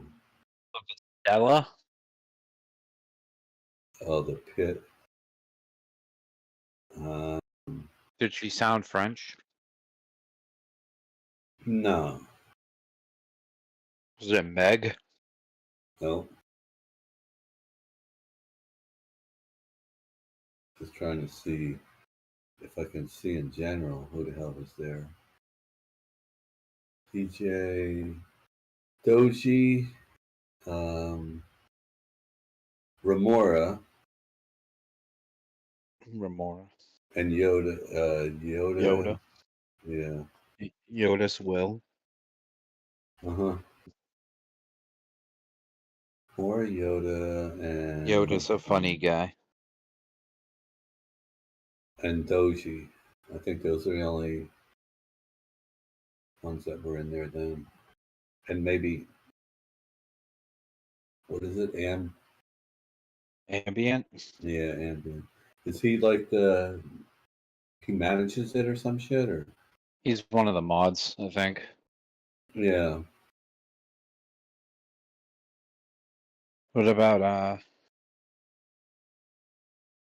fucking Nino? Did you hear No. from Nino? No. Nino's one of the coolest dudes in there, man. Nino's cool shit.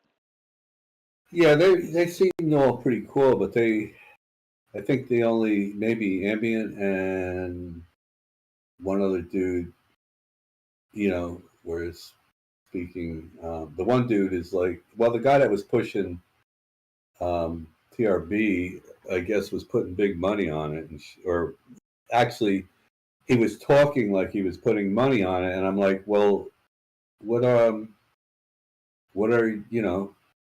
you saw that it fucking ripped already. I mean, it doubled. When me and OG were trading it, it was $40. Now it's 80 something. And he's like, "Oh man, this thing can blow up to 500." And who knows? But I'm like, so are you holding it? No, I'm just watching it. I'm like, what the fuck? Why didn't you buy it? And then I said, well, look at Solano. It fucking doubled in 2 weeks, 3 weeks. Why didn't you buy that shit and just hold it? And I asked myself that. I mean, I did trade a little bit of Solano, but They didn't have a good answer for you. no, that group, they were nice, and when I left, they were very pleasant. But so I got to bounce. Nice talking.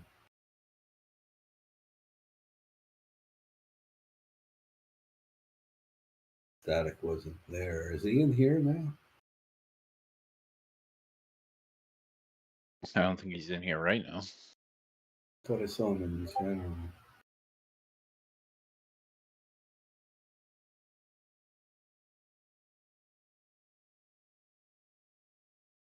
Well, what's Tames like? Why I don't have an invite for them, but I mean, I'd like to converse with him because I don't know what the hell I don't know, You never fucking met Tames?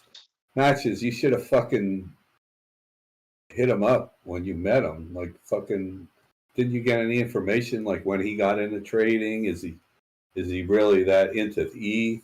There's a lot of shit I would have asked him just for knowledge. I mean, He might make you pay to go into his.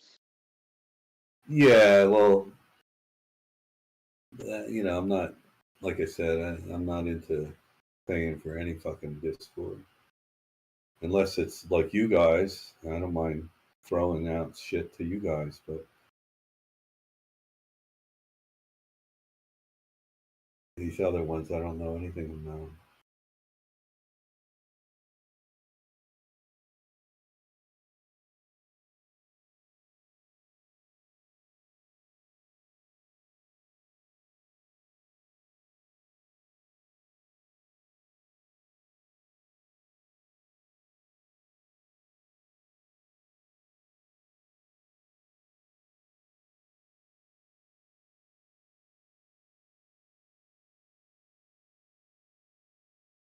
Matches, you must have ran off or what?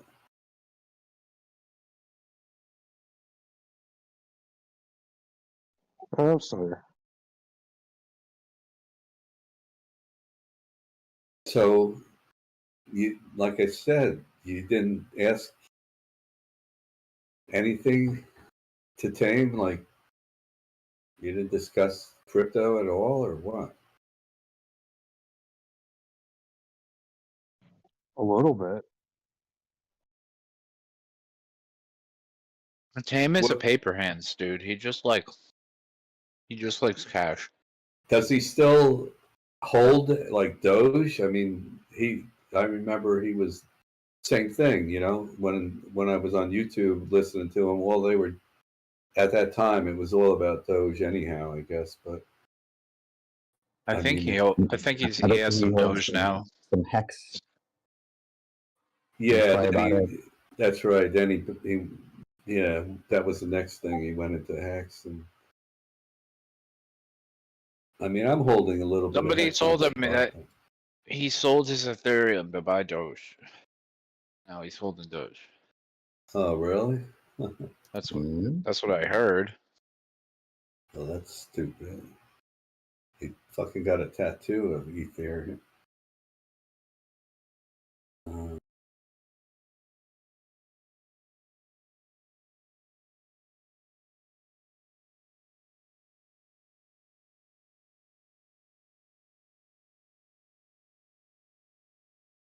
But that's cool. I mean, you know, I used to have a shitload of XRP, and it was all about XRP way back when, and then it stopped moving. And you know, what are you going to do? You're going to hold. Same thing with SHIB. That's why I'm buying the dips and then selling rips and putting it into other shit. But that's what you should be doing when one goes stagnant. Try to like bring some of that money into something else that's like a new next best thing, I guess. But or just have like your main bag of a certain coins that you really like. Crispy does, which is killing it. And Solano came back so fucking strong. Oh my god, that was such a easy read. Same thing with ADA. I think is next. That's gonna probably run big. I don't know about Crow though. Dude, Luke, do you want to look at a chart for me? All right. Are you at your terminal? Yeah, sure am. Check out HGX.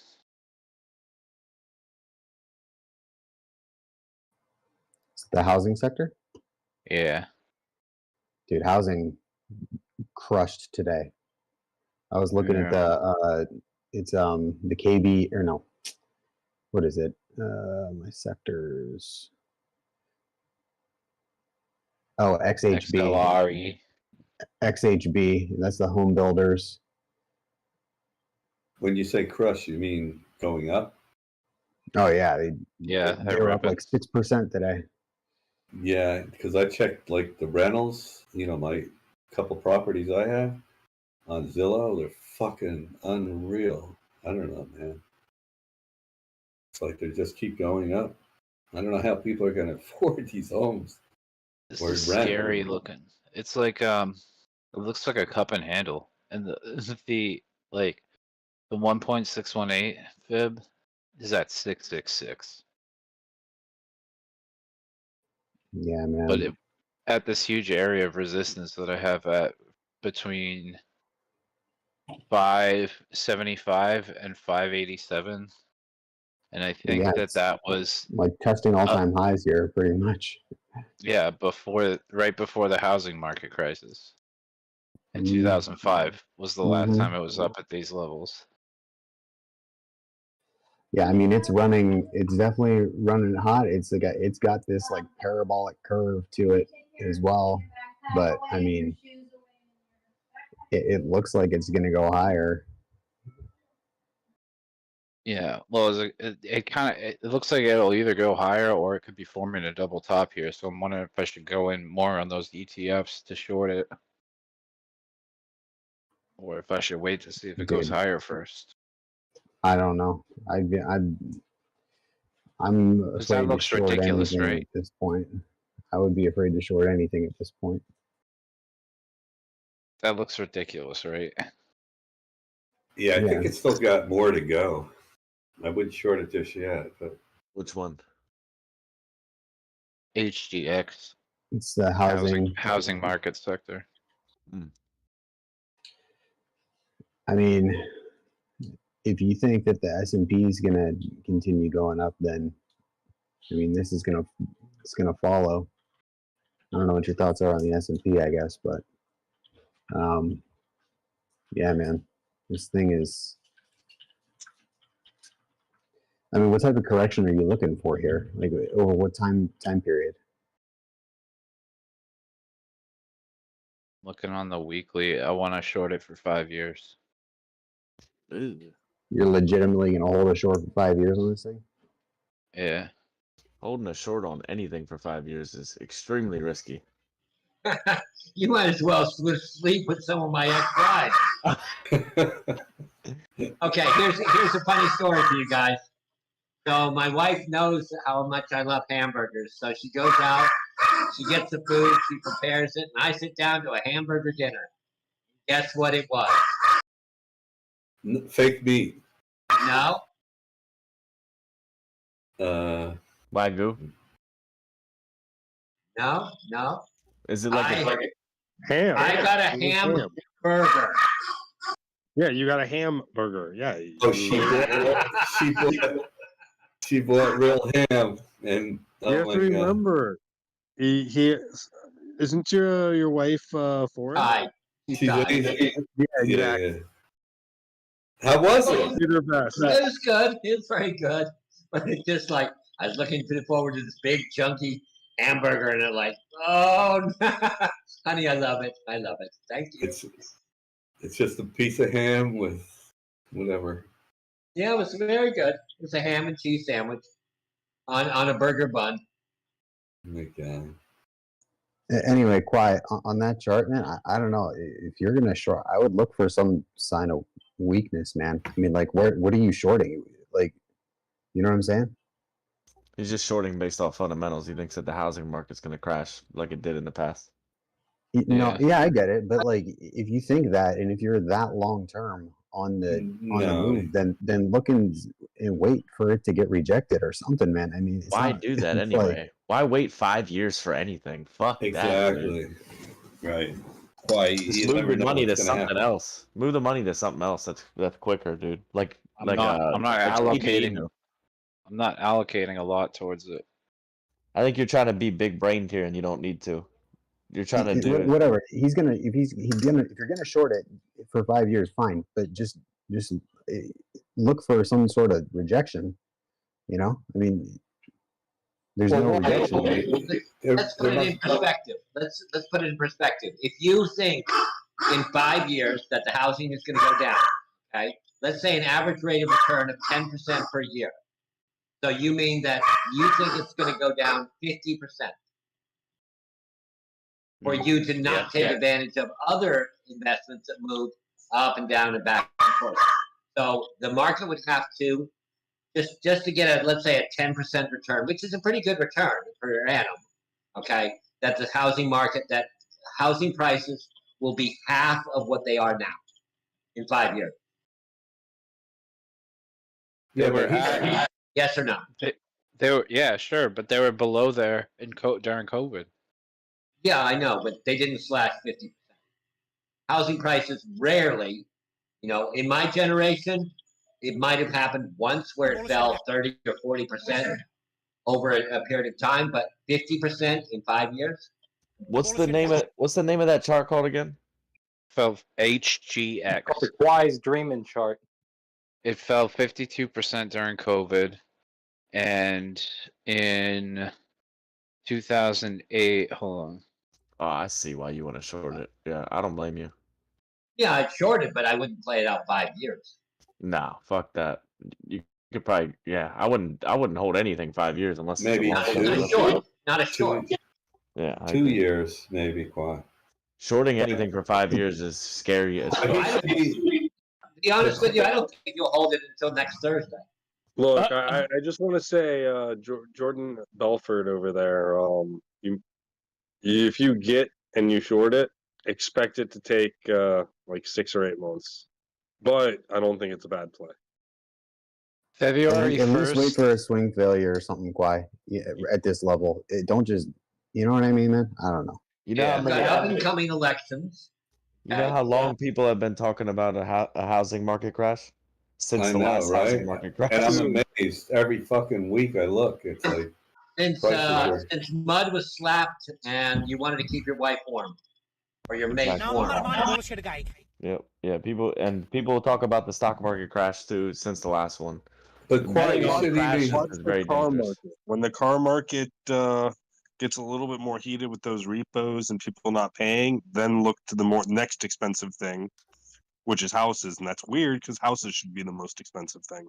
House is the most expensive thing you'll ever buy.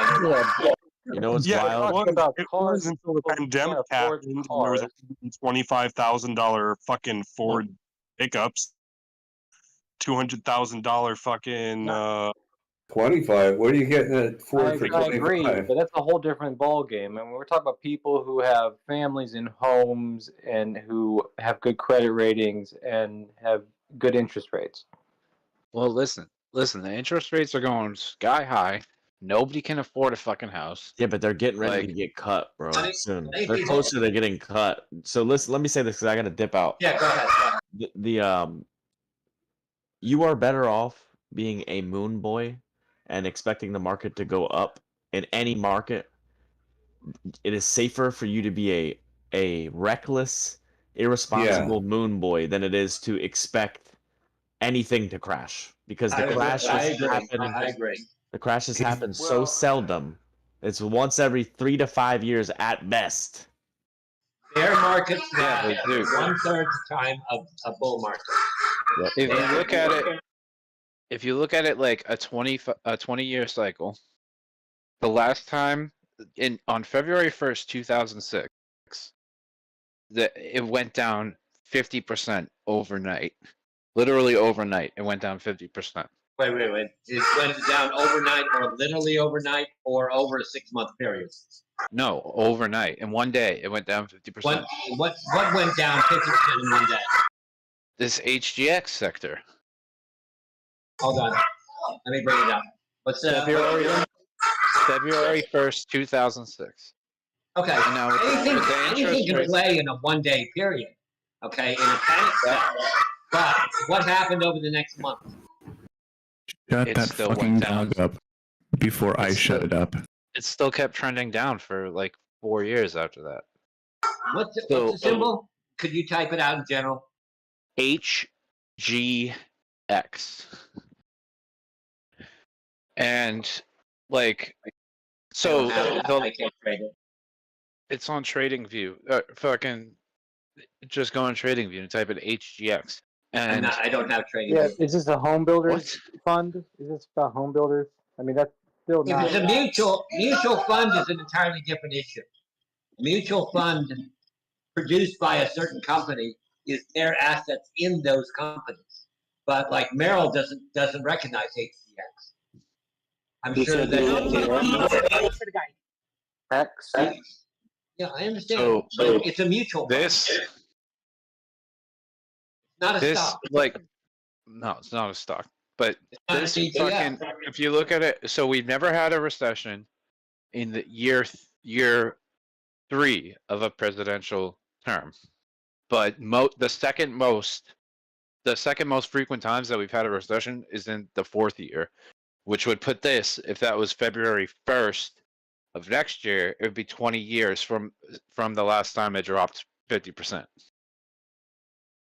Okay, but and I interest just don't rates are see a super high. I don't. Okay, why are prices of housing so high? Because people are paying those prices. If you put a house on the market for $500,000 and it doesn't sell, what do? You lower the price, and if it still doesn't sell at that price, it goes down. What happens when you put it on $500,000 and it sells immediately? Okay, it's off the market. Okay, that person thinks that their house is worth. Somebody thinks that's worth $500,000.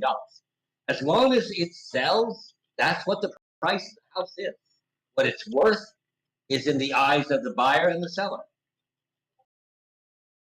And there is a housing shortage. People are coming over here and buying these houses at market price or whatever the market will bear.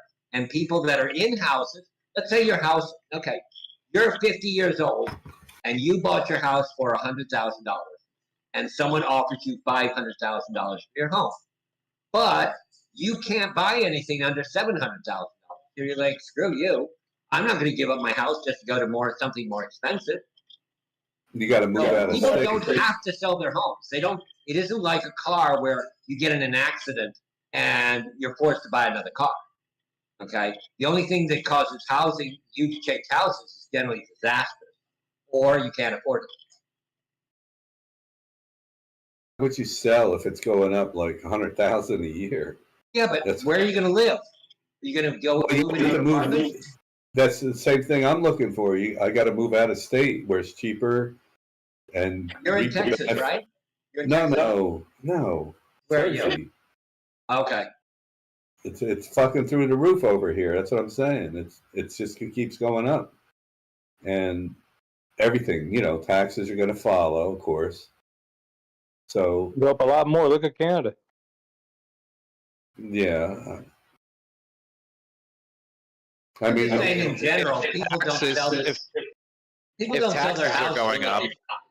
If taxes are going up, rents are going up, interest rates are going up, wages are not. But most people have low rates. People are going to, people that already own houses, but who can buy a house? They're not going to be able to afford or not have good enough credit to buy a house. Exactly. Yeah. So the rates will pull back.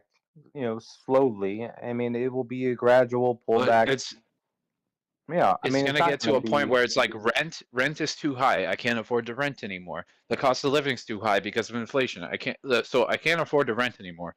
I want to go buy a house. Oh, but I can't afford a house because I can't buy a house because I have shit credit and the interest rates are too high. So the price of houses are going to have to come down. When they start coming down, people will be like, "Oh, I'll wait." They don't have to come down at all. There's plenty of people to buy them. There's a shortage. Yes. Yeah. Okay, and the number of people that have jobs is ever increasing. Record number of people employed in the United States ever. I just don't get, this is the worst time to buy a house.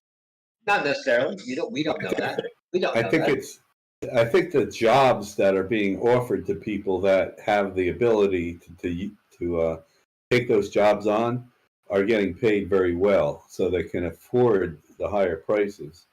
The people that don't are just renting, or they're moving out of those areas. Is that like 10% of Americans? Yeah, it's probably. Wait. I want to hear this made-up quote. Go ahead. 10% of Americans. No, I'm just saying. What is that? Like 10% of Americans? 10% of what? The people that have good jobs. That can afford this type. That's what he's asking. Obviously, more than half $1 million. Obviously, 90% of people can afford houses because they're in houses. Yeah, but they're being paid off. Like they had interest rates and they bought the house cheaper. Who wants to buy a house for $500,000 or more You won't buy much of a house nowadays. But it's inflation too, Clive. Inflation went through the roof in the last 2-3 years. Yeah. Oh well. I mean, it went to 6% in under Clayton. Okay, it was at 20. This is not a huge amount. We're at 6%. In Europe, it's like 15 and 20%. We don't have the inflation the rest of the world has. Yeah, but the buying power of the average American has eroded by over 20% since 2020. That's the average American. So really, you could say inflation's at 20%. No, that has a lot to do with food. Food went up a lot. But overall, cost of goods are starting to decline. Inflation rate was 3.2% last month over month. Down from last year. It's aggregated though. It's not just food and energy. It's aggregated. But that's why it's not an easy solution, because you had logistics fuck up, right? You had COVID fucking everything up, and that's why food. And then don't forget about the weather, the flooding, fucked up crops, everything expensive, right? So all that is part of this. The reason inflation is inflated, it's because of that. Inflation will always be inflated. That's more to do with anything that anyone can tell me. It's the fucking logistics and the Mother Nature. Mother Nature can put you into a fucking place you don't want to be, where people are starving, and it's happening around the world. But remember 2 years ago where heating bills in Europe were $7,000 a month? Yeah, but it's just unforeseen shit that can happen that can throw you into a place where it gets tough to survive, pay your food for your family and whatever. It's not only because of people are raising prices, it's raising it because of, it's limited. They always talk about that, right? When the food supply dwindles, people are going to be, in dire need and doing crazy shit. I don't think there's a single person here in any of the discords that is feeling hunger. No, but I'm saying, I'm just using we're starving? Come on. You just had a try being in North Korea, where a daily task is not to die from starvation.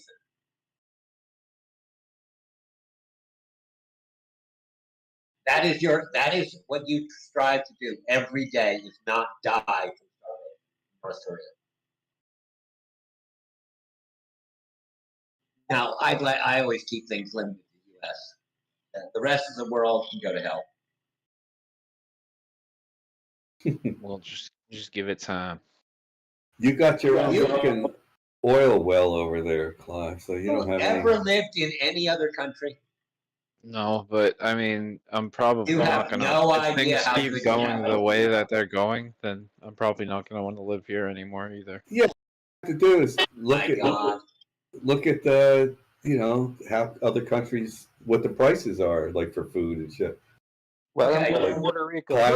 Your computer is more than most people make in a month worldwide.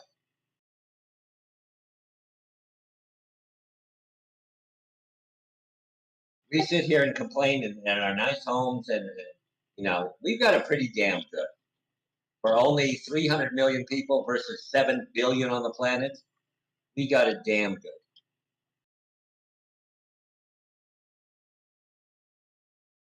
Yeah, Here. We're spoiled brats and bitches. Jibbity rat-a-tat-tat. Yeah, because Samson sounds so damn depressed that his home values are skyrocketing. I've never heard someone so down about that.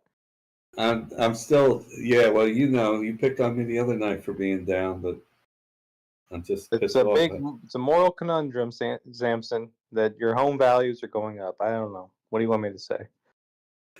Yeah, well, it brings everything else up too. I mean, taxes and. Just think, one day your next car you're going to be searching for is a Hearse. And that's another thing. My Camry's sitting in the fucking driveway. I think I fill up with gas every 3 weeks, and I don't even fill it. Yeah, they were talking about how the car is probably the biggest waste of money for most people. Is you Since have a $30,000 COVID, investment that just sits there that you use Yep. 40 minutes a day. That's why I drive my 2019 Hyundai Sonata. I mean, not Sonata, Jesus. Santa Fe. I went into the ground because it's paid off. Yeah, I should hook up with an Uber or a delivery guy like you, Clive, and use There my- is some sense to me that one of my friends, before I started my Domino's career, as it were, like I got 20 days to the gallon. Does hers? I got 20 days to the gallon. Wait, And what it's might like be- you are better off having someone pick you up from Uber to take you where you want to go. But Clive, maybe that's another business opportunity. Like if Hertz rents their cars out to Uber drivers and stuff like that, can you do that? I mean, There's a big taxation insurance aspect for if you drive for Uber. A lot of people look at it like, I'm getting paid $100, $150, $200 a day. Yeah, but you're also responsible for the tax on it. Uber just doesn't really pay enough. It did during COVID. It was a working solution for them, just as Airbnb was. Okay, but it just doesn't fit now.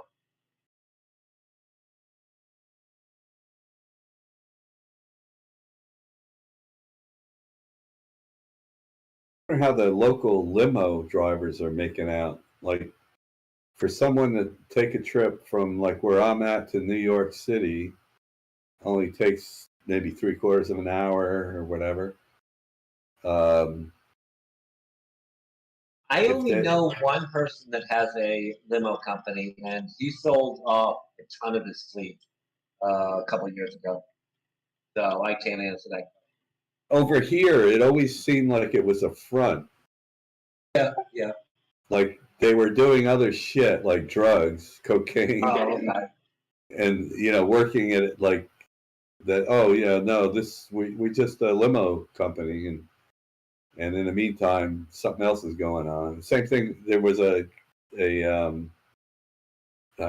gentleman's club that was busted down years and years ago. It was supposed to be just a gentleman's club, and I guess they were dealing drugs out of there or some shit. But Imagine that out of a stripper club. yeah, Who would have thought? I mean, the one girl dropped her purse and all these pills. I'll never forget.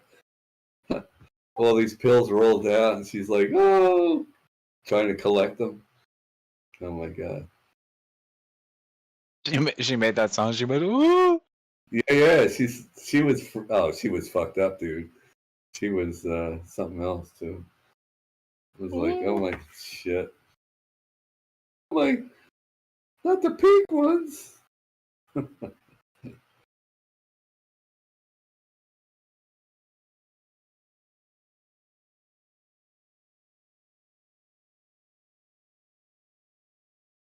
Someone needs to clip Simic in that sound and put it on the soundboard.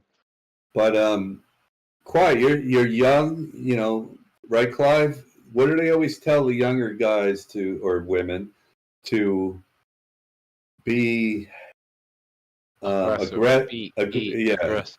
Exactly. What? And not to try to invest in like a 5-year plan. They're always saying, "Oh, you're young, you can afford to do like a shorter term thing," but You're going to take a risk. It's not going to. If you go broke in your 20s, you got plenty of chances to go. If you go broke in your 30s, it's going to be a little more difficult.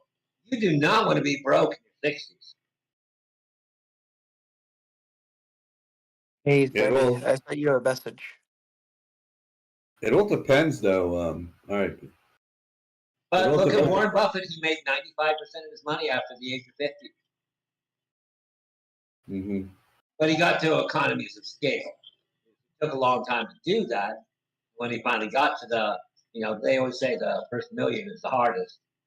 once you get to 10, 50, 100 million, then you become a little more bulletproof. Even when you're older, you can still recover. You just have to, if you're in a pinch, if you've been fucking up, you have to identify why, and you have to fucking stop. Yeah, That's pretty much it. And if you can do that, no matter what age you are, there's hope for you.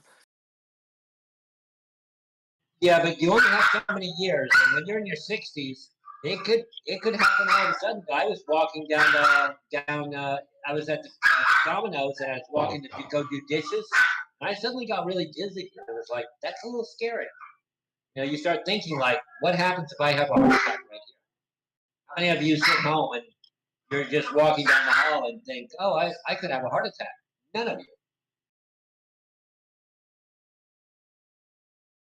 You don't know what's going on in your body. You know, suddenly I think the first time I realized I was mortal was when I stepped out of the back door of my house and slipped on the ice right onto my head. I knew I was not immortal.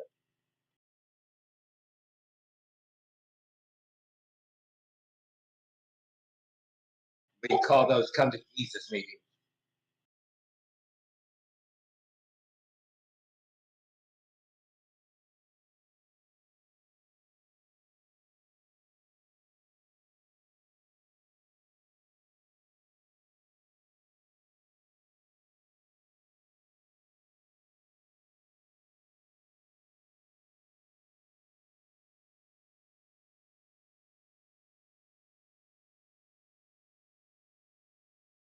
Well, I'm not getting any younger. That's for sure. No, that's true. Was that you, Clay? Yeah. Okay, I heard the ER. Yeah, and look at the abuse you put on your body already. That's not going Look to at the go away. what? The abuse you put on your body. Yeah. That's not going to go away ever. That effect will be permanent.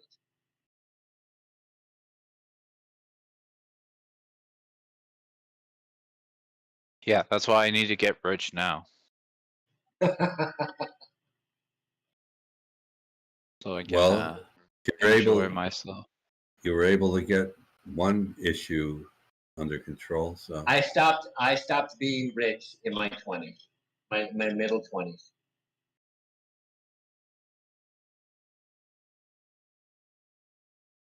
Rich is transitory, not lasting. You either go broke or you're wealthy.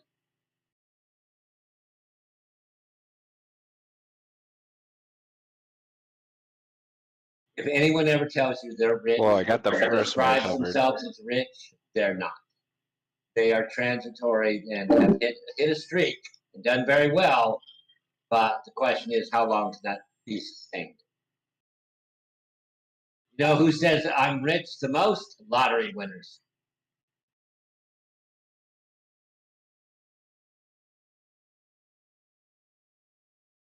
I'm no lottery winner, but if I keep investing in crypto, maybe someday I will be. Possibly. Possibly. You have to think of what's the worst that could happen, and we've seen some of the worst that could happen. Hundreds of billions of dollars down the drain. Oh yeah, we didn't see that one coming. No, you all thought Genesis was. I said right off the bat, but my brother had met Winklevoss twins, and they are true scammers. Nobody listened. I never liked those guys anyway. you don't hear too much from them anymore. No, you don't. They ran out of people. They were the most obnoxious people that my brother ever met and talked to. I took an instant dislike to Elon too. Just something you can't put your finger on it. When you get older, your parents will tell you. I don't. They introduce your girlfriend to them. They can see right through it. They're like instantly. How do you do that? And 6 months later, it's like, yeah, she's cheating on you, or you're cheating on her.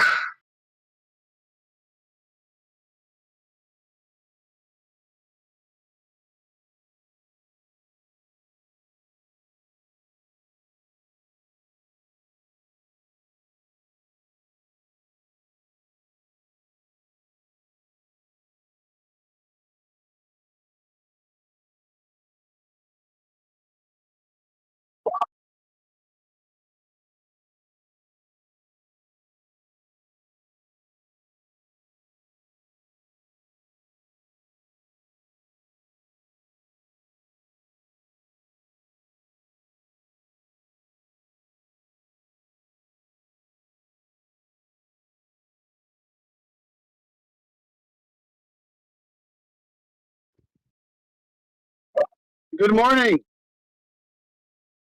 Good morning. How's it going, Rick? Rickster? Richie? Oh, I'm going all right. Okay, Working over here at the bottle shop. Hey, Rick, I have a question for you. How do you pronounce the original Australian species that is unique to the continent? I know it's Aborigine. Huh? Aborigine. No, not the scientific name. Can you Google it? Okay, there is a fourth species on this planet. It's originated in Australia, and I don't know how to pronounce it. You'll need to Google it to find the Latin. $10.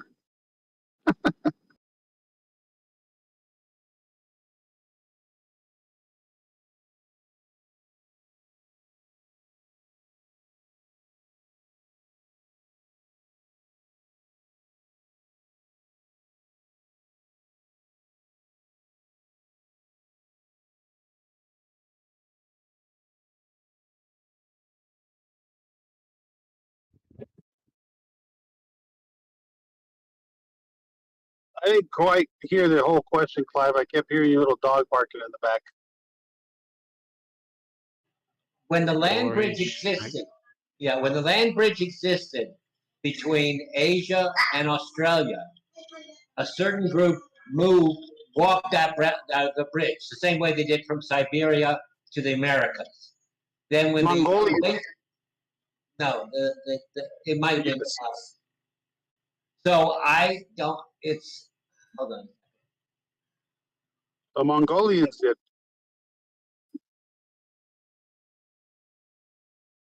I've got to find it. That's why they find their DNA in everybody. No. Yes, that is true.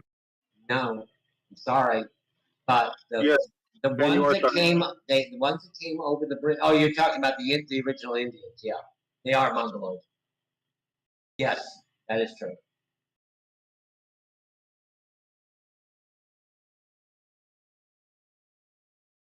But oddly enough, they figured that there was 8 families that crossed that bridge, and then it's sealed behind them. Hard to believe that 8 families populated all of North and South America.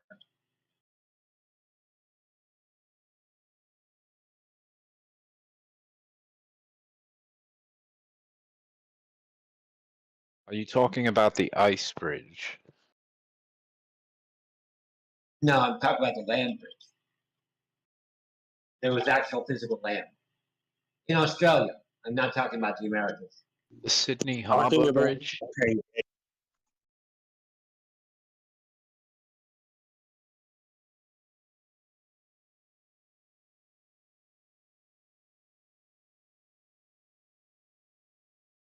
we lose Rick?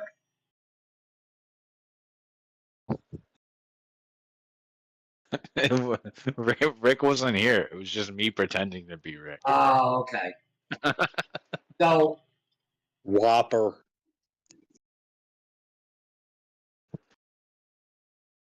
I haven't heard from Rick all day. So the genetic groups broke up about 200,000 years ago. And Homo sapiens started moving from Africa 51 to 72,000 years ago. And the Australians were the first group to split off from that migration, approximately 42,000 years ago.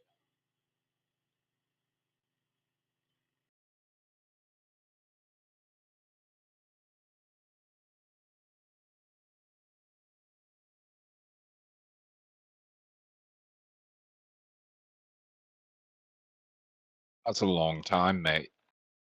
Yes. And it was the Europeans that interbred with the Neanderthals.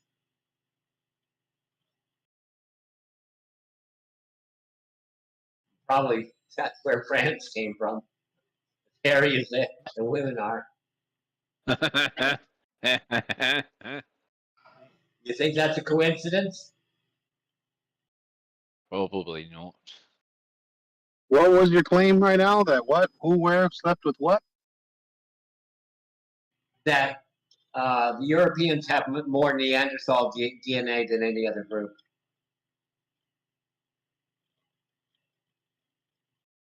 Yeah, I believe that.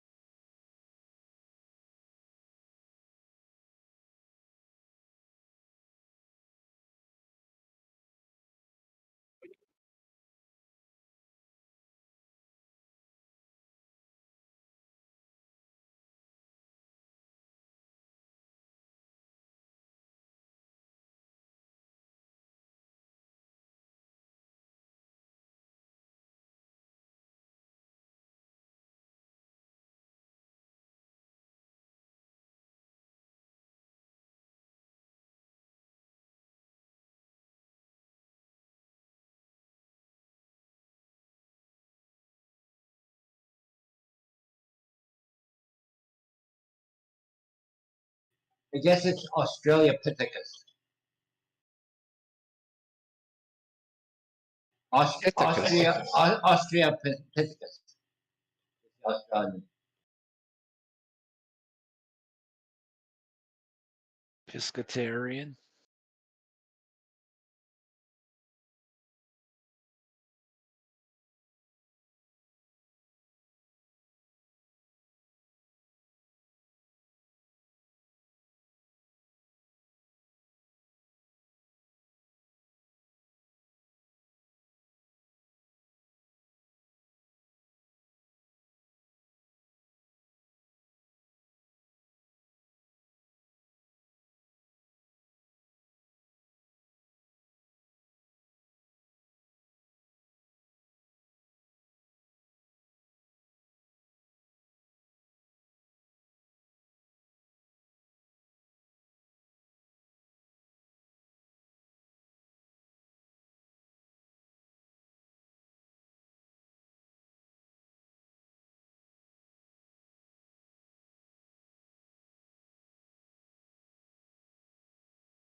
Also pronounced Australoid. Australioid. Yeah. Australoid.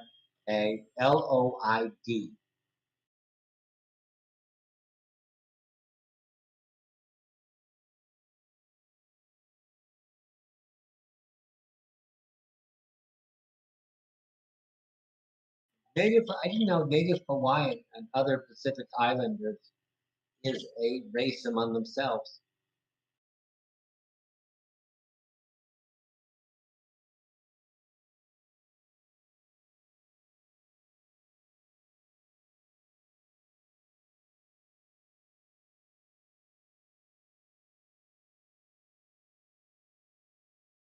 And Han Chinese is the largest ethnic group, almost 20% of the global population.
So is the Discord just gonna die before 8:30 tonight?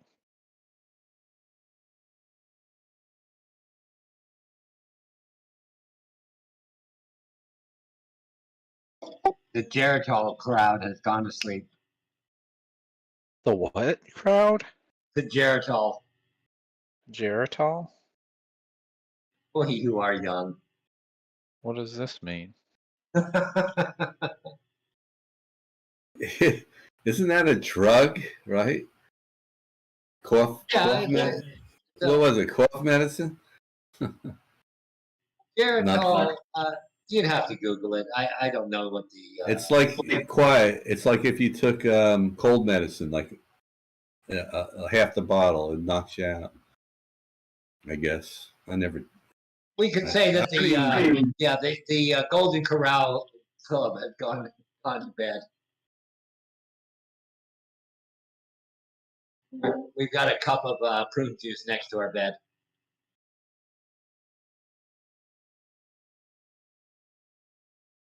Yeah, but now you need the blue pill, maybe, right, Clyde?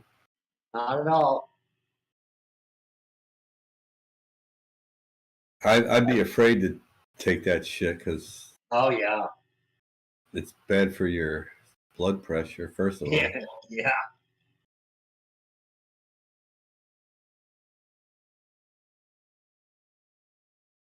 30 seconds is enough for me. Woman once told me $100 for an hour.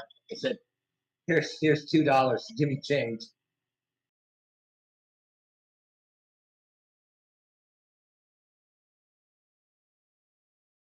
What do I do with the other 59 minutes and 30 seconds?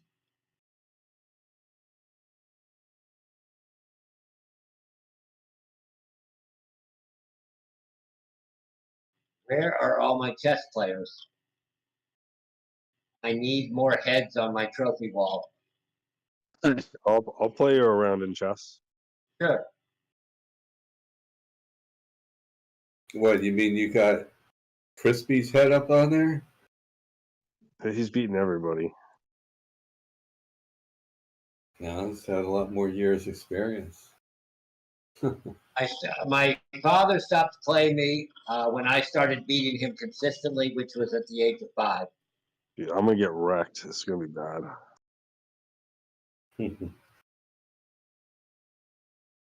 The only time I've lost was a slip up, and I was playing a bot rated 2400, and I was holding my own. It was Magnus when he was, I think, 16. My true rating is probably around 2300 BA. Just right around a master level.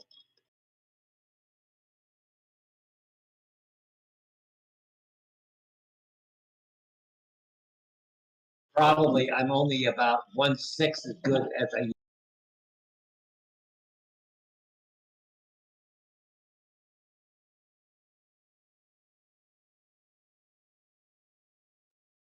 How do I join? Let's go. Oh, pump it up. You got to pump it up. Don't you know? Pump it up. Oh, Lord, Rune. I think I'm in. I'm trying to get it. Here it goes, maybe.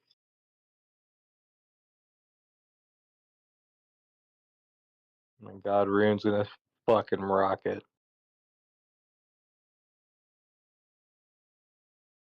Rocket to the Rune.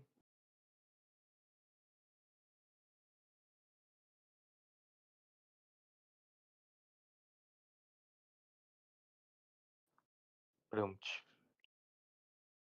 Ba-dum-dum.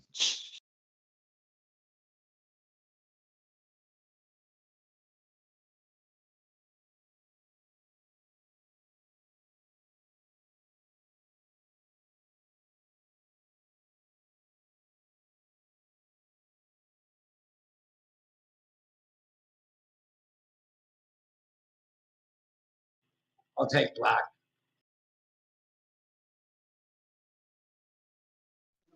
Oh, it already let me move. You might be in another game. Hold on. Trago, right? No matches. I'm sorry. I'm sorry. Trey, does he? Trey That's will all even you're already play? playing Kega. I don't even think he even plays. Shit. I don't see you. You are okay. We got a new coin there. I put KG. matches. GROK. Grok. The Grok. Grokmeister. The Grok. Doesn't look it's doing much. It might have already made its move. Let's see. Yeah.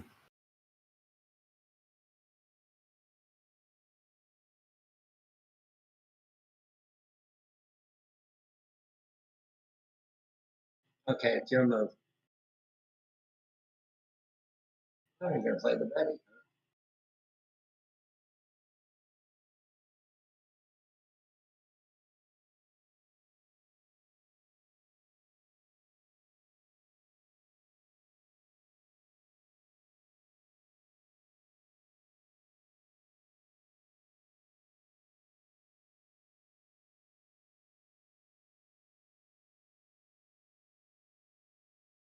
Well, that's losing.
I didn't mean to let go. I was contemplating. Fuck.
Well, that answers that. You can't castle.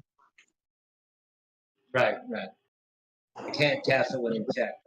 Oops.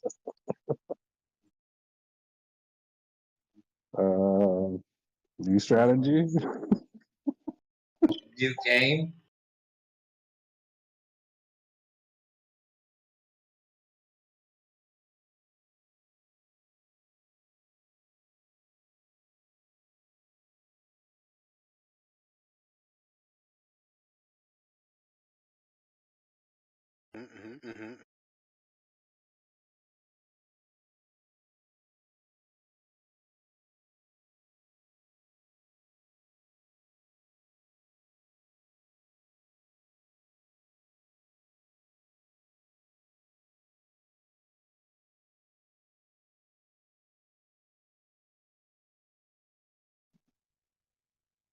Wait, you were able to castle. Oh, you have to castle before you're in check, right? Right. And castle when you're in check. Ah, forgot that.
Yeah, that was a bad game.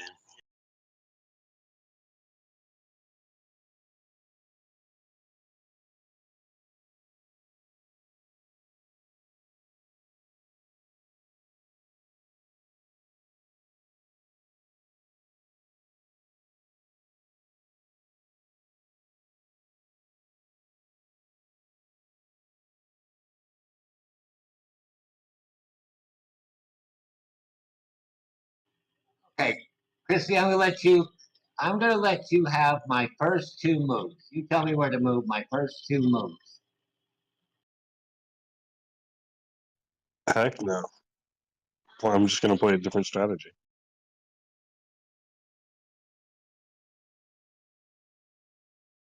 Chrissy, there? Yeah, I'm thinking.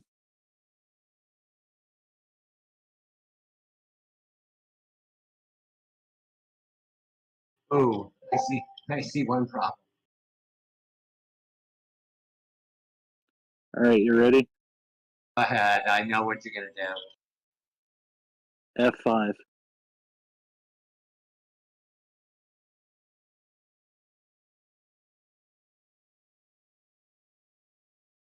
Go ahead. Um,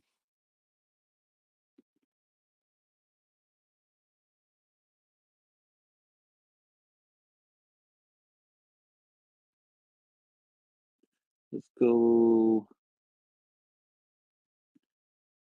E6. Oh, you should have said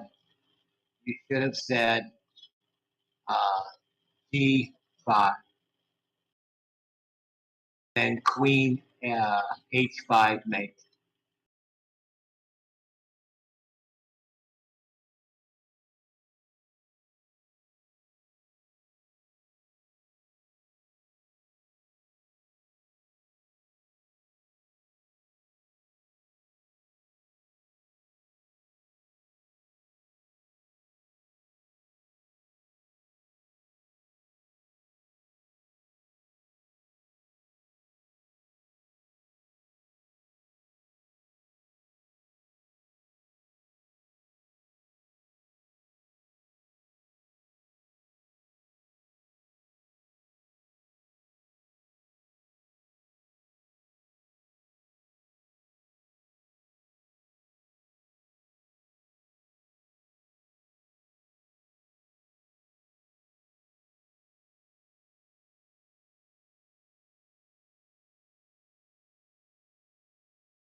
You guys all got quiet.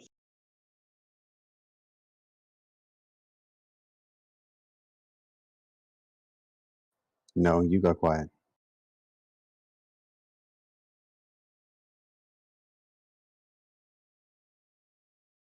So there.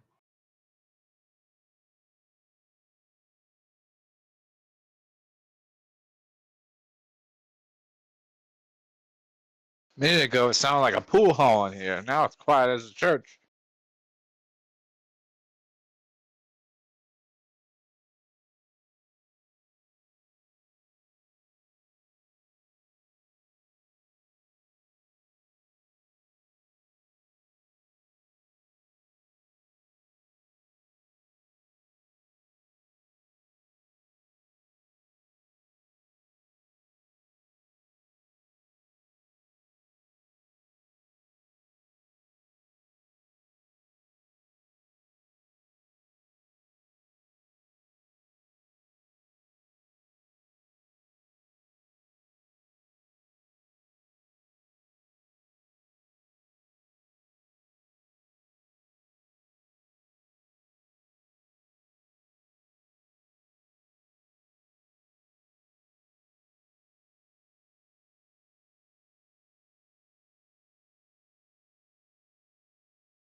Did you beat Crispy?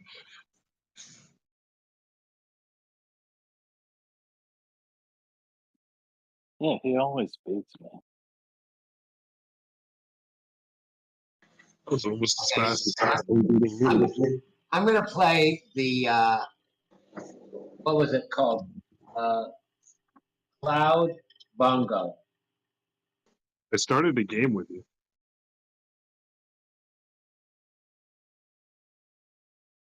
Who'd you start a game with? Crispy, go ahead. I started one with you a while ago. Oh yeah, I saw that. Here, hold on, let me look.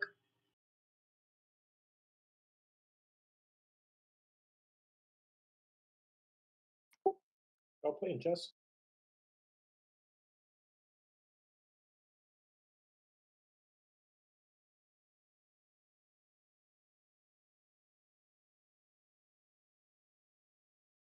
Some of us are, not all of us.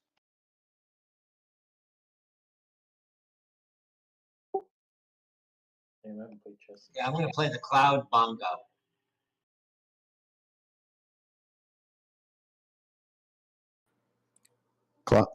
Bong cloud. Say it right. Yeah, Bong Cloud. That's it. That's it. Did you see the double Bong Cloud that Hikaru and Hikaru did. yeah, that was so cool. Yeah.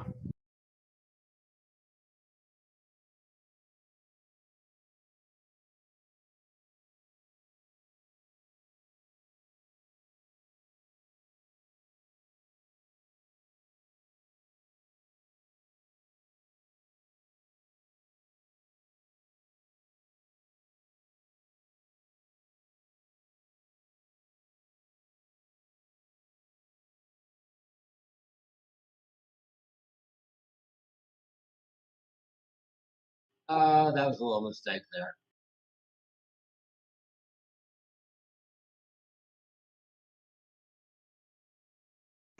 Worked out in your favor because I jumped on it too fast. You just split my pieces. Never move your queen out so early. Of course, they could say don't move your king out too early too.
I started a game with 2-5.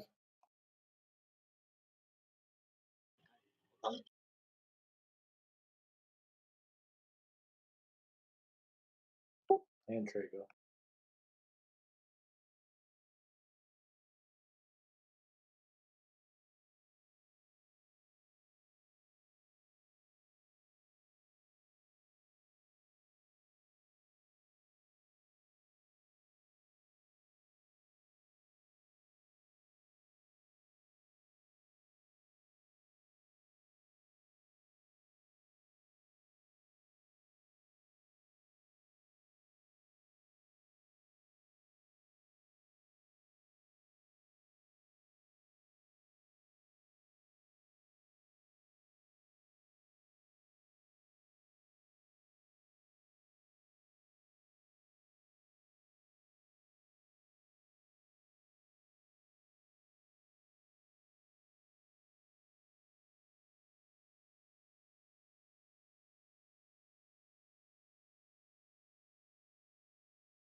Yeah, that was a mistake.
It's easy to make mistakes on this, but it's fun.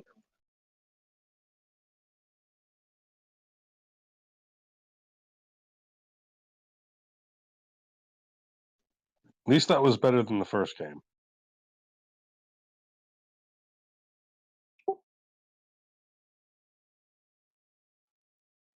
You want to play me? Haven't played in quite a few years. Yeah, I'll play one more and then I'm gonna log off. Well, this is an interesting piece set. Yeah.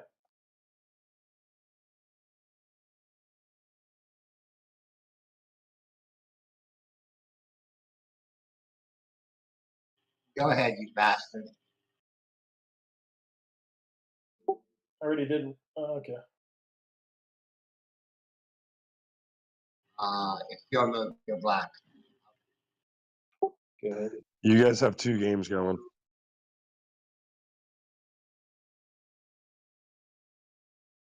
I got it.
That was a bad move on my part.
You were just thoroughly kicking my ass, huh?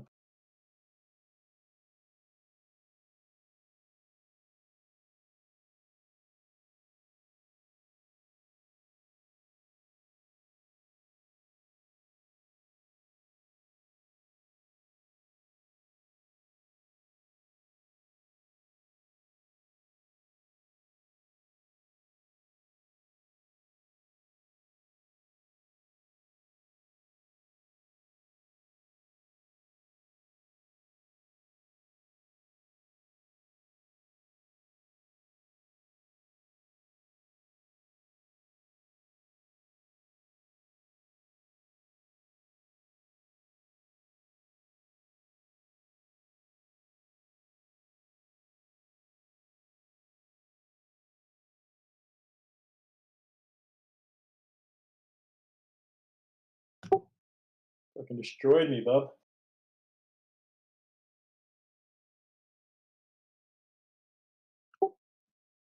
Try that again.